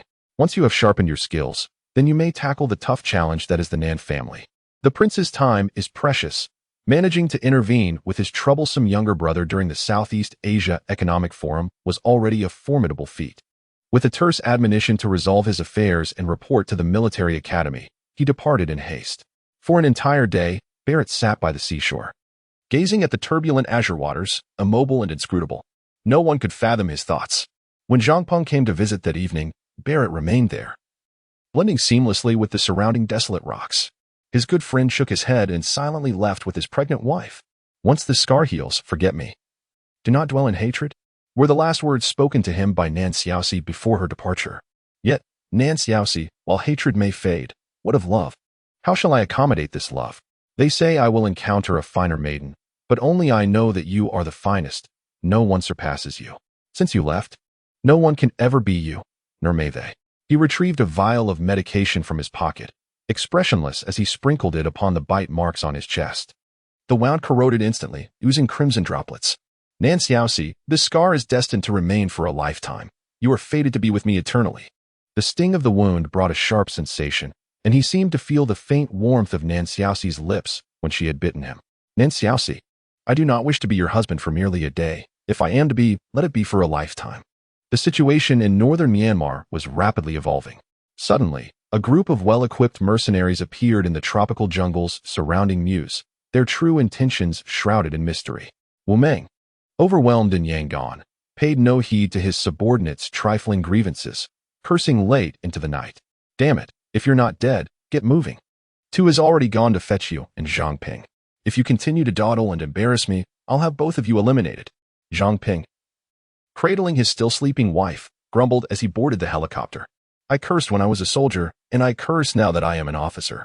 Minggood is entangled in political machinations in Yangon, treating us like mere pawns. Barrett sat cleaning his weapon, uninterested in engaging with his loquacious friend. He turned to Nakut and inquired, why hasn't Zaka made any move? I don't know. I heard her daughter was intercepted, so she is likely preoccupied. Nakut replied casually. Barrett pressed his lips together, sensing something amiss, though he could not articulate it. Zaka's daughter? Wasn't she the infatuated one pursuing Ulung? Who in their right mind would abduct that woman? Zaka had little money to demand, and with Ulung around, her influence was minimal. Zhang Peng scratched his head, puzzled. Suddenly, a revelation struck Barrett. Nan Xiaoxi once remarked that Zhao Min's tattered crocodile skin bag was worth over $1 million.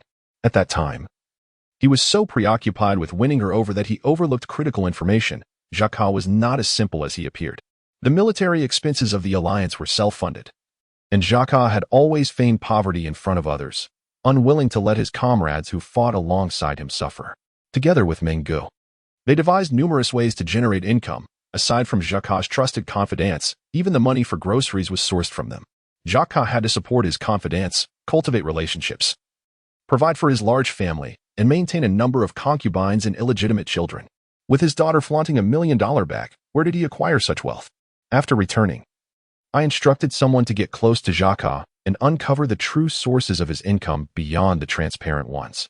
Additionally, I need to find out where Bai Shui is hiding. I will make him pay dearly. Chapter 56. Do you truly not want to? Or is it just hard for you? At the entrance of Yun City Art Academy, vibrant university students flowed in and out, yet the bustling crowd pretended to be nonchalant. Stealing glances across the street, opposite the road stood a man leaning against a sleek black McLaren, exuding a refined elegance and an air of privilege. Clad in a dark blue bespoke suit that accentuated his tall, upright figure, he radiated wealth. When Nancy exited after her class, carrying her art supplies, she immediately spotted Nan Su-ji across the street. However, she had no intention of approaching him and calmly turned to walk in the opposite direction. Lu and Luan. Nan Su-ji quickly caught up and stood in her path. Are you still upset with me? I apologize, all right? Please don't be angry, darling. The young girl's clear eyes betrayed no emotion. Do you have something to say? If so, speak. If not, please step aside.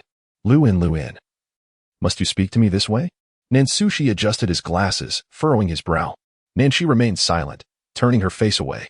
It had been a week since she returned to Yun City, and she had not uttered a single word to Nansuji during that time. She never imagined he would deceive her. Her grandfather had clearly gone to a recuperation center in Hainan with old comrades, yet he had misled her into believing otherwise. She was at a loss for her own feelings. Overwhelmed with anger and frustration, she smashed things and left her ancestral home to stay in her small apartment, determined never to see this deceiver again. Every night, she struggled to find sleep. Had it not been for her concern for her grandfather, she would not have left in such a decisive and hurtful manner, ensuring that Ba Liu would resent her for a lifetime. However, now that it had come to this, she could only accept it. Each morning, her first thought was to ask, Ba Liu, where is my underwear? Yet the words choked in her throat, lingering painfully, as if her heart were suffocated by a ball of cotton. Luin, transferring schools was your father's decision. You know how he is. So don't contest him. Moreover, this is for your safety. Nansuji reached out to pull her closer, but she sidestepped him. The man narrowed his dark eyes, his somber gaze roaming over her exquisite features. Luan, I understand now. You may proceed with the arrangements. Once there, simply acquire a modest apartment beside the school for me. After speaking, she turned to leave. Luan, would you allow me to treat you to lunch? He proposed. After our meal, we shall return home. I am departing for Mandalay tomorrow and likely won't return until the new year. Please do not let me leave with regrets, all right? The young girl pouted, initially refusing to respond, yet after a few moments of contemplation, she huffily climbed into the car. The man's previously dark demeanor lightened, a faint smile breaking across his thin lips as he shook his head and followed suit.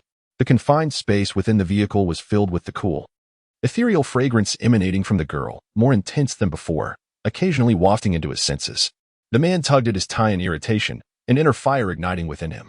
Being a man himself, he could discern the subtle nuances in another's body language. His sister had been absent for quite some time, and he had prepared himself for certain realities. Yet witnessing her increasingly mature and alluring figure stoked his unease like wildfire. Ultimately, he realized he could no longer possess his sister entirely. However, this was not her fault. As long as he eliminated the man named Barrett, he could pretend that nothing had transpired. On the return journey after lunch, Nancy fell asleep, and by the time she awoke, the car had arrived at the old residence. "Did I not instruct you to take me to the apartment?" she inquired, frowning at the man beside her. Her expression tinged with irritation. Nansuji signaled to the driver, who, feeling relieved, promptly exited the vehicle. "Wan, have you not already forgiven me? Why then return to the apartment?" Nancy steadied her thoughts, declaring, "I do not wish to remain here. The larger the house, the lonelier it feels without family. It lacks warmth and vitality. Father will return in a few days. If he does not see you, he will certainly inquire after you. With brother and grandfather absent, you will be scolded and end up in tears. Please, just stay at the old residence. With Anning here, I shall feel more at ease." Nansuji reached out, intending to touch the crown of her head, but she tilted away to evade him. His hand lingered in the air for a good 10 seconds, his narrow eyes, hidden behind gold-rimmed glasses, glimmering with deep shadows. Wan, is your anger truly because I deceived grandfather regarding your illness?" Seeing her press her lips together in silence, Nansuji decided to be forthright. "Though you may be headstrong, you are not unreasonable. You should understand the principle of cause and effect. If I had not stated it in that manner, would you have complied?" "I would have." "No, you would not," Nansuji declared with unwavering certainty, grasping her delicate wrist. "From the moment you allowed him to touch you, I knew that if there were any alternative, you would not have acted against him." Nancy had always been aware of her brother's ability to penetrate the hearts of others. Previously, she found it remarkable, even admiring his emotional intelligence, as he could discern her innermost thoughts, gifting her, comforting her, and standing up for her, all of which brought her great joy. However, now, she felt a twinge of fear. No one wishes to have their private thoughts laid bare. He has saved me and treated me kindly. Is there anything wrong with not wanting to hurt him? The girl attempted to withdraw her hand, but after 2 futile tries, she remained unsuccessful. Wan. Nansu's piercing gaze narrowed as he fixated on his sister's exquisite face, his demeanor ominous and fearsome. "Do you truly wish to, or can you simply not bear to?" The last 3 words were nearly forced from between his clenched teeth. He understood his naive sister all too well, though she appeared to be bristling with thorns. A closer inspection revealed that those thorns were merely the tender, fragile disguises of freshly sprouted bramble. Orphaned at a young age, she harbored an acute sense of insecurity, timid, fragile, and fearful, yet her heart remained soft and kind. Following a sudden upheaval, she had been rescued by that individual during her most vulnerable moment. While her gratitude was understandable, she would never forsake her family for a man in such a short span of time. However, from her reaction, he discerned a different sentiment. She felt sympathy for that man. Does it make a difference? After all, he and I will never meet again. Nancy, feeling wronged, bit her lip and reached out to the man who was grasping her wrist. "Nansu, let go. You annoying pest. You're hurting me." Nansu allowed her to strike at him with the feeble force of a kitten, loosening his grip, his expression softening slightly. Wan. That person was merely a fleeting incident in your long life. I will give you time to adjust and to forget him. Focus on your studies, and after graduation, if you wish to open a gallery, you may. If you prefer to stay at home, I shall support you. You need only to return to being that carefree little princess." Upon hearing this, the girl's eyes misted with unshed tears as she bitterly smiled. Is that truly possible? The Nan family can inscribe boys into the family tree, accompanying elders in ancestral rites since childhood, and during festivals, their names are recorded on yellowed scrolls. Can a girl like me truly dictate her own life? Whether it be my aunt or my elder aunt, did any of them not receive endless pampering as children, only to be wed off for the family's interests as they grew? Brother, you have toiled tirelessly for the family, even to the point of gastric bleeding. With not a single day of rest throughout the year, I am destined to partake in family unions. Has this not been our accepted fate? The tumultuous emotions swelling within Nansu nearly consumed him, and he almost blurted out, "No, Wan. With me around, you shall always be that free, pure little princess. No one can use you as a bargaining chip." Yet, he ultimately restrained himself. The time was not yet right. Chapter 57. Being done in counts. As my incompetence, the slanting sun tinged the desolate landscape, and one suddenly perceives that autumn has arrived in the world. The climate of the capital city is distinctly marked by the 4 seasons, and before one realizes it, the better part of the year has quietly slipped away. The three parties in northern Myanmar have recently signed a ceasefire agreement. However, the conflict involving the Kachin ethnic armed forces has reignited, spreading flames of war to the border between China and Myanmar. In the face of escalating turmoil, the Myanmar military government has been ineffectual, resulting in widespread discontent among the populace, leading to protests, strikes, and an abundance of societal discord. The international news echoing through his headphones caused the young man, lying on the playground, to furrow his brow involuntarily, drenched in sweat. When he left, the situation was chaotic. He was whisked away directly from the battlefield by Meng Ji's men to China, scarcely able to bid farewell or ascertain whether Na Tu and Zhang Peng could manage on their own. Lu Gu water. Biaozi, clad in camouflage, approached and handed him a bottle of water before seating himself nearby. How's the training for the reconnaissance troops? Balu inquired after downing half a bottle of water. It's manageable, Biaozi nodded, falling silent thereafter. Balu playfully patted his head. You simpleton. It's far more exhilarating to fight alongside Chile than to come out here. Wherever Lu Gu is, I shall be. Balu smirked, giving Biaozi a light slap on his dark cheek. What about your future wife then? I will marry, and she shall live next door, letting my wife help you raise the children while Lu Gu and I go to battle. Balu delivered a hearty slap to Biaozi's head, reclining again, arms tucked beneath his head, chuckling. Our little Nan Xiaoxi is so delicate. Giving birth would require dozens of people to attend her. No need for your wife to come over. I trust my own people, Biaozi stated earnestly. You have a point, Balu laughed heartily, wiping the sweat from his face. When you marry, I must present you with a valuable gift. You could get me a couple of M4s. Those are versatile and exhilarating to use, Biaozi boldly requested. Damn it, get lost. Do I look like I could wield an M4 for you? Balu kicked Biaozi's backside. You with that dog-like appearance still think you can woo a wife? Simpleton. Just wait, I'll propose to Ahua when I return. Biaozi's words were shocking, and Balu raised an eyebrow. You're really daring to think of my little sister? She has already slept with me. She might even be carrying my child. We graduate in 2 months, and I will marry Ahua when I return. Biaozi opened the bottle, took a sip. Lu Gu, I don't need much. But could you manage a couple of M4s? Get lost. Don't bother me. Balu retorted, rising and departing. Damn it, everyone seems to have a wife. As if it's so easy. After half a year, the team was granted their first 3-day holiday. Balu returned to the dormitory to change out of his training uniform and took a taxi to Hongjin's private residence in the capital. No sooner had he settled onto the bed than he received a call from Wu Meng. Wolf Cub on holiday? Balu, feeling irritated, rubbed his temples. Menggu, northern Myanmar is a mess. Why aren't you confronting the military government or seeking international cooperation? At the very least, you could focus on having a couple of children. Why do you keep fixating on me? Wu Meng retorted with a cold laugh. Do you think I have nothing better to do than meddle in your affairs? If I don't tighten your skin a bit, you'll be the one to tear the sky apart tomorrow. The old man is busy to the point of exasperation. If you possess any sense, you would remain composed. Should you dare to provoke the Nan family, I shall extract your very essence. Why should I tolerate this? Baoru leapt from his bed in a fit of rage, having just cursed at Chong over the phone. Now, Meng was here to tidy up. And it was clear that each of them was inundated with their own affairs. How could they possibly spare a moment to manage their own issues? One father is already burdensome enough. I am contending with 3 living fathers, each oblivious to the fact that they are raising offspring. The rebellious pup, flames of fury igniting in his eyes, declared, Meng, when it comes to warfare, your words hold weight. Yet, regarding my wife, I hold the reins. Do not speak of you and Jean. I find myself utterly powerless, for I have resolved to commit to her for life. Fool. The voice on the other end seethed with anger, slamming a hand on the table. You are willing to risk everything for a woman, yet who shall inherit my command? Shall I entrust it to that good-for-nothing Zhangping or that incessantly whining retiree? What of Myanmar? Am I to hand it over to that spineless cabinet? Allowing them to betray our nation? The man on the bed rubbed his face with vigor. Meng, I shall shoulder the burden of the firearm. I am capable of combat. Yet this has nothing to do with my Shishi. Jean sacrificed everything for you, and you did the same for Zhun. Why is it that when it comes to me, it is deemed unacceptable? Aliu, it is different. You and Zhun do not have such intricate backgrounds.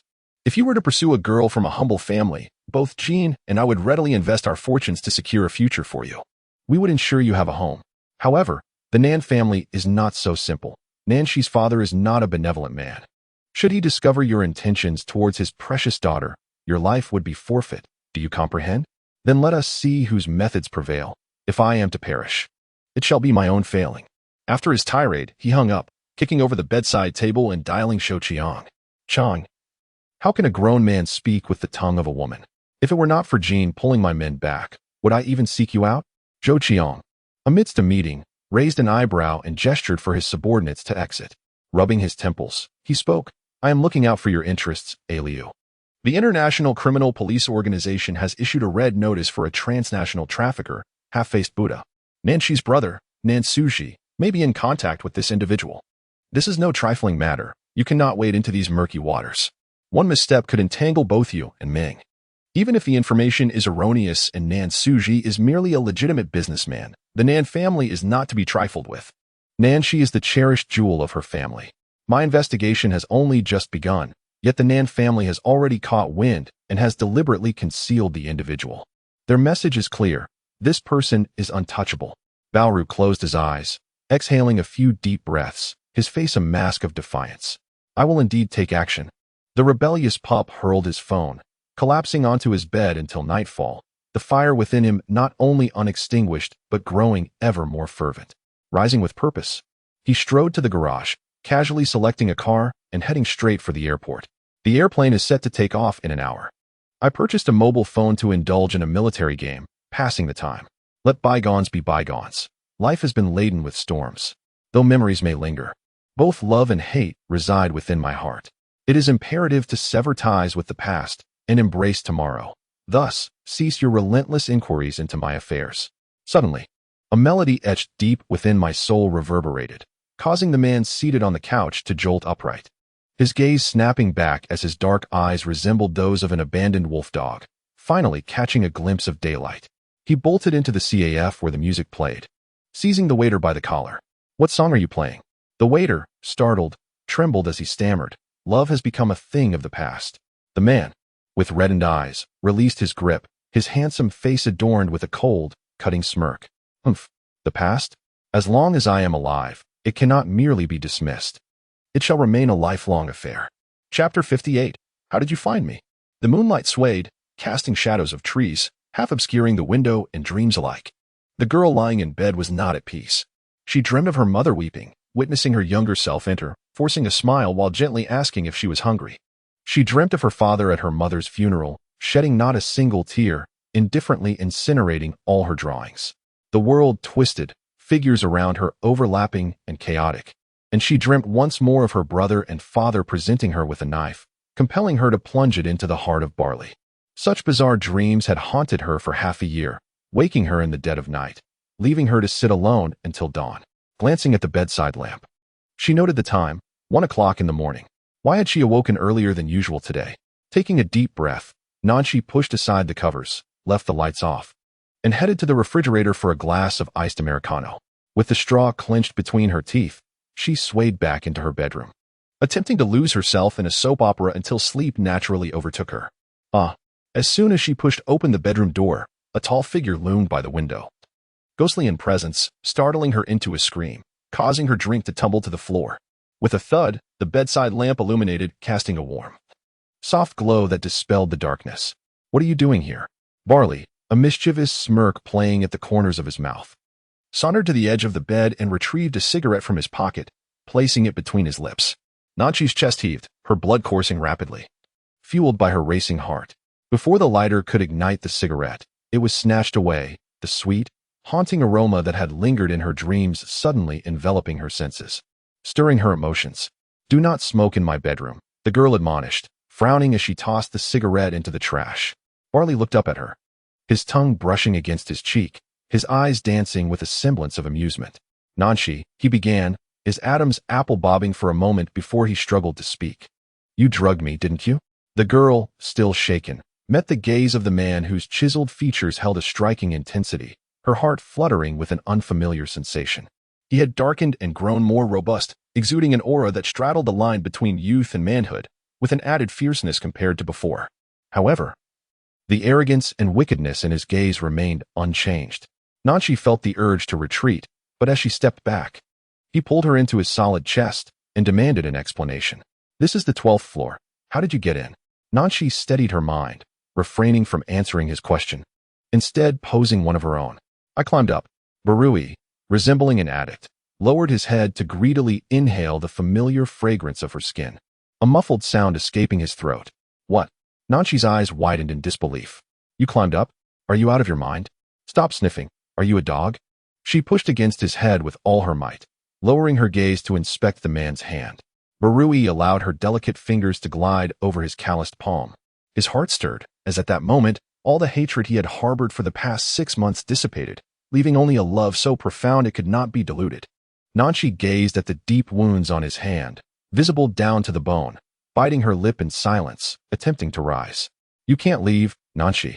Let me hold you for a moment. His arms encircled her waist like chains, making it hard for her to breathe. Release me. I need to fetch the first aid kit. It doesn't hurt. Will you let go? If not, I'm leaving. Her tone carried a hint of irritation. Only then did Barui loosen his grip, obediently sitting on the bed, his gaze unwaveringly fixed on her. With iodine for disinfection, she sprinkled on white powder and meticulously bandaged his wounds. Barui had never realized that his delicate lady, who would place her socks before him each morning, had learned to tend to wounds with such tenderness.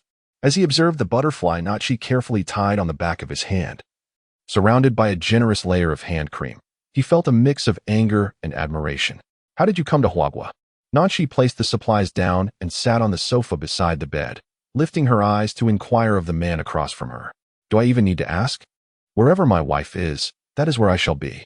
A sense of grievance churned in his eyes. Nanshi, I'm still alive. What do you mean by being a couple for just one day? You sleep with me and then turn around to drug me. Truly remarkable. He swung his legs onto the sofa, burying his head in her neck once more. How did you find me? Nanshi questioned, puzzled. She had changed schools, even her name to Nan Luan, and had not returned to the old residence. How could he, a man from Myanmar, have located her? Barui remained silent, engrossed in holding and kissing her. Speak up, don't pretend to be deaf. She instinctively tugged at his ear. An old man at the Nan family's old residence asked about you. Barui reluctantly spoke. An old man? What old man at the old residence? Even the security guard is a retired soldier from my grandfather's time, not to mention the security team, all comprised of veterans hired by my father's security company. Where would an old man come from to inquire? Nanshi's heart raced. What kind of old man? Your man is here. Why do you keep asking about some old man? Cece, have you missed me? His restless hand had already slipped beneath the straps of her nightgown, trailing up her thigh. Oh, how irritating. Don't go crazy on me. Just tell me, what does that old man look like? Just an ordinary old man. As if he could sprout a flower, Barley replied while his hands roamed about, somewhat dissatisfied with her incessant questions. Come on, hurry up and tell me. The young girl, exasperated, swatted at the man's chest like a ruffled cat. All right, I'll tell you, but let me have a feel first. He grinned mischievously, slipping his hand inside her nightgown, and continued. You know, that old man is quite amusing. In the dead of night, he was out in the garden boxing. I watched him throw punches that were anything but authentic. A proper uppercut should be fierce and direct, a one-hit wonder, but he, being an old man with frail limbs, lacked any real force. Nanshi's mind was blank, her lips trembling. Did you bind him? Not quite binding. I searched for you and couldn't find you. So I jumped down from a tree. You wouldn't believe it, the old man had some skill. He managed to block a couple of my moves before I kicked him over and pressed him for your whereabouts. You kicked him? Barley, I'm going to take you on. How dare you kick my grandfather? Nanshi cried, collapsing into tears as she mounted Barley to strike him. Taken aback, Barley was left dumbfounded. The young lady, lacking stamina, could only scratch at him weakly before her strength faded.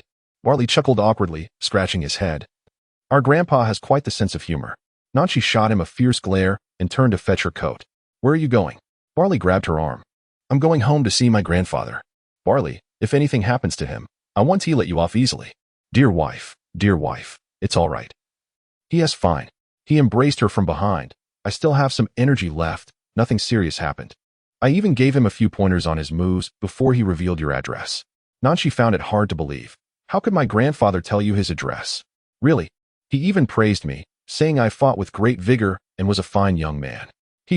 How did you manage to get him to tell you? Did he just give it to you? Nanshi asked, her expression stern. I told him you were my wife, and he shared it with me, even suggesting I climb over the wall at the back of the villa. Our grandpa is quite generous. Barley, you're such a simpleton. Tears welled in Nanshi's eyes. That old rascal didn't he even blink while pulling a fast one on his granddaughter. Chapter 59. To marry you, he must be resilient in the small apartment at midnight. The lighting was warm and inviting. Nanshi sat on the sofa, engrossed in a drama, while Barley dutifully cleaned up the spilled ice water. He lazily ambled into the bathroom, emerging after a vigorous wash, completely bare. Dear wife, could you buy me a few pairs of underwear? I have nothing to change into. Nanshi, taken aback by his reckless demeanor, shut her eyes. Barley, put some clothes on. I climbed the stairs and got all dusty, and the water was black from sweat. How could I wear anything? He confidently climbed into bed, nonchalantly pulling back the pink quilt adorned with hearts and nestled in. Dear wife, come sleep with me. I'm tired. Then she could no longer endure the situation. You cannot stay here. The housekeeper will come tomorrow morning to clean and prepare meals. She is my father's associate. And so, the man's handsome face darkened with a hint of coldness. Balu, I apologize for the incident with the drug, but I truly cannot reciprocate your feelings. Please, return home and do not seek me out again, all right? If my father discovers this, he is capable of anything. The man on the bed, with deep, dark eyes, stirred with a tempestuous fury. Nen Xiaoxi, what if I refuse? What do you intend to do? Then she sighed, her gaze unwavering as she stared into his somber face. Come back with me. That is impossible. Nan Xiaoxi gritted her teeth, her eyes instantly turning crimson. She sat up abruptly, revealing a scarred chest where her bite marks had been repeatedly eroded by medication, causing the wounds to scab and peel, becoming grotesque in their appearance. The wound has yet to heal. You cannot simply dismiss this. With her nose tinged with bitterness and her lips trembling, she looked at him with a broken gaze, silently conveying her sense of injustice. To her, the entire world was at fault. The man closed his eyes and rubbed his face, then lifted her into his arms. I was wrong, my dear wife. I should not have acted so foolishly. Please, do not cry. She sobbed and struck him. Do not force my hand, Balu. I have no choice. My father has intentions of a marriage alliance with the Shin family. He has already introduced me to Shin Su. I will soon be engaged. If he learns of your existence, it could cost you your life. I do not want you to die, Balu. His rough fingers brushed against her delicate face, a visage resembling a specter from hell. Nen Xiaoxi, do not fear. I wish to marry you. My fate is resilient enough to withstand this. What are you planning? The girl's tear-streaked face bore an expression of panic. Balu, this is Huagua. Taking a life demands a price. Please, do not act recklessly. I implore you. Nanshi understood his arrogant and reckless nature. To him, taking a life was as simple as slaughtering a chicken. What does your father hope to exchange you for? His large hand gently caressed the back of her head, pulling her closer in a tender embrace, concern etched upon his features. I do not know. Ever since my grandfather retired, my father has faced numerous challenges, particularly in import-export trade, where competition is fierce. The Nan family, despite its century-old reputation, finds that in the current elite circles of Yun City, wealth pales in comparison to power. Thus, our family urgently needs to align with a top-tier power family. Otherwise, within 5 years, the Nan family will inevitably decline. She lowered her head, her beautiful eyelashes resembling the wings of a butterfly poised for flight, casting long shadows that masked her bittersweet gaze. So, Balu, I have no choice. The Nan family has provided me with a life akin to that of a princess, and I must offer everything when needed. It is only fair and befitting of being a child of the Nan family. I accepted this fate from a young age. It does not trouble me. My aunts have endured the same, which is why I have never expected love nor dared to accept the affections of others. Do you understand what I mean? Have you finished? The man raised an eyebrow, his expression a mix of intrigue and skepticism. Nanshi could tell from his expression that he had not absorbed a word of what she said, or perhaps he simply could not be bothered to listen. After finishing her words, he fell asleep, as if the earth would continue to spin without him, lamenting in a futile display of tragic grandeur. With a decisive click, the bedside lamp was extinguished, and the man exuded a potent, aggressive aura that enveloped her entire being. Balu, you scoundrel, are you incapable of understanding my kind words? If you continue like this, I shall call the police. Report, you can do as you wish tomorrow, but for now, you remain my wife. The man was a rogue, mercilessly teasing her, and her cries were soft and pitiful, like a helpless kitten. If you don't learn your lesson, what is the point of our engagement? You are already married to me. Nanshi was awakened by the sound of her phone. She had given the housekeeper the keys to the apartment. Nor did she require meals there every day, so she instructed the housekeeper to call her at 8 each morning, allowing her to decide whether to let her come over. Groggily, she answered the phone. "Hello, Auntie. Miss Cece, are you at home? I'm coming over to make you breakfast." Nanchi abruptly sat up in bed, running her fingers through her long hair. "Auntie, that one tea be necessary. I want to sleep a little longer and we'll eat out for lunch. So please don't come over." "All right, then I'll inform the young master. He instructed me to prepare some nourishing porridge for you today. I've already procured the ingredients." "No need, Auntie. You don't have to mention it to my brother. Just say I've already had some. You can take the ingredients home for yourself. Don't tell Aunt Ing. It's just a small matter." "I can't do that, Miss Cece. It's against the rules of our household to be unclean. It's a gift for you, Auntie. It's not something of great value. I understand your family's situation, and since your husband is unwell, please take it home for him." As she spoke on the phone, Nanchi got out of bed, still feeling drowsy. "Miss Cece, you often give me things. It would be improper for me to take yours." "Enough, Auntie. I'm going back to sleep. If you don't want the items, just dispose of them." She feigned annoyance, and the housekeeper, resigned, expressed her gratitude. After hanging up, she intended to return to her slumber when Balu's insistent voice interrupted her. "Darling, rise and shine. I've made you seafood porridge. Why are you still here?" She shot a glare at the shameless man. "I have 3 days off. I'm leaving tonight." Balu, holding a pair of socks that had been washed into a singular, twisted form, squatted down to put them on her feet. "There are new socks over there." She felt a twinge of distaste. This man possessed a peculiar talent for turning socks and underwear into a crumpled mess that made her reluctant to wear them. In the past, she had refrained from voicing her displeasure, but now in Huagua, she felt free to express her criticism. "How didn't he find them? I washed these last night. And they're dry now. Be a good girl and wear them. You'll be menstruating soon. Don't catch a chill." As he donned his socks, Nachi observed how he resembled the master of the apartment even more than she did, bustling about, entering and exiting, washing dishes in the kitchen, hand-washing the clothes she had discarded the previous day, and even fiddling with the smart lock at the entrance to input his own fingerprints. Realizing that he was not in the mood to listen, Nachi decided to let him be and retreated to the bathroom for a shower. Upon exiting, she found Barley sprawled on the sofa, engaged in a phone call, his fingers pinching a cigarette. Yet, what was he using as an ashtray? "Barley, that is the chimney inkstone my grandfather gifted me, and you dare to use it as an ashtray?" Nanchi was nearly beside herself with fury. The voice on the other end of the phone chuckled mockingly. "Look at you, truly in need of some discipline. Just wait and see," and the call ended. Chapter 60. To bear the weight of the blade, it had rained relentlessly in Mandalore for a day and night. The air so humid one could almost wring water from it. In the study of Nan Suji's private villa, an eerie silence enveloped the atmosphere. Despite the presence of several burly men, not even a breath could be heard. "Sir," Dama summoned the shivering master with a quavering voice. Nan Suji's dark, fierce gaze shifted slightly as he came back to his senses and waved for them to leave. Ever since receiving the call from Yun City, a sense of unease had gripped his heart, as if something was peeling away from his chest, gradually spiraling out of control. Wan had recently changed schools and had no male friends. How could she possibly go out for a meal with a boy? That group of inept individuals didn't he dare to follow closely, not even recognizing the person. Could it be Shinsu, the very matchmaker for Wan? It had to be him. That young man's eyes were practically glued to Wan the moment he saw her. Bang! The man slammed his fist onto the table, fury surging in his eyes. Just then, Nan Zhonghua's call came through. "Dad."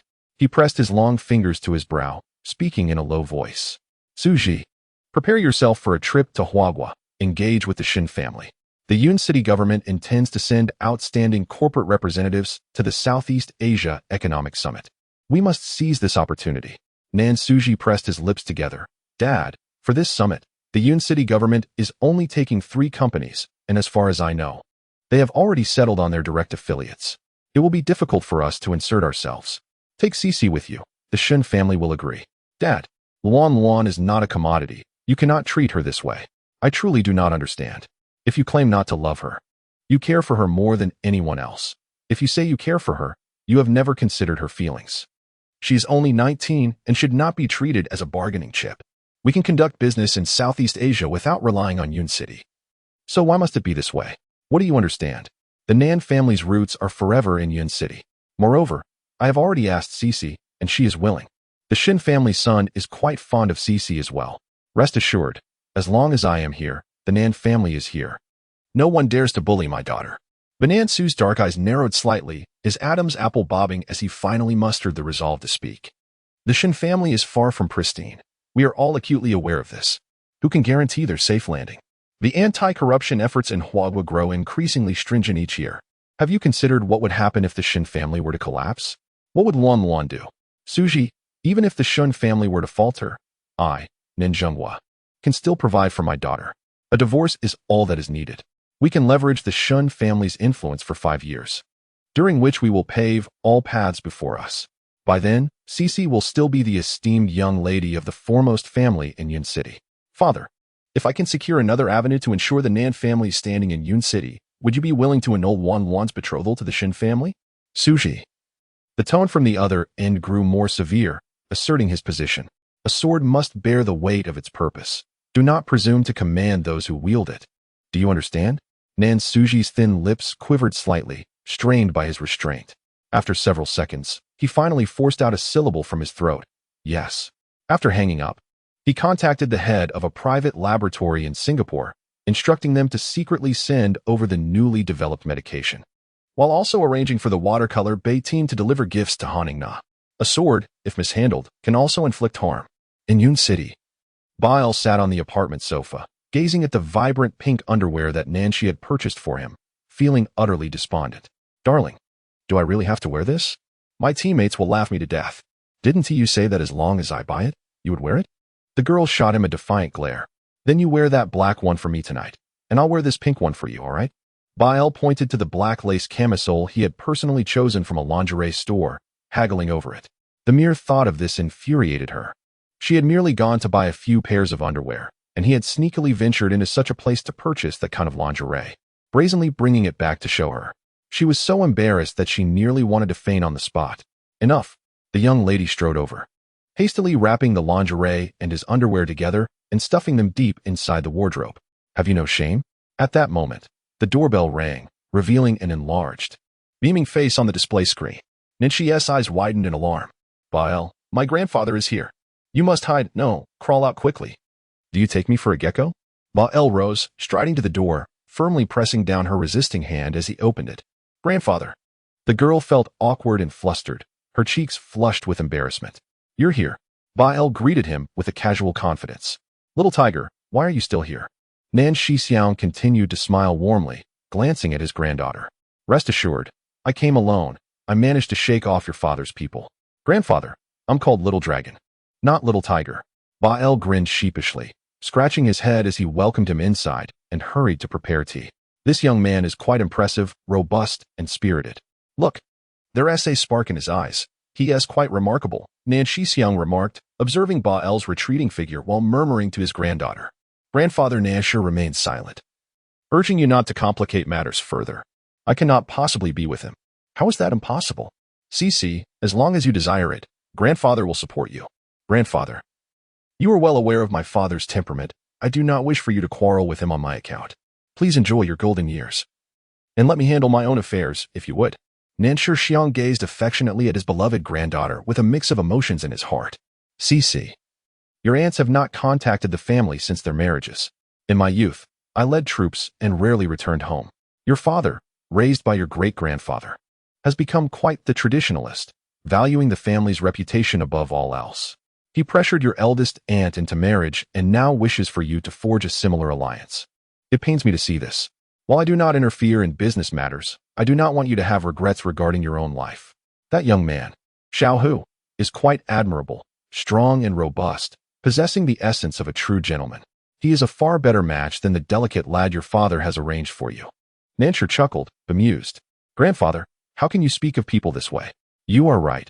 A man should indeed be sturdy and reliable, as you say. While you interjected, and the three engaged in amiable conversation until the evening hours. They escorted the elder gentleman downstairs, where the driver had arrived. While you kindly assisted Nansher Xiong into the car. Goodbye, grandfather. Yes, take care, Xiaohu. Remember to call me next time you visit. I will have my finest soldier spar with you. Of course, grandfather, I will let you know in advance during my next holiday. While you had never been so obedient in his life. Nansher observed his tail between the legs' demeanor, laughing until tears nearly spilled from her eyes. What are you laughing at, Nancher? Do you not understand the lengths I must go to in order to marry you? You should consider my feelings. The man pulled Nancher into his embrace. Come.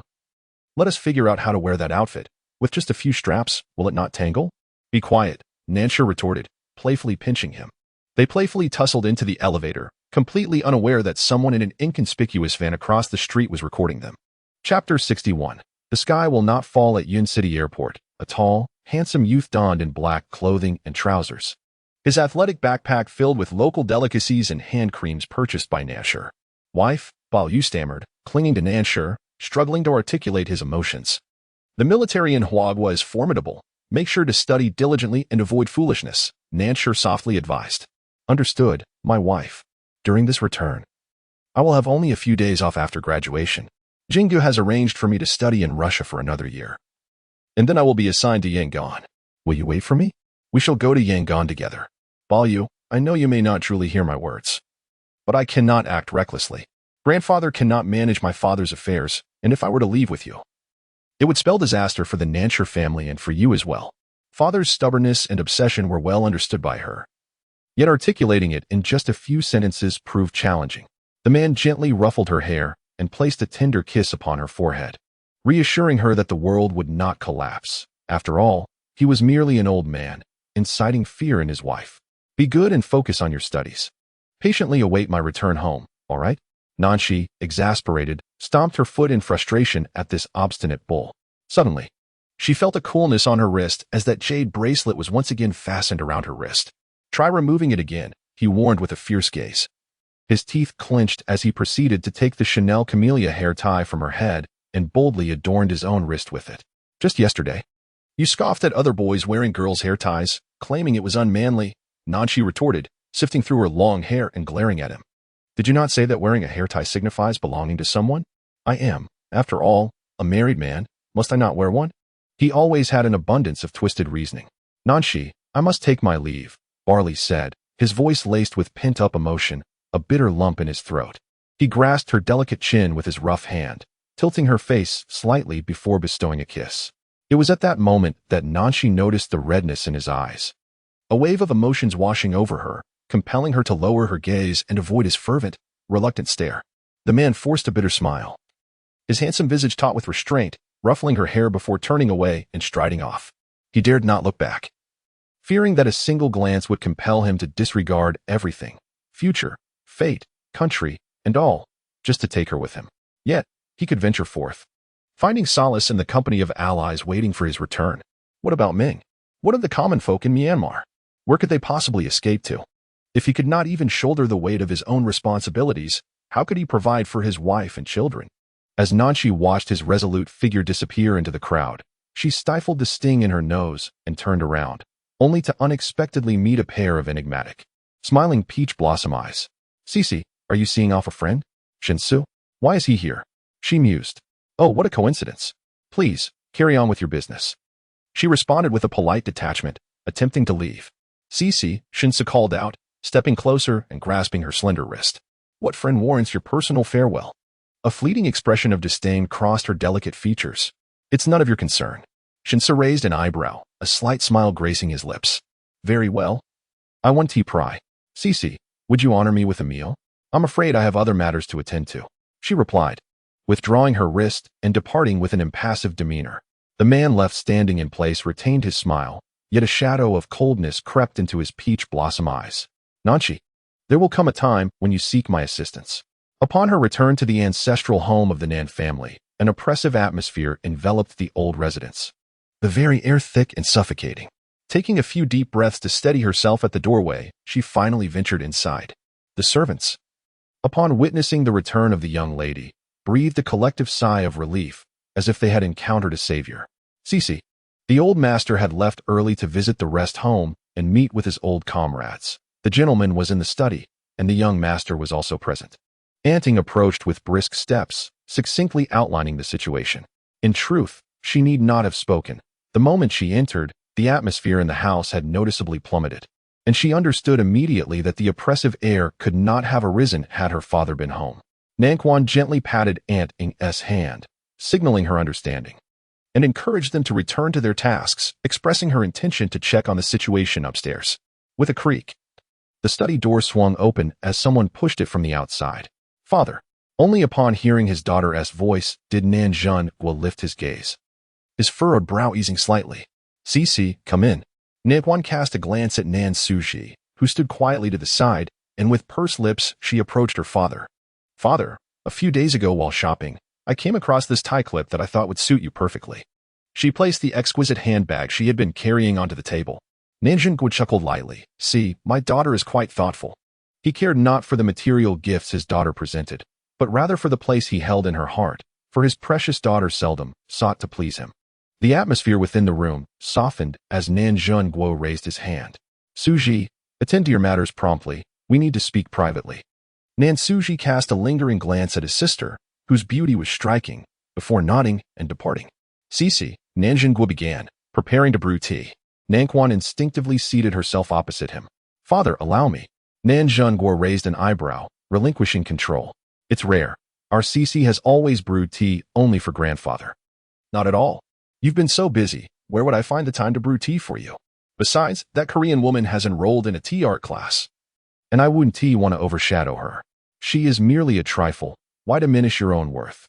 Nanquan pursed her lips, expertly placing the finest aged tea leaves into the three-part gaiwan. She rinsed the leaves with boiling water, infused them briefly, and poured the fragrant brew into the fairness cup before filling her father's cup. "Father, do taste." Nan Zhenguo observed his daughter's serene elegance and ethereal demeanor. Momentarily lost in thought, Cici resembled Yunair remarkably. "Indeed, it seems you have matured and become more composed lately." The young girl smiled softly, remaining silent. "It is quite normal for a young lady to harbor her own thoughts as she grows up. Your father understands." He set down his teacup and steered the conversation towards a more serious topic. Nanquan's hand trembled slightly as she poured the tea, exerting great effort to maintain her composure. "Father, are you seeing someone?" Nan Zhenguo inquired calmly. "And no," Nanquan stammered, feeling the weight of her father's expectations. "We must still show the Shin family the respect they deserve." Nanquan dared not voice any further objections. Nan Zhenguo did not pursue the matter further. It was inconsequential to him. He had his own cards to play.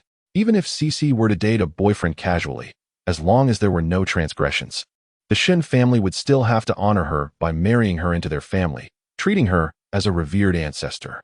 "And Ina and her brother had prepared gifts for you. Do take a look." Nan Zhenguo exuded the stern authority of a patriarch, maintaining a facade of formality despite his indulgent affection for his daughter. Since Nanshu had turned 5, he had ceased to carry her, and by the age of 10, their most intimate gesture had been a mere pat on the shoulder. He never spoke a word when giving her gifts, and she had long since grown accustomed to it. "Thank you, Dad," she smiled. "All right, off you go, and remember to rise early tomorrow. Avoid wearing perfume. We shall visit the ancestral hall to pay respects to your great-grandfather." Chapter 62. What if I am not your biological brother? On the second floor of the villa, in Nansu's bedroom, Nanshu knocked on the door. "Brother, may I come in?" Inside, the man pressed his fingers against his forehead and extinguished the cigarette. "Come in, Wan. Brother, this is for you. Don't tell Dad. Yours is more expensive than his."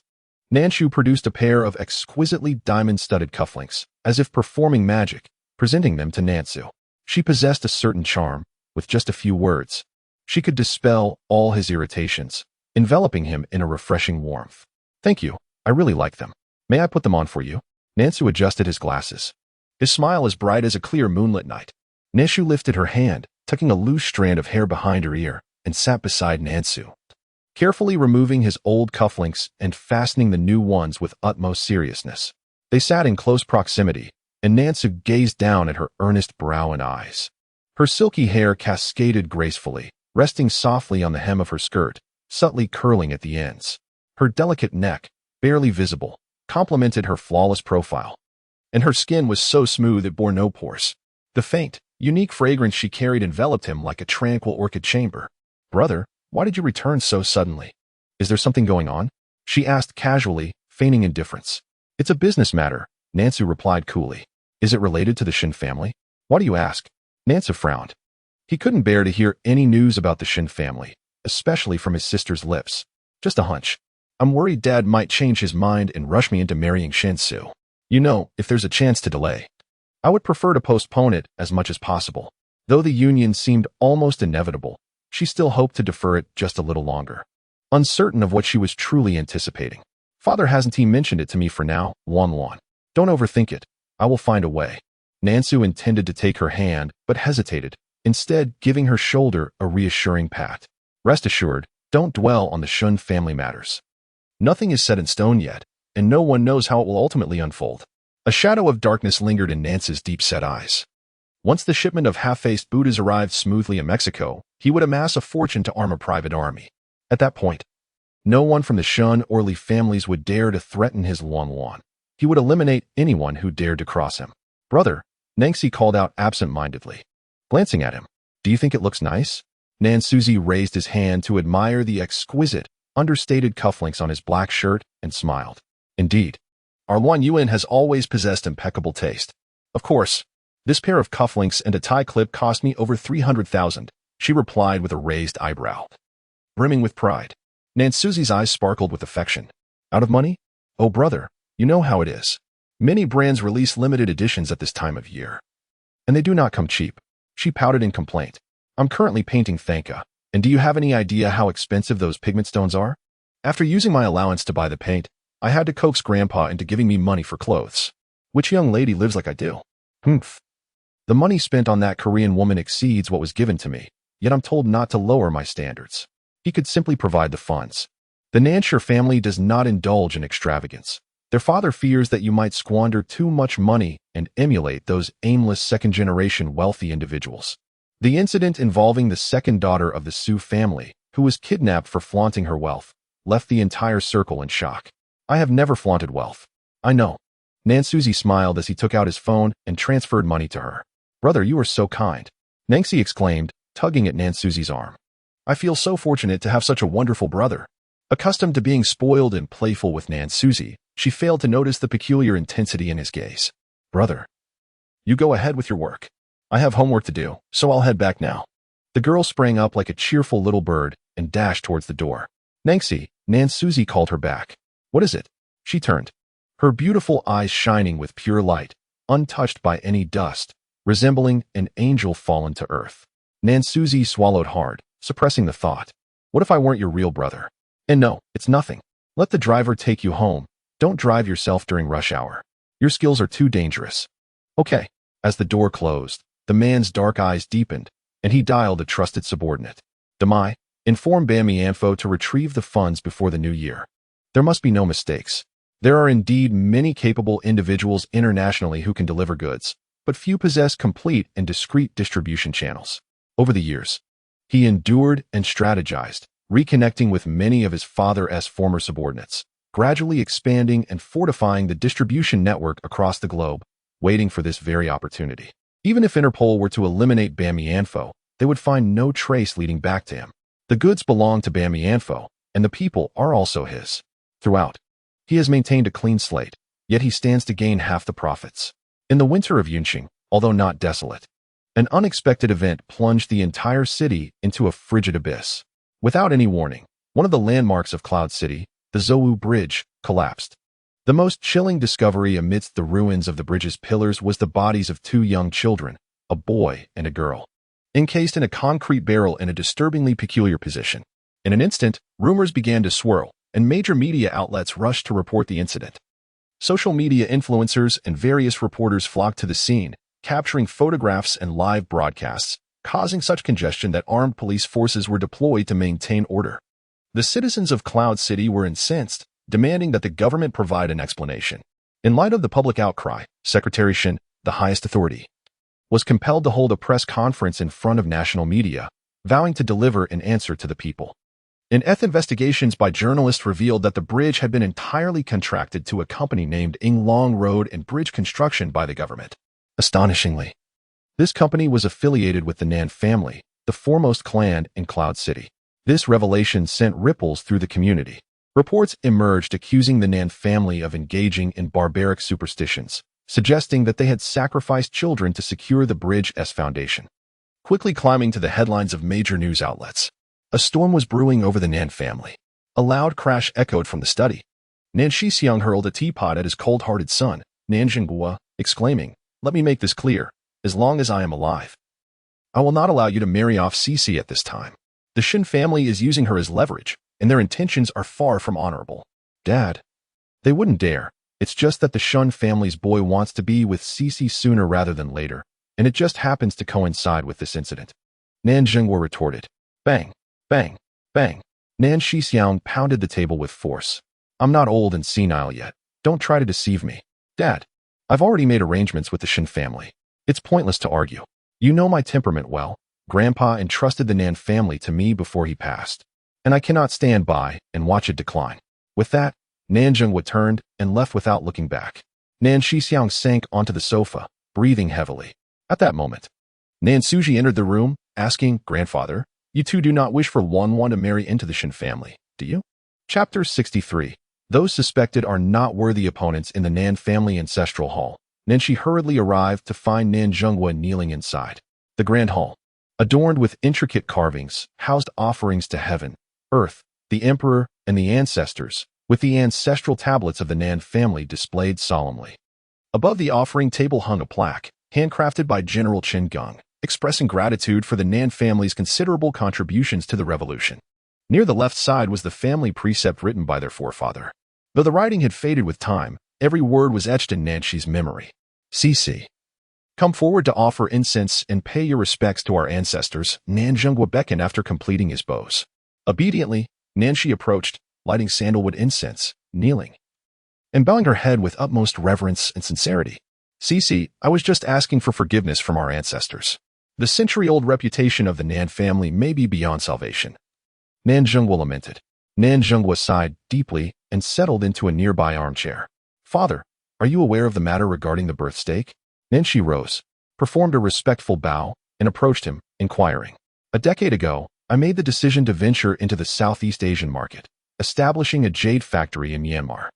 At that time, nearly all projects in Yun City were entrusted to your second uncle. He passed away 3 years ago, rendering this a case without a head. Yet, the truth of the matter is of little consequence. What truly matters is that this incident can tarnish the reputation of the Nan family in Yun City. When one whale falls, myriad creatures thrive. The medical, construction, heavy industry, and new energy projects that the Nan family relinquishes are sufficient to breed a new class of affluent individuals in Yun City. Are you suggesting that there are unseen hands orchestrating this affair? Nanshi, steadying herself on the armchair, felt her fingertips tremble slightly, suppressing her wildly racing heart.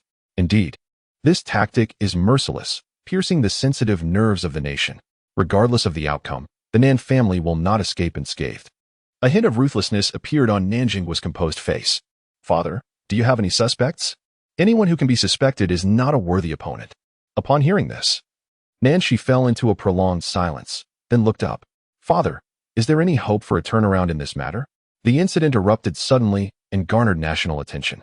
Besides the birth stake, there was the tragic collapse of a bridge resulting in numerous casualties. How could one pivot from this? An investigative team has already been formed. Although the Inglong Bridge has been deregistered, the Nan family still exists. This responsibility will inevitably fall upon me, and I anticipate that someone will soon arrive to summon me. At that moment, Nanshi could no longer maintain her composure. Despite her attempts to appear strong, she was merely a 19-year-old fledgling unacquainted with the storms of life. The news of her father's impending arrest shattered her resolve. Do not weep, Nan Zhenghua remained steadfast, his expression devoid of excess emotion. Your brother is separated from the Nan family and will not be implicated. He will take good care of you and grandfather. Remember, you must be strong and mature swiftly to safeguard the Nan family.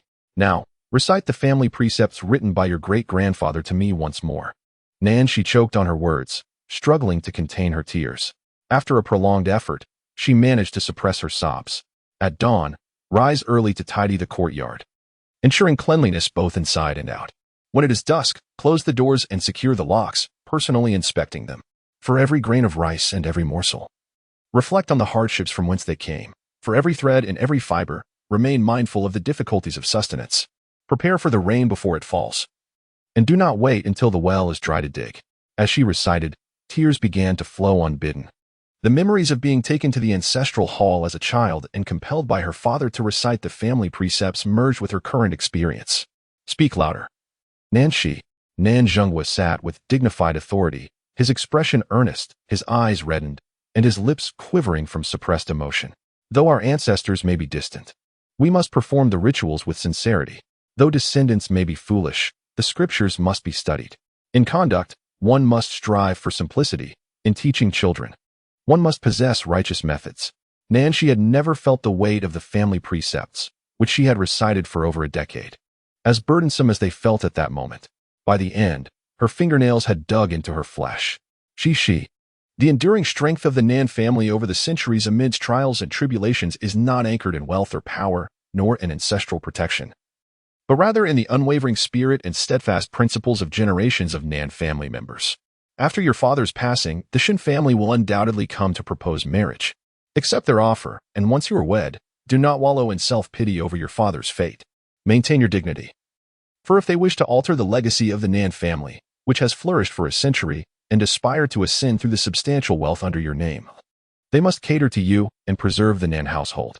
Simply be patient and await the unfolding of time. Furthermore, should you bear a child, it is imperative that one carries the surname Nan, inheriting the family lineage and beliefs, just as your father taught you. Nancy's nose turned red with emotion. She found it difficult to comprehend how her child could bear the Nan surname when the family bloodline would naturally be passed down through her brother's offspring. I understand your thoughts. You are you, and your brother is your brother. One day you will grasp this truth. Though your brother dotes on you, remember, to be self-reliant and resilient, and do not rely entirely on him. Maintain a sense of boundaries with him. Do you understand? Nancy nodded, albeit in a daze. At that moment, a phone in Nan Zhengguo's pocket began to ring. Nancy felt a surge of anxiety, her breath quickening as she fixed her gaze on her father. Nan Zhengguo gently patted her shoulder and answered the call. Sir, please come quickly. The master has collapsed in the study. By the time Nancy and Nan Zhengguo reached the hospital, Nan Shixiong had already passed away, leaving no opportunity for a final farewell. Nancy felt as though her spirit had been drained. She could not even muster tears. Clinging to her grandfather's lifeless body and refusing to let anyone near, insisting that he was merely asleep and that she would sing him a lullaby. Nan Zhengguo glanced at her and gestured for Auntie Ying and Nan Suji to step outside first.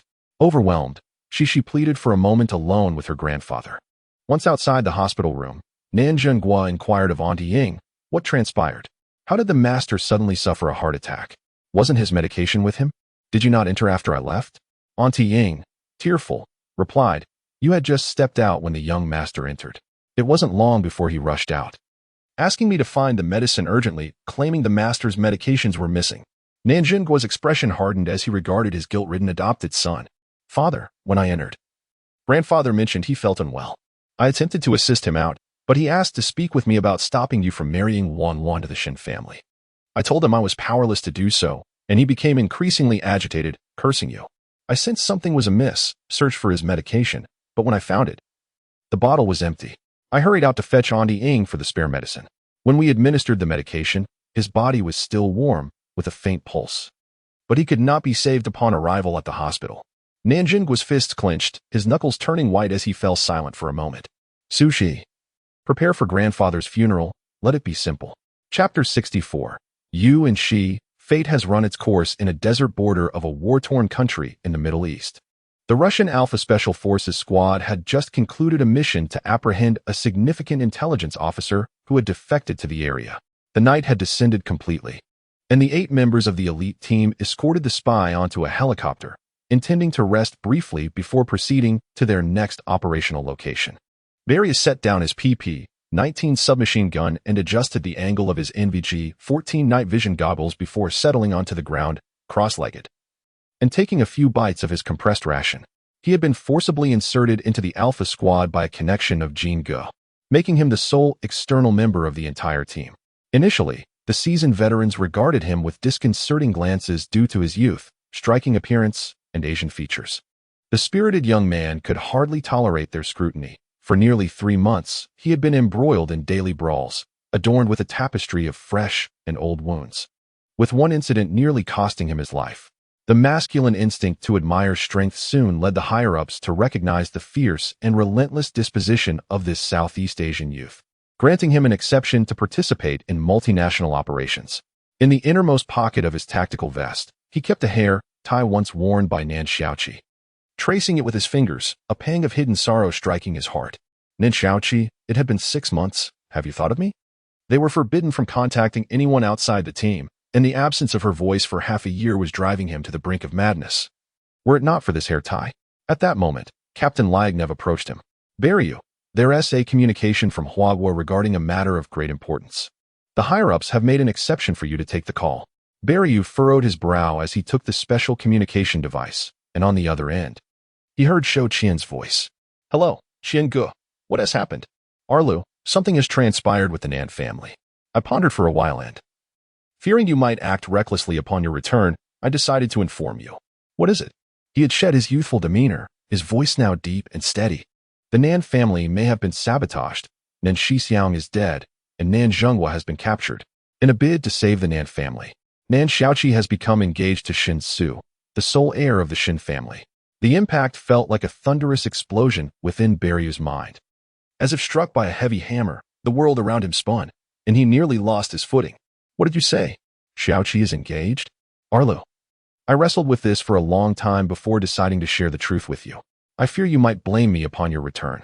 We had long warned you that it was impossible between you and her. Your stubbornness has led to this.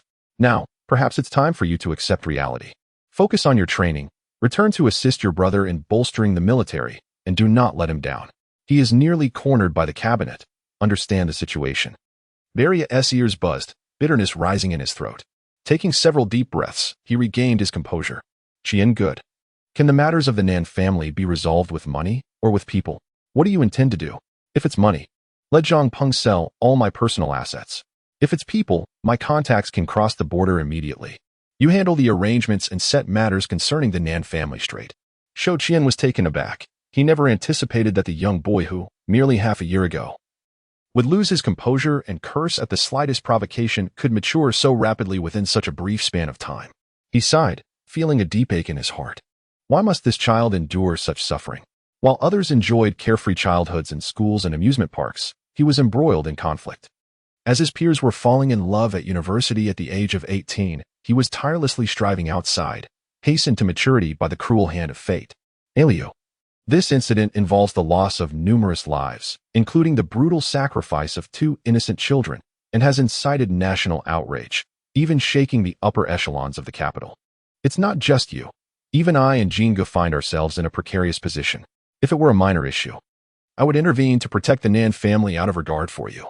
However, after conferring with our family patriarch, it has become evident that this matter is far too grave to settle. Nan Shi, that girl, indeed possesses remarkable poise. Following her father's detention, she swiftly summoned the elders of the Nan clan to manage Nan Shixiang's affairs, subsequently holding a press conference to offer condolences and compensation to the victims' families. With the assistance of the Shin family, she has managed to minimize the repercussions to the best of her ability. This is already the most favorable outcome, Aliu. Do not dwell on thoughts that should not be entertained. Your fate with her has run its course. Balu stood in the parched, dry heat of the adjacent desert, clutching the now silent communication device. His lips were chapped, and his hands, rough and bloodied beneath the gloves, bore wounds that could not compare to the searing pain in his heart. It felt as though someone had brutally torn open his chest, severing veins and crushing the flesh of his heart, a torment so profound it threatened to rend his very soul asunder. At 20, Nanshi remained the most resplendent jewel among the elite of Yun City. Nanjingwa had prudently detached the majority of his assets long before, ensuring that his imprisonment and the subsequent reckoning of the Nan family would not impede his daughter's inheritance of a vast fortune.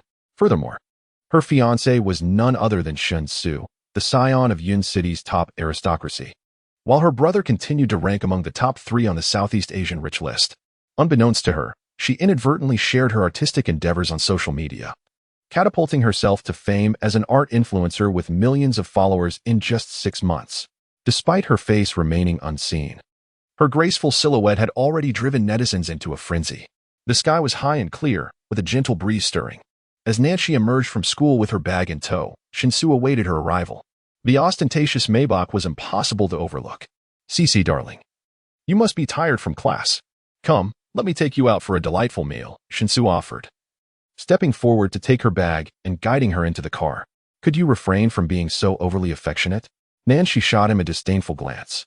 Ever since their engagement, Shunsu had been a constant presence in her life, even attempting on several occasions to stay over, only to be rebuffed by Nanshi.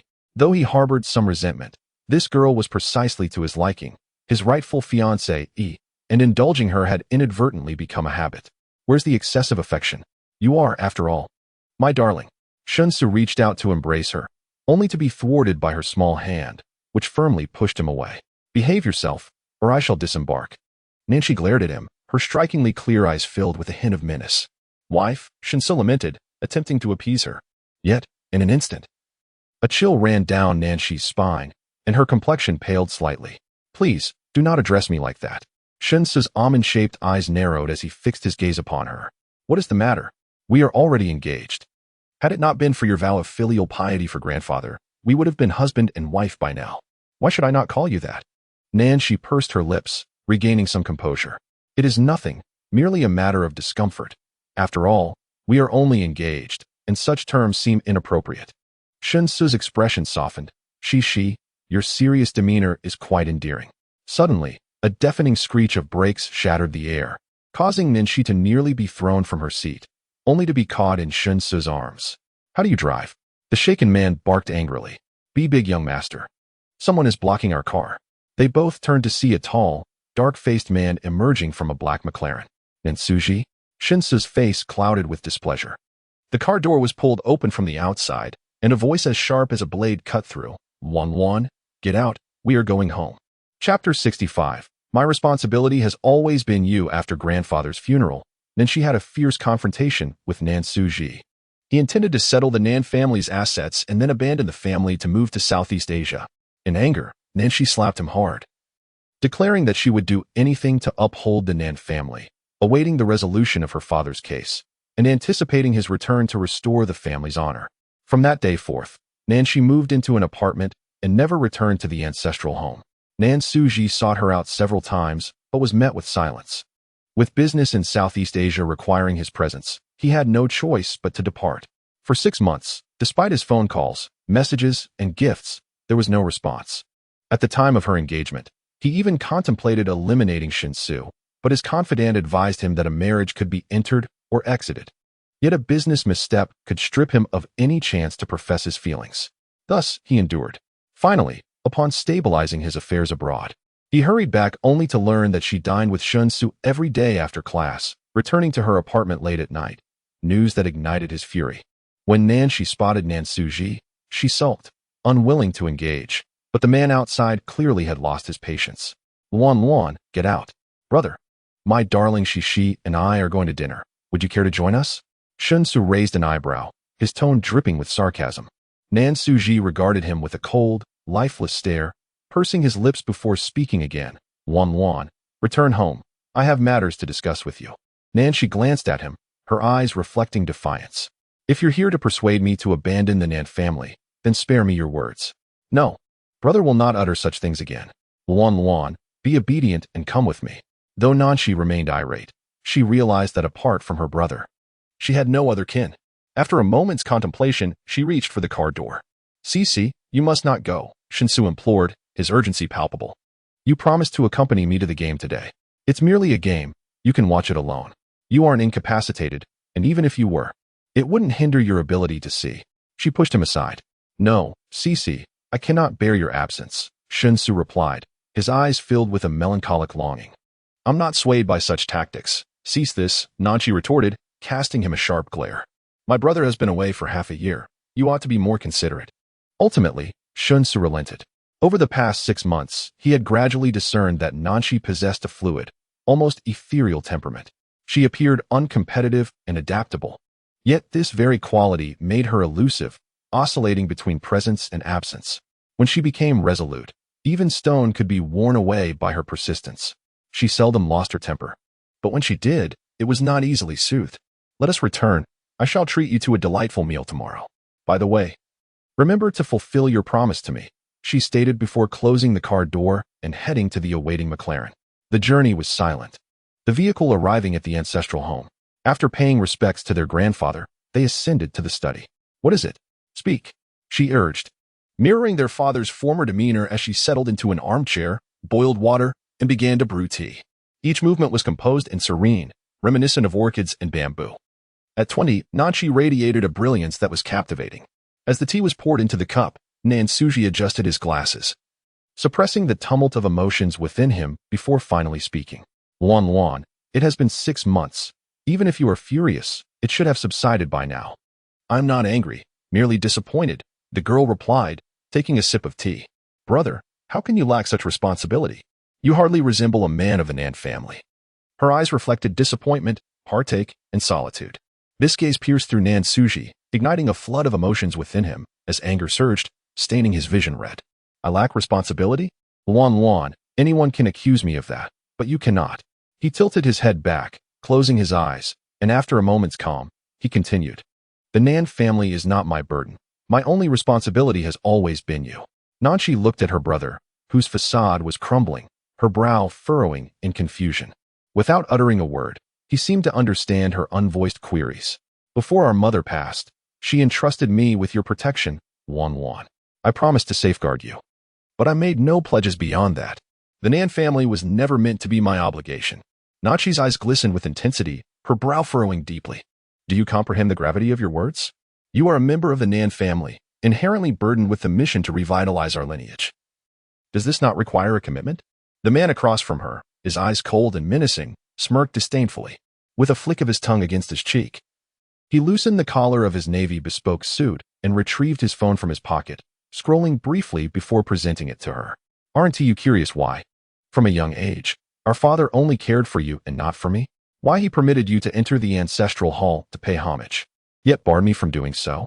The entirety of the Nan family's disciplinary methods has been directed at you, while I could only absorb what little I could. Why is it that after you turned 3, there are only photographs of us together, whereas those from before are conspicuously absent?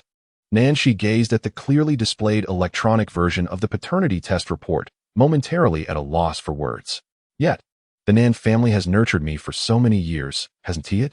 Nansuji spoke again, a bittersweet smile mingling with his tears, claiming that the Nan family owes me, that Nanjingwa owes me 2 lives, and I never begged him for sustenance. With this thought, he decided to lay it all bare. Nanjingwa did not venture to Southeast Asia a decade ago. He left the year you were born. His initial fortune was not amassed through real estate dealings, but rather through. My father was once a key figure in his operations, and during those times, he resorted to deceitful practices, leading to violent retribution against him. My father, in a bid to protect him, was recognized by the assailants. Not long after he returned to Huagua, our family was apprehended. My parents met a tragic end, while I barely escaped with my life. Entangled with gangs until I was discovered by his subordinates and sent to him. He initially intended to eliminate me, yet upon witnessing my fierce struggle against a subordinate, even injuring him, he ultimately spared my life, choosing instead to mold me into his instrument of death. Luan, in those days, the Nan family was but a hollow shell. Nanjingwa rose from nothing. Where could he have found such untainted wealth? He may have cleansed his reputation, but that does not imply he was ever wholly innocent. Nanshi had regained her composure, her clear eyes fixed upon him in silence for a prolonged moment. The burdens that had long weighed heavily upon her chest were finally voiced. Nansuji could not quite articulate his feelings. But as his emotions cooled and reason began to resurface, a sudden fear gripped him. He loosened his bow tie. Luan, at that moment, she too emerged from her shock, offering a faint smile. I apologize, brother.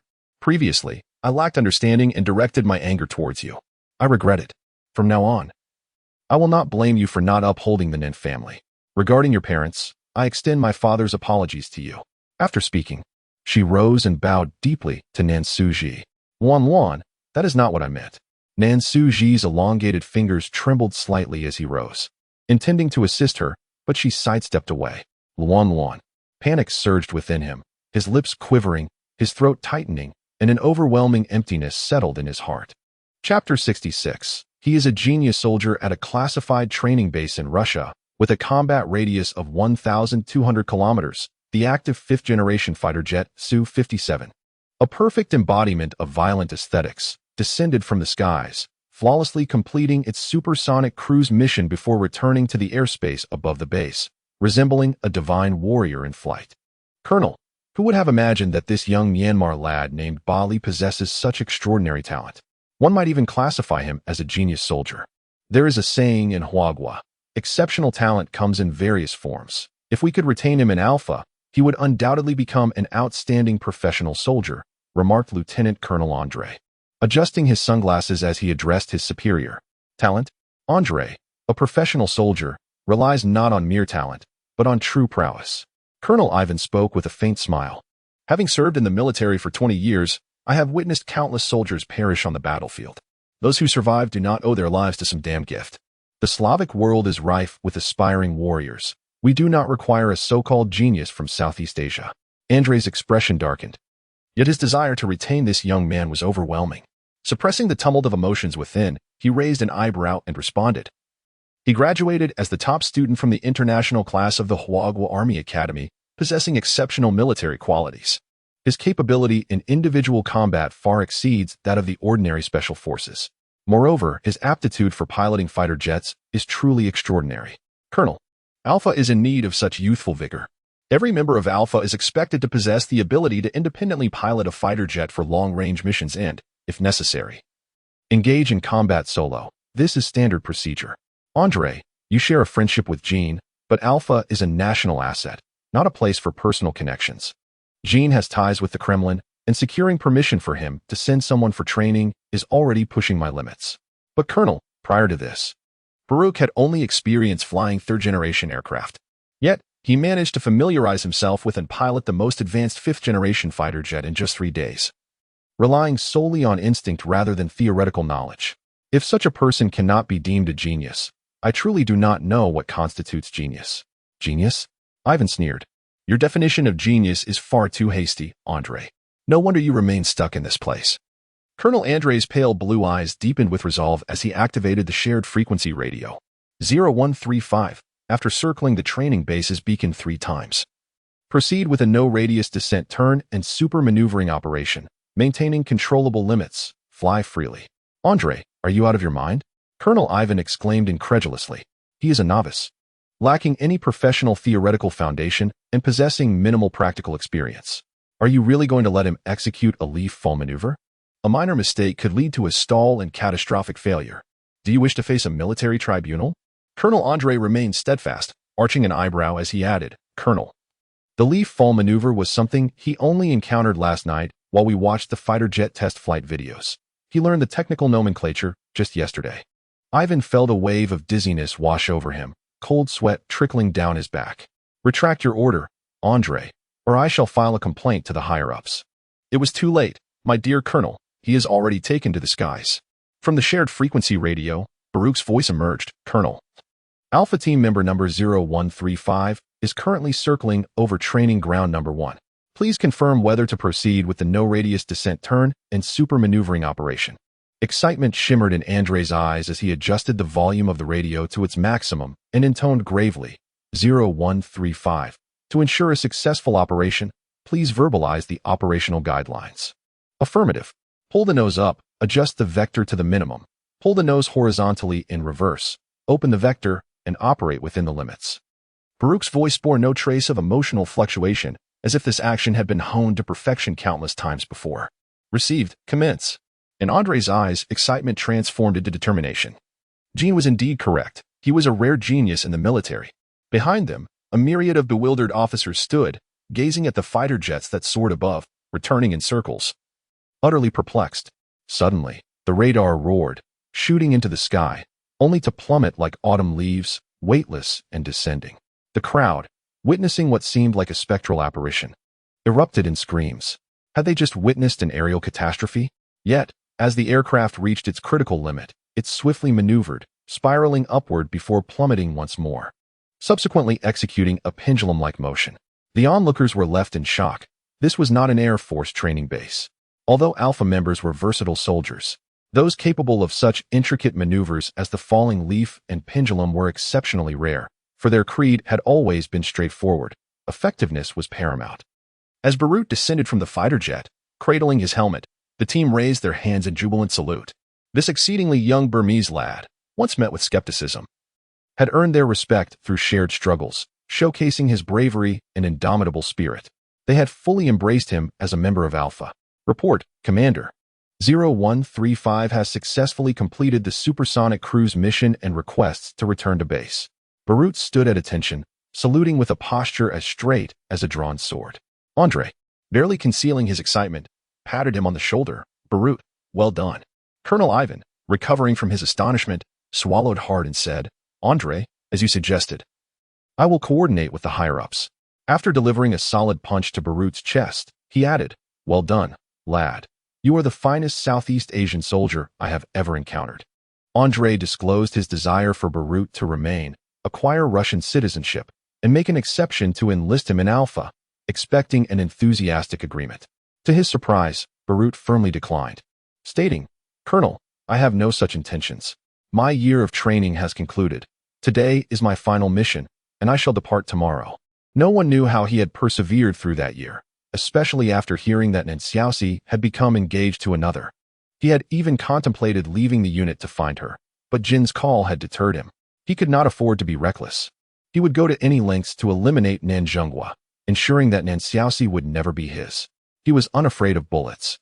But eliciting hatred from her was far more painful than death. Ultimately, both Jin and Qin utilized every means to investigate the truth behind Nanjunghua's case, striving for a reversal to ensure Nansyaosi's safety. He had pledged to achieve exemplary results in his training. Enduring until this day had pushed him to his limits. Barut. Andre's voice interrupted his thoughts. You are a born soldier and belong on the fiercest battlefields. Between Myanmar and Russia, it is clear whom one should pledge allegiance to. Barrett smiled. Colonel, to me, Russia is a master of education, while Myanmar is my mother, my belief. Though my mother may be frail, she raised me. And no valiant man would abandon his mother in her time of suffering. I am indifferent to becoming a world-class professional soldier. My sole desire is to see Myanmar free of war, no longer marginalized by the international community. The chaos in northern Myanmar may appear disordered locally, yet it conceals the machinations of great powers. The tumult at Myanmar's borders is precarious. One misstep could lead to irrevocable consequences. I bear the weight of the Irrawaddy River Basin's vast landscapes and cannot forsake them. Chapter 67. Do you see? This is what it means to speak poorly. The conversation between Nanshi and Nansuzi ended on an unpleasant note. In the end, she lacked the courage to listen to any more of Nansuzi's words. Biting her lip as she brushed away his attempt to grasp her hand, fleeing the old residence as if in escape. Upon returning to her small apartment, it was as though she had awakened from a daze, yet she could not fathom how her brother, who had cherished her for 20 years, had suddenly become a foster son. She was uncertain how to face Nansuzi in the future. Pretending not to know anything was clearly self-deception. Acting like a stranger? She could not bring herself to be so cold-hearted. Crying inconsolably on the sofa, she ultimately found no answers, and the next day, she went to school with eyes swollen like walnuts. Shinsu called to inform her that there were unexpected matters at home, and he would not be joining her for dinner that day, leaving her with solitude. After classes in the afternoon, she was gathering her belongings and was about to leave when someone called her name. Nanshi. It was Su Jin, their elective course teacher who taught them to paint Thanka. A native of the capital, a PhD graduate from the Beijing Academy of Fine Arts, he was a renowned young talent in Yunqing, humble and courteous, with a dignified presence. Teacher. Nanshi looked up, meeting his slightly awkward gaze, puzzled. Nanshi, the green Terra you painted last time has been collected by the Yunqing Art Museum, along with Liang Lu's thousand-armed guanyin. This is indeed joyous news, and I would like to invite you both to dinner to celebrate. I wonder if you have the time? That green Terra took her half a year to complete. She had intended to gift it to her father after the exhibition, but unforeseen events had transpired. Teacher, Nanshi. You have taken my elective for over a year, and I have dined with nearly all your classmates, but you have never joined us. Do you have an issue with me? Nanshi pressed her lips together. Very well. When does Liang Lu finish class? We can head over first. She is almost done. Liang Lu was a vivacious and cheerful girl, and her presence made the dining atmosphere warm and relaxed. After their meal, Liang Lu suggested they visit a bar for some fun. Nanshi hesitated. Her father and brother had always forbidden her from such places. Now, even without supervision, her father's cautionary words echoed in her mind. Cece, come on. Let's go to that new place, number 13. I've heard it's quite enjoyable. The teacher will be with us. Nothing will happen. Liang Lu, with a gentle yet insistent grip on her arm, urged. Nanshi, why not join us for a while? We can leave before 10. What do you say? Su Jin stood nearby, his demeanor warm and inviting, likely a result of his years of artistic training, exuding a refined, gentlemanly charm. Feeling perturbed, Nanshi contemplated diverting her thoughts, lest she return home and be consumed by memories of Nan Suji, which might lead her to tears. Upon arriving at the bar, despite her understated attire, it was evident that Nanshi belonged to a realm far beyond the ordinary. As she stepped inside, numerous gazes were instantly drawn to her. These stares conveyed admiration from the same sex and an intoxicating allure from the opposite sex. With an impassive expression, she endured the scrutiny and accompanied Liang Lu and Su Jin to their reserved booth. The ambience was dimly lit and vibrant, with a stage alive with three well-built young men performing dynamic dance routines. Liang Lu, unable to resist the rhythm, began to sway along. When the server approached to take drink orders, Liang Lu insisted on trying something new, pulling Su Jin into her revelry. While Nanshi opted for a cocktail that resembled juice, knowing she could not handle stronger spirits. As Liang Lu lost herself in the music, dashing to the dance floor. Only Nanshi and Su Jin remained at the booth, engaging in polite conversation that barely scratched the surface. Su Jin, not particularly adept at humor, recounted his experiences of learning to paint Thanka in Tibet during his teenage years. Nanshi listened intently, though the cacophony of the environment necessitated that he raise his voice. Sensing his struggle, she leaned in closer, making an effort to hear him, occasionally posing questions. However, from the vantage point of a private glass booth above, this exchange appeared to be laden with ambiguity. Brother Su, your fiancée, certainly lives up to her reputation as the Pearl of Yun City, remarked Shinfeng, the bar owner and Shinsu's cousin, who had unwittingly spotted his future sister-in-law below and promptly called Shinsu. Shinsu was at the hospital accompanying his mother to visit his grandfather, who had fallen, and just as he settled in, his cousin's phone call ignited his temper, prompting a swift drive over, all while his mother scolded him for neglecting her after finding a wife. Upon his arrival, Shinsu hesitated upon seeing the trio, deciding to wait until their conversation concluded before approaching to escort Nanshi away. However, as he observed, an inexplicable anger began to brew within him, particularly when it became evident that only two were left at the table, laughing and enjoying each other as company. The way that man looked at Nan, she was reminiscent of a peacock in mating season, eager to impress. Still chatting, are we? Shinsu interjected, adopting the demeanor of a reckless young heir as he slid into the seat beside Nanshi, his nose nearly brushing against her cheek. With an overtly flirtatious tone, he remarked, "Darling, how could you bring a friend without including me? It seems quite rude." Nanshi frowned and shifted away from his encroaching presence, retorting, "Aren't you supposed to be busy? What brings you here? Shouldn't I be asking you that? Didn't you say you were going to rest? What are you doing here? Darling, did I not mention that there are many ill-intentioned individuals in society? You should not trust everyone blindly, yet you refuse to listen." Su Jinjin furrowed his brow, gazing at Shinsu with unwavering resolve. "Who are you? This is our seat. Kindly vacate it." Shinsu sneered disdainfully. "Darling, enlighten him about my identity." Nanshi, inexplicably irked, replied, "Shinsu, could you please speak more civilly?" "Am I not speaking civilly? I haven't even laid a hand on him," Shinsu retorted, extinguishing his cigarette on the table and then tossing the butt into Su Jin's wine glass. "See? That's what I call a lack of civility." Nanshi bit her lip, calming herself for a few seconds before apologizing to Su Jin. "I'm sorry, teacher. It seems inconvenient to discuss the gallery today. Perhaps we can revisit it another time?" "No problem," Su Jin said, his hands clenched into fists beneath the table, only to relax again. "Then let me escort you home." "Humph." Shinsu chuckled coldly. "What was that? My hearing isn't quite sharp. Did you say you want to escort whom?" "My fiancée. Please, repeat that." As he moved to take action, Nanshi grasped his collar firmly, her gaze cool and indifferent. "Do not create trouble." Shinsu's hawk-like eyes glinted dangerously as he seized her wrist. "Cece, right now. He is the one provoking me. I have no desire to indulge in your melodrama of jealousy, Shinsu. We had an agreement to maintain our boundaries," she stated, her tone remaining composed. Yet to Shinsu, it felt like a searing flame to his heart. "Teacher, could you kindly escort Lulu home? She seems intoxicated." "And I assure you, I am fine." Nanshi freed her hand and turned to Su Jin. Su Jin pursed his lips, casting a lingering glance at the intertwined legs before returning to the sofa, a sardonic smile directed at Shinsu. Ultimately, he said nothing but nodded, leading the still dizzy Liang Lu away from the scene. Chapter 68. Do you wish to drink? Let me accompany you for a proper indulgence. After seeing the two off, Nanshi remained silent, grabbing her bag and turning to leave. "Cece." Shinsu caught her wrist, his voice tinged with residual anger. "What more do you want from me?" Wherever I go, I am met with flattery and adoration. Countless women vie for my attention. Yet you, Nanshi, you remain aloof and indifferent. Is your heart made of stone? Why can't it be warmed? Nanshi did not turn around. We had a pact from the beginning, Shinsu. You agreed. Am I not allowed to have regrets? I don't want merely a contract. I desire you, and your heart, Cece. He abruptly pulled her into his embrace, his arms tightening around her. Cece, I have genuinely fallen for you. Please don't treat me this way. Nanshi forcefully shoved him away, retaliating with a sharp slap. Shinsu, learn to respect boundaries.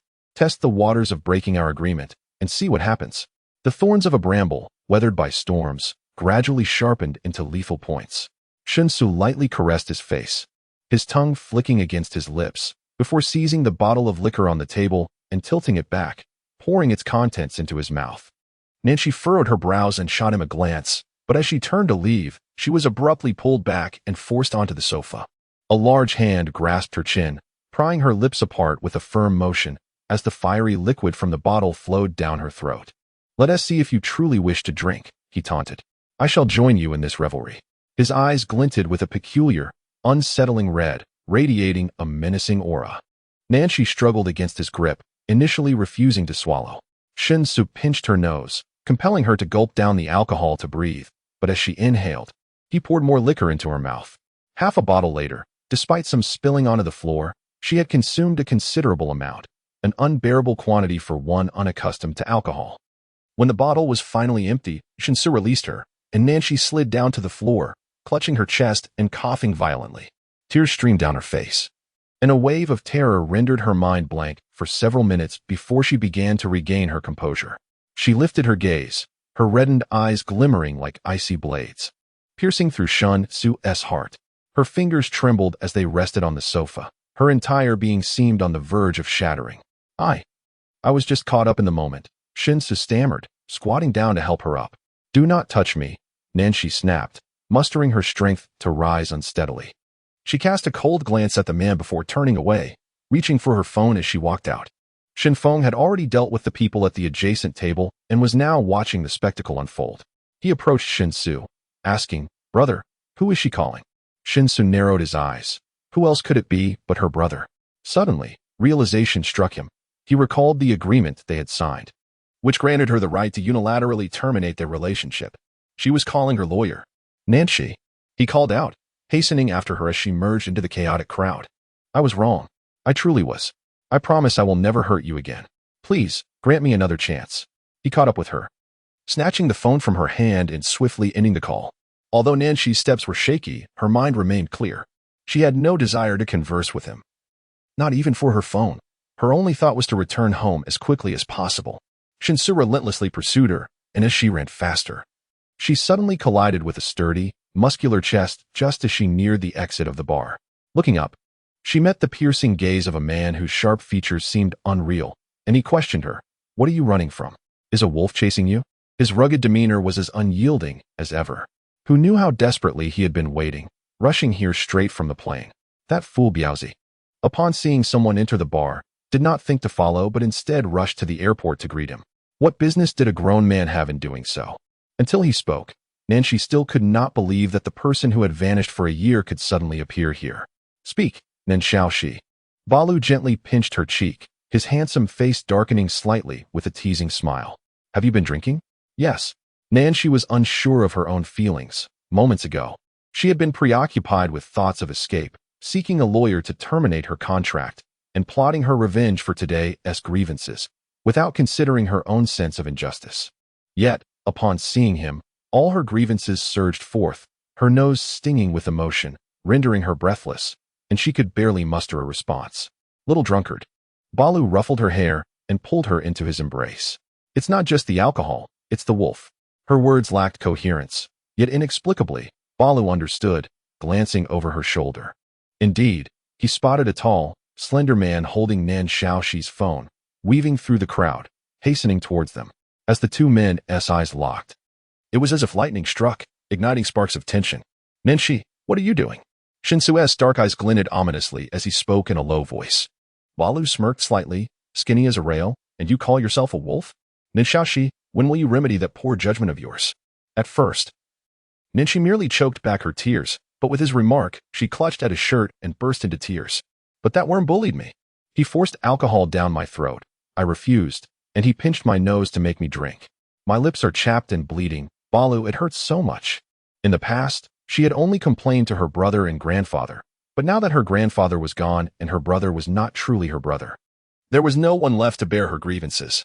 The moment she saw Balu, she felt a sudden release, realizing she no longer needed to pretend. For he had witnessed her at her lowest. His arms, muscular and taut, seemed ready to burst from his black short-sleeved shirt, the fury boiling within him like a tempest. In that instant, the wealthy young man across from him, oblivious to the world beyond his privilege, assumed that the man before him was merely another meek laborer. Unremarkable and audacious. Where did this filthy worker come from? Remove your dirty hands, he declared, maintaining his condescending tone. Balu, clad in a form-fitting black training suit that showcased his chiseled physique, paired with jungle camouflage pants and a matching backpack, presented a striking image. At first glance, he indeed resembled a laborer. Just as Shinsu approached to grasp Nanshi's hand, a formidable man suddenly struck, delivering a punch to Shinsu's face with barely 50% of his strength. The man had no time to react, and with the force of the blow, he staggered backward, unaware of his fate, blood oozing from his left eye socket. Chapter 69. Are you feeling terribly wronged? Balu cast a cold glance at the lifeless form on the ground, stretched his limbs, and turned back to single-handedly lift the dazed Nanshi, who had collapsed onto the ground, spinning in disorientation. He berated the burly man and drove away with Nanshi to her small apartment. Upon returning home, Nanshi was unconscious, having vomited all over Balu. He carried her into the bathroom, cleaned them both, and gently placed her on the bed. With a towel in hand, he rubbed Nanshi's hair dry, neglecting any hair oil, and began to blow dry her hair. As the night wore on, Nanshi stirred, requesting water. Needing to use the bathroom, alternating between laughter and tears, Balu pressed his thin lips into a straight line, his handsome face clouded with a dark and oppressive demeanor, yearning to enfold her within his embrace.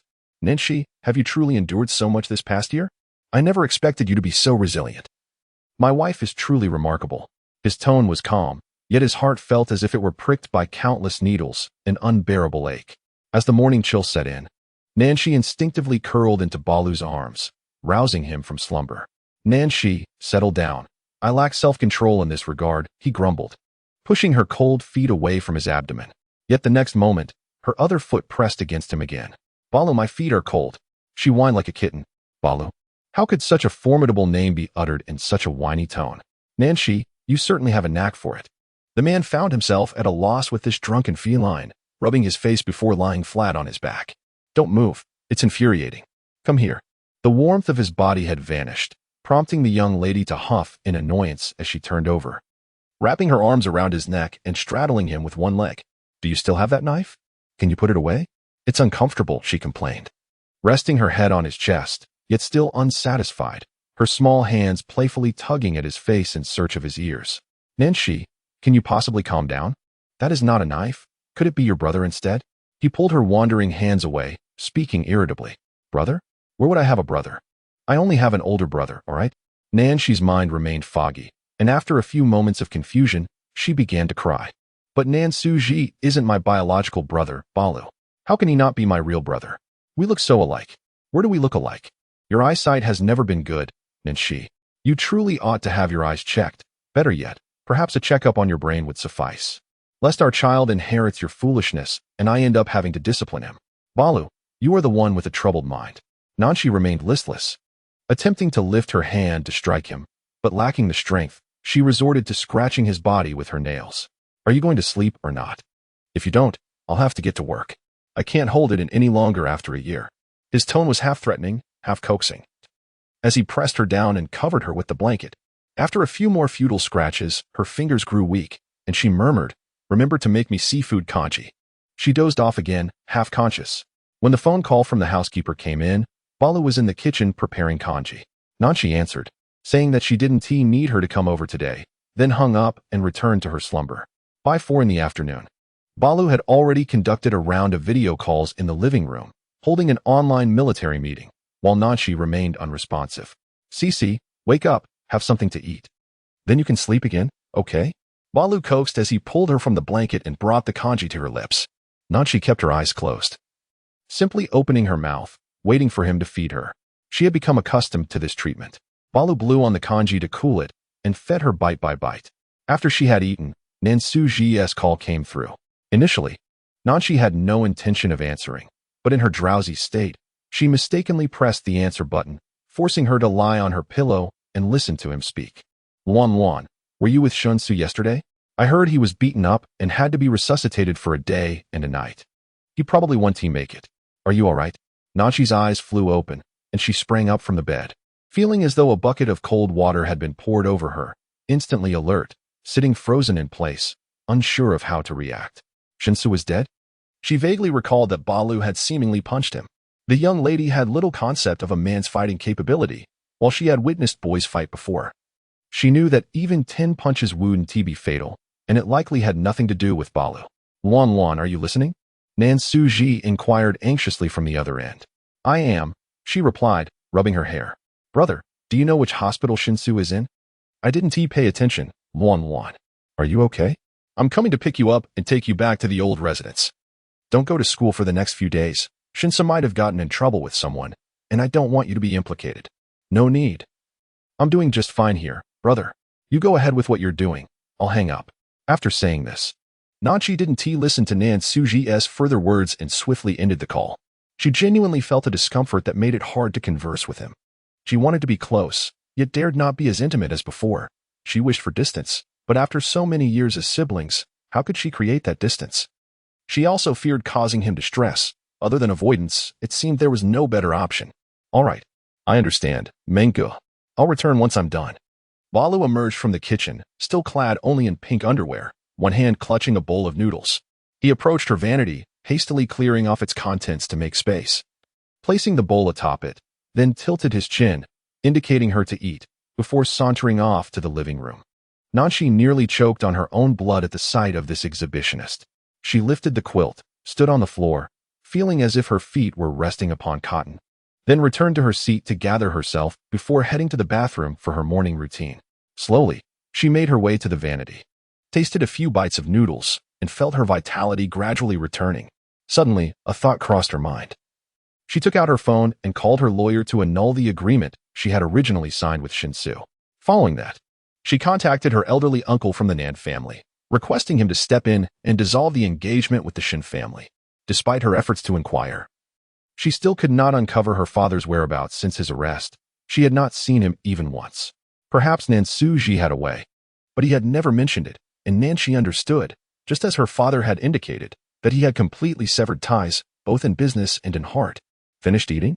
Balu swaggered in after ending his call, exuding an air of nonchalance. Can you at least dress properly? She shot him a disdainful glance, questioning his choice of color. It's utterly garish. Didn't you say this color was nice? He shot back, Nanshashi, if anyone is garish, it's you. Balu, unabashed, leaned closer. Having spent the night attending to her, now ready to tidy her up, he played absent-mindedly with her hair, resembling a large Tibetan mastiff wagging its tail. Annoyed, Nanshi yanked her hair away from his grasp. Why is my hair such a mess today? It's strange. She squeezed some hair oil into her palms, applying it as she spoke. Balu, my brother mentioned that Shunsu got beaten up, but we don't know who did it. I remember you landed a punch on him last night, and after we left, I wonder what kind of trouble he got into to warrant such a brutal attack. Chapter 70. I make choices, not gambles. Balu observed her as she tended to her long hair while bringing up another man, and his handsome face darkened. What? You care about him? Nanshi paused, her hands stilling, glancing at the reflection of the man in the mirror, whose frustration was palpable. What do you care? Who should I care about if not you?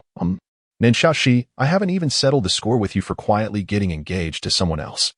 I'm still here. Are you trying to provoke me? The girl shot him a defiant glare, picking up a cushion brush to groom her hair. I would love to provoke you, but I need the capability to do so.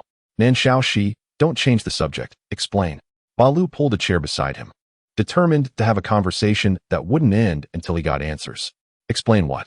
Nanshi did not even glance up. Are you playing dumb? Explain why you got engaged to Shunsu. You have one chance. If you fail to explain satisfactorily, watch how I handle you. Remaining unfazed, Nanshi set down her brush, tied up her hair, and headed to wash the dishes. From now on, no food in the bedroom. It smells terrible. She stood up and opened her wardrobe to choose her outfit. Balu, fuming, took the bowl outside, washed it in a few swift motions, and then rejoined her. Nanchi had already changed her clothes and was in the process of applying her makeup. Balu approached her, aware of the question he was eager to ask. As she adorned herself, she spoke, "You must be aware of my family matters by now. I have struck a deal with Shinsu. He will help me preserve the Nan family and uncover the truth behind my father's case. In exchange, I will marry him. My grandfather has several esteemed friends in the capital who have watched me grow up. When necessary, I will introduce Shinsu into their circles to pave the way for his future." Her tone turned somber as she continued. His parents are also aware of this arrangement and had initially agreed without hesitation. I never anticipated that this man would harbor violent tendencies and possess a flawed character. Are you truly planning to marry him? Balu focused intently on this pivotal revelation. Nanchi remained silent, her silence tacitly confirming his assumption. Nanchi, do you intend to let him share your bed? How can you be so brazen about wearing the green hat? His anger surged, his voice rising with palpable fury. I do not know, Nanchi replied, setting down her makeup brush. I must rescue my father, and the identity of the Shin family's daughter-in-law is quite advantageous. She had transformed from her former self. Balu observed her, still captivated by her beauty, yet he sensed a change. She no longer resembled the fragile, weeping Nanchi he once knew. Instead, she seemed to have developed thorns that could wound. Nanchi, Balu interrupted. As she turned to face him, her lips pressed together. The Nan family now has only me left. I must remain here, waiting for my father to return. You should leave in a couple of days. Do not linger here any longer. I am truly exhausted. After uttering her words, she turned away, applied some lip balm, and stood up to stride towards the door. Balu closed his eyes and exhaled a few heavy breaths. Tired? What nonsense, he muttered. Exhausted, yet you managed to look so splendid. He scratched his short hair and asked, Where are you going? I'll accompany you. The most respected elder of the Nan family resided in a suburban courtyard, only coming to the city for ancestral rites or festive occasions to spend a few days with the children. When Balu and Nanchi arrived at the suburban courtyard, the elder was busy. A pig pen had collapsed a few days prior, and he had called upon a couple of workers to assist in rebuilding it. Elder, Nanchi called out, leaning on her cane. The elder, who had been observing the workers, turned around. Oh, it is my dear Cici who has come. Come, come. Let us go inside and have some tea. Hello, elder. Balu greeted, resembling a chastened dog, obediently acknowledging him. Good, good. The elder welcomed them into the inner room. Balu found himself perplexed by the intricacies of Chinese tea culture. The tiny cup seemed insufficient for even a sip, and within minutes, he felt restless. Nanchi nudged him in the lower back. Why don't you step outside for a while? I wish to converse with the elder. Balu felt as if he had been granted a reprieve and promptly exited the room. Nanchi retrieved the engagement certificate, along with the engagement ring and card given by the Shin family, from her bag. Uncle, this is all of it. I would appreciate your assistance, she added. As for the valuable jewelry and real estate listed on the gift list, I have already arranged for their return. The Shin family can verify it at their convenience. Cici, my dear, marriage is no trifling matter. Have you truly considered your decision? Your choice to break off the engagement isn't influenced by that young man we just encountered, is it? Not at all, uncle. Nanchi shook her head resolutely. I had always thought that although Shinsu was somewhat frivolous, he was at least a normal adult. However, yesterday, I suddenly realized that he possesses a flawed character and a tendency towards violence. Such a person, unable to control their emotions, is truly frightening. This is a choice I am making, not a gamble. Had he been a stable and reasonable individual, I would have obeyed my father's wishes and married him without hesitation. But he is not. When my father returns, I shall explain everything to him. As for the rest, I will find a way. In any case, Shinsu is no longer an option. Uncle's white brows furrowed slightly. Understood, my dear Cici. Rest assured, I will personally visit the Shun family regarding this matter. Nanchi nodded in gratitude, and after a brief conversation, they left the main house. They noticed Barui diligently working alongside two laborers, his robust form animated in the golden sunset, radiating a vigorous vitality. Uncle stroked his goatee in silence. These vegetables are all grown by me. There's south no place to buy them in the city. Cici, take some with you. He instructed Barui to load freshly picked vegetables and fruits from the kitchen onto the vehicle. That's enough, uncle. It's too much. I won't be able to finish it, and it would be wasteful. Nanchi chuckled, tugging at Barui to indicate he need not be so earnest. Very well. Next time I shall prepare more for you. As for the engagement annulment, you can rest easy. I will call old Shin tomorrow. His grandson is not worthy. I must give him a proper reprimand. Barui paused while closing the trunk, a subtle smirk gracing his lips, yet he remained silent. On the journey home, Nanchi sensed Barui was in remarkably good spirits, though she paid little heed. Before long, exhaustion overtook her, and she fell asleep. When she awoke, the night had fully descended. And to her surprise, they had not returned to the city, but instead had driven into a vacation villa. Barui, what are you doing? Why have you brought me here? She glared at the man beside her, who was calmly parking the car. Just for fun. Weren't you insisting yesterday that you wanted to catch loaches? There's a muddy pond right behind, perfect for your endeavors. Loaches are utterly repulsive, resembling snakes. Why would I ever say I wanted to catch loaches? Barui. Have you lost your mind? He knew she would deny it. Barui produced his phone from his pocket and played a recorded video. The pond is full. The rain has stopped, and the muddy fields are teeming with loaches. I've been waiting for you every day, anticipating your loach-catching adventure. Greetings, elder brother. Shall we go catch loaches? Lying in the bathtub, the young girl with flushed cheeks clutched the faucet tightly, her words a muddled mix, akin to a song. Yet, the phrase catch loaches was enunciated with particular emphasis. As she sang, tears began to stream down her face. Balu, Nensuji is not my real brother. He despises the Nen family.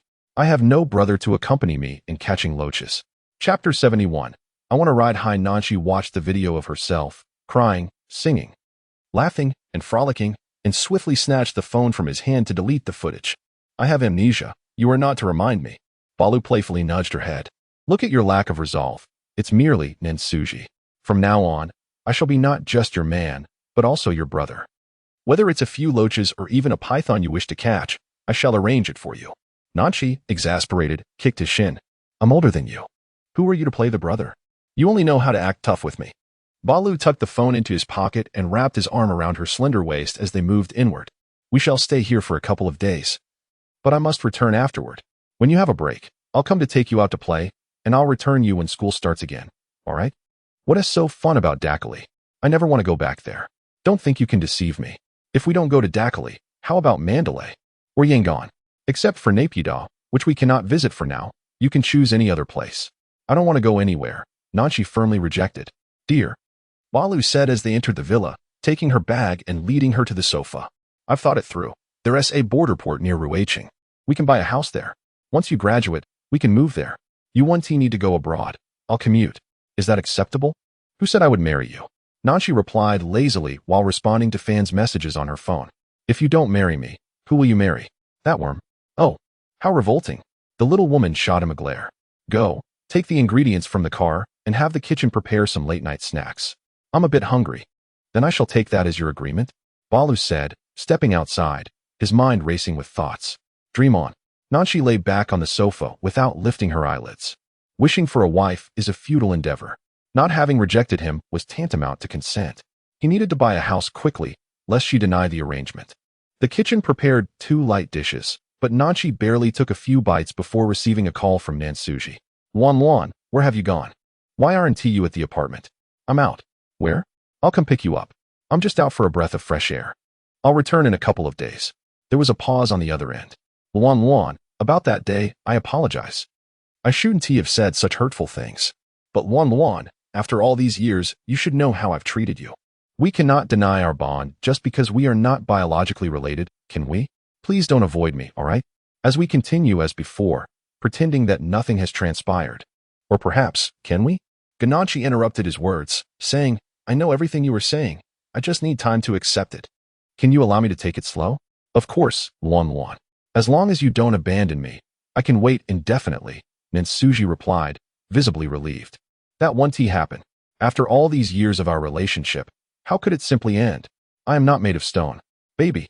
He only referred to her as such when his emotions were pushed to the brink. Nanchi felt her fingertips twitch slightly over her phone. Suddenly unaccustomed to his term of endearment, yet she remained silent, listening. I'll be heading to Iran for business early tomorrow. If all goes well, I'll establish a factory there. Would you come visit during your break? I can send someone to pick you up. I don't want to go abroad for now. She replied decisively. All right. Then when you have time off, I will return to accompany you for a few days. We can see how things are then. She bit her lip, evading the topic. Okay, Luan. If anything comes up, make sure to call me. I will always stand up for you. Upon hearing this, Nanshi felt a surge of emotion. Her nose tingled, and tears began to flow uncontrollably. Without saying goodnight, she hastily ended the call. Balu, who had been outside with Jean Peng and Natu on a video call, inadvertently glanced up to see her seemingly wiping her tears. His handsome face darkened, and he hung up, saying, "Enough of that. Go feed the baby. I need to comfort my wife." Jean Peng, holding their son, and Natu, who was busy washing clothes for their newborn daughter, laughed at him for being incapable of producing offspring himself before hanging up. "Why are you crying? Is the food that bad?" He pulled out a chair and sat across from her. Nanshi chose to ignore him, tilting her head back and closing her eyes to regain her composure. "I'll tell the housekeeper to arrange for a restaurant to deliver meals regularly. We don't need to rely on the chef here anymore, all right?" "What kind of reasoning is that?" Nanshi glared at him with tear-streaked cheeks, her moist eyes wide with indignation. "Who cries over bad food? Weren't you the one who cried about the glutinous rice being too hard at the chili? And that curry chicken rice, you complained about the chicken skin and gave me the cold shoulder for a whole day." "I have amnesia," she retorted, unwilling to engage further, and turned to ascend the stairs. "Are you still remembering how Nansuji didn't take you to catch loaches? You've been with me for so long, and you're still claiming amnesia? Truly, you were something else, Nanxiaosi." Balu followed her up the stairs. "Then why were you crying? Did that maggot die?" Beyond that, he could think of no other reason. It couldn't possibly be that Nansuji had passed away. Nanshi felt a surge of frustration. "Balu, will you ever stop? You're insufferable." After glaring at him, she stomped up the staircase, the wooden floor creaking beneath her steps, her back radiating indignation. Balu, with his mischievous nature, stubbornly trailed her. "Wife, don't be angry anymore. Come, let your husband give you a massage." The moment the bedroom door was shut, he wedged his foot in the hinge, forcing his way in. "What is bothering you? Is it this or that?" Her husband pressed twice, and as he spoke, his hand began to misbehave. Nanshi's cheeks flushed with anger, and she lowered her head to bite his arm, only to have him block her mouth with his palm, pushing her head back and bending down to hoist her onto his shoulder. In the vast three-story villa, they were the only two present.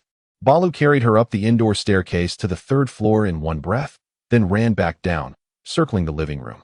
At first, Nanshi struck him playfully, but soon she joined in his laughter, spreading her arms wide and spinning round and round. "Balu, I want to ride high." She recalled her childhood regret of never being able to ride on her father's shoulders like the other children. In fact, her father had rarely even held her. She understood his reserved nature, yet the regret lingered. For some inexplicable reason, she suddenly wished to experience it. "Nanshi, you've truly become spoiled," Balu remarked with mock disdain as he crouched down. Sitting on his neck, she tugged at his ears, exclaiming, "Wow, riding high feels like this." Her eyes sparkled with joy, and she felt as if a small void in her heart had been filled after all these years. It was a subtle sensation, devoid of regret, akin to a higher form of emotional therapy. Chapter 72. May your future be forever bathed in tears of joy. In the bedroom, a warm, dim light glowed at the head of the bed. The air was thick with an intimate ambience. Nanshi lifted her gaze to his taut, handsome face, the perfectly shaped jawline, and those striking black eyes that seemed to burn with fire. "Nanshi, why are you so ineffectual?" His voice was dark and somewhat rough, resonating with a hint of deep timbre that was inexplicably alluring. Beads of sweat dotted his forehead, glistening like dew on broad leaves in a jungle, dripping down to nourish the decadent roses. Nanshi's fingers gripped his lower back tightly, her knuckles turning white, and through her tear-filled eyes, she vaguely perceived Balu's almost teasing smile and the rugged handsomeness of his desire-tinged face. A sudden softness surged within her heart. She reached up, wrapped her arms around his neck, and tilted her head to kiss him. The next morning, she awoke to the sound of chirping birds. Blinking her eyes open, she lay in bed in a daze for a while, gradually becoming aware of her surroundings. Her body ached, as if her waist were broken. The vivid memory of the wild, uncontrollable frenzy from last night surged into her mind. Stretching to massage her knees, she muttered, "You rascal." Outside, the man who had just completed a 3-kilometer run, now freshly showered and donning a new pair of pink underwear, walked in while drying his hair. Noticing she was awake, he tossed aside his towel, bounded to her bedside, threw back the covers, and lay down beside her. "Wife, shall we sleep a little longer?" Nanshi bit her lip in frustration, stewing in her anger for a minute before grabbing a pillow to hit him. Beast. Balu, having satisfied his hunger, was in an unusually good mood, reclining on the bed as she playfully struck him. Unfortunately, she soon tired herself out, her fingers feeling soft and weary. I want to go back. You should leave quickly. Don't linger with me, you nuisance. She had initially planned to explore the nearby ancient town today, yet now, even the thought of getting out of bed had vanished. What's wrong? Don't you like this place? Shall we change locations? We can return tomorrow. I could stay an extra day. It's south, not the place I dislike. It's being with you. After saying this, she turned her face away, refusing to look at him any longer. Balu pressed his lips together, gazing at her inky black hair, his throat bobbing as he raised his hand to gently turn her delicate face towards him. Their eyes met. What is it you dislike, my dear? Ningxi, staring at his handsome, yet somewhat melancholic face, suddenly found herself at a loss for words. She shot him a fierce glare, pushed him away, and padded barefoot towards the bathroom. Balu, biting his lip, picked up a cigarette from the bedside table and placed it between his lips. Darling, shall we go for a barbecue this afternoon? Barbecue my foot. In the end, Ningxi relented and accompanied Balu to the nearby town. The place was teeming with people, and Balu, tall and striking, attracted numerous glances from young women. To avoid the attention, he removed his sunglasses from the back of his head and placed them on his nose, while holding the hand of Ningxi, who was dressed like a rebellious youth. She wore a baseball cap and oversized sunglasses that obscured most of her face, her sun protection jacket pulled up tightly, rendering her practically unrecognizable, with even her nostrils hidden from view. Ningxi, aren't you hot? Don't suffocate yourself. Balu reached to lift her cap. Don't touch my hat. She swatted his hand away. I'd rather bake than be sunburned. Besides, she had 2 strawberry marks on her neck from the little dogs, which she found utterly embarrassing. The sun hasn't even touched you, Balu teased, raising an eyebrow as he swiftly snatched her hat off while she was distracted. Balu, you nuisance. Ningxi, infuriated by his mischievous antics, kicked his calf. Seeing that she was genuinely upset, he dared not be too cheeky, playfully running a few steps away before obediently returning the hat to her. The young lady, with limited stamina, soon complained of sore feet, having barely explored half the town. Balu effortlessly lifted her onto his shoulder, appearing like a guardian deity carrying a delicate fairy. The sky was a pristine blue, surrounded by ancient architecture, exuding a surreal beauty reminiscent of an animated world. A street photographer captured their silhouette and presented it to them. Before Ningxi could see it clearly, Balu snatched it away. I'll keep this. We can enlarge it and hang it in our bedroom for you to admire. That evening, the villa steward announced a bonfire party. Ningxi hastily finished her dinner and dragged Balu over. Many tourists gathered around the fire, singing and dancing. Ningxi joined in, twirling and dancing, while Balu stood a short distance away, watching his beloved, her radiance outshining the night itself. He lit a cigarette, his expression solemn. In his headphones, Zhang Peng was lamenting about a recent defeat, citing outdated weaponry and the delay of next month's military pay. He expressed frustration over Zaka's incessant focus on frivolous collaborations in the mountains, claiming that even the radio communications had been cut off. Zhang Peng, I will rush to the border tonight and return at dawn. Zaka's days are numbered. Really, Aaron? Zhang Peng's voice cracked with emotion, nearly breaking into tears. I thought you were going to marry into Huagua and never come back. I wish, but Minggu won't allow it, he replied, half seriously, before ending the call. The jubilant crowd gradually dispersed as a young man donned in traditional attire stepped into their midst, strumming a guitar and leading them in song. For the first time, Bael tangibly experienced what it meant to inhabit a peaceful land. A prosperous era, a vision that he and Minggu had once dreamed of atop the lofty peaks of Dakali. In the years that followed, after every battle, he often found himself sitting amidst the ruins, questioning whether such places truly existed. Yet today, as he observed the merriment of the crowd and gazed upon the South Xiaoxi, memories of the expressionless faces on the streets of Dakali and the iron-barred shopfronts flooded his mind, leaving him with a profound sense of helplessness. Would there ever come a day in Myanmar free from the ravages of war, where the people could live in peace? After so many years of conflict, when would it all come to an end? In this vibrant world, I can only cherish you. May you remain safe in places I cannot see. May your winters never lack warmth from the sun. May your tomorrows be free from storms and tribulations. May your future always be filled with tears of joy. Unbeknownst to him, South Xiaoxi had seized the microphone, her melodious voice resonating with a warmth that reached deep into his soul, and for the first time, he truly understood the lyrics. Bael, cigarette in hand, stood apart from the chaotic crowd, his back turned to the starless, moonless darkness, with only the flickering firelight illuminating his chiseled features.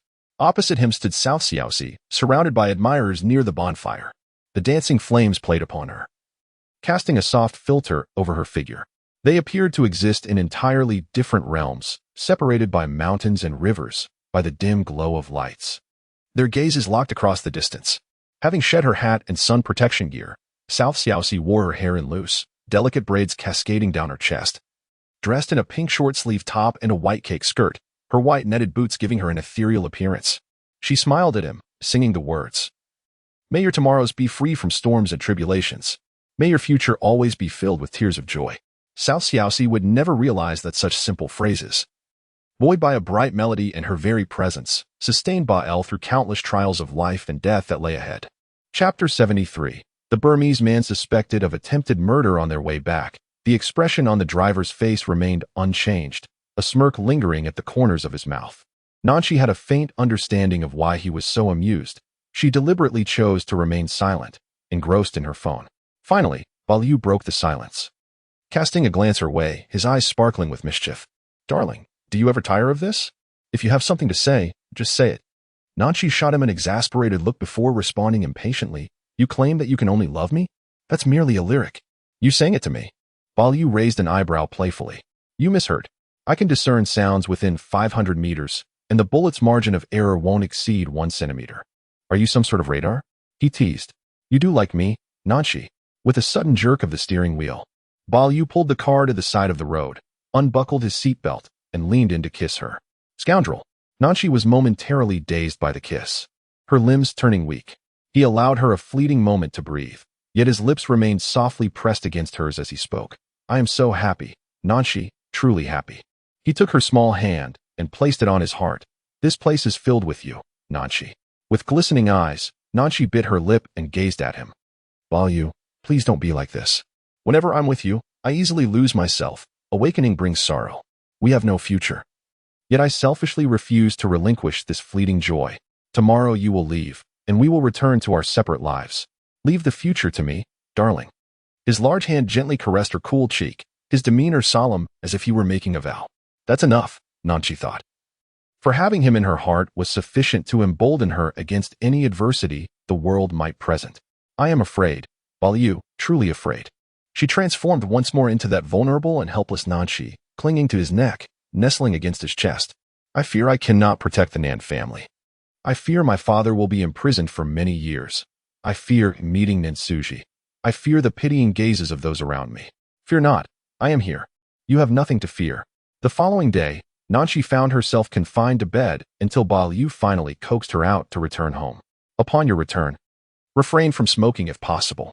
Even if you are alone, do not live like a vagrant. Remember to apply hand cream. Your hands are in tatters. She advised as they descended the elevator hand in hand, Baal obediently heeding her counsel. As they reached the entrance, his expression suddenly changed, and he swiftly blocked her path. What is it? Nanshi instinctively clutched the fabric of his waist. I smell gunpowder. He transformed, akin to a beast detecting blood, an aura of lethal intent enveloping him. Cece, you go downstairs to the car first. With that, Baal instructed, swiftly drawing a short knife from his lower back. Nanshi dared not distract him at this critical moment and nodded, hastening toward the elevator. Once she was safely away, he approached the door, unlocking it with his fingerprint before forcefully kicking it open. The individuals present were utterly unprepared for the remarkable alertness displayed by him upon his abrupt entrance. He immediately engaged in combat, executing ruthless maneuvers that struck at vital points. The 5 elite members of the Yunqing SWAT team simultaneously launched their attacks, yet, astonishingly, they were unable to subdue him, which underscored the formidable strength he possessed in battle. Just as Nanshi stepped into the elevator, her phone rang unexpectedly. Upon checking, she saw it was Shinsu. Her mind swiftly connected the dots, and her heart raced. Upon reaching the next floor, she exited the elevator and hurried back up the stairs. When Nanshi arrived at the entrance, she found Barui already engaged in a struggle with several officers clad in police uniforms. She rushed inside, calling out, Barui, Barui, they are the police. Do not fight. At that moment, Barui had seized a firearm and was on the verge of instinctively pulling the trigger when Nanshi grasped him tightly around the waist from behind. Barui, do not shoot. Firing at the police is a serious offense. Her voice trembled with fear. This was not Dachili. He was unaware of the laws of Huagua and the consequences of confronting the police. Who told you to come back? Barui, now enraged due to Nachi's appearance, ultimately relinquished the gun. The officers aimed their weapons at his head, yet the man stood resolutely, pushing Nachi behind him. Do not be afraid. Seeing her regain composure, Nachi wiped away the anxious tears that had begun to spill from her eyes, releasing her grip and addressing the officer opposite her. Captain Chin, what does this mean? She recognized Chin Yu, the SWAT captain, from a previous dinner with Shin Su, during which he had introduced her. Miss Nan. This man from Myanmar is suspected of attempted murder and has fled from justice. He is a significant fugitive we are mandated to apprehend. Nachi's lips quivered in disbelief. Murder? Who did he kill? Your fiancé, Shin Su. The revelation struck Nachi like a thunderclap, leaving her mind reeling in incredulity, bordering on absurdity. He nearly killed someone with a punch? How could that be? Captain Shin, surely you have made a mistake? Just a few days ago, I witnessed Shin Su bully me, and Barui merely retaliated with a punch. At worst, it was mutual combat, a civil dispute at best. How can that escalate to attempted murder? You cannot simply attribute such charges recklessly. Shin Yu shook his head. Miss Nan, Shin Su suffered severe injuries from a violent impact. His left eye is permanently blind. Part of the bone on the left side of his face is shattered, and his brain sustained critical trauma. He nearly did not survive. The Shin family has filed a report, and the evidence is irrefutable. The surveillance footage clearly shows the incident, and you were present at the scene, rendering any defense moot. As he spoke, Chin Yu produced handcuffs, preparing to detain Barui. Fearing that Barui might act rashly, Nachi trembled as she clung to him. It's all right. It's all right. I will testify that it was not intentional. I will secure the best legal counsel for you. You will be fine. Please cooperate with them for now. Do not act recklessly. Do not engage in conflict, especially with the police. Understand? Just wait for me, Barui. Her words came out in a rapid, anxious rush. At first, tears fell drop by drop. Witnessing Barley being handcuffed, she began to unravel, her tears threatening to burst forth. Don't cry, Cece. Don't be afraid. Call Biaozi and have him come to keep you company. I am fine. Barley calmly kissed her forehead before departing with the police. Outside the window, a torrential rain was brewing, accompanied by the booming of thunder. Nachi sat helplessly on the ground, overwhelmed. Right? She needed to call her brother. He would surely have a solution. Trembling, she retrieved her phone and dialed several times, only to be met with the cold, unyielding message that the phone was turned off. Nansu, where have you gone? She despaired as she gazed out the window, lightning like a fiery tongue devouring the dark night, while large raindrops relentlessly hammered against the floor-to-ceiling windows. With a fierce determination, Nachi wiped away her tears, sniffed, and attempted to call Biaozi again. Hello, Sister Nan. Biaozi. Barley has been taken by the police. You must come quickly. After hearing this, the voice on the other end simply said wait before hanging up. Chapter 74. I am almost driven mad with jealousy. Biaozi arrived promptly, inquiring about the situation before placing a call to Nat. Shortly thereafter, Wu Meng called, arranging for the Burmese embassy in China to have direct contact with the Yun City police. After escorting Nanchi to the Nanjia ancestral home, Biaozi headed straight to the police station. Nanchi sat at the edge of her bed, enduring the night until dawn broke. She took a shower in the bathroom, applying ice to her swollen eyes for a while before heading downstairs. And Ing, unsure of her distress yet hesitant to ask, merely suggested she eat some breakfast before leaving. Not wanting to burden Anding further, Nachi forced herself to consume a small portion of porridge before making her way to the garage, heading directly to the hospital. The hospital room where Shun Su resided was located on the top floor of the finest private hospital in Yun City. Rather than calling it a room, it resembled an entire suite, complete with servants, chefs, and nurses. Upon seeing Nanchi enter, Shun Su's mother became uncontrollably agitated, momentarily forgetting her dignified demeanor as a lady of high society. She instinctively raised her hand to strike Nanchi, but halted, recalling how her son had called out this woman's name while lying in a coma. Fearing that she might offend this woman and jeopardize her son's life, she retracted her hand. She understood better than anyone the complex nature of her son, brooding, possessive, and domineering. Previously, he had been indifferent to women, but she had never anticipated that this playboy would become so enamored with Nanchi. Yet, now that his heart was captured, it nearly cost him his life. Miss Nan, you certainly hold yourself in high esteem. In such a grave situation involving Sur, you have yet to show your face. Upon hearing he might die, your first response was to call off the engagement. You truly know how to assess the situation. Shin's mother finally managed to suppress her emotions and spoke through gritted teeth. Madam Shin, you're mistaken. Whether he lives or dies, I shall still withdraw from this marriage. Mrs. Shin turned to look at her, her exquisite features flawless. Yet the coldness in her eyes was chilling. Since the engagement has been called off, what brings you here? I have a matter of uncertainty that I wish to consult with Shin Su. Su is currently asleep. You may take your leave. She cast a cold glance at Shin's mother, a sardonic smile tugging at her lips, and turned to leave. At that moment, the door to the intensive care unit swung open, and a nurse emerged, saying, "Madam, the young master inquires if Miss Nan has arrived." Ever since Shin Su regained consciousness, he has been in a state of obsession, persistently asking if Nanshi had come whenever he sensed any commotion outside. Hearing this, Nanshi halted her steps, turning to give Shin's mother a meaningful look. She, is that you?" A faint and distorted voice called from within. With an impassive expression, Nanshi proceeded inside. Despite her mental preparation, the sight of Shin Su startled her. How could he be injured so severely? The majority of his face was bandaged, with his exposed right side swollen significantly, lying rigidly on the bed. After a brief hesitation, Nanshi inquired, "Are you all right?" Shin Su's condition seemed peculiar. He managed a difficult smile. She, you finally came to see me? Have you calmed down?" Nanshi's brow slightly furrowed. "I bear you no ill will. Calling off the engagement was a well-considered decision, Shin Su. We are simply not suited for one another." The man swallowed hard. She, did I frighten you that day? Look, isn't this my retribution? Please forgive me this once, can you? Once I am discharged, we can marry, all right? I swear. I will never resort to violence against you again.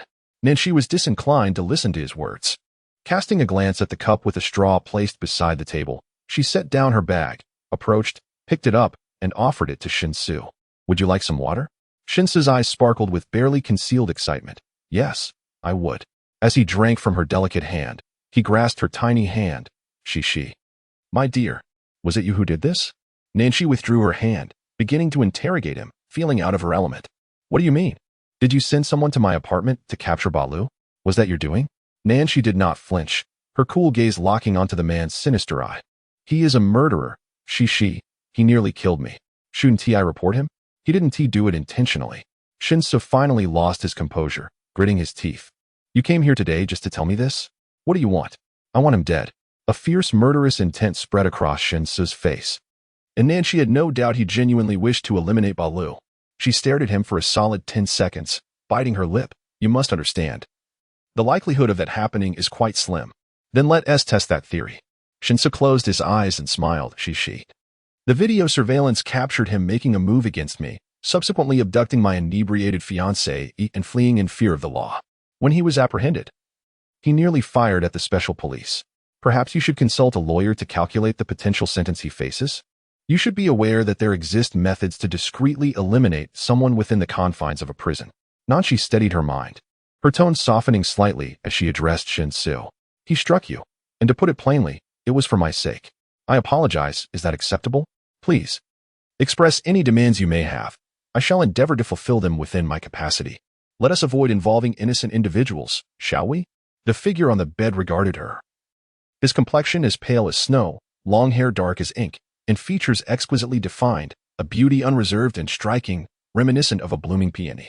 Yet, alas, this peony grew high upon a precipice, admired from afar, but never to be approached.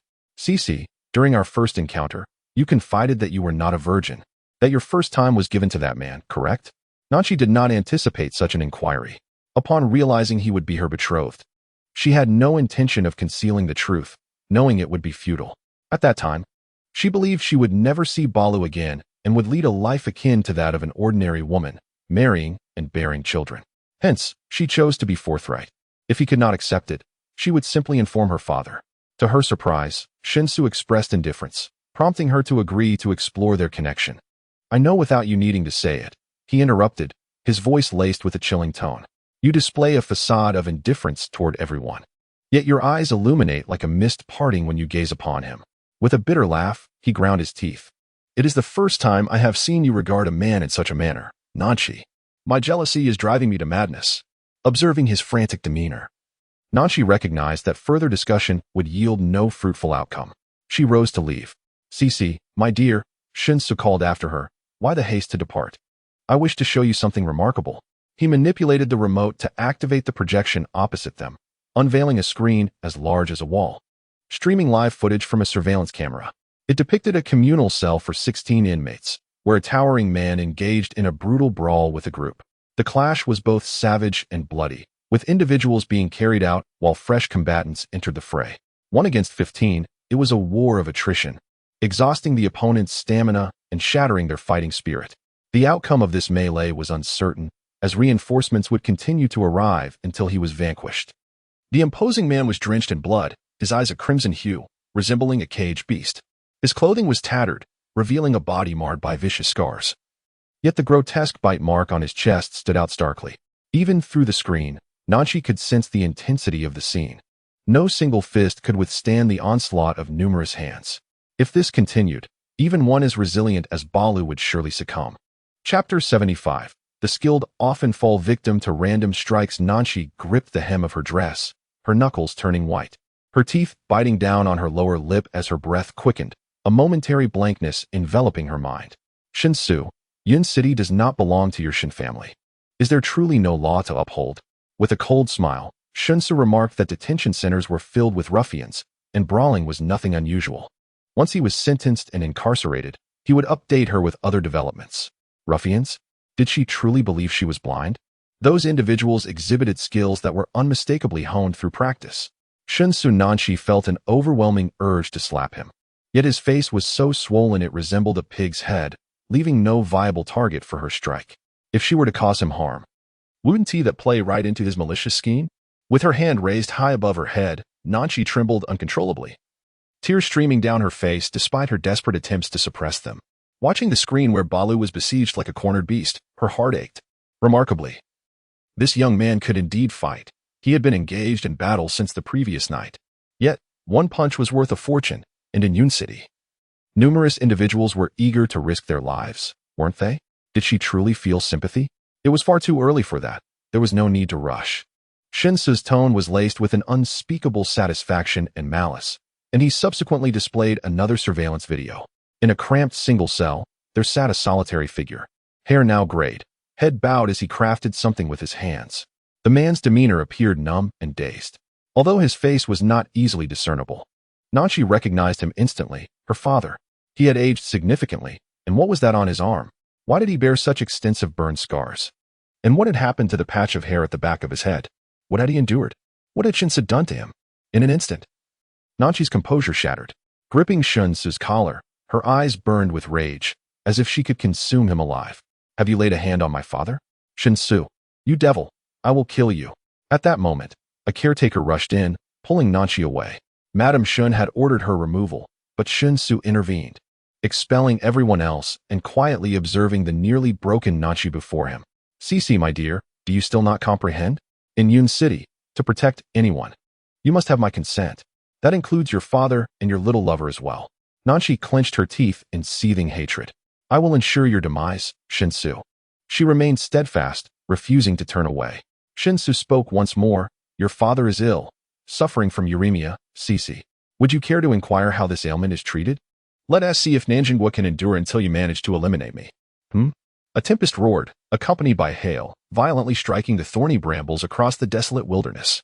Those proud and resilient branches, along with the tender thorns just emerging, were mercilessly broken, roots torn from the very soil. Cici, my dear, stop crying. Observing her silently weeping on the ground, Shinsu spoke softly. Be good, prepare yourself. In a few days, I shall send someone to propose to the Nan family again. Once I am well, we will go and register our marriage, shall we? Nanchi lifted her gaze, disbelief etched on her face. Initially, I believed that Shinsu's actions against Balu and my father were driven by a desire for vengeance against me. To my astonishment, he harbored intentions of marrying me. Do not regard me with such eyes, Cici, he said. I, too, never anticipated that after brushing so close to death, I would still yearn for you. Perhaps, as you suggested, I am indeed mad. Nanchi lowered her gaze, her long, raven lashes concealing the tumultuous hatred swirling within her eyes. She quickly steeled herself. Analyzing her current predicament, biting her tongue fiercely, she raised her eyes to reveal a pitiful countenance. Can you truly let go of the past? Shinsu pressed his lips together. This is not your fault, Cici.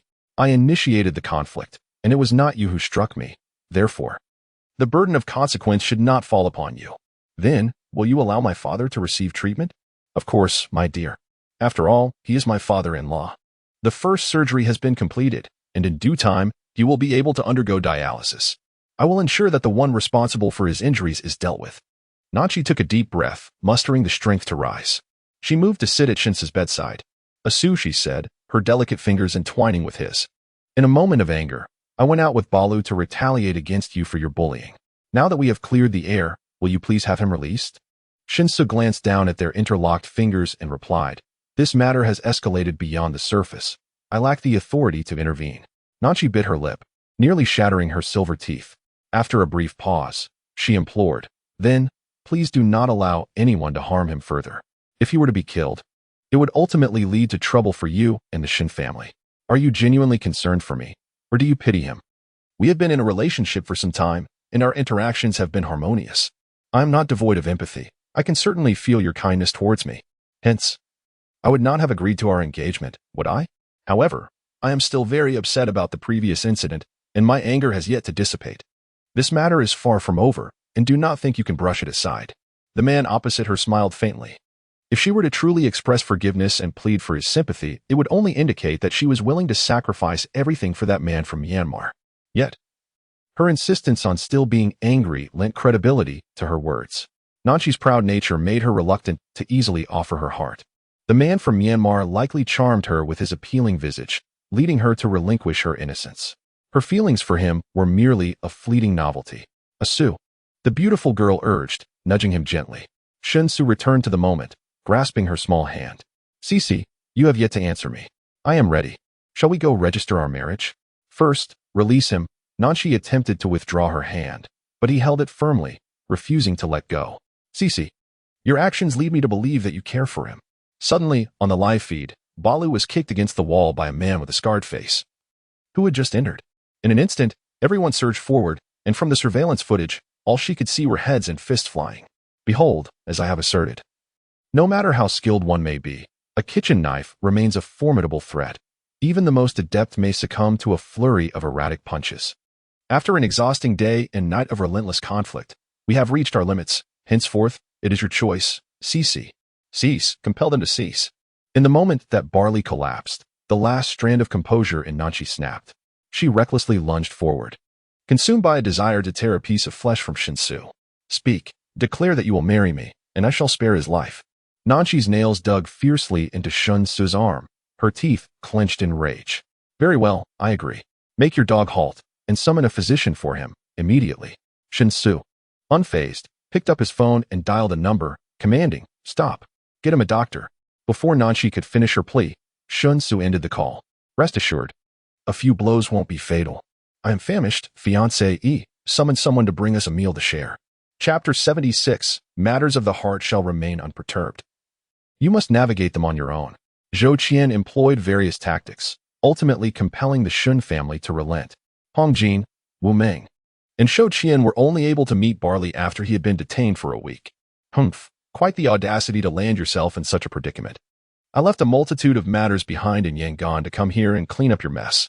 Young Master Long certainly exhibits a grandiose demeanor. Wu Meng, upon seeing him, was filled with indignation, casting a disdainful glance at his counterpart, panting heavily. Barley, nonchalantly seated, still bore the bruises on his face. That scoundrel dared to bully my wife. Next time we meet, I shall crush his skull. Enough. Are you truly aware of the repercussions of this affair? The Shun family is openly intent on your demise. If this goes to trial, you shall surely serve the entirety of your sentence. Zhou Qian's irritation was palpable. Where is that rascal? Why did you not bring our dear Nachi along when you arrived? She must be terrified. Barley, with a swagger, picked up the pack of cigarettes Wu Ming had left on the table, extracting one and lighting it. Have you lost her senses? She has already re-engaged with Shinsu and is in the midst of planning their wedding. You are foolishly deluded, dreaming here while I warned against letting you out. You learn nothing of the art of combat, yet seem to have dulled your wits. Wu Ming retorted without reservation, his tone sharp. What? Barley nearly leapt from the table, only to be restrained by the guard behind him. Zhou Qian cast a glance at the guard, who appeared somewhat conflicted. Young Master Zhou, you must maintain a semblance of decorum, he admonished. Did you hear that? Calm yourself. Zhou Qian spoke with rising agitation. At that moment, Hong Jin, who had remained silent since entering, finally spoke. This situation reeks of peculiarity. It is quite possible that you have been ensnared in a trap. Barley's gaze stiffened. Brother Jean. What do you mean? Zhou Qian began to elaborate. I have investigated. Nanshi's father discovered he had uremia while incarcerated, and prior to your arrest. He did not receive the necessary treatment. However, the day after your apprehension, he was taken to the hospital. Shortly thereafter, the Shen family publicly announced Nanshi's engagement to Shinsu. It is improbable that Barley would decisively concede. She must have been coerced by that scoundrel. When I first arrived, they had gathered a group of skilled fighters to engage me in a battle of endurance, lasting a day and a night. It was certainly upon learning of this that she relented. Enough of these fanciful dreams. You nearly struck someone to death, and they would not simply let it go unavenged. Would you not desecrate their ancestral grave? I dare say, you are foolish beyond measure. Wu Ming felt an urge to kick him. That is not what I meant. Hong Jin interjected. The National League for Democracy in Myanmar seeks to dismantle the military government's tight grip on power, aspiring to establish its own army. However, the most formidable forces of the military government lie firmly under a Meng's command, and you are a Meng's sharpest weapon. Although the Wu family has attained power, the internal political strife in Myanmar has only just commenced. No matter how capable a Meng may be, he cannot engage in battle personally. As long as you remain unable to return to Myanmar, a Meng's strength will always be somewhat diminished. Are you implying that there are traitors within the military government who have betrayed a Liu's whereabouts, and that the National League is seizing this opportunity to engage with the Shin family, clamping down on a Liu, or even outright destroying him? It is highly plausible, otherwise. Given Qianzi's status as the heir of the Jing circle, the Shin family would not overlook him. Bao Yu scratched his head. Jin Ge. Then this matter is unrelated to my family's Nan Shaoxi, right? Have Biaozi bring Nan Shaoxi over. I wish to see her. Hong Jin cast him a cold glance. Political matters seldom intertwine with women, yet the affections of a woman can be as unpredictable as the winds. We shall not meddle in emotional affairs. Handle it yourself. Then do bring her to me. Be patient. Hong Jin replied before striding out. Stay put. We will find a way. Zhou Qian also rose to leave. Wu Ming regarded him for a moment before brusquely commenting, "Eat well," and departed with a scowl. It was only before the trial concerning Bao Yu that Nanshi had compelled Shinsu to relent and arrange for her visit. The moment Bao Yu laid eyes on Nanshi, a weight lifted slightly from his heart. Nan Shaoxi. Bao Yu. Nanshi choked out, her eyes brimming with tears. Do not cry, my dear. I am fine. Jin Ge and the others will rescue me. The man struggled to conjure a reassuring smile. Nanshi dared not meet his gaze. After a prolonged silence, she finally said, That is good. Once you are out, do not linger for a moment. Return to Myanmar immediately. Do you understand? Never set foot in Huaguo again. Bao Yu's handsome face hardened instantly, his dark eyes fixed on her. What is wrong? What has happened? Bao Yu, my father is ill. I must save him. You must forget me.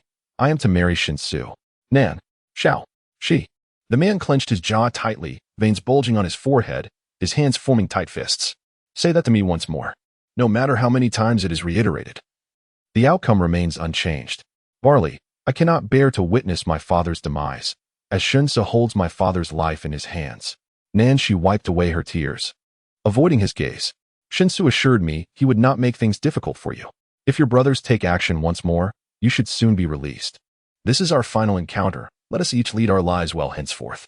Her words flowed rapidly, her eyes fixed on her hands, never lifting her gaze. Once she finished speaking, she grabbed her bag and dashed towards the door. In a frenzy, Shinan called out Barley's name in desperation, never looking back until she reached the car, where she finally allowed herself to weep openly. Barley, I am so sorry. This is better than sacrificing your life. Rest assured. Once you leave Hua country and my father recovers, I will depart from Shinsu and seek a place where no one knows me. Her phone buzzed within the bag. She glanced at it to find it was Shinsu calling. Shishi, have you come out? Yes. She took a tissue to dry her tear-stained face. I've arrived home and brought you a gift, came the voice on the other end, hoarse yet tender. My dear Shishi, how I long for you.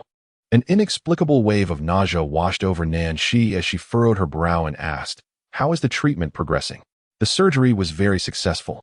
After the court session tomorrow, we can obtain our marriage certificate and take wedding photos. Good. Nanshi replied before hanging up, clinging to the last shred of hope. She retrieved Nan Suji's number and dialed, only to hear the familiar message that the phone was turned off. She let out a cold laugh and deleted his number. Ultimately, would she have to face this world alone? In the vast wilderness, beneath the blazing sun, a withered thorn tree housed a tender white root. Delving deep into the earth, in a certain court in Yun City, a professional and solemn judge, along with a team of staff, encountered an exceptionally complex case for the first time. The plaintiff was the scion of a prominent family in Yun City, while the defendant was a Myanmar national. Supported by the Crown Prince of Jing City, as well as important military officials from Myanmar. Prior to the hearing, Zhou Qian had communicated with Barley, indicating that the Shun family was willing to forgive and the court might impose a lenient sentence, with plans to facilitate the defendant's extradition back to his home country. Initially, proceedings progressed smoothly, but no one anticipated that after a recess, Shun's lawyer would present new evidence, including a hospital report accusing Barley of rape.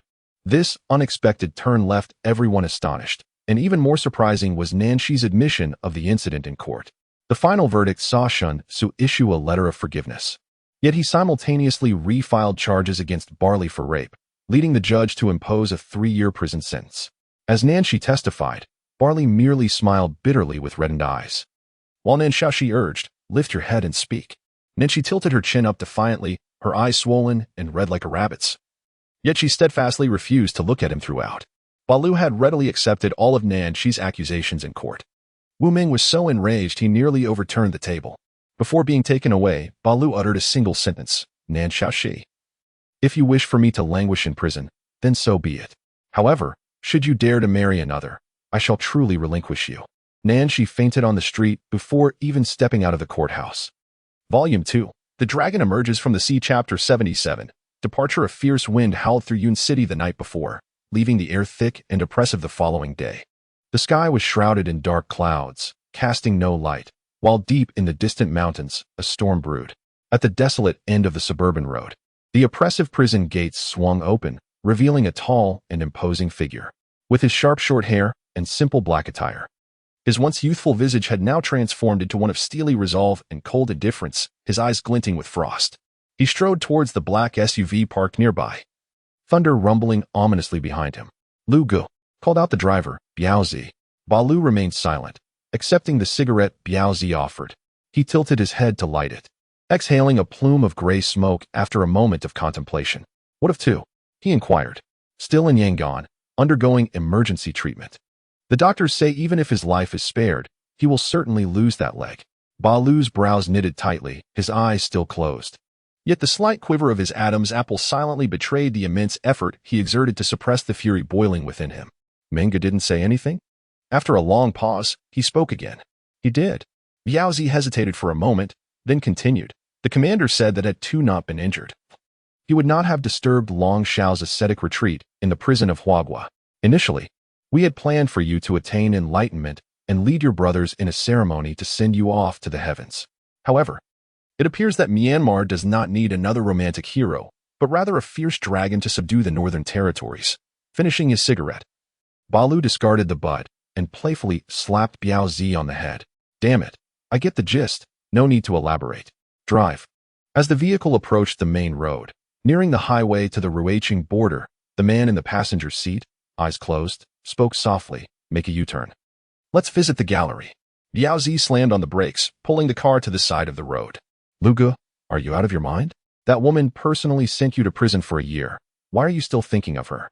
Balu pressed his lips together. "I merely wish to see how she is faring. After all, I shall never return to Huagua. Just a glance will suffice to let go." Biaozi remained silent, his frustration evident as he accelerated the car. Upon her graduation, Nanshi, alongside Liang Lu and Su Jin, had collaborated to open an art gallery adjacent to the Yun City Art Museum. She and Su Jin each invested half the funds, while Liang Lu contributed purely through her technical expertise, given her modest family background.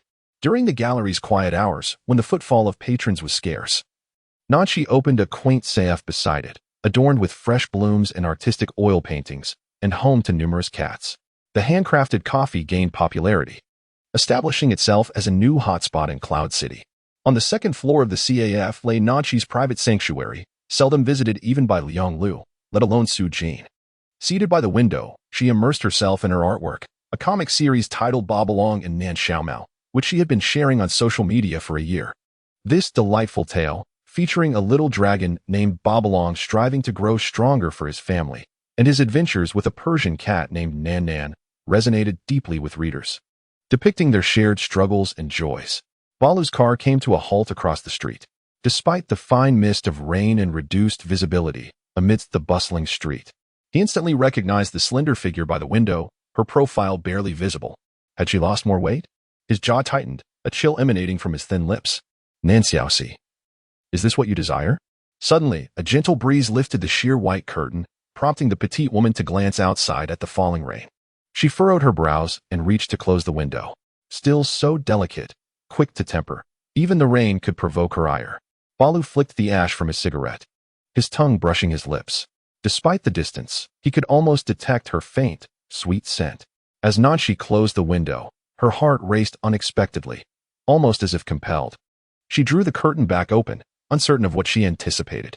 A black SUV idled across the street, her heart pounding fiercely as her slender fingers glided over the curtain. Without a second thought, she dashed outside, clad only in a thin dress and slippers, her hair cascading down past her waist in wavy tendrils reminiscent of a mythical siren. The rain fell in a dense curtain as she emerged, but the black SUV had vanished. In a daze, she felt lost, her heart unsure of where to settle. Helplessly standing in the rain, scanning her surroundings as if she knew whom she sought, yet simultaneously felt adrift. Beside the blurred tire tracks, a half-smoked cigarette lay discarded. Nanshi crouched down, staring vacantly at the stub. Soon, she was drenched, her hair clinging to her face, oblivious to her predicament, resembling a lost child. Elgo. In the car around the corner, Biao struggled to restrain Balu, who was intent on rushing out. Commander Wu said if I don't bring you back this time, he'll have me shot. I haven't even married yet. Complex emotions flickered in Balu's eyes as he pondered her sudden change of heart. A year ago, she had declared she had no regrets. Why now the reversal? What did she truly consider herself in her heart? In the presence of the Buddha, Mingming had already become his wife in Dakali. He had explicitly stated that he would accept imprisonment, but forbade her from marrying another man. It was she who first betrayed their marriage by turning to marry Shinsu. Now, why was she here, weeping pitifully? Let go, Barui commanded, gripping Biaozi's wrist, attempting to pry his hand away. He remained as ineffectual as ever, unable to bear seeing her wronged. Look, someone else cares for her. You needn't concern yourself. Biaozi relinquished his grip after speaking. At that moment, a Maybach halted at the roadside, and Shinsu hurriedly exited the vehicle, brandishing an umbrella, and swiftly enveloped Nanshi in his arms, drawing her into a nearby CAF. Barui pursed his lips into a straight line, watching as Nanshi followed that man inside. Never to emerge again. Brother, if you truly cannot accept this, I could deal with that fellow, abduct him, and bring him back to Dakali. Barui cast a sidelong glance at him, his gaze inscrutable. Abduct? With what means? Her father is here, her ancestors are here, and Huagua is too splendid. Even if we brought her back, she would not stay. Let us go. He tilted his head back, eyes closed, voicing the words with great difficulty. The off-road vehicle sped away, tearing through the rain, swiftly vanishing into the misty haze. With a resounding slap, Nanshi unhesitatingly struck Shinsu, demanding, "Get out of my house." Shinsu, feeling the sting on his cheek, sat silently on a nearby chair, his left prosthetic eye vacant, while his right eye glimmered with an obsessive ferocity. Nanshi, understand this. You are my wife now. The striking woman's fingers trembled slightly, her smile cold and indifferent. First, I have not registered our marriage. Second, I did not attend the wedding. Third, I have never acknowledged our relationship. Therefore, Shinsu, you had better rein in your theatrics. And so what? The wedding proceeded as planned, our names inscribed upon the documents. And the media captured images of me marrying the bride. For a year, you have accompanied me to various soirees, and everyone has tacitly accepted your status as Mrs. Shin. Whether you acknowledge it or not is inconsequential. Shinsu casually picked up the Chanel camellia hair tie she had left on the table, playing with it in his hand. Do not sully my belongings with your filthy hands. Nanshi snatched the hair tie away and placed it into a drawer. Chapter 78. Sometimes, I truly feel a sense of pity for you. The man seated in the chair trembled slightly, his voice laced with a chilling tone. Nanshi, I believed I had been sufficiently tolerant of you. Do not test my limits, understood? Nanshi closed her eyes, remaining silent. Her father was still in his grasp, and though she wished to resist, she had no choice but to endure. Minor grievances were acceptable, but should the facade shatter, she would be the one to suffer. I challenge your limits? Why do you not mention how your mother challenges mine? She subtly redirected the conversation towards the vexation of the petite woman. The malevolent expression on Shinsu's face dissipated somewhat, and his tone softened. Cece, my mother is just like that. She still cares about your absence at the wedding. Moreover, it's been a year since we married, and we have yet to have a child, which makes her anxious. During the wedding, Shinsu had insisted that Nanshi wear a wedding dress. To avoid attending, she secretly had Liang Lu bring her a jar of peanut butter, consuming nearly half of it, resulting in an allergic reaction that nearly cost her life. Shinsu refused to postpone the wedding and instead found a woman of similar stature to Nanshi, veiled her, and managed to carry on with the ceremony. After Nanshi was discharged from the hospital, she was taken to the Shun residence, deliberately causing chaos, and ultimately made a fuss over a lipstick mark on Shinsu's shirt, insisting on moving out. Throughout the year, aside from necessary social engagements and festive gatherings, Nanshi had kept a low profile, almost entirely absent from the elite circles of Nanjing. Children, if you, young Master Shun, desire offspring, there are countless women eager to bear them for you. Why come to me? She casually adjusted her hair, poured herself a cup of hot water, and settled by the window, sipping leisurely. Cece, I used to be quite the playboy, indulging in frivolities for a time. But since being with you, I truly have not touched another woman. You know, as the legitimate heir of the Shin family, only you can bear my child. Shinsu rose and stepped closer, his voice softening once again. Cece, over the past year, we've quarreled and reconciled. Aren't you exhausted? Can't we just live peacefully? My father is suffering in prison, and you threaten me with his life, yet you speak of living well? You manipulate me, using Barley's life to coerce me into testifying against him for rape. And then you tell me to live well? The woman's cold eyes were filled with intense hatred. Do not mention that person to me. Shinsu seemed to have struck a nerve, his frustration palpable. Why don't you mention how Zhou Qian threatened me regarding my father's future to force me into writing a letter of understanding? I can swallow my pride, but as a man, I cannot tolerate being cuckolded. Nanshi, must I remain silent about this? I've told you before that I was with him long before you. I had already broken off the engagement, yet you insisted. In court, you went back on your word. Shinsu, you truly are a petty man. I am petty. Nanshi, what are you so proud of? Is your family innocent? Is your father blameless? If we're talking about pettiness, I would surely bow to your father. Shinsu, infuriated, spoke without thinking. Slap. Nanshi raised her hand and struck him again. Shun, if you dare speak ill of my father again, I will not hold back. The man opposite her closed his eyes, inhaling deeply, a compassionate smile gracing his peach blossom eyes. Cece, sometimes I genuinely feel pity for you, so pitiful it tugs at my heart. Get lost, I do not need your pity. Nanshi grabbed a cushion from the sofa and hurled it at him. This time, Shun suppressed his lips together, gazing at her intently, then turned and descended the stairs in silence.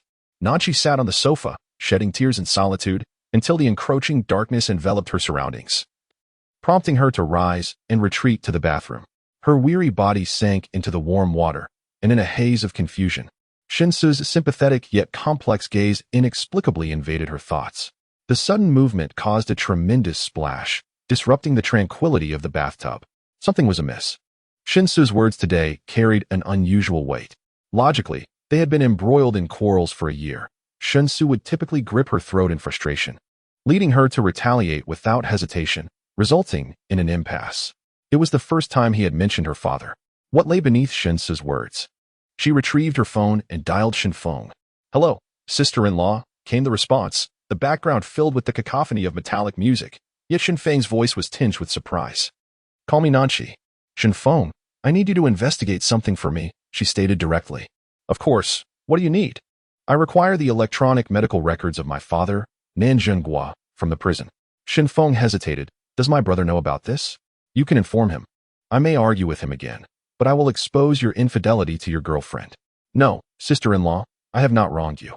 Last time you had me investigate, my brother found out and gave me a beating. Now you want me to do it again. Shinfeng, can you honestly say that the information you provided last time was something you obtained from Shinsu to deceive me? Shinfeng, it's all right. You are unaware of my capabilities. I will forgive you this once, but ensure that you handle this matter proficiently. Unlike Shinsu, Shinfeng, although a spoiled rich kid, was not malicious. Over time, she realized that he was the only one in the Shun family who had carved his own path, untainted by family affairs. All right, ancestor. You are my true ancestor. Have it sent to me by tomorrow evening. After concluding the call, She emerged from the shower, leaving her hair unblown, standing by the window, lost in thought as she gazed at the street across. The black SUV from earlier seemed to harbor a pair of profound and intricate eyes. That night, a tempest was destined to unfold. The menacing black SUV roamed the streets, arriving at the local establishment that had recently emerged as a notorious haven of excess and indulgence. The vehicle halted at the entrance, and a man emerged, cigarette in mouth, wielding an assault rifle, exuding an air of arrogance and malevolence, his expression as cold as ice. Following him was a similarly formidable young man, brandishing a rifle in one hand while dragging a severely beaten man by the other. "Is this the place?" the brute demanded, thrusting the man forward. Yes, this is it," came the reply. Bauru, upon hearing this, gestured towards the manager clad in a black fitted skirt. "Where is Solai?" The manager trembled with fear, his legs turning to jelly. In the luxurious suite on the top floor, a fierce and strikingly handsome man raised an eyebrow and uttered a chilling warning. "Don't let anyone come up." With that, he stepped into the elevator. Having spent years in such establishments, the manager was well aware of the implications behind the man's words. He was intent on committing murder. Terrified, the manager quickly summoned help to locate the boss and arrange for Muscle to guard the elevator entrance, ensuring that no one could ascend to the top floor. In Dakali, there were various types of dangerous individuals, but those who boldly entered with firearms, intent on killing, were the most perilous. Chapter 79. A debt must be repaid. The night in Dakali presented a stark contrast to the daylight, teeming with all manner of sinister beings. Access to the top-tier suite was not merely a matter of wealth. It required a personal invitation from the owner, as the establishment catered to the most depraved desires of its global clientele. Such patrons were invariably affluent or influential, rich merchants, warlords, drug lords, and politicians, regardless of their status. Once they entered Dakali, there was but one rule: adhere to the regulations, for power reigned supreme, no matter how commanding one might be in their own domain. Without a local ally of sufficient strength, caution was the order of the day. Baru, gun in hand, swaggered off the elevator, a cigarette clenched between his fingers, exuding an air of defiance as he strode forward. The muffled sounds of women's ecstatic screams occasionally pierced the atmosphere from the private rooms. As he passed room 5, a naked man burst out, his body grotesquely overweight, shouting, "Manager, get me another girl." Before he could finish his sentence, Baru kicked him back inside, snarling, "Damn it. What good is changing girls if you lack the ability? Useless fool." As he closed the door, he delivered another kick, a cold smile playing on his lips.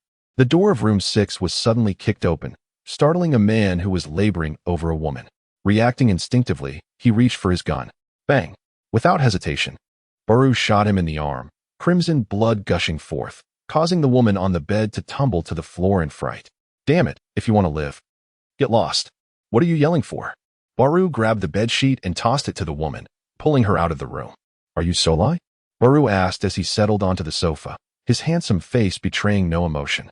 The injured man clutched his arm, gazing at the stranger before him. "I am. Who are you?" "Your father is Sarenki?" The man, crossing his legs defiantly, spoke again. "Do you know my father?" "Damn it, just answer the questions asked of you." "Don't ask back." Baru kicked him away, then yanked him back by the hair. "You'll call your father and have him come to ransom you. If I don't see him in half an hour, I'll kill you." Solai was clearly intimidated by the two men before him. The Suwa family had relocated to Dakali 2 years prior, and they had enjoyed a smooth and prosperous existence, earning respect from all who crossed their path. However, they had never encountered such formidable figures, leaving them in utter ignorance of their adversaries' identities. In a desperate bid for survival, he dialed a number. "Father, come quickly. They're trying to kill me." He managed to utter but a single sentence before the phone was snatched away by Biaozi and handed over to Barui. "Suwa Luanchi, I grant you 20 minutes. For every 5 minutes that pass, I shall sever another limb from your son, and the countdown begins now." With that, he drew a military knife from his waist and brutally hacked off Solai's arm, eliciting a horrific scream before the young man succumbed to unconsciousness. Useless. Barui wiped the blood that had splattered across his face with the fingers that held a cigarette, closing his eyes to regain his composure. In less than 10 minutes, Suwa Luanchi arrived with his entourage. Upon seeing his son, who had already suffered the loss of an arm and a leg, his rage boiled over, causing his eyes to bulge and his body to tremble. "Who are you?" Barui extinguished the cigarette but in Solai's palm, narrowing his dark, cold eyes. Are you the one who led a mercenary group against the Alliance? The middle-aged man opposite him squinted. What do you want from him? Threatening his wife and child.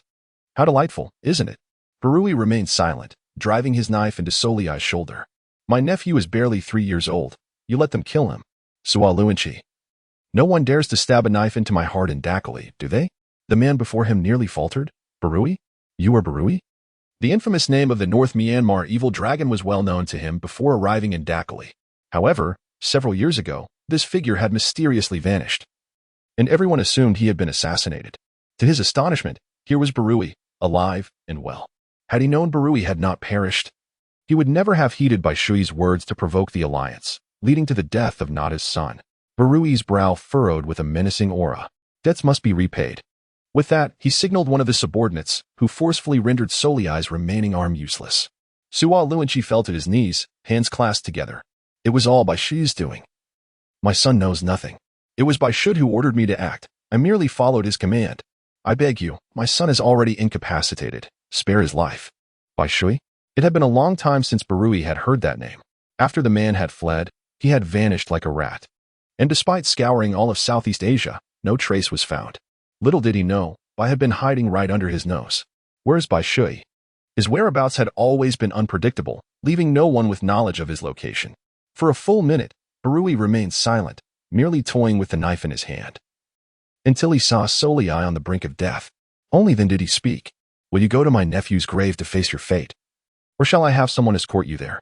Solanki's gaunt face was etched with terror, his palms pressed together at his nose, pleading, it was not me. It was Bai Shui. I would trade all my wealth for the lives of my son and myself. Barui, I beg you, spare us. Each bore their own burdens. Your hand acted, his words echoed. None could escape unscathed. Facing inevitable death, Solanki gritted his teeth, steeling himself, and drew his weapon to retaliate. Yet, before he could even grasp the gun properly, he was met with a fatal shot to the head. His accomplices, witnessing the outbreak of violence, surged in without hesitation. Barui, without uttering a word, unleashed a barrage from his submachine gun, and in a seamless collaboration with Biaozi, within 5 minutes, the 30-odd assailants outside were neutralized in the corridor. The two men then bore the lifeless bodies of Solanki and his son to the grave of Natu. Nada's wife, Minju, awaited there with their young daughter. Without a word. Upon their arrival, she thrust the child into Biaozi's arms and personally incinerated the 2 corpses at her son's grave. The acrid smoke ascended, while Minju uttered curses, vowing that those who caused her son's demise would suffer eternal damnation. Barui and Biaozi stood a short distance away, silently observing the petite woman as she wept over her son's grave until the infant in Biaozi's arms began to wail, prompting her to approach, red-eyed, to take the child and nurse her in the vehicle. In his lifetime, Nada was fortunate to have such a wife. Biaozi, taking a drag from his cigarette, remarked casually, Brother Liu, when will my bonus be issued? I too wish to purchase a home and marry a hua. Barui, his dark eyes gazing pensively at the undulating silhouettes of distant mountains bathed in moonlight, slightly moved his fingers that held the cigarette. Have the profits from the first half of the year sent over from Dabao. I'll buy you a house. The remainder will go to Nada's wife. Does she not wish to live in Yangon? We shall send her there tomorrow, allowing her to care for Natu. Chapter 80. He entertained unsuitable thoughts in the study of the Mandalay Watercolor Bay Villa. A cultured yet aloof man sat by the tea table, skillfully preparing tea. Time seemed particularly kind to him, leaving few traces on his jade-like visage. Opposite him sat his trusted aide, Uncle Lee. Sir, we have received news from Huagua. The eldest miss has resumed her investigation into your case. Nan Zhengguo raised his hand, taking a sip of tea. Let her investigate. The truth will inevitably emerge. But sir, could the Shin family pose a threat to the eldest miss? They dare not. Shin Tao seeks to use the Zhouwu Bridge incident to eliminate me while tolerating the blindness of his son to allow Cece to enter the family. This indicates his desire to use the vast wealth in Cece's hands to mend the financial gaps of recent years. What he did not foresee was my ability to turn the tables, negotiating a far larger deal with that Burmese youth and General Long San. To preserve his official title and the Shun family's interests, he had no choice but to grit his teeth and release me from prison. As long as I remain outside Huagua, a sword will always hang over his head, preventing him from acting against Cece. I harbor concerns that one day, the young lady may uncover the truth and hold you accountable. Had she been informed from the outset, given her temperament? She would have disregarded all and refused to testify against that individual named Balyu from Myanmar, even to the point of death. Nanjingwa's gaze darkened. How dare a mere soldier lay claim to my daughter? However, the ongoing turmoil between the young lady and the young master of the Shun family is likely to lead to complications. Reports have reached me that Shin Su, inebriated, has caused a disturbance at the young lady's CAF, and the two have come to blows, with the young lady nearly resorting to violence against Shin Su. With a cold chuckle, Nanjingwa remarked that if she were to strike, so be it. That worthless Shin, upon my return, shall be the first to face my wrath. For every act of violence against my daughter, I shall break a corresponding bone of his. Uncle Lee, convey to General Aung San that I secretly hold over 55 of shares in the Yangon Telecom Company. The power of public opinion in Myanmar is now in my grasp. The formation of the National League for Democracy must proceed swiftly. A flicker of hesitation crossed Uncle Lee's eyes. Sir, the Aung family has engaged in political machinations for 3 generations, experiencing many rises and falls. Can they be trusted? The power of discourse in Myanmar rests with me. The Naypyidaw Reserve Bank has already been established, and his military funding is mortgaged against 10 years of Myanmar's tax revenue. My interests extend beyond Myanmar. Yet he can only secure future rights by obtaining funding from me, Nanjingwa replied nonchalantly, pouring himself a cup of tea. Money, when utilized to its fullest, can command power. The essence of capitalism lies in manipulating authority for personal gain. Uncle Lee hesitated again, but ultimately chose silence. Nanjingwa then inquired casually about the whereabouts of Suji. Not yet found. Uncle Lee responded. Sir, the incident involving the young master was orchestrated by you. Survival is implausible. Are you perhaps overthinking? Let us hope so, but I cannot shake the feeling that he lives, Nanjingwa mused, furrowing his brow. Continue the search. If Suji is alive, he will inevitably seek out Shi, and we must ensure it is handled discreetly. Sir, why must you condemn the young master to death? Is he not of greater value alive? He has entertained thoughts that should remain unspoken. Once a blade develops a mind of its own, I would rather forsake it than await the day it turns against me. Go now, and expedite the tasks I have assigned. Uncle Lee acknowledged with a nod and departed. Upon exiting the study, he encountered Haning Na, who was delivering coffee. He hesitated briefly but ultimately held no suspicions, hastily departing. On the luxurious private yacht along the Mekong River, a charity auction was underway. Some individuals, having amassed ill-gotten gains in their youth, seek redemption through charitable acts in their later years. This particular charity auction marks the 10th event organized by a prominent figure from Yunqing, who, after his grandson fell ill, was advised by a sage to host this gathering. The attendees comprised the elite of Cloud City and several prominent young talents. The items up for auction were carefully selected to align with the organizers' original intent, featuring artifacts of religious significance. The proceeds would partially fund the construction of temples and contribute to local welfare institutions. Su Jin, a renowned young artist in the region, was among the invited guests. Having some acquaintance with the organizers, he procured a couple of extra invitations and brought along Liang Lu and Nan Shi.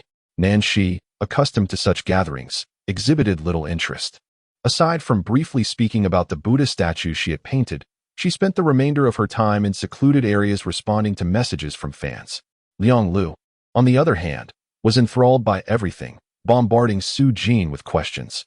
Once the illustrious jewel of Cloud City, the young lady from the prominent Nan family, despite her low profile, could not escape recognition in such a limited circle. In the past, Nan Suji had been fiercely protective of his beloved sister, allowing no one near her. However, with the Nan family's recent decline, many still aspired to gain favor with the city's most beautiful woman. Miss Nan, are you alone? As Nancy was engrossed in her phone, a shadow suddenly loomed over her. She looked up to meet a pair of elongated, penetrating eyes, furrowing her brows.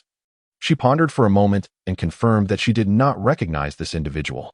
Remaining silent, she returned her attention to her screen. The man raised an eyebrow and seated himself across from her. Miss Nan, you don't remember me? Should I? She retorted coldly. My name is Su Jinyan. Su family? The only son of Mayor Su Lan? Nancy seemed to recall this figure. Years ago, during a piano competition in high school, she had secured second place, while a boy named Su Jinyan had claimed the first. In her frustration upon learning the results, she nearly smashed her trophy.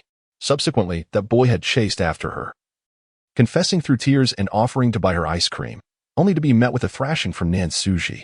Though she remembered him, Nancy had no intention of engaging, merely responding with a non-committal "oh," and fell silent once more. Su Jian, after receiving 2 glasses of red wine from a passing waiter, placed one in front of her. Why did you stop playing the piano? I looked for you at every competition afterward, but you never appeared again. After that competition, in an attempt to capture her father's attention, Nancy had taken up vocal training and had not participated in any piano contests since. Sorry, I have something to attend to. You can continue. The beautiful yet proud young woman, with eyes as clear as the night sky, was stunningly radiant but exuded a chill akin to the harshness of winter. Is your father unwell? Perhaps I could be of assistance. Just as Nancy was about to leave, the man spoke again. She halted abruptly, turning back to scrutinize the faint smile adorning his face. My uncle is the director of the provincial second hospital. I can arrange for him to look after your father. Chapter 81. She belongs to another. Su Jinyan was a man of humor, his words devoid of any cloying charm. As he recounted tales from their high school days, Nancy gradually lowered her guard, sitting quietly and listening intently. This conversation is quite delightful, a raspy voice interrupted from behind. She stiffened momentarily, then turned abruptly, catching the perennial mischievous glint in Zhang Peng's eyes. Her gaze instinctively flickered behind him. Stop looking, no one has come. Heartbroken, she's nursing her wounds in the mountains. Zhang Peng raised an eyebrow and settled beside Nancy, casually draping his long arm over the back of her chair. He then nodded towards Su Jinyan, saying, Hey, pretty boy. Don't get too close. She has taken, and you don't stand a chance. Su Jinyan's bright eyes darkened as he contemplated calling security, but Nancy stopped him. Su, he is my friend. Apologies, but I need to speak with him. With that, she shot Zhang Peng a glance, urging him to follow. Zhang Peng rose, tossing the cigarette but into Su Jinyan's drink, a playful smirk dancing on his lips as he sauntered after her. The Mekong River flowed silently at midnight, its beauty akin to the Danube, though it seemed to only grace the banks near Huagua. Across the waters lay a grim bay, littered with bones and haunted by vengeful spirits. Though the breeze from the river was gentle, it carried a chill, mingling with the moisture of the water. Nancy crossed her arms, rubbing them for warmth, when suddenly a jacket was draped over her shoulders. Zhang Peng had covered her with his black leather coat, leaving himself in only a floral shirt. Thank you, she said politely. Be kinder to my brother. It's better than just a thank you, he replied, his hands tucked into his pockets, dark eyes fixed on the tranquil river. Is he doing well? She inquired. Well, he hasn't died. And Yana? Does your baby resemble anyone? Zhang Ping flicked the cigarette, but from his lips. Oh, she is thriving, absolutely splendid. I can't even scrape together $100. I have to report every outing to buy a cigarette. How could it not be good? Nancy lowered her head, a soft smile gracing her lips. Even when her face bore no expression, it was breathtaking. When she smiled, she became a vision of beauty. Yana is timid and lacks a sense of security. She relies on you too much, fearing you might abandon her. After all, your ways, well. The unspoken words hung in the air, understood between them.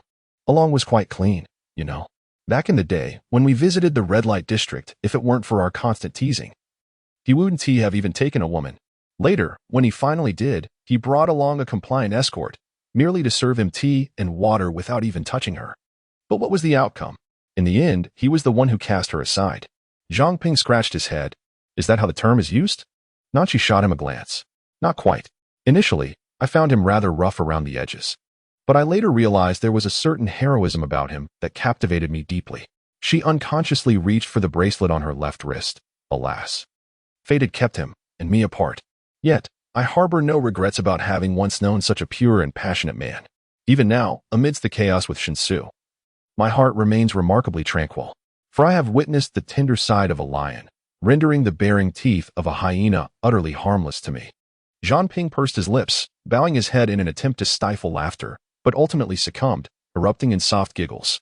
Then she rolled her eyes skyward, exclaiming, What a lunatic! Do you believe that if I were to relay your earlier words to Along, he would be so elated that he might take to the skies in a helicopter to plow through northern Myanmar? The woman chuckled at his analogy. Zhang Peng, you are a father now. How can you still be so absurd? Why am I absurd? He retorted. I can fight, earn money, cherish my wife, and provide sustenance. We are doing just fine. The man, with a hint of pride, lifted his chin, but then the swagger faded from his countenance. Are you planning to continue this way? Torturing yourself and Along in the process? He sighed deeply and spoke again. Let me be honest with you. I should have set a trap, using Minju and the 2 children as bait to lure a Tuesday. Although a life was spared, the cost was devastating. The eldest son was brutally killed. And had the youngest daughter not been caught by a branch below the cliff, she too would have perished. Zhang Peng's back teeth ground together audibly. Damn that by shut. After a long return, he seemed transformed, prowling with his fierce companion in search of leads and vengeance. Anyone connected to that battle was seized and executed without regard for their identity or background. He had yet to meet Xiao Na. Having only heard the child refer to him as uncle in a video, he had planned to return and have Xiao Na bow to him as a godfather, only to find a small mound of earth instead. As Zhanping spoke, he wiped away tears with a fierce motion. I truly empathize with Along. I too harbor hatred. Yet, I have a wife and children to protect, so I cannot act recklessly. However, Menggu warned that if he continues this path of slaughter, he will descend into hell. He should be a protector of northern Myanmar, not merely a machine of death. Nanshi listened intently to Zhanping's words. Her heart filled with an indescribable emotion. Growing up in a peaceful nation, surrounded by those who experienced little upheaval, she could not fathom the mindset of a soldier like Atu, who sacrificed his very life and that of his son to safeguard a realm. Balu once asked her what faith meant. She replied calmly, "My country is my faith." At that time, Balu nodded in understanding, saying nothing further. Yet now, as Nanshi reflected, she realized that her words were mere rhetoric, while for a soldier, they signify the harrowing choice between the lives of his family and his convictions. He bore the weight of despair, confusion, and guilt in his heart. "You are good brothers. Please, help guide him." Nanshi clutched the hem of her dress, bowing her head as she choked out a few words. Guidance? How could one provide guidance? He had become utterly deluded. Menggu remarked that if this malevolent dragon were not unleashed, chaos would ensue in northern Myanmar. Yet, once freed from his shackles, there was fear of him succumbing to madness. No one understood better than I that the very chains capable of restraining him existed in Huagua and Yunqing. Nanshi, I implore you on behalf of the brothers of the Alliance, on behalf of Menggu, on behalf of Na too, and for the late Xiao Na. Can you save Along? If this continues, something terrible is bound to happen. Nachi's hands trembled more violently, her lips quivered. You think too highly of me, Zhanping. I am merely a wretched woman who has forsaken him. He has long since cast me aside, and I harbor no expectations of his forgiveness. Instead of seeking me out, it would be far more pragmatic to find him a psychologist. Are all the women in Huagua so pragmatic?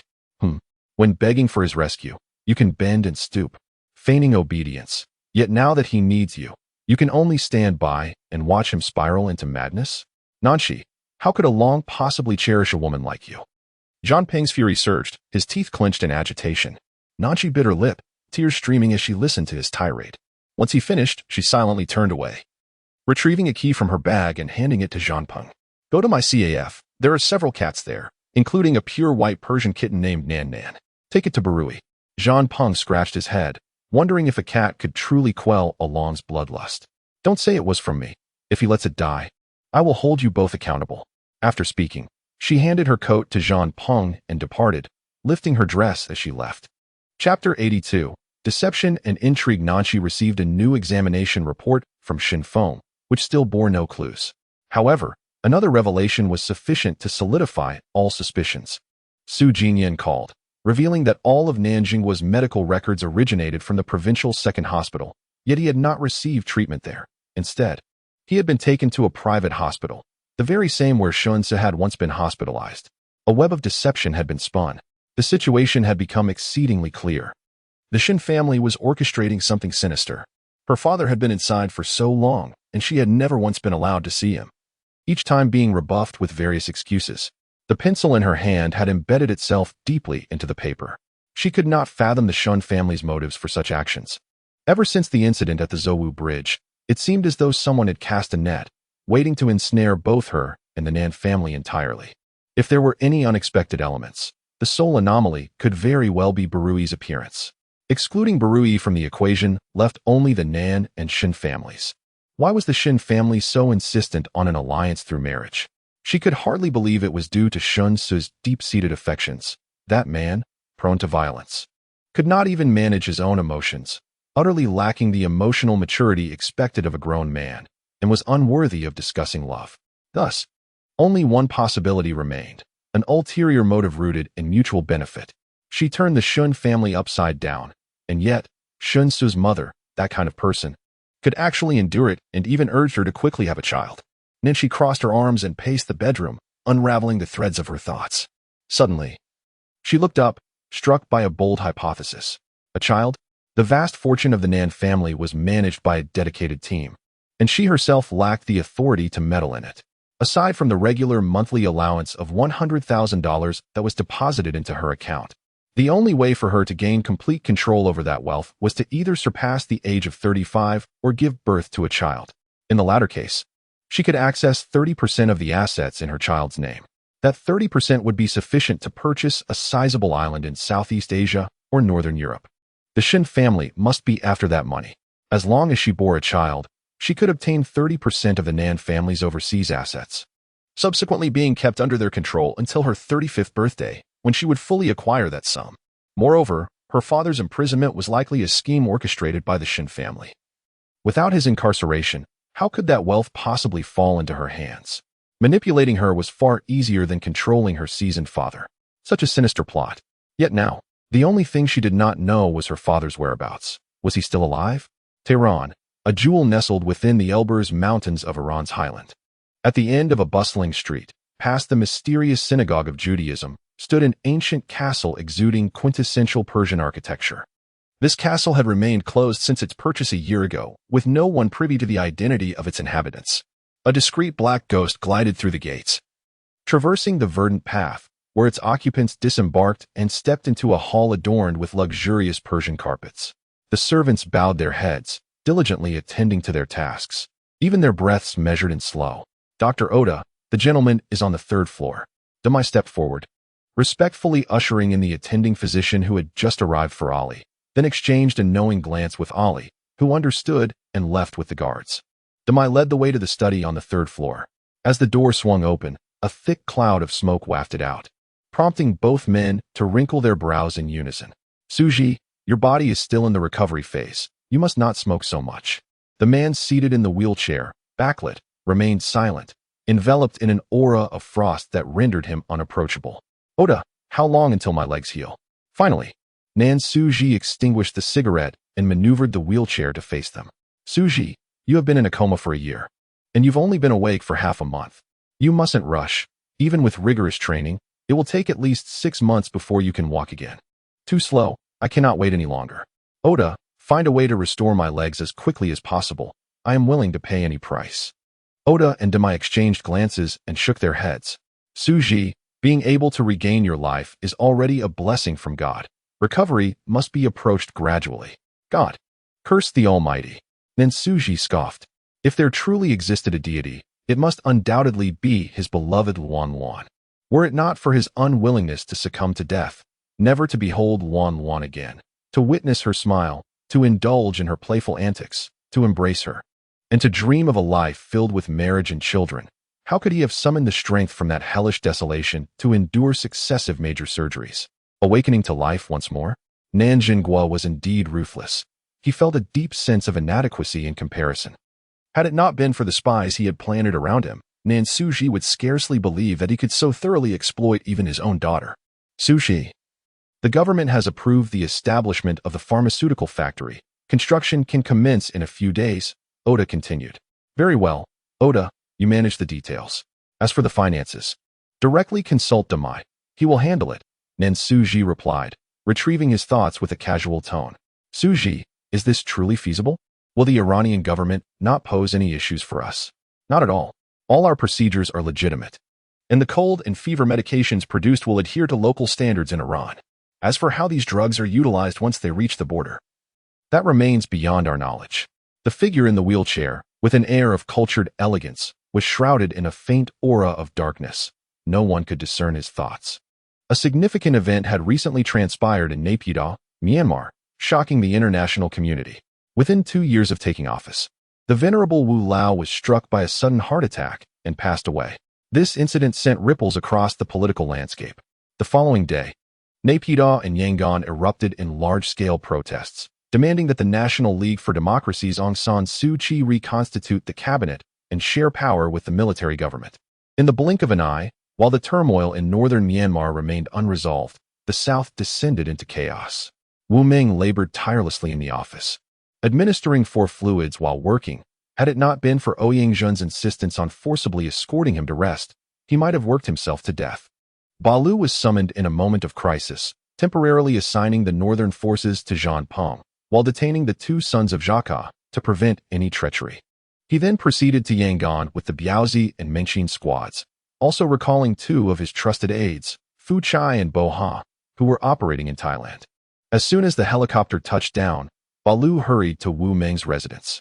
Since his release from prison, Wu Meng had refused to answer his calls, and Balu had grown indifferent to it. The two brothers remained in a state of strained silence, unaware that a sudden turn of events would soon alter their standoff. "All right, understood, Jingu," Balu said while on the phone, making his way to the main building. Ouyang Jun had received the news early and awaited him in the living room. Upon concluding his call, Balu pressed his hands together in a gesture of respect at his nose. "Sister Jinjun." Ouyang Jun smiled gently. "Alu, please, go upstairs. Meng is in the study. Help me persuade him." Balu nodded and ascended the stairs. Chapter 83. Who Made Me Pitiful. Without a wife to teach, Wu Meng's private residence was meticulously designed according to Ouyang Jun's preferences, embodying a pure traditional Chinese style, with the study room reflecting the classic aesthetics of the Ming and Qing dynasties. As Balu pushed the door open, he found Wu Meng seated in a circular chair, cursing vehemently. Upon noticing Balu's entrance, he flung the ashtray from the table in his direction.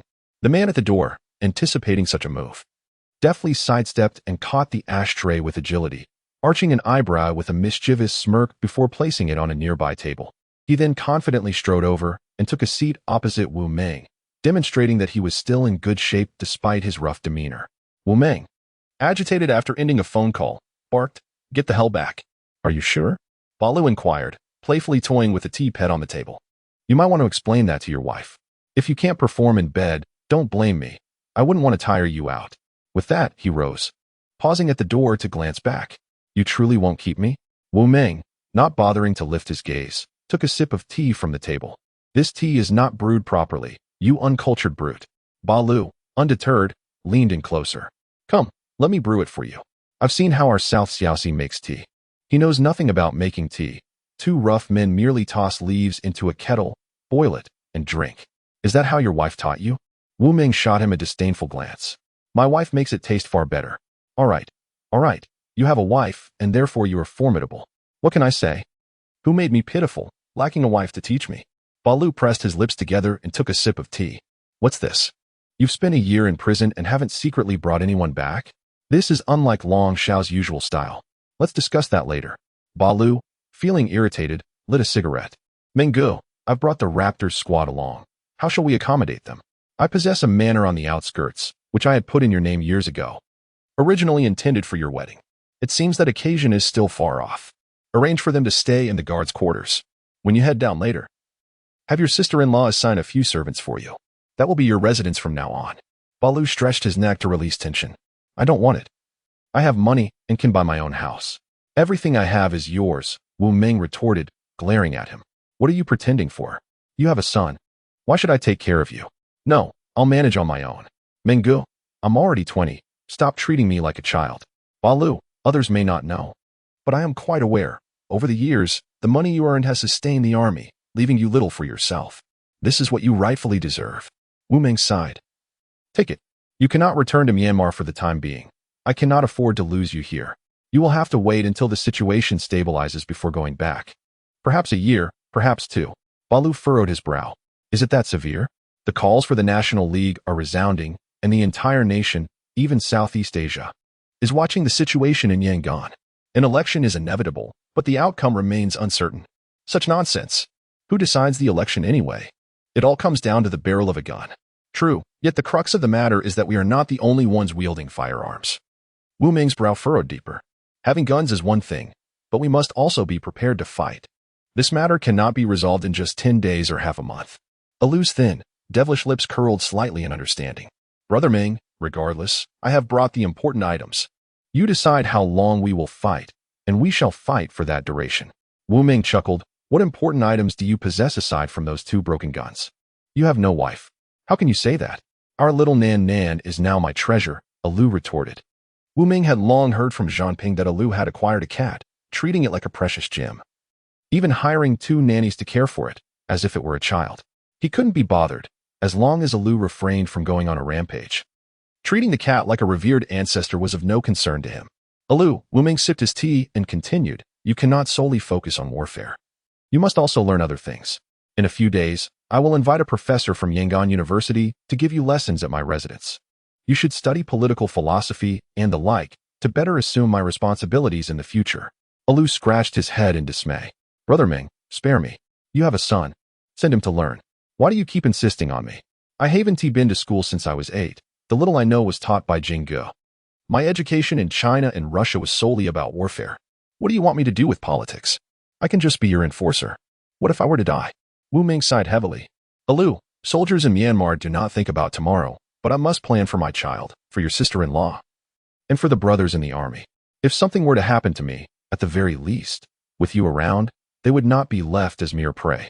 Your 2 nephews are too young, the risks are too great. I can only rely on you, understand? Brother Ming, do you know why you stubbornly insist on being imprisoned in China? Have I said anything about it?" Alu raised his eyes, asking quietly why.